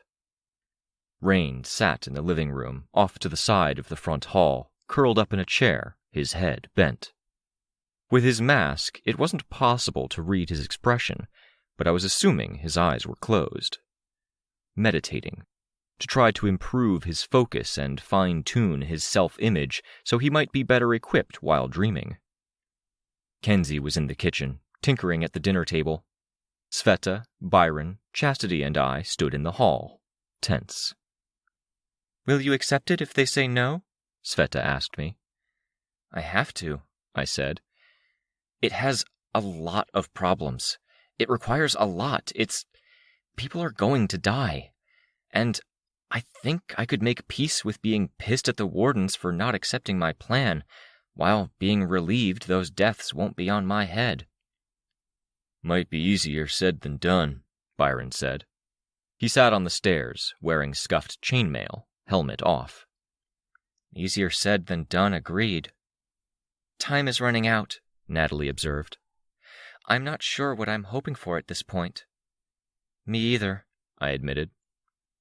Sveta! Kenzie called out. She dogged over from the kitchen. "Here. If it's lame, you can turn it off. There's a few settings, but if you wear it over your heart, it'll read your heart rate and adjust accordingly." Sveta took the pin, which looked like something between a conch shell, a tree, and a fish, a spiral with branches coming off of it, the tail extended. She fixed it to the breast of her costume, then activated it. Kenzie was already handing Byron one. Sveta wore pieces of her prosthetic suit, armor that featured decorative curls and waves, and she'd put it on over her coat, mostly because she didn't have another coat that really fit with the costume. I'd offered her some of mine, but just about everything I and Crystal had clashed. With the pin's activation, her coat took on a new texture, the patchwork pattern fading away, replaced with a mosaic of images that matched with the curl of her armor and the colors of the coat. They drifted, shifted, and moved with watercolor blurs. The lines between coat and armor disappeared. Byron had one too. It stuck to his chest with a magnet, and Kenzie pointed out where to put a clip so it would attach to a bit of plating as well, so it wouldn't fall off. A similar, shifting texture, but it looked like the play of light off of rippling water, reflected on the brighter parts of his costume, while the rest was left cast into shadow. "Cool," he said. "Isn't it? I tried to use what I studied about your phase shifting with Tristan. If you'll change?" Byron blurred. Tristan emerged. The pin was preserved. No visual effect, though. "Crap," Kenzie said. "You do realize that preserving details across this change is the real accomplishment?" Tristan asked. "But it's not... Oh, there we go." The red parts of the armor took on a bit of an ember glow. "If you can make stuff stay when we change, we could really use that," Tristan said. "That's what's really impressing me here." "It was an experiment, and it worked. So, awesome," Kenzie said, excited. "And I like the visual effect." "I do too, thank you, but..." She was already leaving the hallway, running over to Rain. He broke from his meditation to take the token. "But I guess I'll bug you about it later," Tristan said, to the spot she'd just occupied. Rain's thing worked. It didn't exaggerate the silver cracks that spread along the dark metal portions of his costume and tinkerings, but did make the white fabric portions of his hood and general costume brighter in the dark. She bounced twice on the spot before turning, excited, to me. "Thank you," I said as I took the device. It matched the spiked crest at the top of my armor. "I always get anxious when my appearance isn't perfect before I go out. I'm working on it, but, Natalie knows." "Yeah, I know," I said. Kenzie wasn't the kind of kid who could throw on any clothes off the floor of her room and go out for a quick breakfast. Shower, clothes crisp, not a hair out of place, and then the projection, which removed anything she'd missed and provided a second layer of defense. I'd coaxed her into not stressing about it a few times when she'd stayed overnight this past week, but it was hard. Especially because I did a very similar thing with my wardrobe choices. I didn't insist on having my shirts ironed or fuss about a single stray thread, but I did go to darker places than Kenzie did when I got too self-conscious. My device gave the gold parts of my costume an intermittent glow, like sunlight from an out-of-sight source was falling on it. There were a few parts where the armor was damaged, like the broken tine at the shoulder, that the light bled out, but that almost made it better. "Thank you," I said. You already said that. Did you make one for yourself? Sveta asked. I did, but I need a backpack for it to work. And I made a few others. This is mostly stuff I already had. The rest of my tech is done enough. I could work on it more, but that's it's 1 step back, 2 steps forward. I gotta take it apart. I might break stuff in the short term, and what if we got that call that needs us now? I don't want it broken. So I worked on stuff that didn't matter much. It's cool, I said. I made one for Swan Song, she said. Her mask hid her face behind a smiling facade as she looked down at the swooping white and black bird pin in her hand. I wasn't thinking, because I was rushing to do them. I'm sorry, Kens, I said, reaching for her shoulder to give it a rub. It was hard when I couldn't hug her. Do you think Damsel would want it? She asked. I think... I glanced at the others and saw Byron grimace momentarily. She would love it. Black smoke? Yep. I think she would love it, but she's scared right now. Scared of anything relating her to Swansong especially, so she wouldn't accept it. She'd probably be mean about it, but I don't think she'd mean it. Oh, yeah. Give it to Natalie? I suggested. No, I made one for Natalie already, Kenzie said. I know you don't have a costume, but I thought you might want something in case you're ever in trouble. She gave Natalie an owl pin. I wasn't sure if you liked owls, but I tried a book, and it's hard to make a book look like I wasn't super lazy about it. I like owls, Natalie said. Thank you. What does it do? Blurs your outline some, with the one setting. With the other, it burns out the battery for a really bright, really long flash. It works like my flash gun, so having your eyes closed isn't enough. Cover your eyes with your arm if you don't want your eyeballs to go splat and dribble down your cheeks. Natalie held the device really carefully, staring down at it. How do I activate it? Double tap it, then swipe left for the blur and swipe right for the flash. Thank you, Natalie said, still looking like she was afraid to do anything with the pin. I think I'll have to keep it somewhere safe so I don't accidentally tap it. Okay, Kenzie said. It's okay if you don't like it. I like it, really. I'm getting quite a collection. Kenzie nodded. Kenzie, I said, did you actually nap? She froze. She gotcha, Sveta said. I couldn't nap. I was too nervous. So I sorta listened to a book and I tinkered to take my mind off stuff. It really doesn't help that my emotions are really wonky today. If they weren't, I wouldn't have done that thing with the puppy. Probably.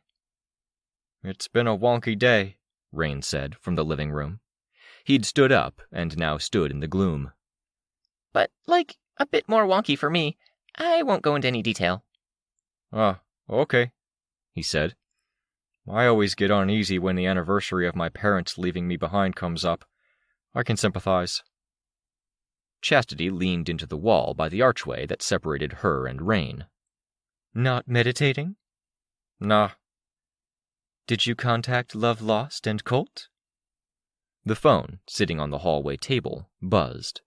Every set of eyes present went to it. Yeah, Rain said, voice soft. They're as ready as they can be. I told them about the meditating. I pressed the button. Victoria Dallin speaking. My team is here. It was a man's voice, but not defiance. Legend? You can make your pitch. We'll record it and disseminate it if there isn't anything problematic or deceptive. Kenzie reached over, tapping on the belly portion of my breastplate. I covered up the mouthpiece. Video? She asked. Can it be video? I asked. Yes. Do you have a camera nearby? It's my experience that no video is better than a low-resolution laptop video. We have a camera, Tinker. Ah, he said. A pause, a moment longer than necessary.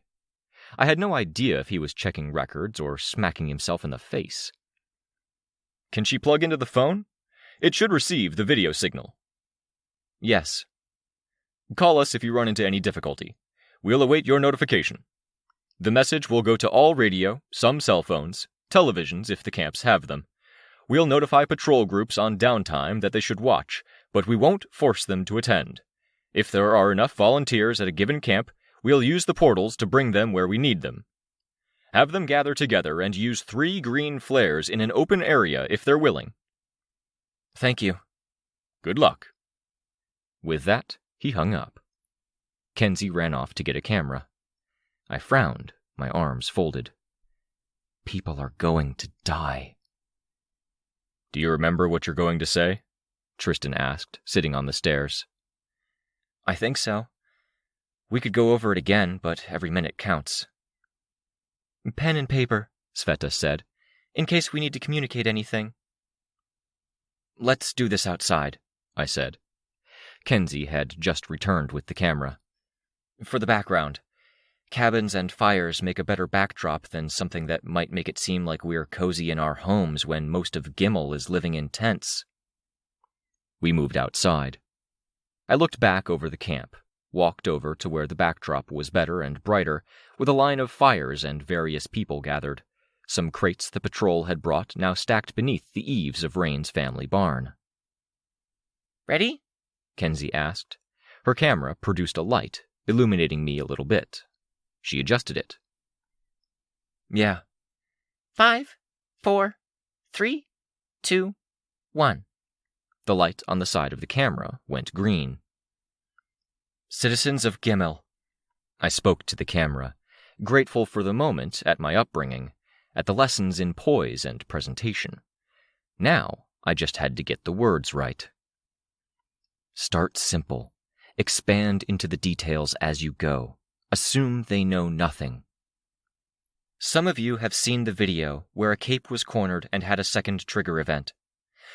Unfortunately, this event was what we've taken to calling a broken trigger, stealing away her humanity and setting off a cascading series of events. Now, nearly a dozen monsters stand over our city. We are calling them Titans. This is why you were evacuated. I'm reaching out to you with the permission and help of the wardens from one of the defensive camps at the edge of the disaster site.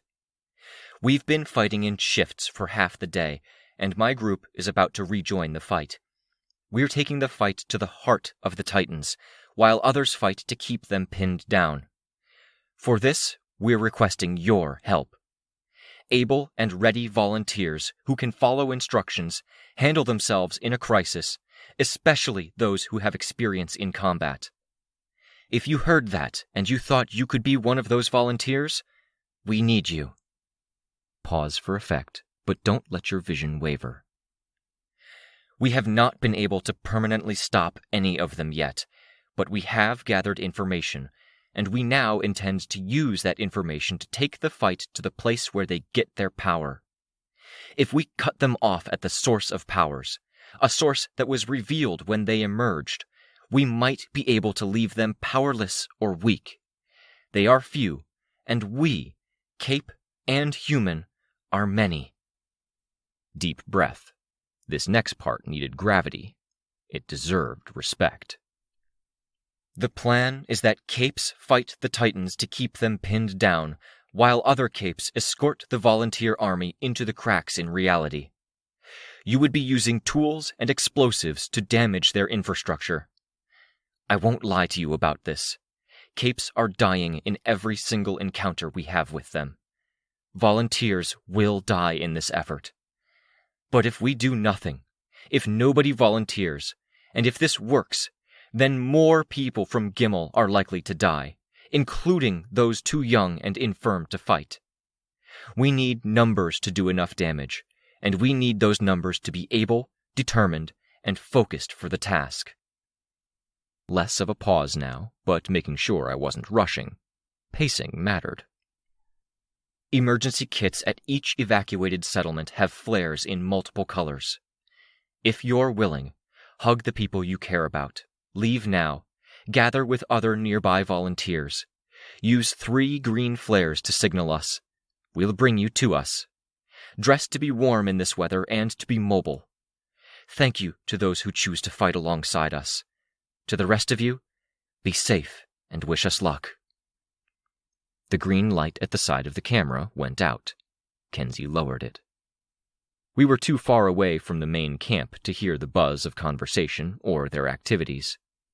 There was only a whistle of wind and a snowfall of hard pellets no bigger than a poppy seed. Quiet, dark, and still. Good, Tristan said. It was so fucking dark at night, without the illumination of the city. My heart pounded from the adrenaline of the speech. I very nearly jumped out of my skin when the portal appeared, with a shrieking rip of a sound, and a flare of illumination around the edges, where darkness hid an edge of reality and produced a slice of bright light. "Hey, look out," Chastity said. "That pin you meant for Swan Song?" "You want it? I have pins for the Heartbroken that would fit you guys. They're on the kitchen table." "Give it to me. I'll make sure Damsel takes it. I'll take mine, too." Kenzie handed over the pin.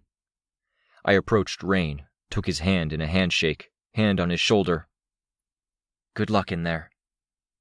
"I think I'd rather you had the luck," he told me, "given what's on the line."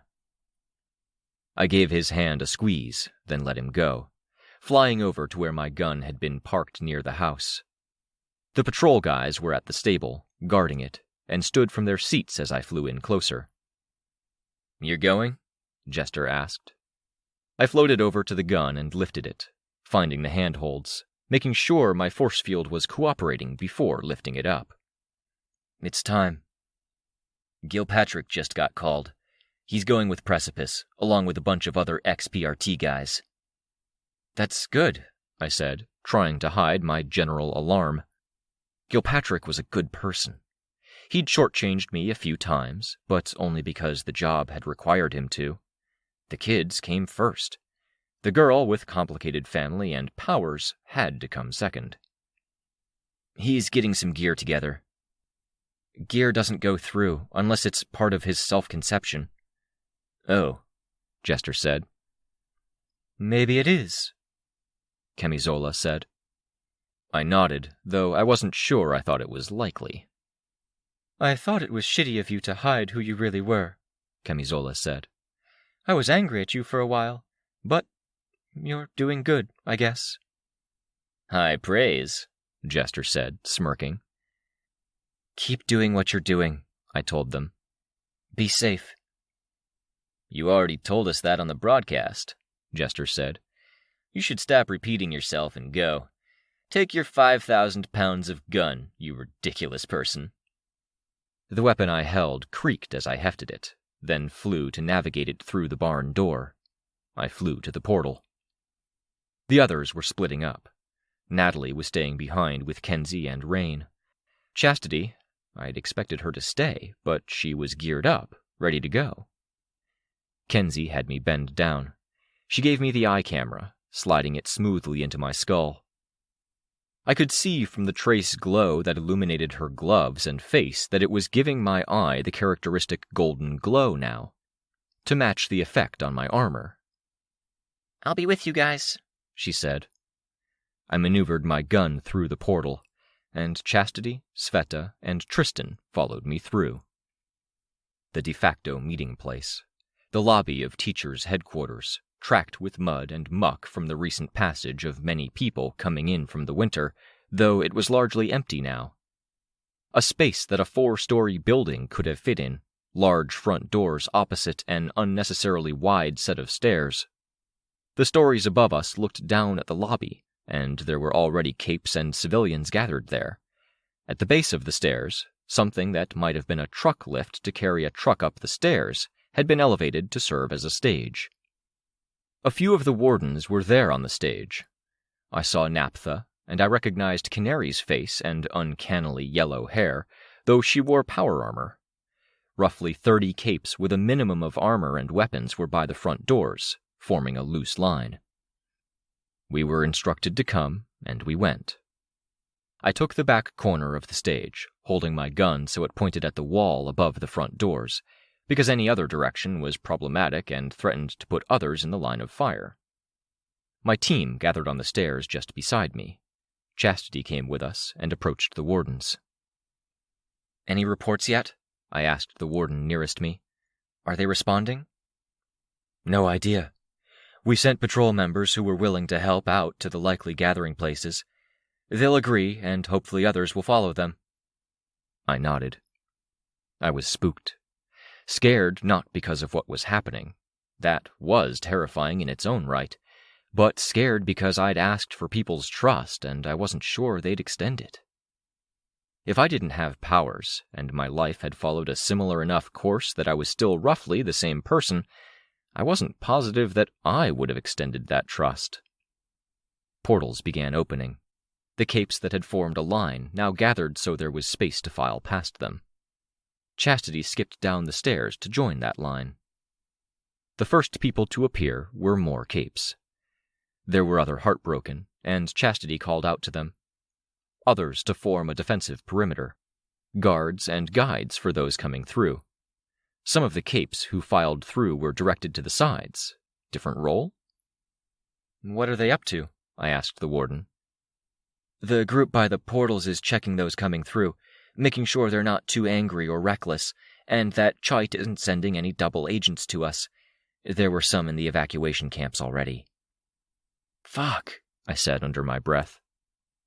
"That group is the one that's going to help us get down there with this many people," he said, indicating the group to the side. The patrol, as suggested by the warden, followed after capes, leading the way so the civilians in those camps didn't have to be the people making the first steps. And then the civilians. With 10 portals open, each wide enough for people to pass through in pairs at a time, there were easily dozens. I could ballpark it. 12, 24, 35, or 36. A classroom, but not an army. 50? A cape near the portals reached out to grab someone by the arm. Another cape joined them, and they steered the person away from the main group. The small disturbance didn't seem to stem the flow of newcomers. 100? Some more patrol groups. More people, in steadier numbers this time. People that looked scared. People that looked agitated. Some who looked awed by this place we were now in, and how far that staircase in front of them seemed to extend up. If they only knew the building's true scale. It was weird and complicated to see people I might have said were too young. Teenagers. Strange and uneasy to see people who wore shirts beneath unzipped coats that had capes and cape logos depicted on them. There were people who looked like they were despairing before we'd even fought this battle. A far cry from Natalie and the patrol, who seemed so collected in the face of this. And there were those who looked too hopeful, too proud to be here. Like they hadn't realized the risk, or they'd heard people would die and couldn't believe those people might include them. "You're heroes," I thought, looking at the group. I might have fit something like that into my speech, but it felt self-congratulatory. I hadn't wanted to ruffle feathers. How many was this? 2? 3,000? People were only trickling in now. The portals closed. Others opened. Half the number. More patrol emerged. They were followed by more civilians. Would this be 4,000? Maybe 5? It felt like not enough, considering the population of the city. It felt like a lot, considering what we were up against. I'd asked them to put their lives on the line with no notice. I pulled my much-abused phone out from the pocket beneath my armor. That fucking crack from Eric smashing it into the table. I typed one-handed, phone at my side. I want to remember their faces. Can you save them? These people are stepping up, and that shouldn't be forgotten. I didn't even send the message, and Kenzie's eye camera let me see the response. Gold text that appeared outside my normal field of vision. Will do. I made sure I scanned the crowd, searching every face there. A screen descended behind the stage. Naphtha stepped forward. The babble of nervous conversation went quiet. A few people acted with alarm as the portals closed behind them. Roughly 5,000, I thought.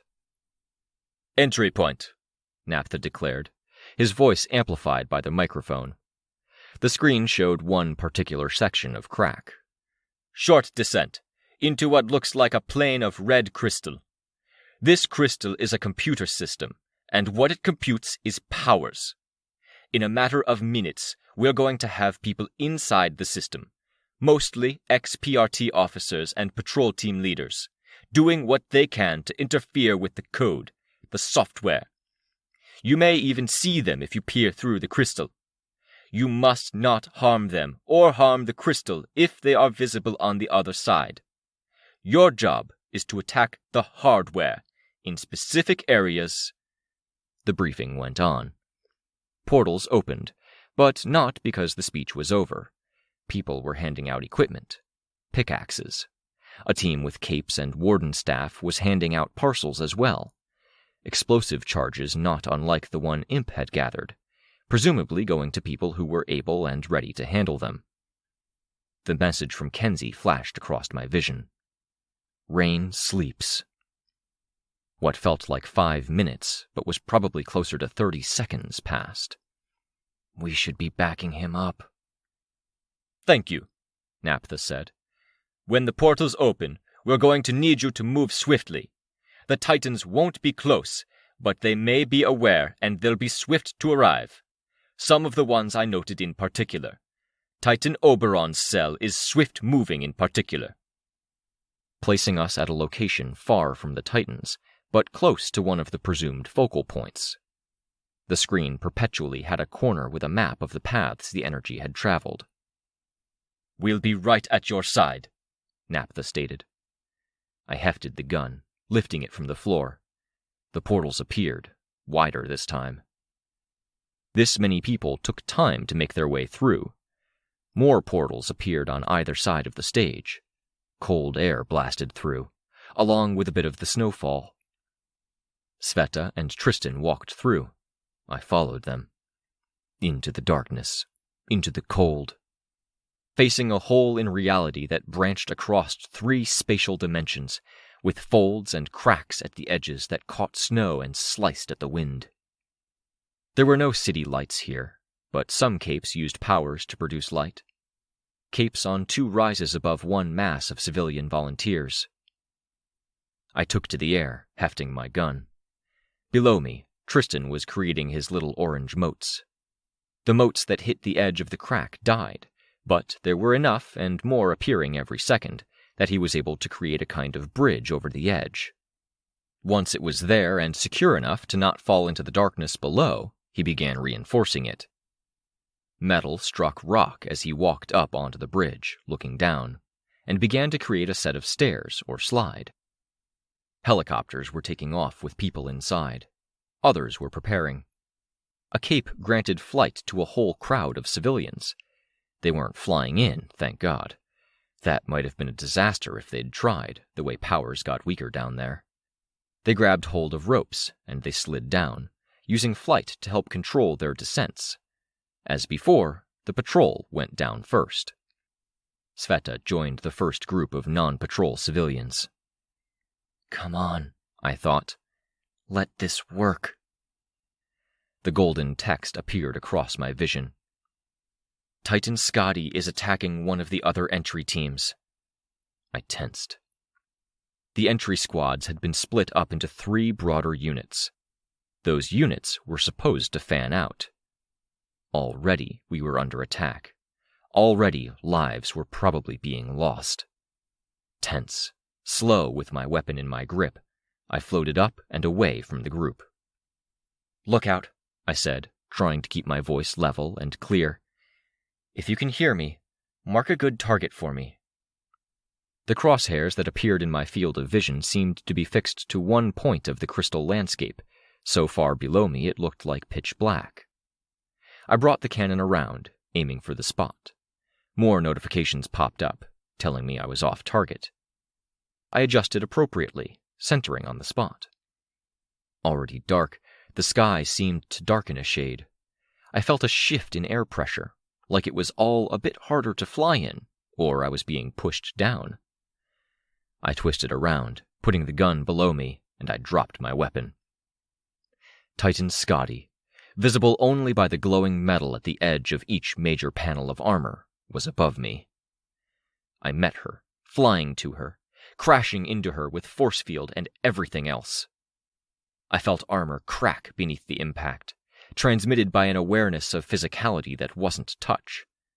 Then she was gone. Below me, swinging. I flew down, diving, letting my force field come back as I seized the gun by barrel first to pull it out of the way of a swinging axe arm. She hit my force field instead. I didn't have the handholds necessary for my weapon. Already hard to make out in the gloom, Scotty was drowned in darkness. That darkness became fire, illuminating everything from water to nearby buildings. Fallen ones that had tipped over when the crack in reality had spread, and ones that had managed to stay standing. Naphtha repeated the assault. Scotty became a silhouette in yellow fire. Hands found handholds, and I twisted, still diving, but this time with my gun ready. I put a shot into her, the entire gun shuddering like it was trying to tear itself apart as it spat out a golden ray, carving a furrow into Titan Scotty, like a gouge that might be dug into white-hot armor with the right tool. There were other capes on the battlefield, ones who hadn't been there for the briefing, but who were helping us out. They capitalized on the shot, pressing the advantage while she was off balance, and while a part of her was damaged enough they could maybe pry it off or dig in. She disappeared, and I immediately searched for her location. Behind me? Above? No. Down. She was in the midst of that crystal landscape, where I could not fly without giving up my weapon. But I had anticipated that. From high above, I aimed at her and placed another shot, getting her attention, bringing her close. This time, I threw my weapon, insofar as that was possible, and met the onslaught, keeping her occupied. I let her hit me, and used the momentum from that to meet my gun where it was still falling through the air. I found the handholds and stopped it from falling. Gold text began to appear when I really needed to focus. I kept track of my force field, gauged what I could get away with, and kept my gun out of her way. Every second I could do this was a second people were getting down there, spreading out, looking for certain markers and target points. Other capes joined in with my fight against Titan Scotty, and I took the moment to breathe and to read the text. Nemean and Ophion incoming. The Nemean Titan. Victor. I wasn't even sure what to do about that. If I had one Titan dogging me like this and another who could knock me out and steal my capabilities if he got close enough, it wouldn't be possible to mount a defense. Except they weren't allied. We had to keep them separated. And then Ophion? Mr. Bao, the biomanipulator, with thousands of people at his mercy. "We'll manage," I huffed, watching the capes keep Scotty occupied. "Because we've left ourselves no choice to the contrary." "Belay that," Kenzie communicated. "Titan stuff is getting crazy. Multiple Titans mobilized. Stranger Titan is closest to you."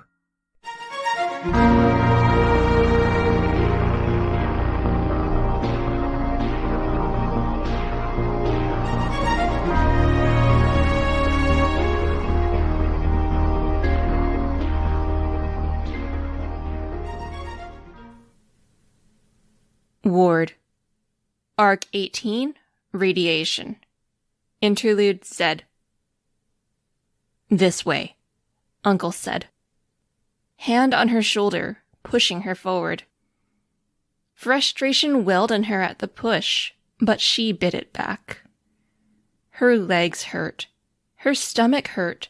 Her shoulder hurt. All for different reasons. Standing too long while wearing a full backpack, bending down and lifting, and a bit of a sprain when she pulled her bag off a shelf on the train. But if she complained, then Auntie and Uncle would say it was her fault because she'd packed too much stuff. They might even make her leave things behind. No way. Nuh-uh. Because there was no going back for anything. What she brought with her was all that she got. She couldn't complain because she was on the cusp of being an adult, and none of the adults were complaining. They looked so miserable, every last one of them, standing in lines, trudging forward, dragging bags and kids and pets with them. Next. Again, being pushed, being tugged along, Uncle's hand on her shoulder. She shrugged, as casually as she could, and his hand dropped away. Name? The man at the counter asked. Gregory Morrison and family, Uncle said. She wasn't even a name. Just and family. Not even direct family at that. She looked at Eleni, her kid cousin, who was whining even though she didn't have to carry anything. The 7-year-old pawed at her mother, kicking up more and more of a fuss until she was picked up. Acting like a toddler more than a kid. So annoying. It was hard to shake the bitter resentment. Auntie, Uncle, and the man at the counter were talking about possibilities. She strove to listen. There are subsidiaries and grants if you're willing to do the farm work. We really need to get on top of food supply so we can stop taking grants from other Earths. Insane, Auntie said. Insane. All of this was insane. Is that a no? The man at the counter asked. No. I mean the other Earths. I knew it was a thing, but... Yes, well, in the interest of moving things along, I recognize you want answers and you've been waiting a long time for processing. But if we can hurry you through this step, you can get those answers sooner and the people behind you won't have to wait so long. That's more or less what they said at the last few steps in the process, Auntie said, sounding very affronted. She was good at sounding like that. Always stiff-backed and hypocritically critical and politely impolite. It was like she had an unwanted foot-long dildo stuck up her ass 24/7, and every interaction she had with the world was an obstacle in between her and her next opportunity to go somewhere private and drag that thing free. What are the other options? I really can't stress the importance of the agricultural work, livestock tending, and the benefits of doing so. We've been prioritizing housing for people willing to do so, pay, access to resources like television and community centers, free trains into the city. I know what you want us to do, Uncle said. But if you want things to move along, don't give me a sales pitch. Tell us what the other options are, and we'll make the informed decision. Construction work is the other big focus. Housing is postponed, but those who help build houses get credits towards home ownership. We brought funds, Auntie said, to hurry things along. I'm afraid old currency has no value right now. That may change. I can't make any promises. That's ridiculous, Auntie said. Where are we supposed to live if not in a house? Uncle demanded. If you don't take the options where housing is provided, you'll be given a kit. Tents, supplies, some basic food. Enough for basic medical and hygiene requirements.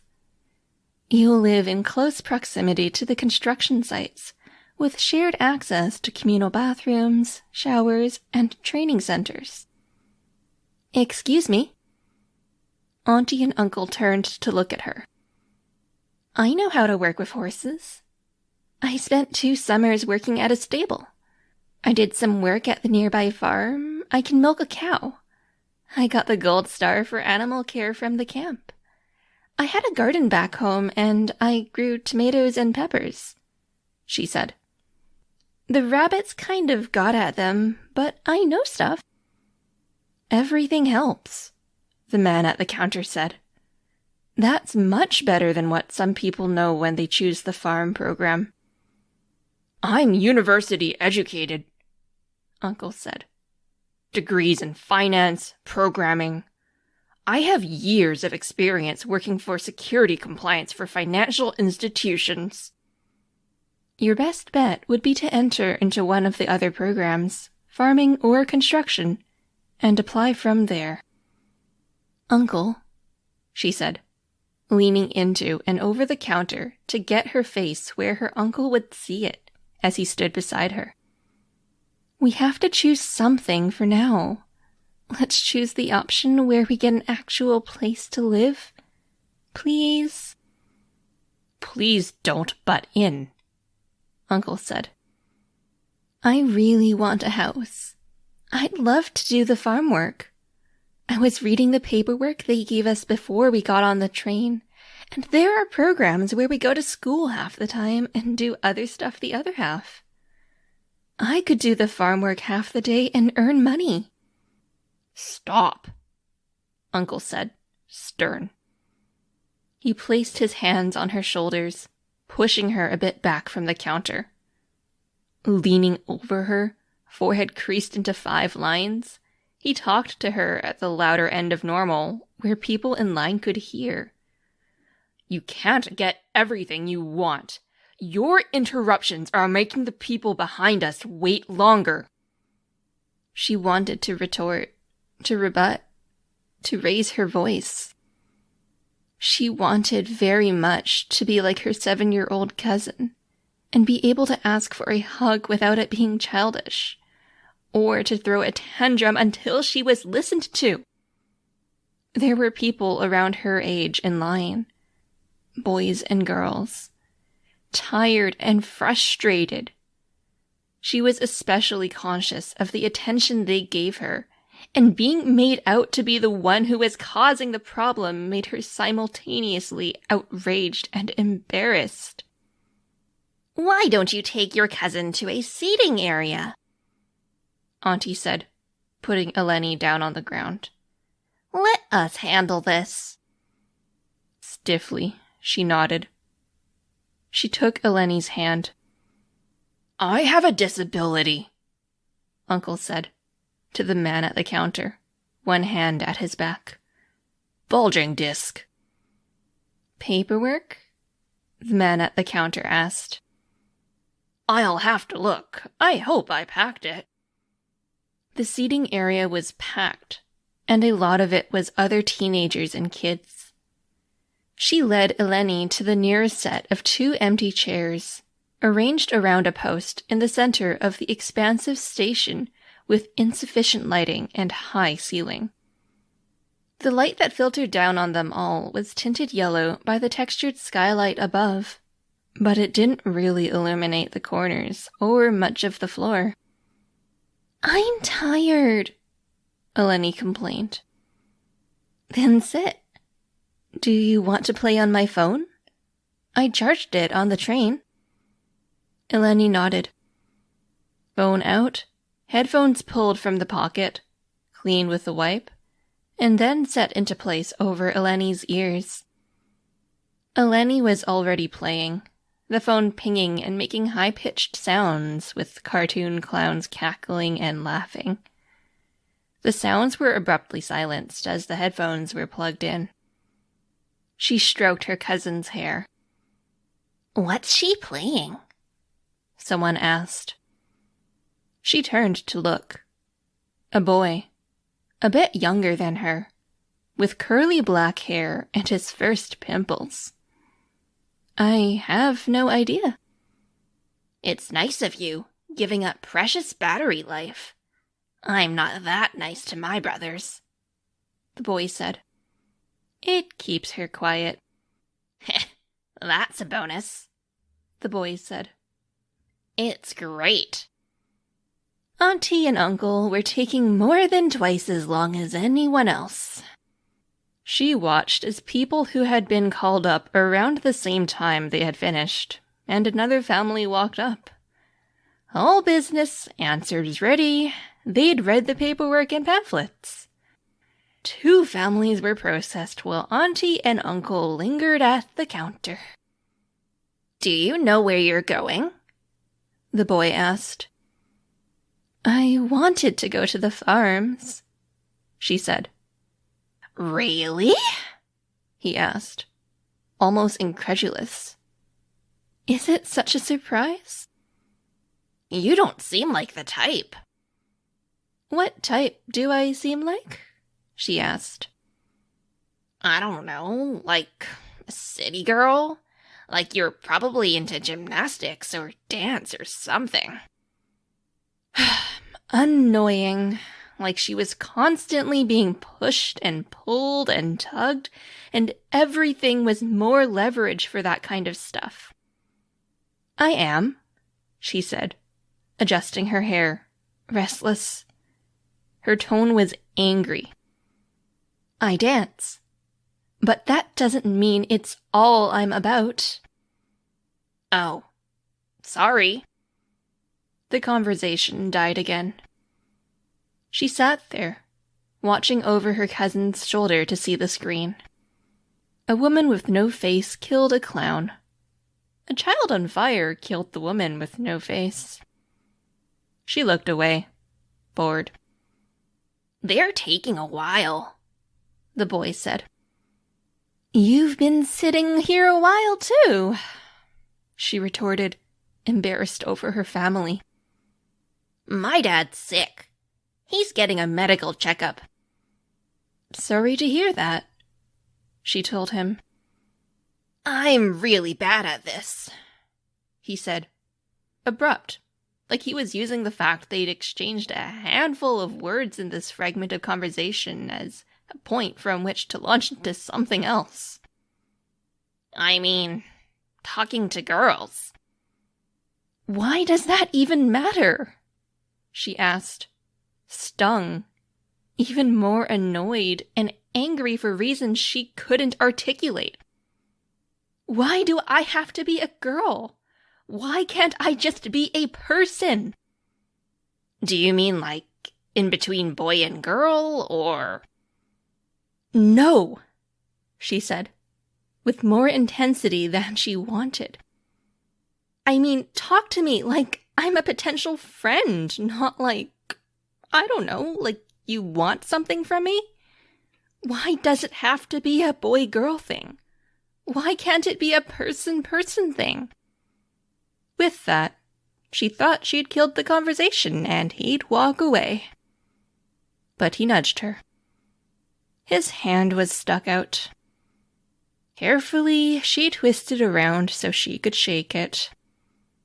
"I'm Sam," he told her. I'm Hunter, she answered, still tense, still annoyed.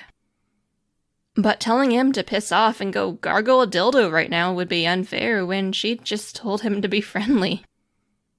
"And I'm sorry," he told her. "You're right." She bit her lip, blinking fiercely a few times, moisture accumulating on her eyeballs. Every second she fought it, it got worse. "Sorry, I didn't mean to make you cry. I didn't." She shook her head. You didn't. She wiped at her eyes, angry at herself, annoyed. "Then, want to talk about it?" Nobody says that to me, she said. She had to fight to not get too choked up about it, the dam breaking and everything flooding out. Holding back, she tried to give words to the resentful feelings. Nobody says I'm right, even when I am. Nobody listens. They just tell me what to do. You saying that, it's all I want to hear. Except I want it to matter more. No offense. Your mom and dad are kind of jerkasses, huh? Aunt and uncle, she said. And this is Eleni, who... Can you hear, Eleni? The kid was too caught up in the game to pay any attention. My uncle's a massive capital D dildo, she explained. Stiff and fake and pointless with zero warmth, and he doesn't get that you have to get real sometimes if you're going to get anything done. And my aunt's... I have this theory. I imagine she's always got this giant dildo stuffed up her butt. Sam was laughing now. He tried to get a word out, and failed. Bemused, she watched him.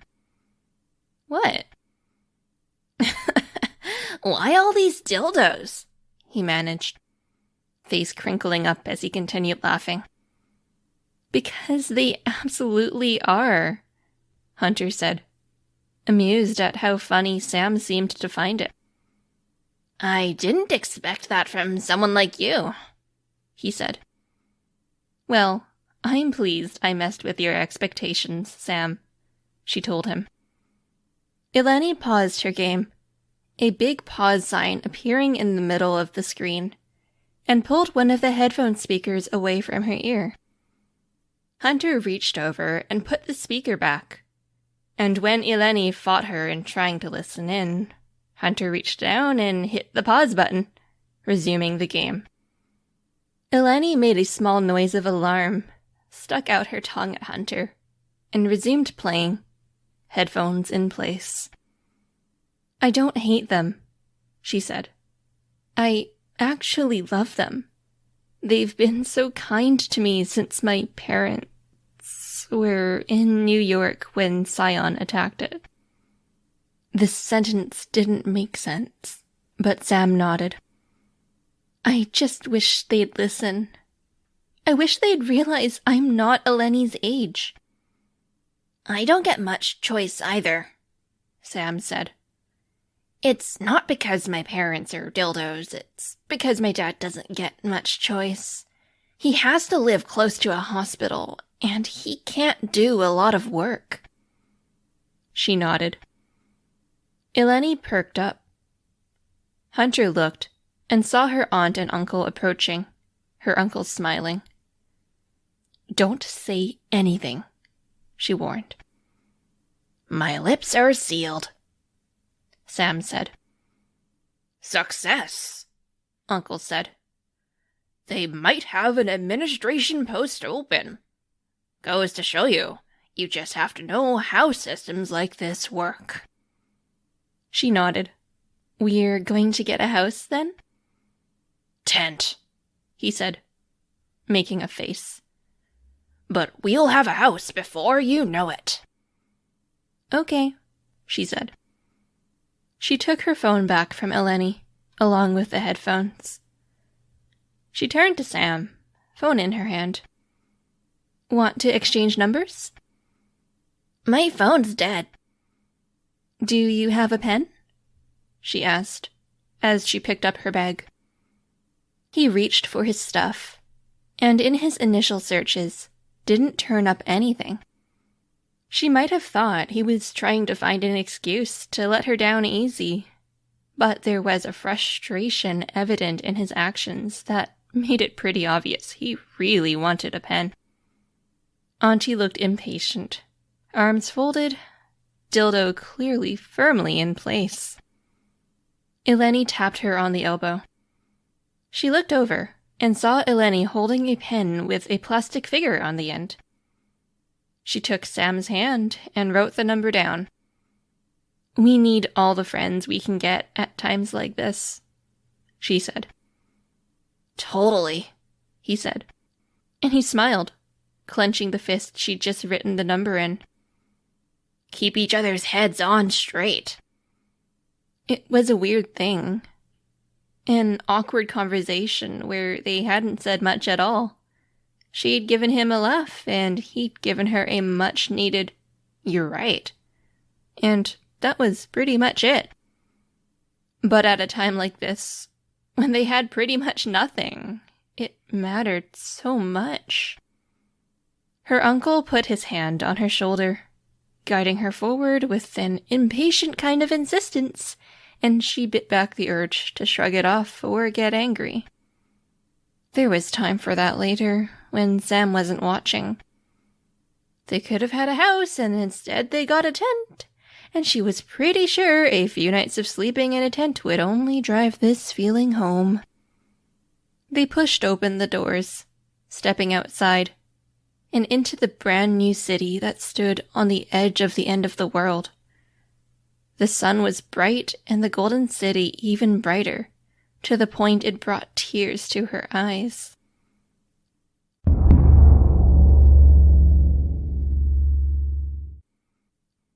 She faced down the giantess, viewing her with senses that had nothing to do with eyes. The world was littered with shattered glass that nobody could see, and she could see all of the reflections in that glass.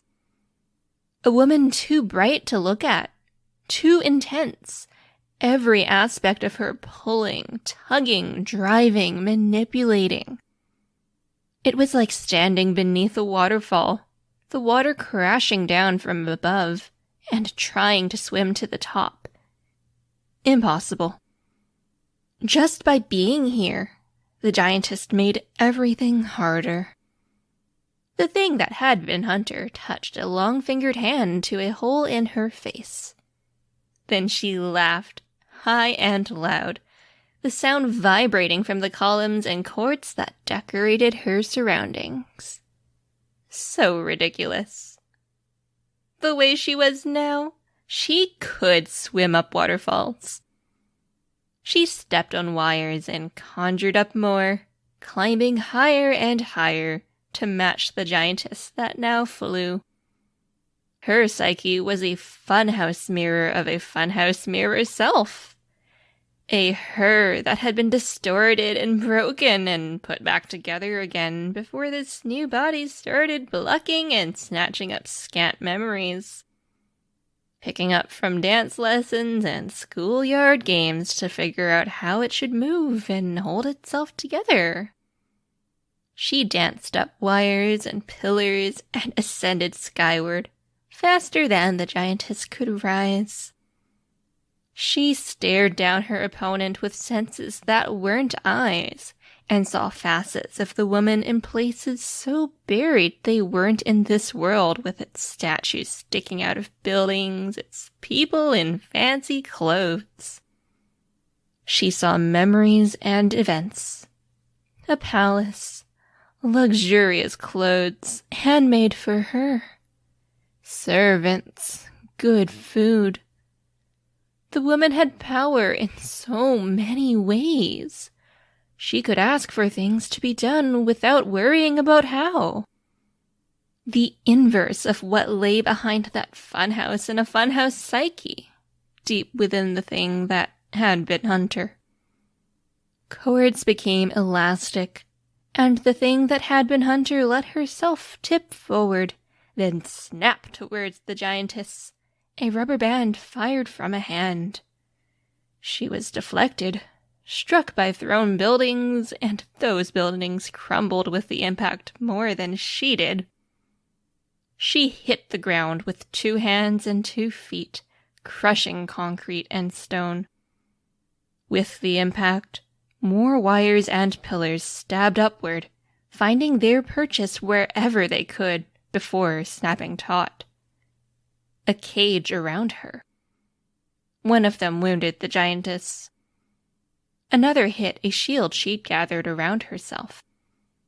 The thing that had been Hunter laughed high and loud enough to be heard across the whole city she was in.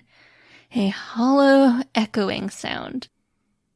The giantess had once had it all, when she'd been an age where a girl named Hunter had nothing.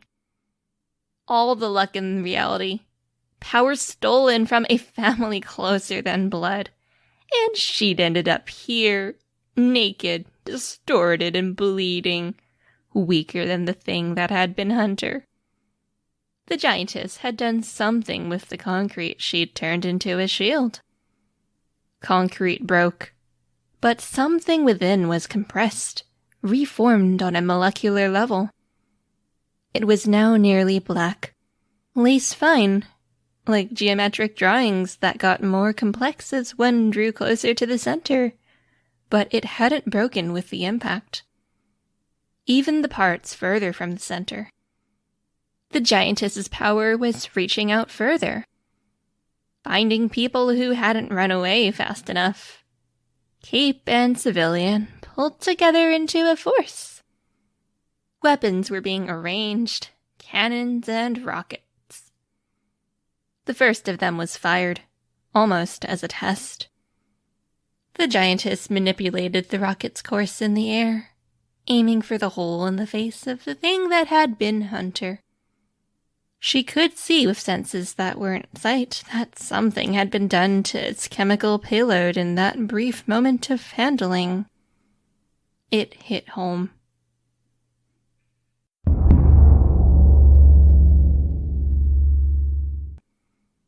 Her thumbnail worked at a hangnail at her other thumb, trying to catch it between thumbnail and thumbnail as if she could cut it cleanly off. "Hunter?" The voice came through a speaker. She looked up.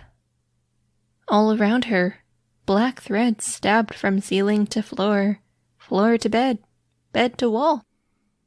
She couldn't move more than a foot before bumping into one. They never cut her, but they did frustrate her. "Hello?" she asked the empty room.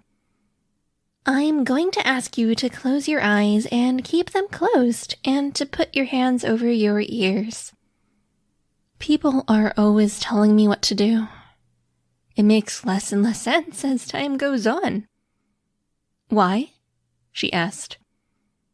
"I'll tell you in a minute," the woman's voice said. "Call it an experiment." Hunter closed her eyes. She pressed palm flat against ear. She was aware of her power firing off again, drawing out another thread. This time to the one-way mirror at the one wall. She heard glass break. "Don't open your eyes," a man's voice said. She didn't. She waited.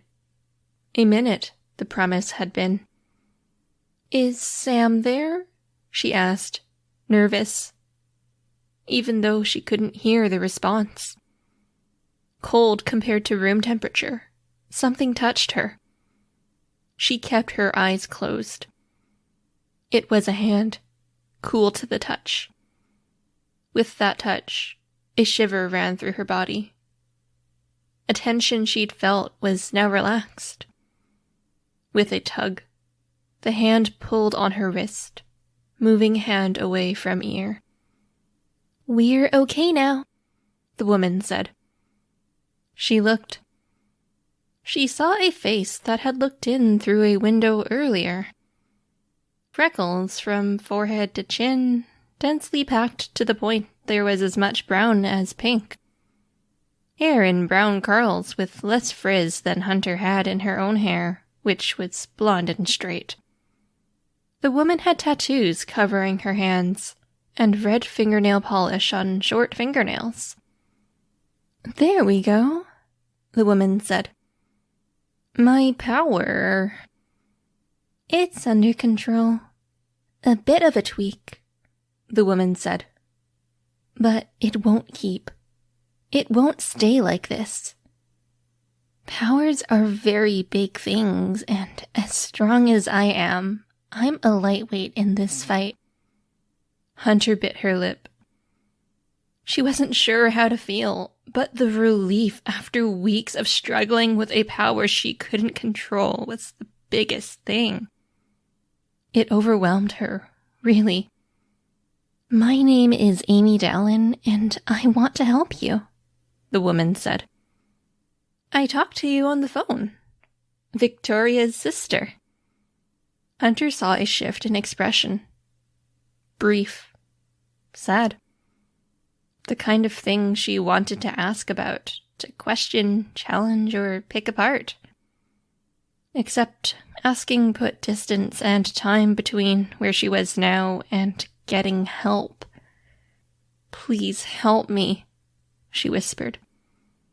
"If I can," Amy Dallin told her. Her tattooed hand stroked Hunter's. "What's the first thing that you're going to do?"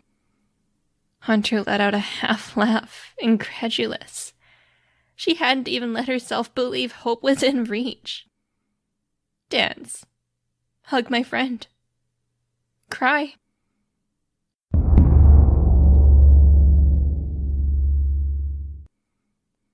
She laughed, her back arcing backwards with emotion, one hand to the hole in the side of her head.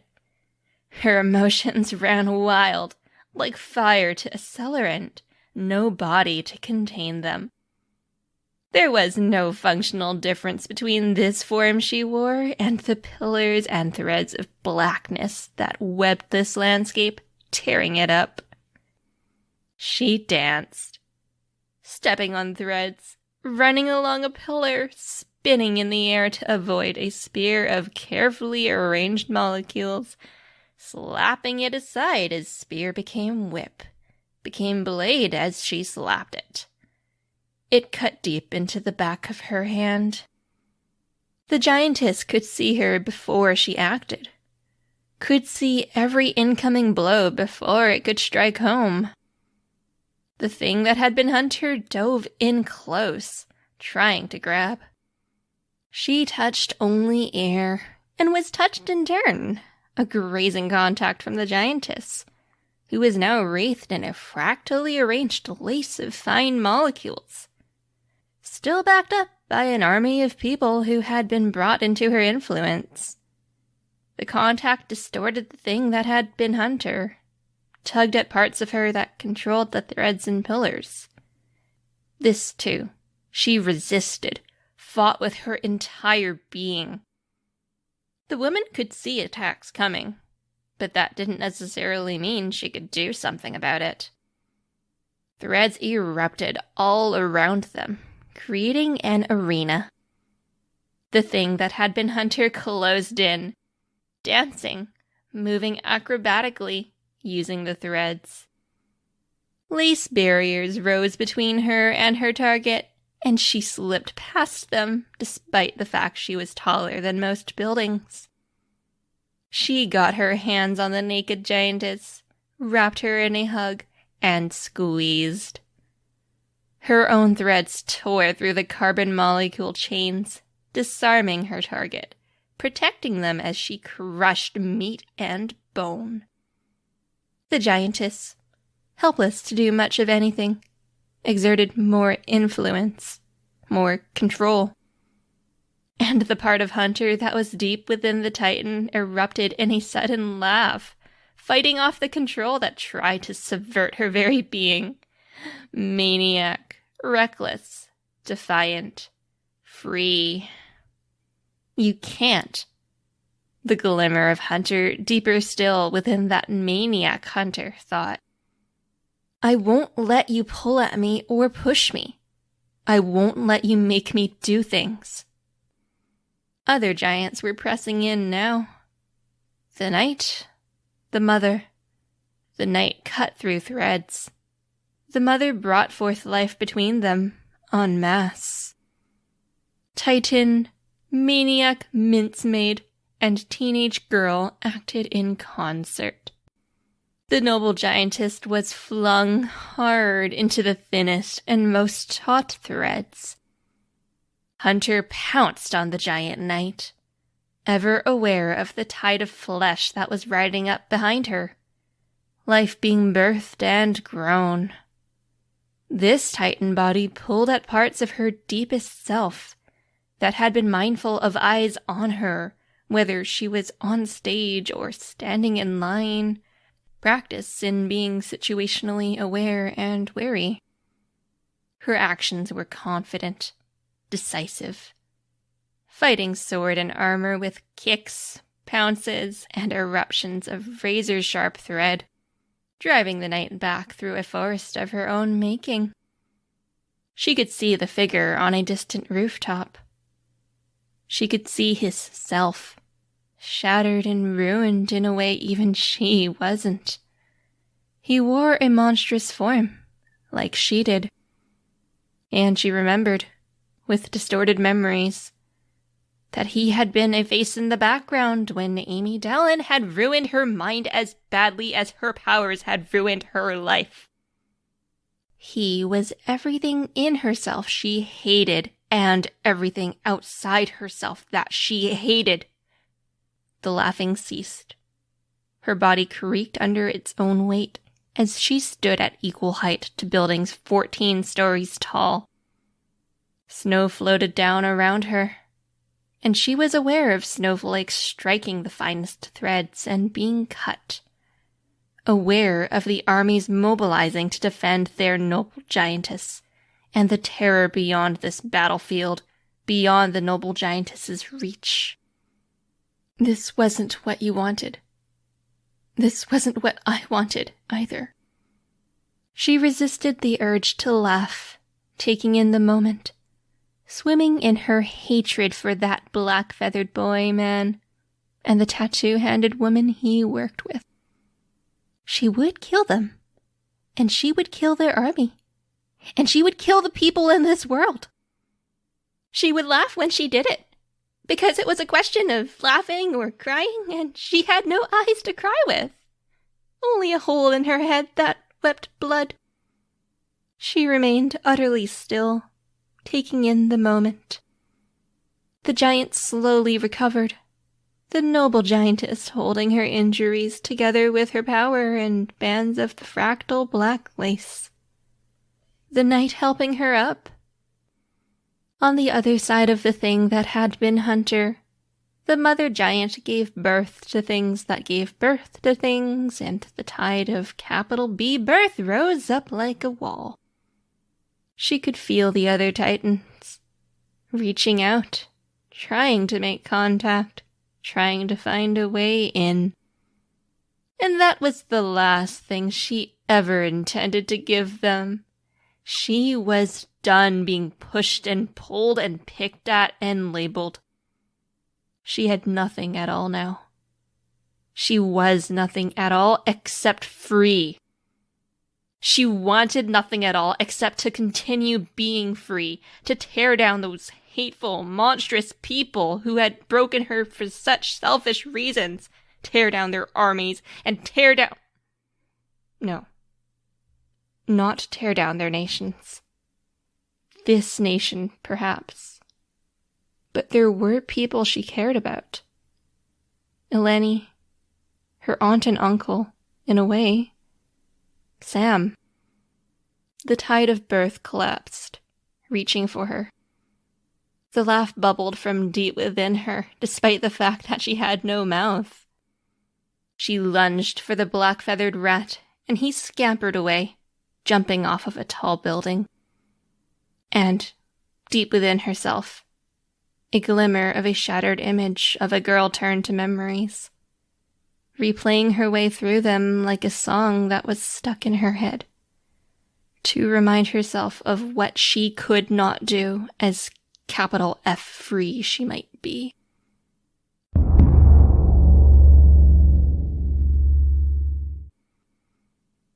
This way, Uncle said, hand on her shoulder, pushing her forward.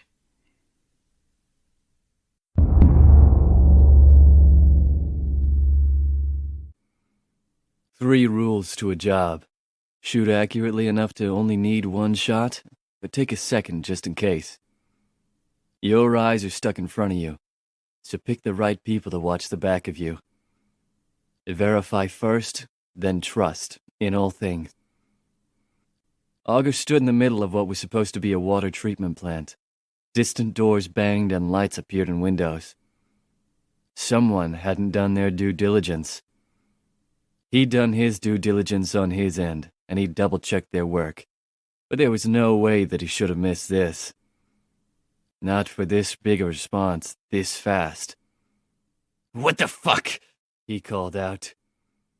On the catwalks above him, Monsignor, Slink, and Fingnuts looked at one another with alarm. They looked down at him. He looked over, mapping the escape route in his head. He'd have to run the stairs, climb, run across the catwalk, get to the door, which was 20 paces from the trio. "Don't you fucking dare!" he growled. "Sorry, sir," Monsignor said, tipping his hat. "Respects." Augur raised his hand. A laser appeared, thin and bright, straight to the catwalk the others stood on. "We'll make a commotion," Fing said. "Draw them after us. Best we can do. You know you'd do the same thing." The doors banged open and Augur spun around. The laser pointed at the men in uniforms that were storming in. Not Polry. These assholes were private military. Someone had really fucked up on their due diligence. Someone pushed their way through the crowd. A cape. Except not just a cape. The man had tech worked throughout his body. Metal that pulsed like a heart did. Flesh that was rigid and doll-like. And things between. His body had glass domes on it, and brains floated in a glass crowded in by the other tech and flesh. The laser was only a sight. It, for a lack of a better word, flowered, the flowering spiraling along its length, glowing red. Roughly 10 uniformed men in the laser's path had a hole 3 feet across opened in their hips, bodies, and heads. Sparks floated in the air in the beam's wake. The remains of the cyborg collapsed, a small fist-sized brain bouncing down metal catwalk stairs amid a splash of fluid. Really didn't do their fucking due diligence. He ran for the stairs. Gunshots to his left made him look up at the catwalk where the others had been. They'd run for the door and found guns waiting on the other side. Fing was missing part of his neck, and Slink had collapsed backwards onto the catwalk railing, arms draped over it like a comic wrestler, blood dripping down her body and through the gaps in the catwalk. That was supposed to be Augur's escape route. It was Sparks. It's been a few seconds. This should be Flowers. He focused his beam for 2 seconds, then fired at the wall, angling it upwards. The beam widened, the power spiraling down its length, and this time it flowered, like petals unfolding. Punching columns through reality, except it wasn't really punching anything through. He ran through the hole, holding his breath as he passed through the storm of petals that filled it. Those petals and this pollen would stop being petals and pollen in time, though the hole would remain. If he breathed it in, he would have concrete, dust, bedrock, and pieces of the water treatment plant in his lung. People had already reached the bottom of his tunnel, and they shouted. They pointed guns at him. He had nowhere to run. After Flowers' desolation. After his last trip into desolation, he'd made the Geiger counter go crazy. Still, it was better than being shot. He'd focused his power into himself. The beam's power ripped through him and disconnected him from the current reality. A trick he'd had to teach himself after too many close calls. A trick he considered his power giving him a favor for being such a helpful power user. As far as the others were concerned, he detonated, exploding on the spot. As far as he was concerned, he had just transported himself to a radiation-blighted city for as long as he could hold his breath. They'd raided a secret government installation to steal confidential files and stumbled onto a private army helmed by cyborg capes. When he'd run out of air, he'd have to decide if he wanted to breathe in radioactive dust or pop back into an approximate location in the compound. He had little doubt he'd be surrounded when he did pop in, if there were that many people there.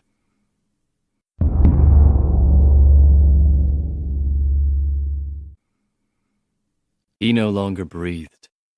The desolate wasteland, however, was his world. It was a place he kept returning to now, a ruined Earth bet. His power detonated around him, and he ceased to be, but his senses extended out, and he was aware of who was where. He could move among them. He was largely without emotion. He was surrounded, he noted, by machines. Big, small, utility, weapon. The biggest were house-sized, mounted on treads like those of a tank, each containing a different weapon that they revealed when they unfolded. The roles had switched. The power was in control now, dressed in black metal and spiraling energy. Objectively, he was beautiful. In a moment of weakness, when he thought he faced the decision of breathing in radioactive death or dying at the hands of the machines, the power had reached out to offer him a deal, much like it had offered him new uses of his power, new varieties, and ways to visit new worlds or bring out slivers of those new worlds into his world, though the differences between one and the other were often negligible. Gaping holes through reality with sparks and intense heat, or gaping holes through reality that fucked with nearby machines and included radioactive dust in the mix. The deal was simple. He got to live, after a fashion. It got the driver's seat, the body. Now he was the one parceling out the rewards to encourage certain behavior and help out. Remember this? This is relevant. That time my team and I stumbled onto a cyborg lab, I got out alive. The machines wanted him. He could almost understand how they thought. There was a whole city beyond the ruined portal, but when he reappeared, and he would, the machines would turn right around and prioritize him. Every second he was gone, the machines marched closer to the portal. His opponent floated above, a woman with wings and a helmet. Valkyrie, he supplied, to better inform the power. With the word he transmitted the idea, the degree of power and the danger she posed. I always liked the Maxims, he thought. The thoughts were more like lines of code running on a computer than they were words in his head. Rules, courses of action, steps to take. His power pulled together the device he was making while he remained in this reality. He watched Valkyrie and saw that she was making a way to get him in this reality. She just had to find him, which meant looking. Magic beats the tinker shit. They can't get around it. Tinker shit beats the one-trick ponies. It's just a question of coming to the right answer. People who can do one thing well beat the people who can do 100 things badly. And those people who can do 100 things can beat magic? It was a question, an unfinished thought. It would be nice if things came full circle, but he couldn't be sure. Well, he had time to figure it out. He would be like this forever, maybe. Tiny part of him, buried deep, deep inside, expressed the deepest and darkest kind of terror at that notion. Hey, power of mine? He expressed the idea. Distract me? I don't want to dwell on things. His body moved, heavy and monumental. The device he was building was almost as dense as he was. He stepped back into the desolate wasteland a bit, just as Valkyrie stepped into the irradiated waste. He turned his back on her, because the machines were changing direction, fixating on him again. He smashed one open, prying tech free as smaller ones began opening fire. A hail of bullets, missiles, and laser beams. Behind him, Valkyrie reappeared. A shadow appeared behind her. Before she could move from where she was, the shadow became Axehead. A part of him watched Axehead smack Valkyrie out of the sky. A part of him, deep inside, saw facets and figures, shadows buried within. He was a person reflected in crystal, looking at a woman reflected in crystal, and they could see so many sides of one another.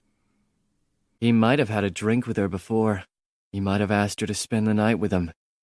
She might have said yes. He could see it, read it in her. That bit of imagining and connecting was the closest thing he'd experienced to warmth now. Although, another thought that provoked a spike of terror driven deep down inside him. Valkyrie had lived. She was hurt, though, and needed to use a borrowed power to pull herself together. The machine army closed in on her, but she had allies, connections. He was keeping to the rules like this, having the right allies to watch his back, taking a good searching look before he made any decisive moves, both with Axehead and with Valkyrie. And keeping with those rules, he couldn't leave it at this. One decisive shot was good, but the follow-up was essential. Wading through the machine army, he'd aimed his partially built Tinker weapon at Valkyrie. Axehead was already gone. His Tinker device amplified his own power, adding versatility. His current form enhanced both power and versatility as well. Combined, they were enough. He pulled more scraps of metal to his device with reversed beams, and let tendrils of power pull that metal into the right shapes, reinforcing for the decisive shot. An explosion rocked his device. He shut it down. Attackers. New capes. Reinforcements for Valkyrie. Darkness billowed up around him, limiting his sight. He reached for an escape route, and found the escape blocked off as well, by the oppressive dark.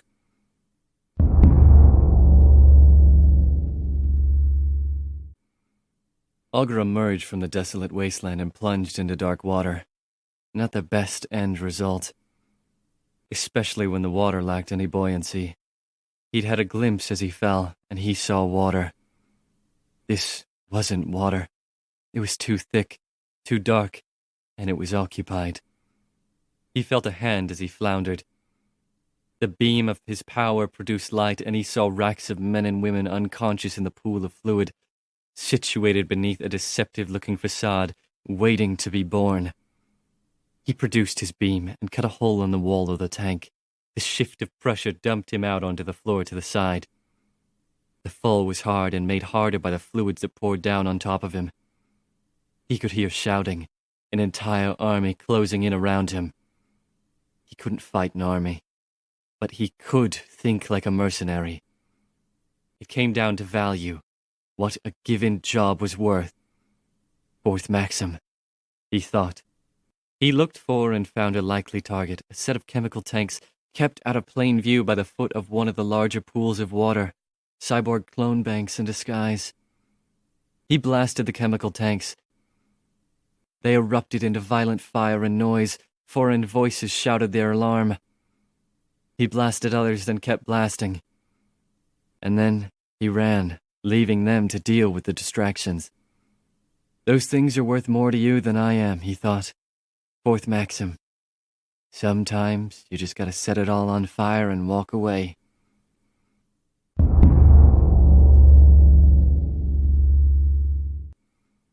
He stopped. His winning strategy was just to stop. He could feel the tendrils of Axehead reaching for him, feeling out for danger, and finding only quiet confidence. He was attacked, brutally at first, every heavy weapon that the attackers had. He curled around his device, made from the pieces of 100 members of this machine army that roamed around him, and pried at his flesh, protecting the technology while sacrificing pieces of himself. At first, putting one foot in front of the other, he walked. Through the portal, towards his partners. He'd picked effective ones. They were reliable. They watched his back. He'd verified. He trusted. They would be at the center of the connections, as soon as they found a way past the bigger cluster at the heart of the city. They would only have to bring the dancing girl, the old man, and the gaseous lady in too. Anything else, and they would be buried beneath the mass of the others. He ceased walking, taking in his surroundings. The darkness no longer gripped him. He'd set his fire. He'd walked away. He was no longer in Bet. And with everything in ruins, the capes now scrambled and failed to keep the machine army in check. It was free to access the city, the first robots finding their way in. 5 slipped past him while he picked the biggest one to crush and tear apart for materials for his weapon.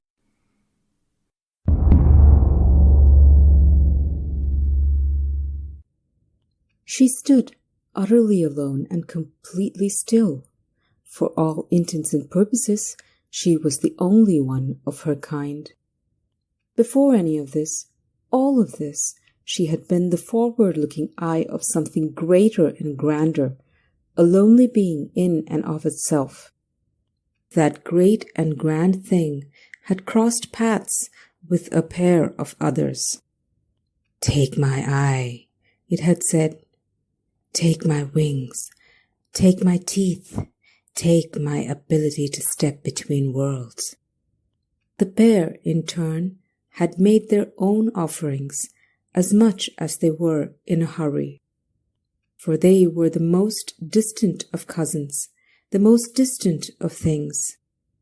If they did not share their stories and resources now, then stars might be born and die before their individual family lines crossed paths and had opportunity to share again.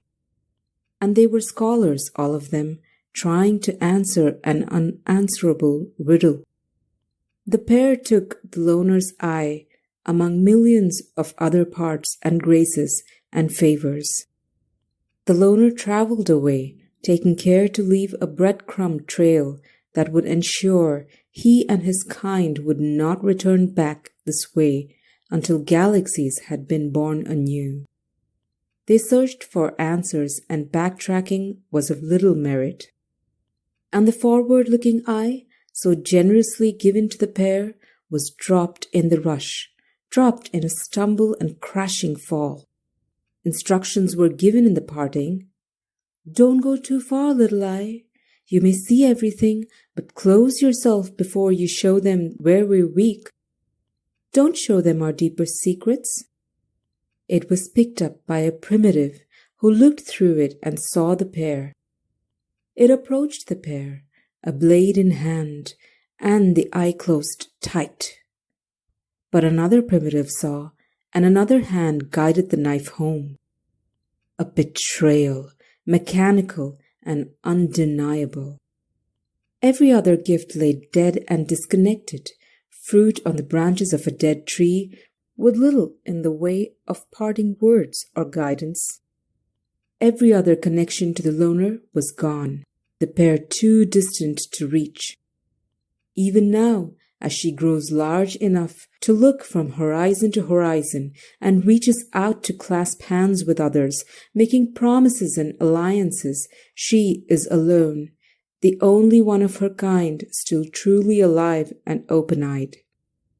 The mightiest of all, perhaps, faced with the seed of a dead fruit from a withered branch on a tree that no longer existed.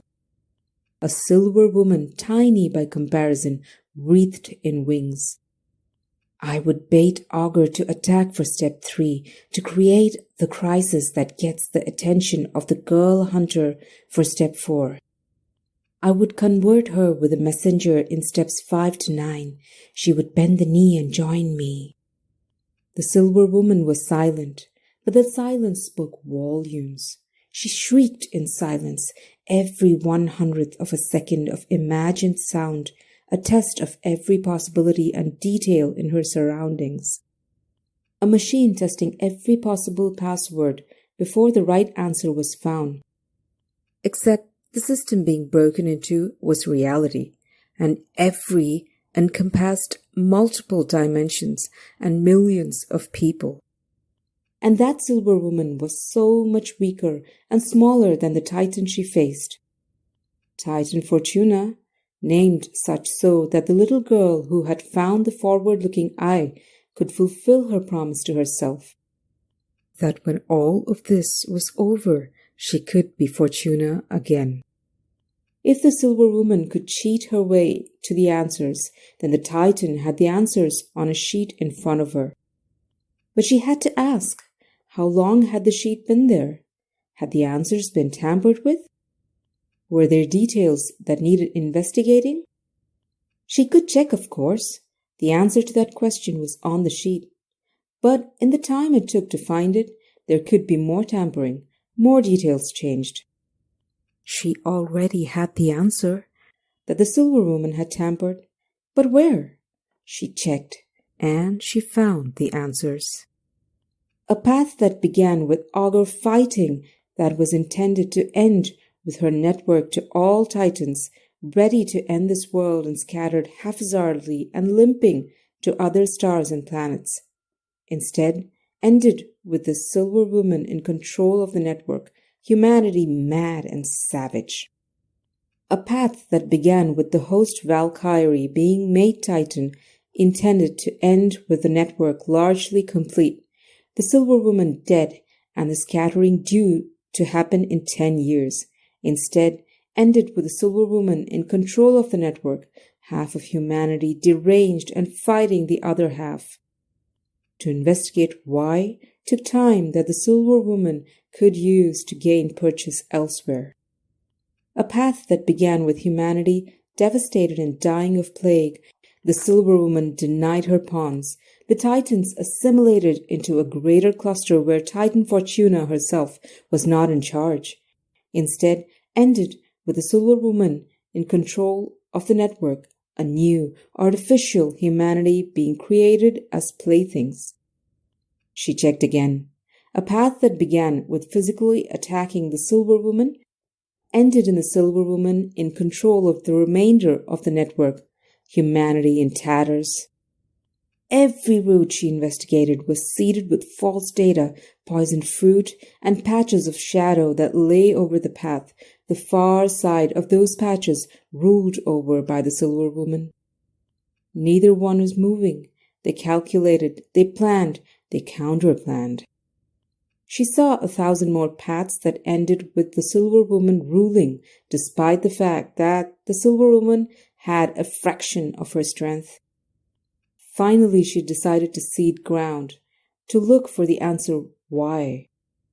Though the Silver Woman couldn't reach her, couldn't see her, a smile crept over her silver face and wings stretched wider.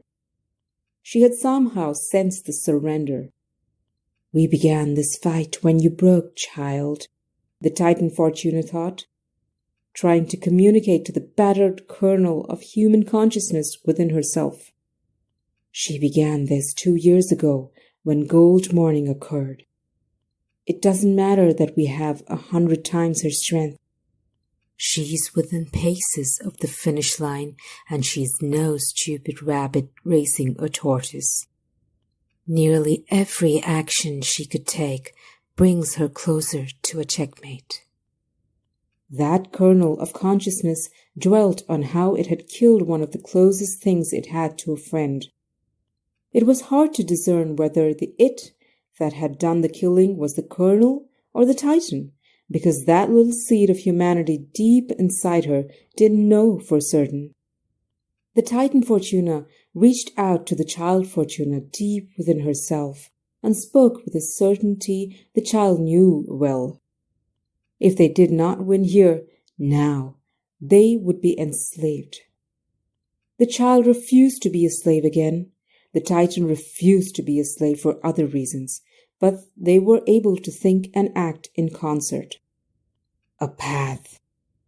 One that most likely ended in a desirable outcome.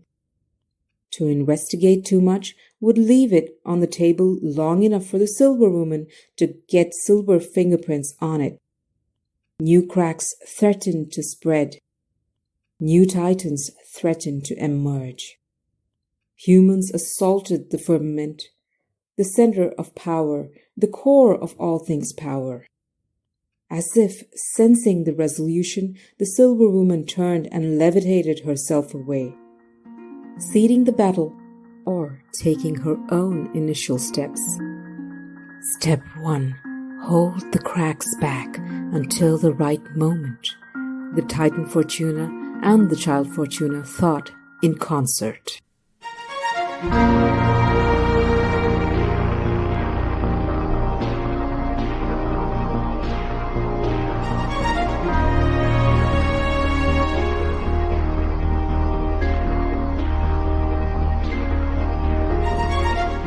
This was a production of Ward by Parahuman Audio. Ward and the Parahuman stories are written and owned by J.C. McCrae. You can find the original text and support the author at parahumans.net. For more of the Ward audiobook, as well as other community works, please visit parahumanaudio.com. Music for this chapter was by Evan Witt. Find out more at wittynotes.com. Editing by Samurai Buko. Narration by Robert Rain Ramsey. Find more of their work at our website. Thank you for listening.